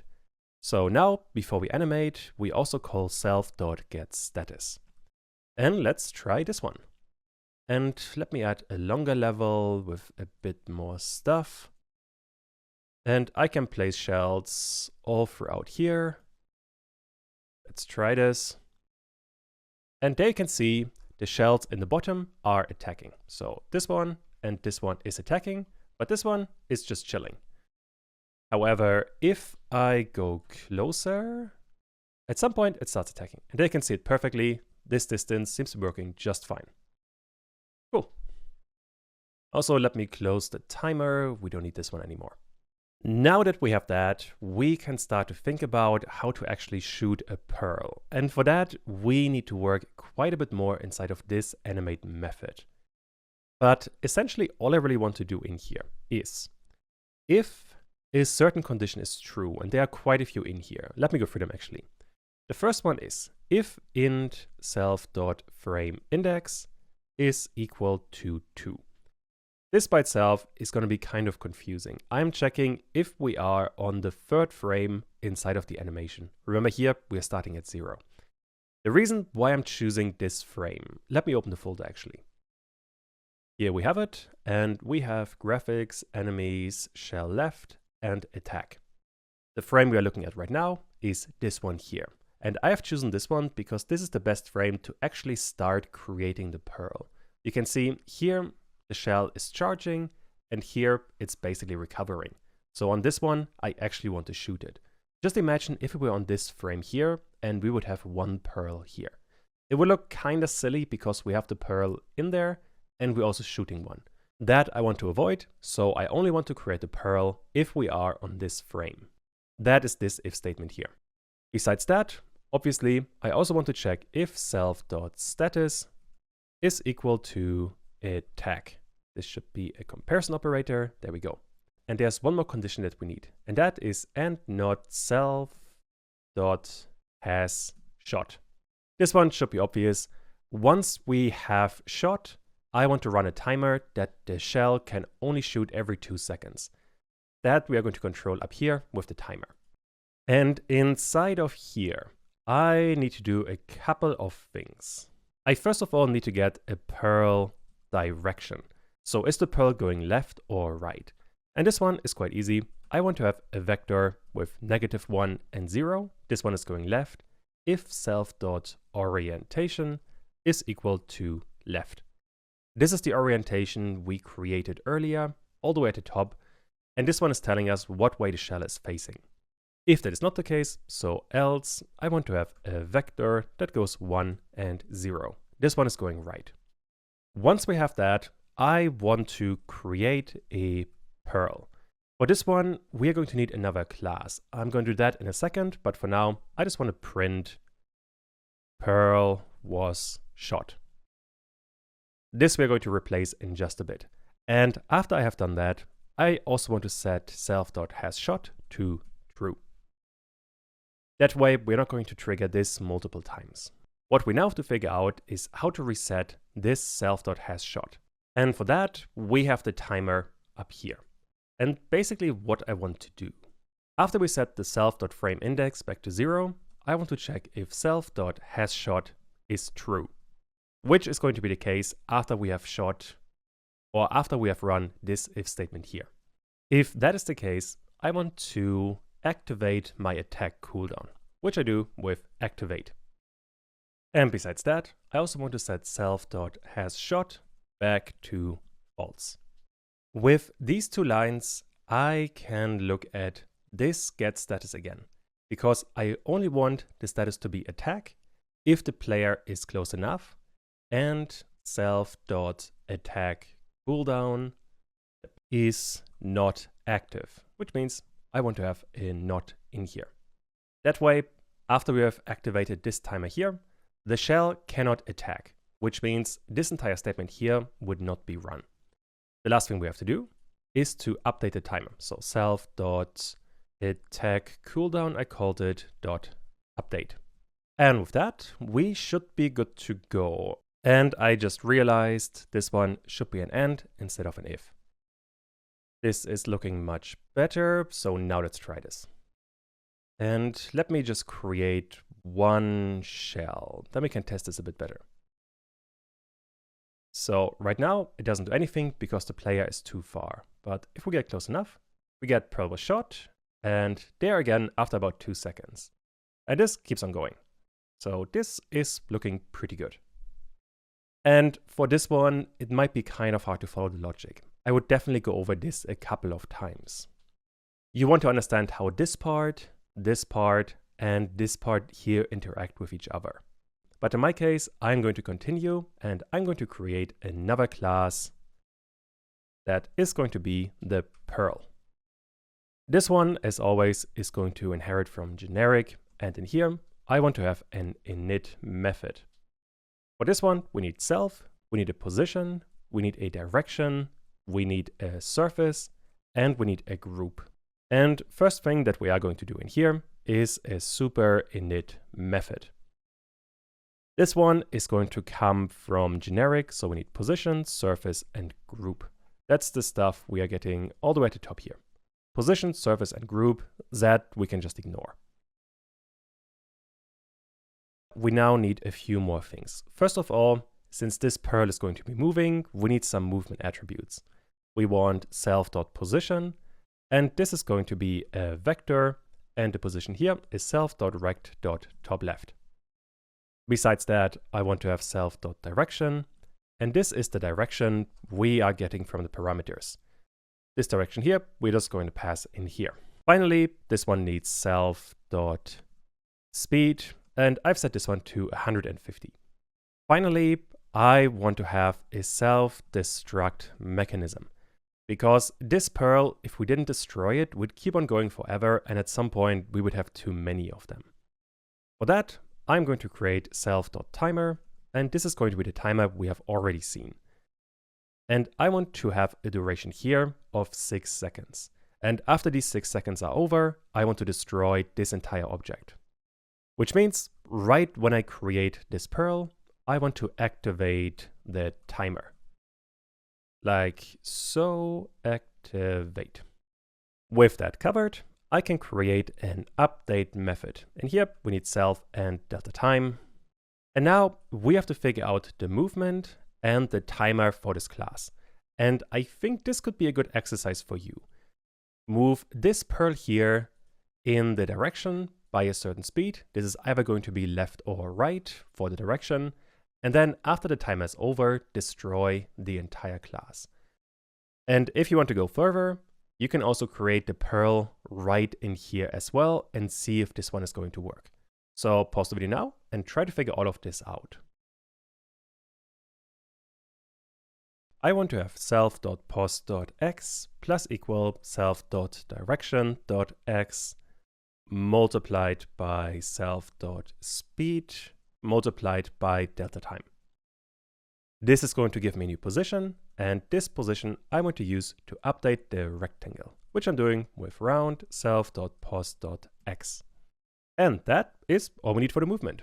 Next up for the timer, I first of all want to self.timer.update, so the thing actually runs. And now I can check if self.timer is active. But I only really care if this is not active. And if that is the case, I want to destroy the sprite with the kill method. And with that, we have the pearl. I'm going to copy the parameters and minimize this thing. And now inside of these two lines here, I can create a pearl with these arguments. The direction we already have, this is the pearl direction. Surface we also have, this is self.pearl surface. For the group, we are going to need two important groups in here. The first one is self.damage sprites. This one should be obvious, this is what we're getting from here. However, there's one more group that we need, and that is all sprites. And this we absolutely need because this one is the only group that draws anything. Unfortunately, we don't have all sprites easily available, but we do know when we are creating the shell, we are assigning self.allSprites as the first group inside of this list. And this we can use because this list is always ordered and we can access it. So inside of sprites, when I am creating the pearl, besides the damage sprites, I also want to get self.groups. Don't forget to call this, and this is going to return a list with all of the groups that this shell sprite is in. And I want to get the first one. This is going to be all sprites. Although make sure here that you have the same order. If this all sprites was somewhere else, you would need a different index. But with that, we have a pearl. Let's try. So I can run the entire thing. Let me create a longer level, and let me create 2 shells. And now we're getting an error. The reason is that this position has not been defined, but that we can do quite easily. I want to create this pearl wherever self.rect.center is. Now let's try this again. And I want to create a few more terrain tiles, and let's put a shell here. Right now nothing happens, but if I get close enough, we are getting 1 shell, 2 shells, this is not looking bad at all. The issue is, right now the shell is a bit offset, and this makes the entire thing look a bit weird. So when we are creating the position of the shell, I mean the pearl, we need to get an offset. Inside of this if statement here, I want to have an offset. And for this one, I first of all need to get my pearl direction and multiply this by 50. But this I only want to do if self.orientation is equal to left. If that is not the case, else I want to get an offset, and the number I found for this one is 20. The different sides here look a bit different, so these numbers are necessarily equal. But once we have that, remember pearl direction is a vector. So we can just add this to the position, and now this should be looking a bit better. And let me try to add 2 shells here, like so and so. And now this is already looking much better.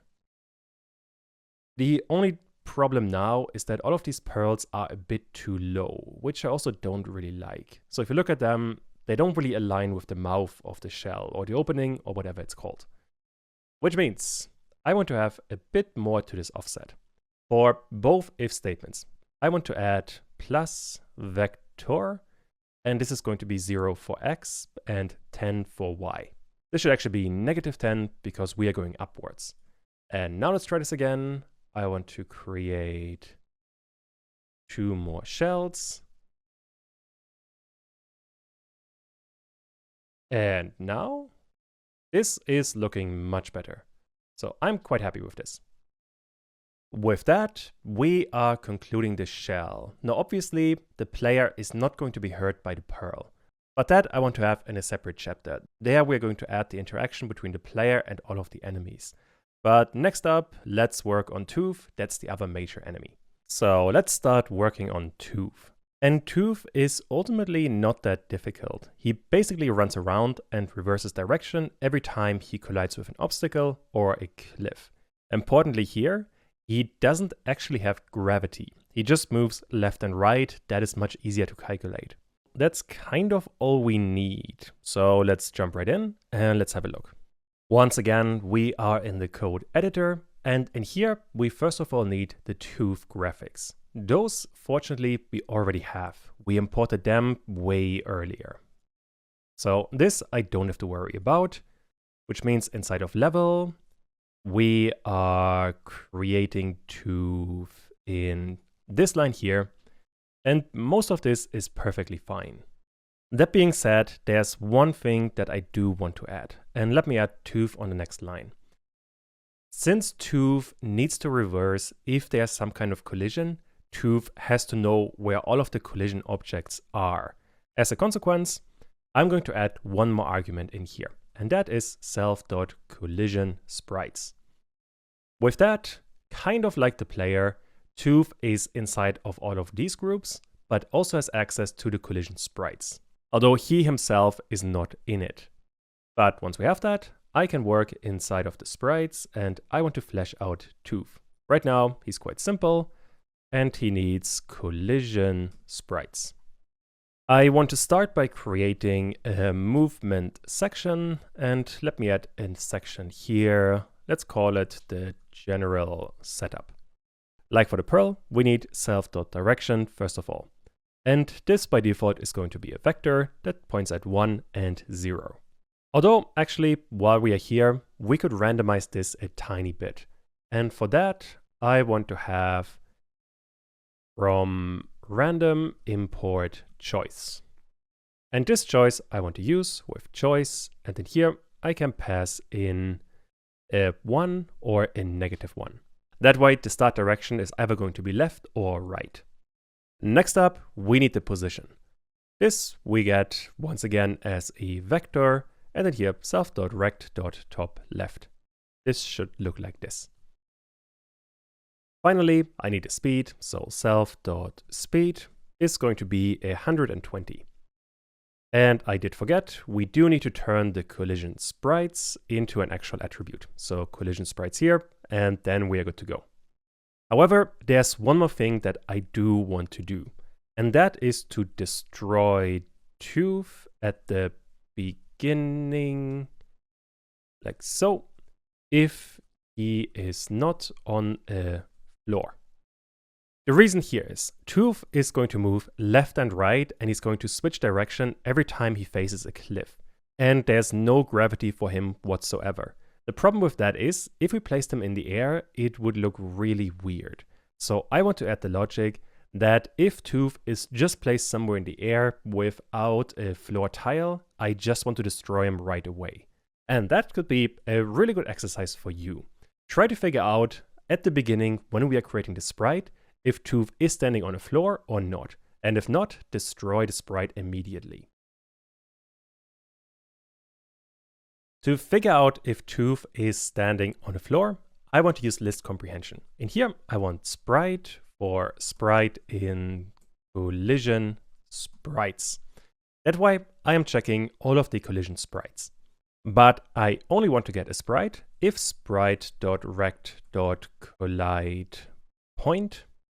And this point is going to be self.rect.mid_bottom and plus a vector of 0 and 10.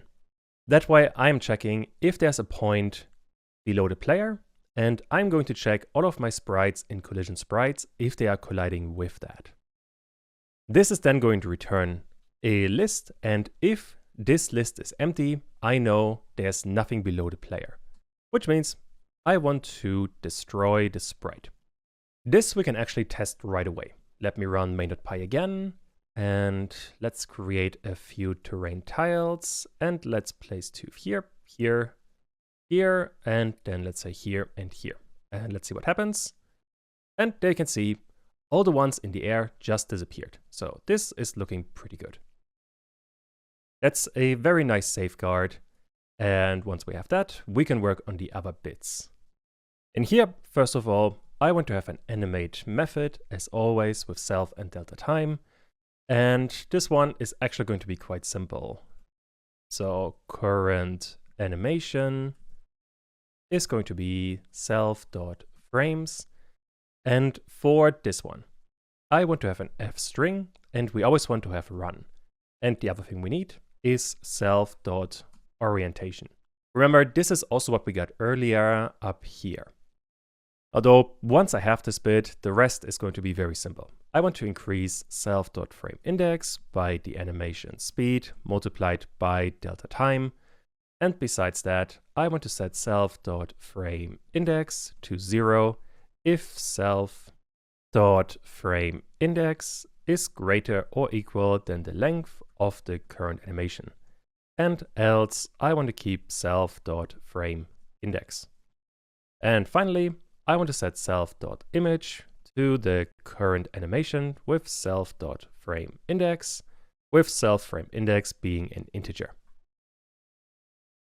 This we have already done a couple of times and, well, shouldn't be too difficult at this point.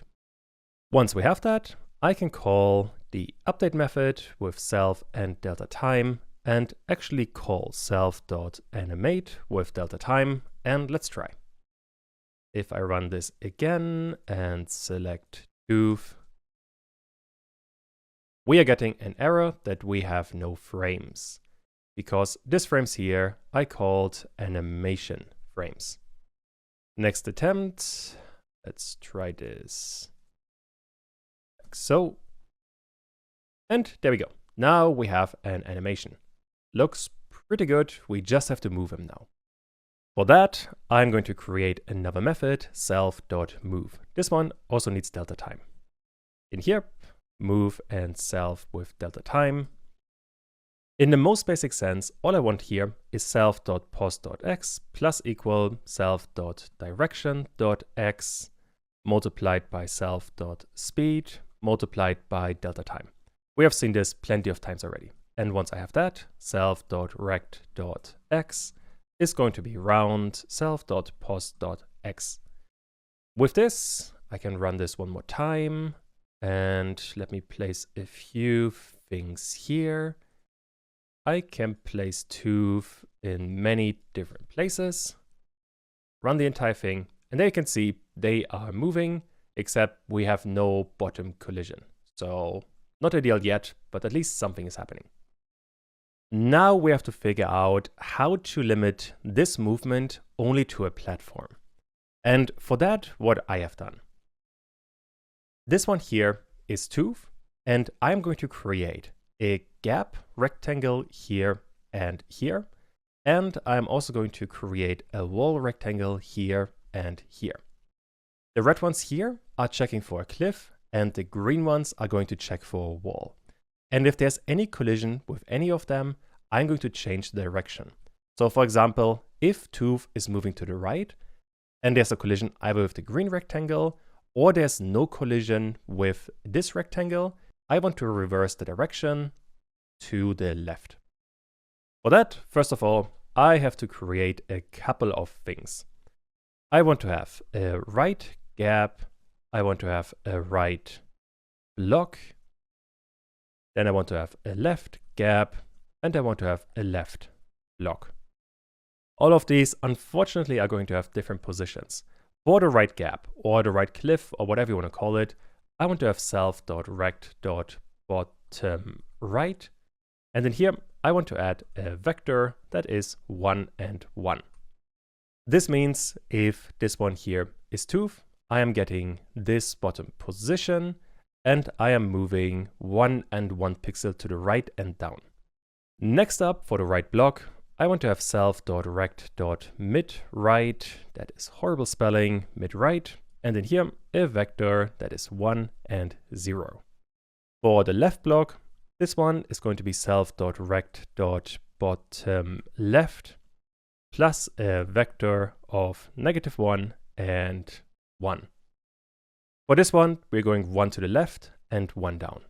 Finally, the left block is self.rect.midleft plus a vector of -1 and 0.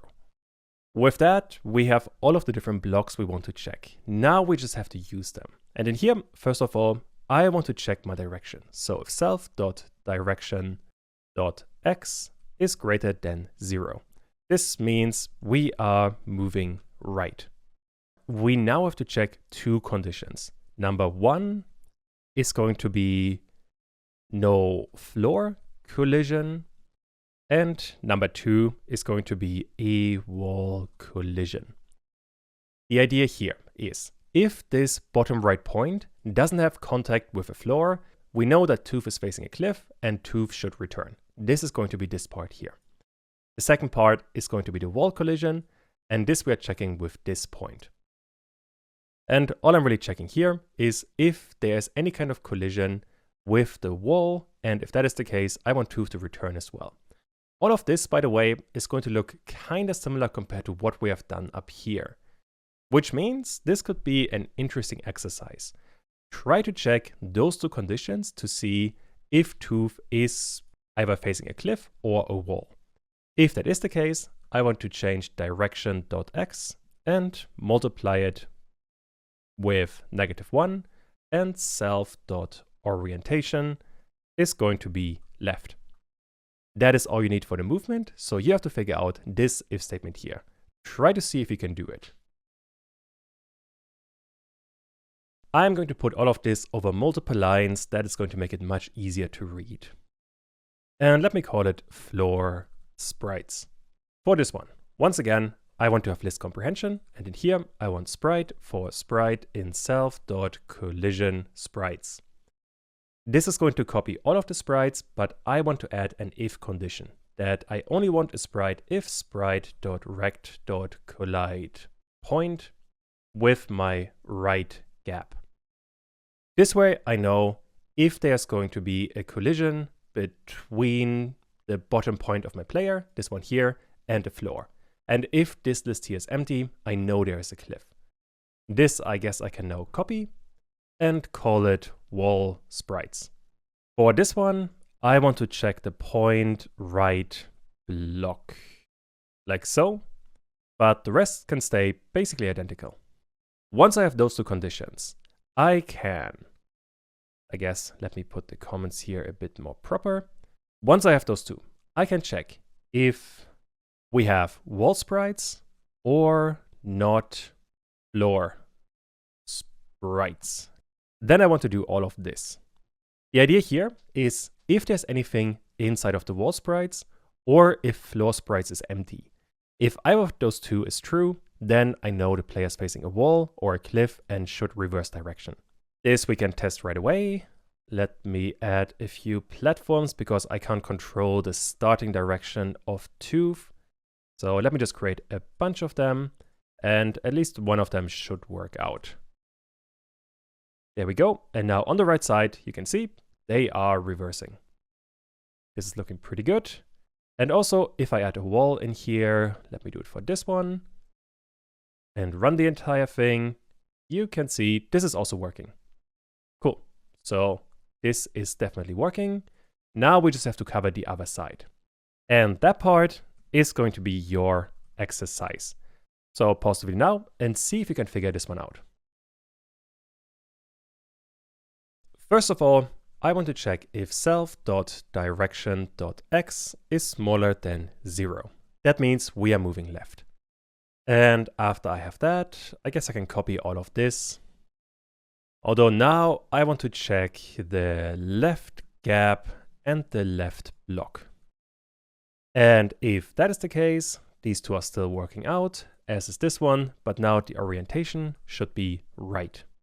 And by the way, in actual code, what you will probably do is not declare separate variables, but instead, you could do the list comprehension right away inside of the if statement. And if you add a line break, this isn't even that hard to read, like so, and then I can get rid of these statements here. Although I did realize here, I flipped the thingies, so this should be like this. We want to reverse direction if there's a collision with the wall or if there's not a collision with the floor.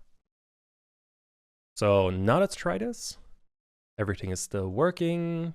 Let me create a couple of terrain tiles and place Tooth in here. And now this is almost working.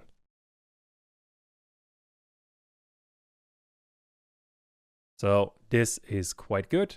The only problem is, if I'm starting all of this again, when we are starting, at the beginning, we have a random direction.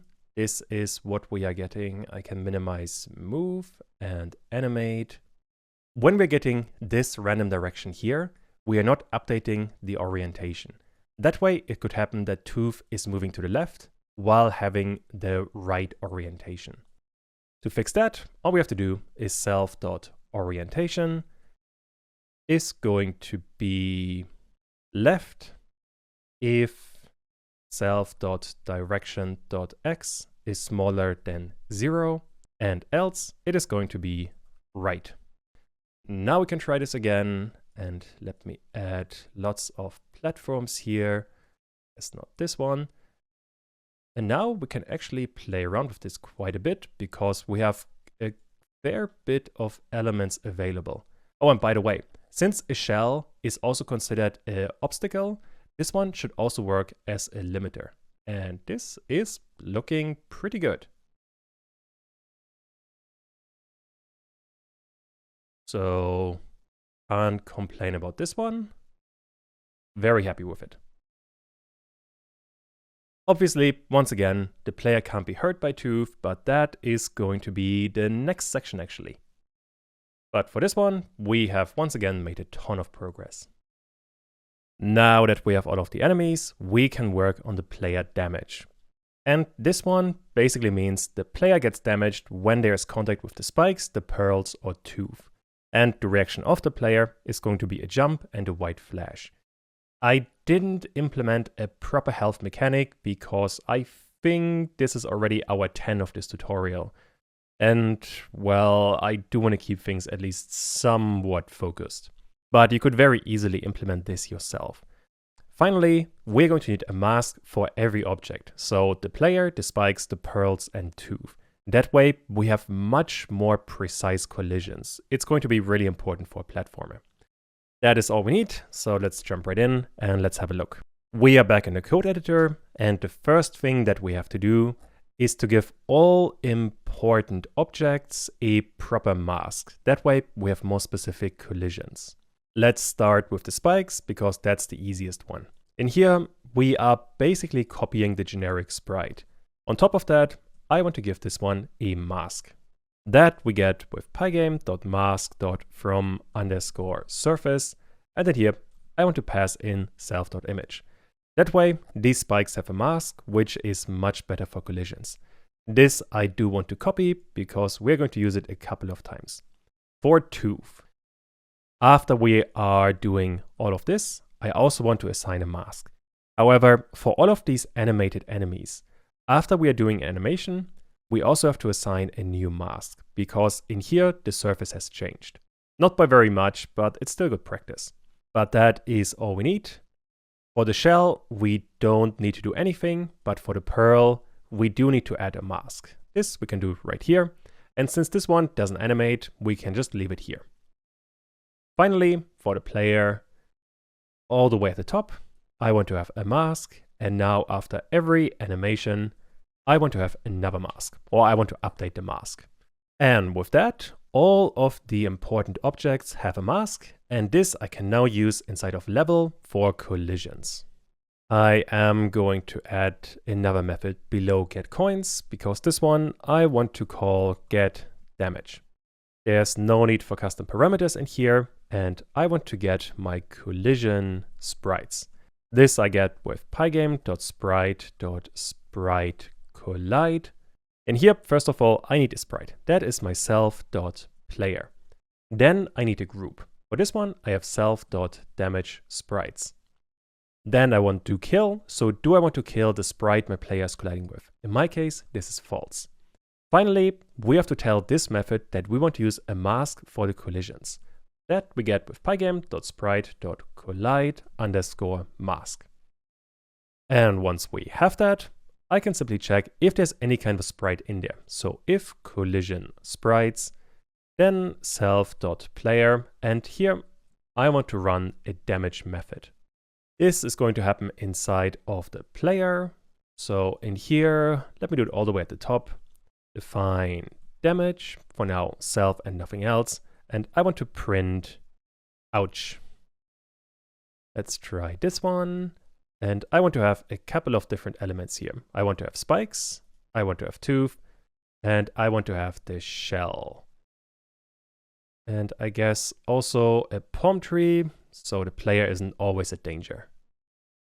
So if I collide with the spikes, nothing is happening. In fact, nothing is happening at all. And I can already tell why, because I am not calling this getDamage. This happens inside of the run method in here, self.get not coins, but damage. Next attempt. Let's try this again, just with the spikes. And we are getting an error. Because in here, I have a typo. Next attempt. Let's see if this is working now. That seems good. And I get ouch. This is definitely working. So once I have that, I can also place tooth and the shell. And now let's try this again. So this one is still working. And if I get hit by a shell, we also get some updates. This seems to be working pretty good.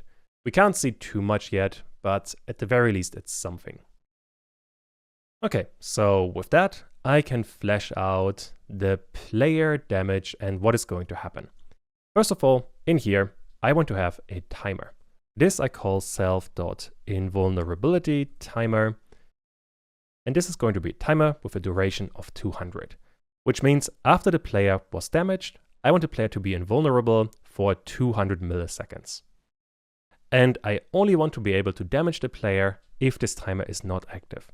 So if not, self.invultimer.active, and we are calling this method, then I want to start the invul timer with the activate method, and then I want to make the player jump. So self.direction.y minus equal 1.5, I think was a good number. We do have to make sure though that we are updating the timer all the way at the bottom. Actually, let's do it right here. self.involtimer.update. And I think there are a bit too many methods open. This is going to be confusing. We don't need any of this or this or this. The gravity can also go. So this is basically all we need for now, like so.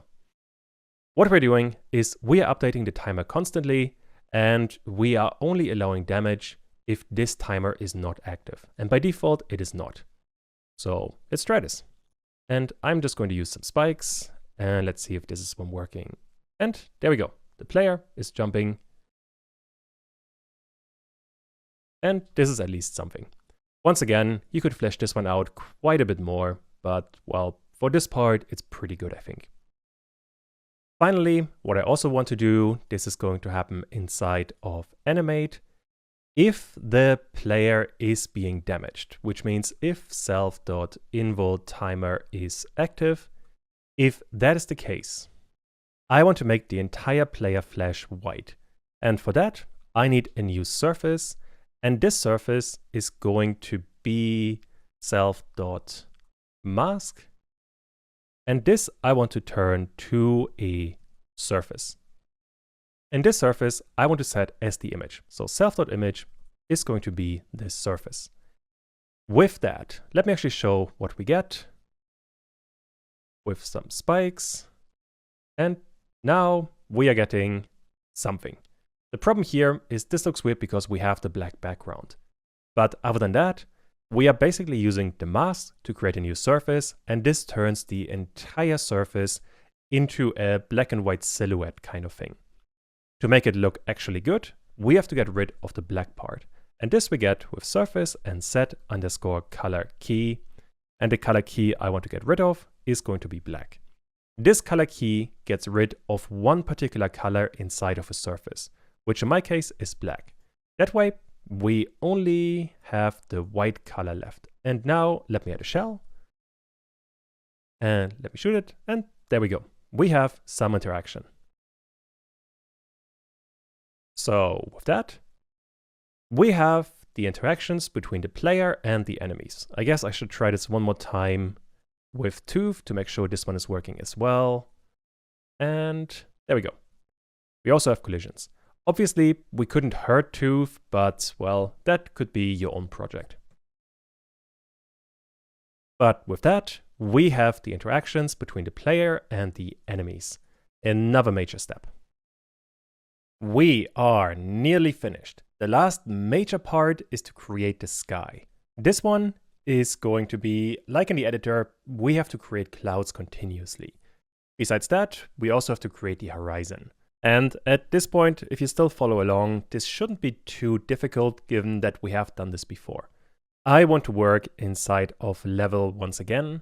And in here, I have to do a couple of things. Most importantly, I guess we can start with the horizon. This we get when I'm building the level. We also have case 1. This one is the sky. And this I want to use in 2 ways. First of all, I want to create self.horizon. This is the information I'm getting from position 1. If you remember ages ago when we created the editor, the sky handle is what we are looking for right now. And the sky handle is going to be inside of the canvas groups. This one here, actually. And on this object, we really just care about the Y position. This is going to be our horizon. This we need to have available inside of our level and also inside of all sprites. So self.allsprites.horizon Y is going to be pos1. We need it in both because we're going to create the clouds inside of the level, so in here, and we're going to draw all of them inside of all sprites. So both need this. But this is all we need here. So besides that, inside of the camera group, I want to add one more method. And that is going to be draw horizon. For this one, I need self and nothing else. In here, first of all, we need a Y position. And this I stored in a separate variable. Let me call it horizon position. For this one, we need self.horizon.y. This is what we already have. But from this, I want to subtract self.offset.y. That way, this one scales along with the player. And now I can check if the horizon position is smaller than the window height. If that is the case, once again, I can create a rectangle, and this is going to be pygame.rect, and now we need left, top, width, and height. Left is going to be 0, top is going to be the horizon position, width is going to be the window width, and height is going to be the window height minus the horizon position. Meaning this one here is going to be our C. This I can draw right away. Pygame.draw.rect and self.display surface. Here I have a C color, I believe I called it. This we get in settings, we have C color. This is what I want to draw. And finally, I want to draw this rectangle, and I guess I should name it properly. This should be the C rectangle. All I have to do now is to call this. And this, importantly here, I have to do before I'm drawing all of the sprites. Self.draw horizon. The reason should be obvious. All of this should be in the background. So let's try this one now. I don't have to draw too much. And we are getting an error. The reason is I made a typo somewhere. This should be horizon position instead of horizon Y. I made the same mistake here and here. Now let's try this. Next attempt, like so. And there we go. This is looking really good. And now that we have that position, we can draw up all of the other things, which in my case means I want to have the horizon line, that is the white line, and then I want to have the 3 extra rectangles. This, if you look back at the editor, let me minimize everything in here. At some point inside of drawing the sky, I think it was in here. Yeah, in here, I basically want to do this thing again. And this could be an exercise for you. Inside of the level, draw all of the stuff we used to see inside of the editor. You could even copy it. Quite a bit of this is similar. So pause the video now and try to figure this one out. I guess the easiest way to approach this is to just literally copy all of them and paste them in here. Since the naming here, I am using the same display surface, this should actually still work. Although the one change I do have to make is this isn't Y anymore. Now this is the horizon position. Now if I try this and create some tiles, and there we go. With that, we have a horizon. We just need the line in between. This I am getting with pygame.draw.line, and then here self.display surface. The color is going to be inside of settings. I called this one the horizon color, I believe. Like so. And now I need X and Y for the start point, and I need X and Y for the end point. The line width is going to be 3. X is going to be super simple because this is going to be 0 and the window width. Y is also going to be quite simple because for this one, I want to have the horizon position. And now let's try this one. And there we go. I am very happy with this. With that, we have some background. All we have to do now is to figure out the clouds. So I can minimize this method here. Although I guess what we could be doing is if the horizon position is on top of the entire window. So to draw all of this, if this one here is the display surface, and what we have checked here is if the horizon is somewhere below the window height. What we can also check is if the horizon is somewhere up here. That way, I want to fill the entire surface with a blue color. Which means if the horizon position is below 0, then self.displaySurface.fill with the C color. Let's try this one, and I am going to move this one really high up. Draw this thing, and now everything is going to be blue. If you have an underwater level, this would be the start for it. All right, this is all we need inside of Draw Horizon. And let me get rid of this one white space here. Next up, we have to work on the clouds. And for that, I'm going to create one more sprite. So inside of my sprites, I want to have, let me put it all the way here at the top, because this one is a fairly simple class. I want to have class cloud. Once again, this one inherits from generic. And in here, inside of the init method, I want to have self, I need a position, I need a surface, and I need a group. Then we can call super dunder init. And in here, I have to pass in the surface, the position, the group. And now for that, this is what we usually didn't specify because most things are on main. However, the clouds need to be in the background. For that, inside of level layers, we have clouds here. And this I want to pass in here with my clouds. That way, this is always going to be in the background.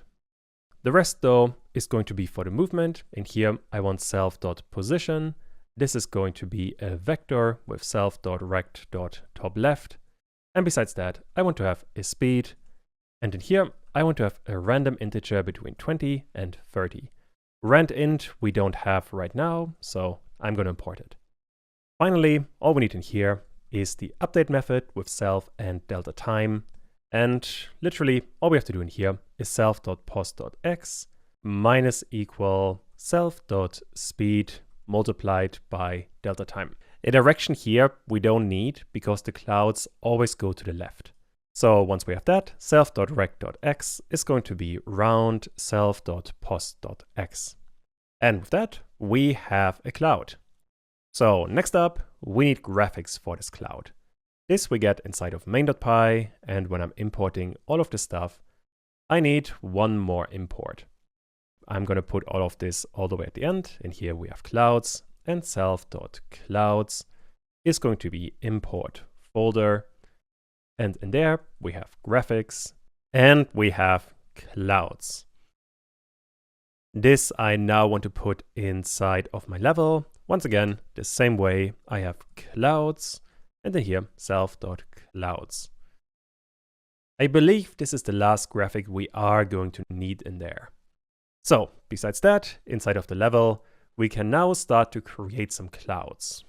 And this I want to put in a separate method. Define and create cloud. In here, I want self and event. I'm going to check if the event.type is equal to self, and now we need a timer for the clouds. I'm going to call this one cloud timer, although it doesn't exist right now. Let's actually create it right away. So for now, print cloud, and inside of the init method, I'm going to put all of this under additional stuff. In here, I want to have the cloud timer, and this is going to be pygame.user event. And for this one, I want to go with +2 because we already have a user event that was +1. And now pygame.time.set_timer self.cloud timer, and I want to create a new cloud every 2 seconds. This I can now use inside of my event loop. And what I want to do in here is if the event.type is equal to self.cloud timer. And in here, I want to create the clouds. Actually, I don't need this create cloud. I can do all of this straight inside of this method here, or the if statement rather. In here, I need a surface, I need an X position, I need a Y position. And once I have all of that, I want to create my cloud. This cloud I have to import, so all the way at the end, I want to have a cloud. And for this cloud, just as a reminder, we need a position, surface, and group. The surfaces we have stored actually nowhere right now, so we need to have access to them. This I can also do in here, self.cloud surfaces, let me call it surfs, is going to be the asset dictionary, and in here I want to have clouds. With that, I always have access to the surfaces, meaning this I can use in here now. I want to pick a random item from self.cloud surfaces. I don't think we have choice available right now. We don't. So from random import choice. Next up, we need an X and a Y position. And for now, let me set them to 0 and 500, just to make sure that something is working. Once I have all of that, I want to create a cloud. And as a reminder, I need a position, I need a surface, and I need a group. The position is going to be super easy. This is going to be X and Y. The surface we already have, that's the surface we created here. And for the groups, all I want is self.allsprites.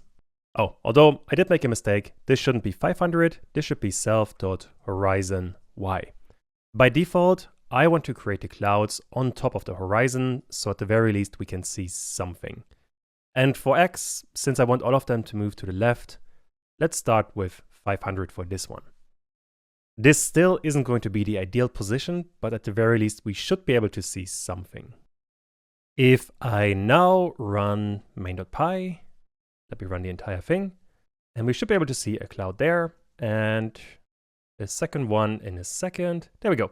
We have a second cloud. They still don't look ideal, but at the very least we have a start. So with that, we can work. But first of all, I want to draw the clouds always in the background, and more importantly, I want to draw them behind the horizon. For that, I have added a second for loop, and this is going to be quite similar. So for sprite in self, and if sprite.z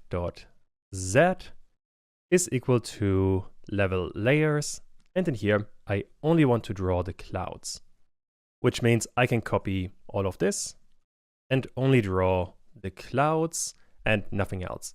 And then down here, I want to draw all of the other layers except if sprite.z is, then I can copy this part here. I hope the logic here makes sense. Basically, we start by drawing all of the clouds, then we are drawing the horizon, and then we are drawing all of the other elements, or all the elements that are not a cloud. That way we have the clouds behind the horizon, which I think looks a bit better. With that, we can minimize the camera group. And now, since the clouds are going to be behind the horizon, we have to give this one an offset, which I want to be a random number, so rand_int, which we don't have just yet. Besides choice, I want to import rand_int. And the random integer here is going to be between 100 and 1000. If you want to create a really tall level, you probably want to have a higher number or something more flexible, but I'm fine with this one. So let's try all of this, run the entire thing, and now we should be able to see something at some point.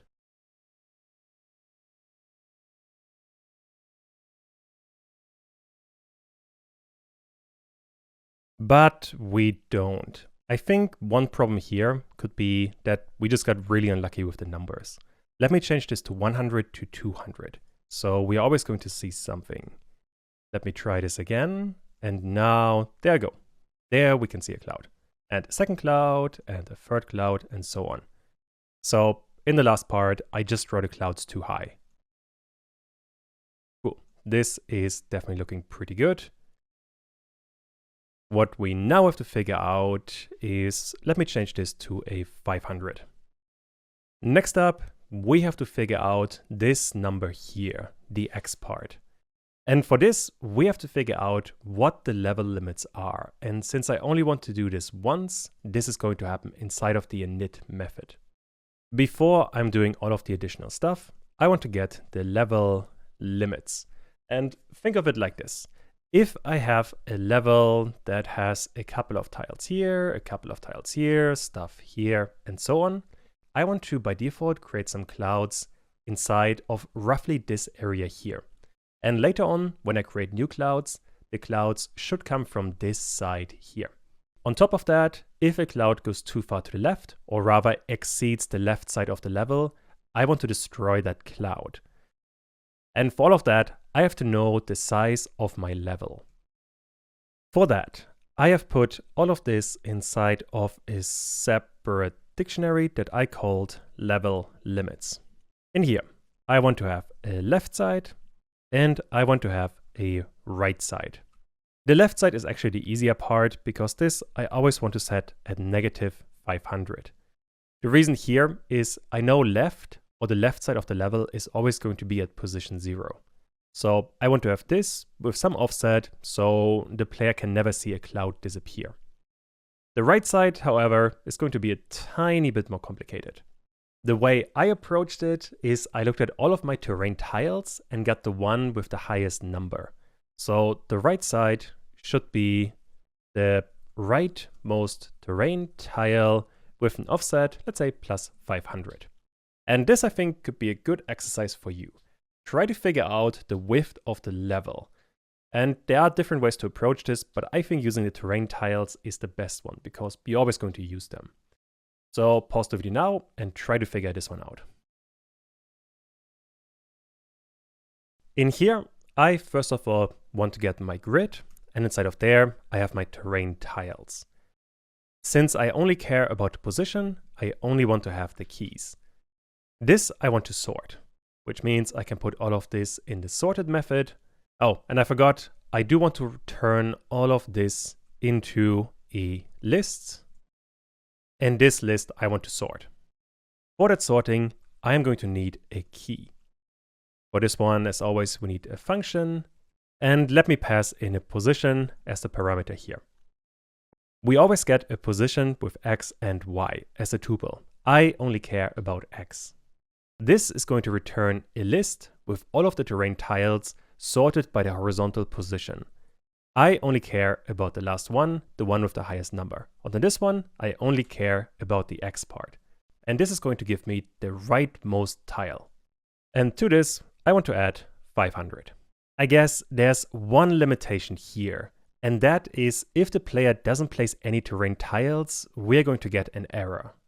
Although I don't expect this to happen, and this you could expand yourself. I think at this stage the project is more or less done. We just have to make some minor things, but you can definitely expand this quite a bit. But alright, with that I have the level limits. When I am creating all of the clouds, I want to have my self.level limits, get the right side, and to this, I want to add a random number, so my clouds look a bit more random. Let's go between 100 and 300. Oh, I can see the problem here. I am adding an equal instead of a plus. Now let's try this again. If I now draw some level, and now the clouds should come all the way from the right. And there we go. This is feeling much better. Kinda hard to see, but it's definitely working. Now, there are two more things that we do have to do. And by default, the clouds, I want to randomly scale up, like we have done in the editor. That we can do by writing surf is going to be pygame.transform.scale to x, and I want to scale up the surface, but only if rand_int, let's say between 0 and 5, is greater than 3. Else, I want to keep the surface as it is. If I try this one now, draw a new floor, and now at some point we should see a cloud that's twice as big. And I think the first one there already looks pretty good. Also, I do want to change this to -50 to 600 for the Y position. That way you do have a chance to have a cloud right behind the horizon lines, which looks pretty good. Cool, so with that I can minimize the event loop. And one more thing that I do want to do is to create some clouds by default. This I think I call this start up clouds all the way in the beginning, and the name still works. And for this one, I want to create a random amount. So for cloud in, let's say range 100. And this probably shouldn't be cloud. We can just call this I, because I'm not going to use this number anyway.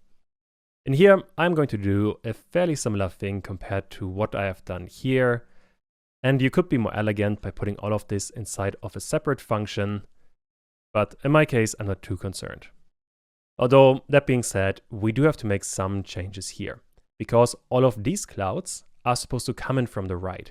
whereas all of these clouds are supposed to be randomly distributed across the level. Y can stay the same, but for X, I want to have a random number, so randint, between the left side and the right side of the level. Which means I want to have self.levelLimits, and in here I only care about the left side, and then for the right side, I only care about the right side here. That is pretty much all I need. So at the end of additional stuff, I want to have my startup clouds. And let's see if this is working.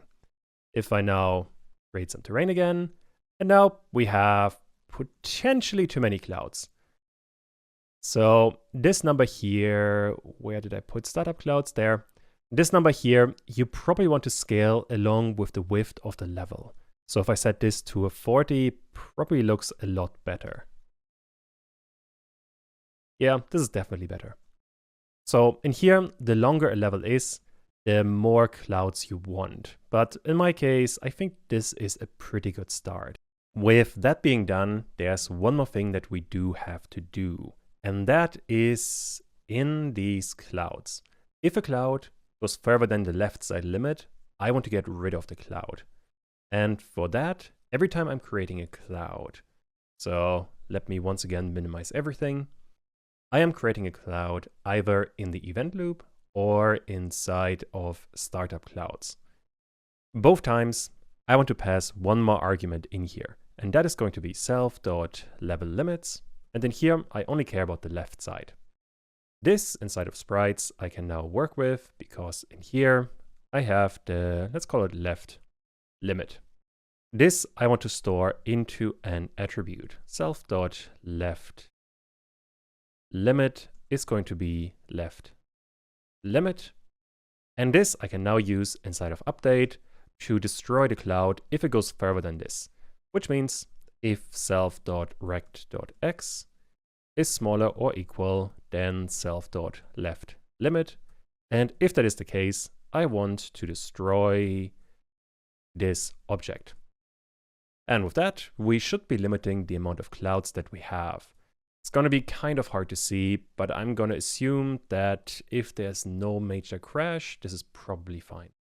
And here you can see the limit is probably a bit too low.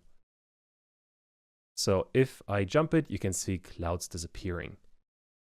But an important thing here is that the left side of the map, so this area here, is going to be 0 and 0. And this point here roughly would be negative 500. That way we have a bit more control over the numbers here.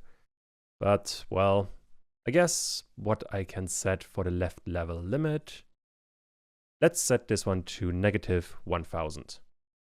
Or I guess to be even better here, this could be negative the window width. That probably makes the most sense. So now let's try this again. Let's create a platform. And now the player should not be able to see when things are ending. And this is looking pretty good. We can just see a bunch of clouds and everything else works just fine. Okay, very well. With that, we have finished up the clouds. And with that, we have finished up all of the visual parts of the game. For the last section, all we really have to do is to add the sound, and then we are good to go. This isn't going to be a major section, so let's jump right in. We are in the code editor, and I want to start with the editor because this one is going to need some background music. This I want to do inside of the init method, and in here, all the way at the bottom, I want to have some music. This I get with self.editorMusic, and this we get with pygame.mixer.sound with proper spelling here. And the file path now is one folder up, then audio, and inside of there we have a file called explorer.ogg. And this I want to play right away. So self.editorMusic.play. Importantly here, you want to set loops to -1, so it plays forever. On top of that, before we are playing it, I want to set the volume. This I get with set volume, and I set this one to 0.4.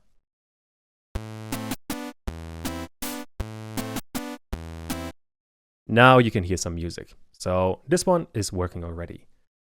The problem is now when I am switching to the level. I want to switch off the music for the editor and play some music for the level. The logic for that I can actually keep inside of the editor if I minimize the init method and look at my event loop. For this one, whenever I'm calling this if statement here, I also want to stop playing the music. So self.editormusic.stop, like so. And that way we are stopping the music once we go to a level. Let's try this one. And there we go. No more background music. Although now, if I return, we also don't have music playing again because we don't restart it. This we can now cover inside of main, because in here, inside of toggle, I can check if self.editor active, and if that is the case, self.editor, like so, and editor underscore music, and this I now want to play. Let's try that one. We're back in the level, there's no music, and now if I return, we got some music. So this one is working now. And this is all the music I'm going to add for the editor. That's basically all we need. With that, I can close the editor. We don't need it anymore. Next up, for the level, I want to have a couple of music files, and those, once again, I'm going to import in main.py, so I'm only doing it once. This is also going to happen inside of imports, and in here, I want to add some sounds. All of this is going to be inside of one dictionary. Let me call it sounds. Let's call it level sounds. In here, we have a couple of different files. The first one is going to be coin. Let me indent this. And this I get with pygame.mixer.sound. In here, once again, one folder up. Then we have audio. And then we have coin.wav. This I want to do 3 more times. We now have hit. Besides that, there is jump. And finally, there is the music. These files are called hit. Then we have jump. And finally, we have a file that is called superhero, the file ending being OGG. With that, we have all of the level sounds. These we now have to get into the level. And this, once again, happens with all of this thing here. I actually don't want to use the dictionary. Instead, I want to have another entry. And that is going to be self.levelSounds. It's going to be kind of hard to read. So let me put every entry here on a separate line with some proper indentation, like so. And this bracket here can go like this. Now, this means for the level, besides the asset dictionary, we also need music. All of those I do have to store in their separate variables. So I'm going to add another entry, sound, and we have self.bg music. This one is going to be music. Actually, I don't think music is good here. Let's call it audio. And audio in here. This I called music. For this one, like for the editor, I want to add self.bgmusic.set_volume. Once again, this should be 0.4. And finally, I can play the entire thing with loops being set to -1. That way, this one is going to play forever. Let's try all of this.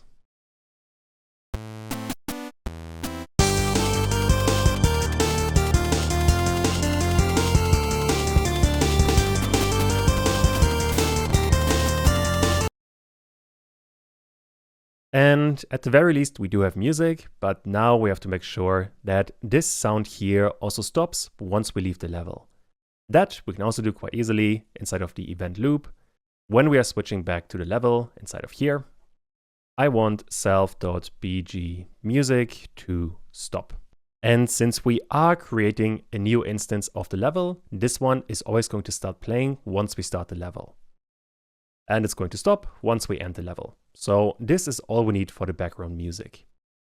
Next up, we have to work on the coins. And this part is quite easy because in here we do have access to the coins.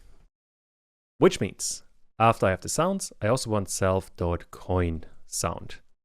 And this I get with audio, and this entry I called coin. So in here, coin. And now for every sprite or every coin the player is colliding with, I want self.coin sound.play. This is supposed to only happen once though. And just to test this, let me not play the background music inside of the level. That makes it a bit more noticeable.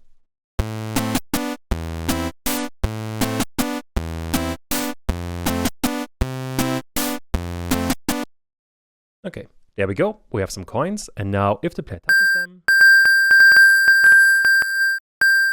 we get sound. This one is working really well. Possibly a bit loud, but that we can change simply by setting self.coinsound.set_volume to 0.3. It's something fairly subjective. Just play around with this. That covers the next part. So next up we have hit and we have jump.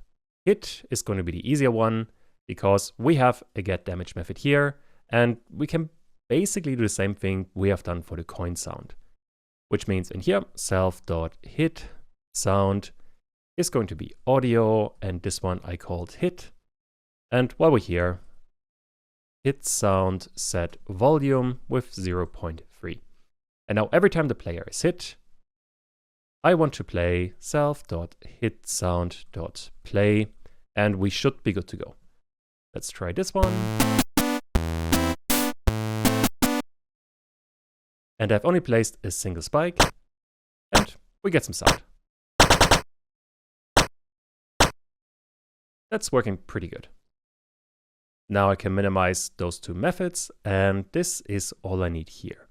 The last bit we need is the jump sound for the player. And this we can only do inside of build level, because in here we are creating the player.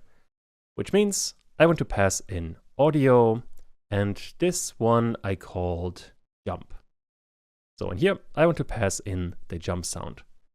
This, I guess I can now minimize the init method, and for build level we need one more parameter, and that is the jump sound. This I also want to pass into the player.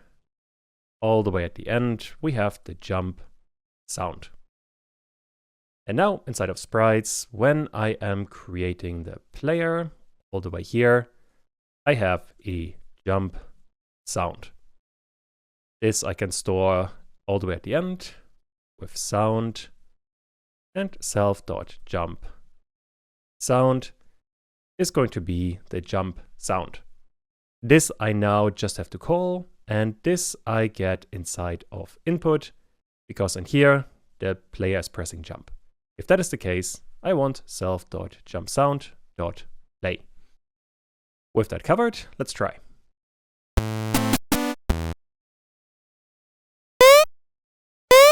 And there we have a very annoying jump sound. This is definitely too loud right now.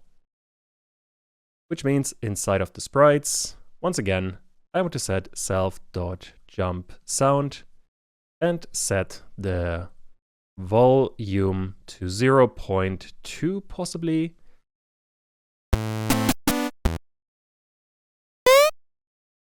That is definitely a major improvement. But once again, this is something you can play around with a lot. And that is going to cover all of the sound that we are going to need. I guess I can close level, sprites, and settings. And with that, we have the entire game. Although I just realized if I reopen level, I do want to play the background music. Now we are basically done with the entire project. With all of that in place, we can finish up the game. And there isn't that much to do. We only have to fix a couple of bugs and then we are done. I think the best way to illustrate this is let me actually run the game. And then here we have all the stuff we created so far. And most of this is working just fine, but if I place some tiles and some palm trees and now use the mouse wheel, you can see that the mouse wheel doesn't work either horizontally or vertically. So this we have to fix.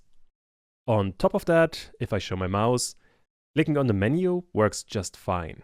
However, if I click between the menu buttons, like so, the entire game crashes and we get a key error. Those are the two bugs I want to work on, and both happen inside of the editor. For this one, I want to minimize everything, and in here, we have to work on menu click and pan input. And if you want to challenge yourself, you should be able to fix both of them yourself quite easily.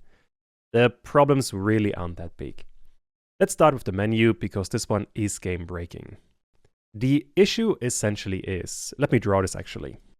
We have our main menu rectangle, and this is what we're getting from the menu. Inside of there, we have a couple of boxes like so, and they all return a number. So for example, for terrain and water, this was 2 or 3. For the items, I think it was 4, 5, or 6, and so on. This is the value we are storing in self.selectionIndex, and this is then what we use to select an item to draw in the editor.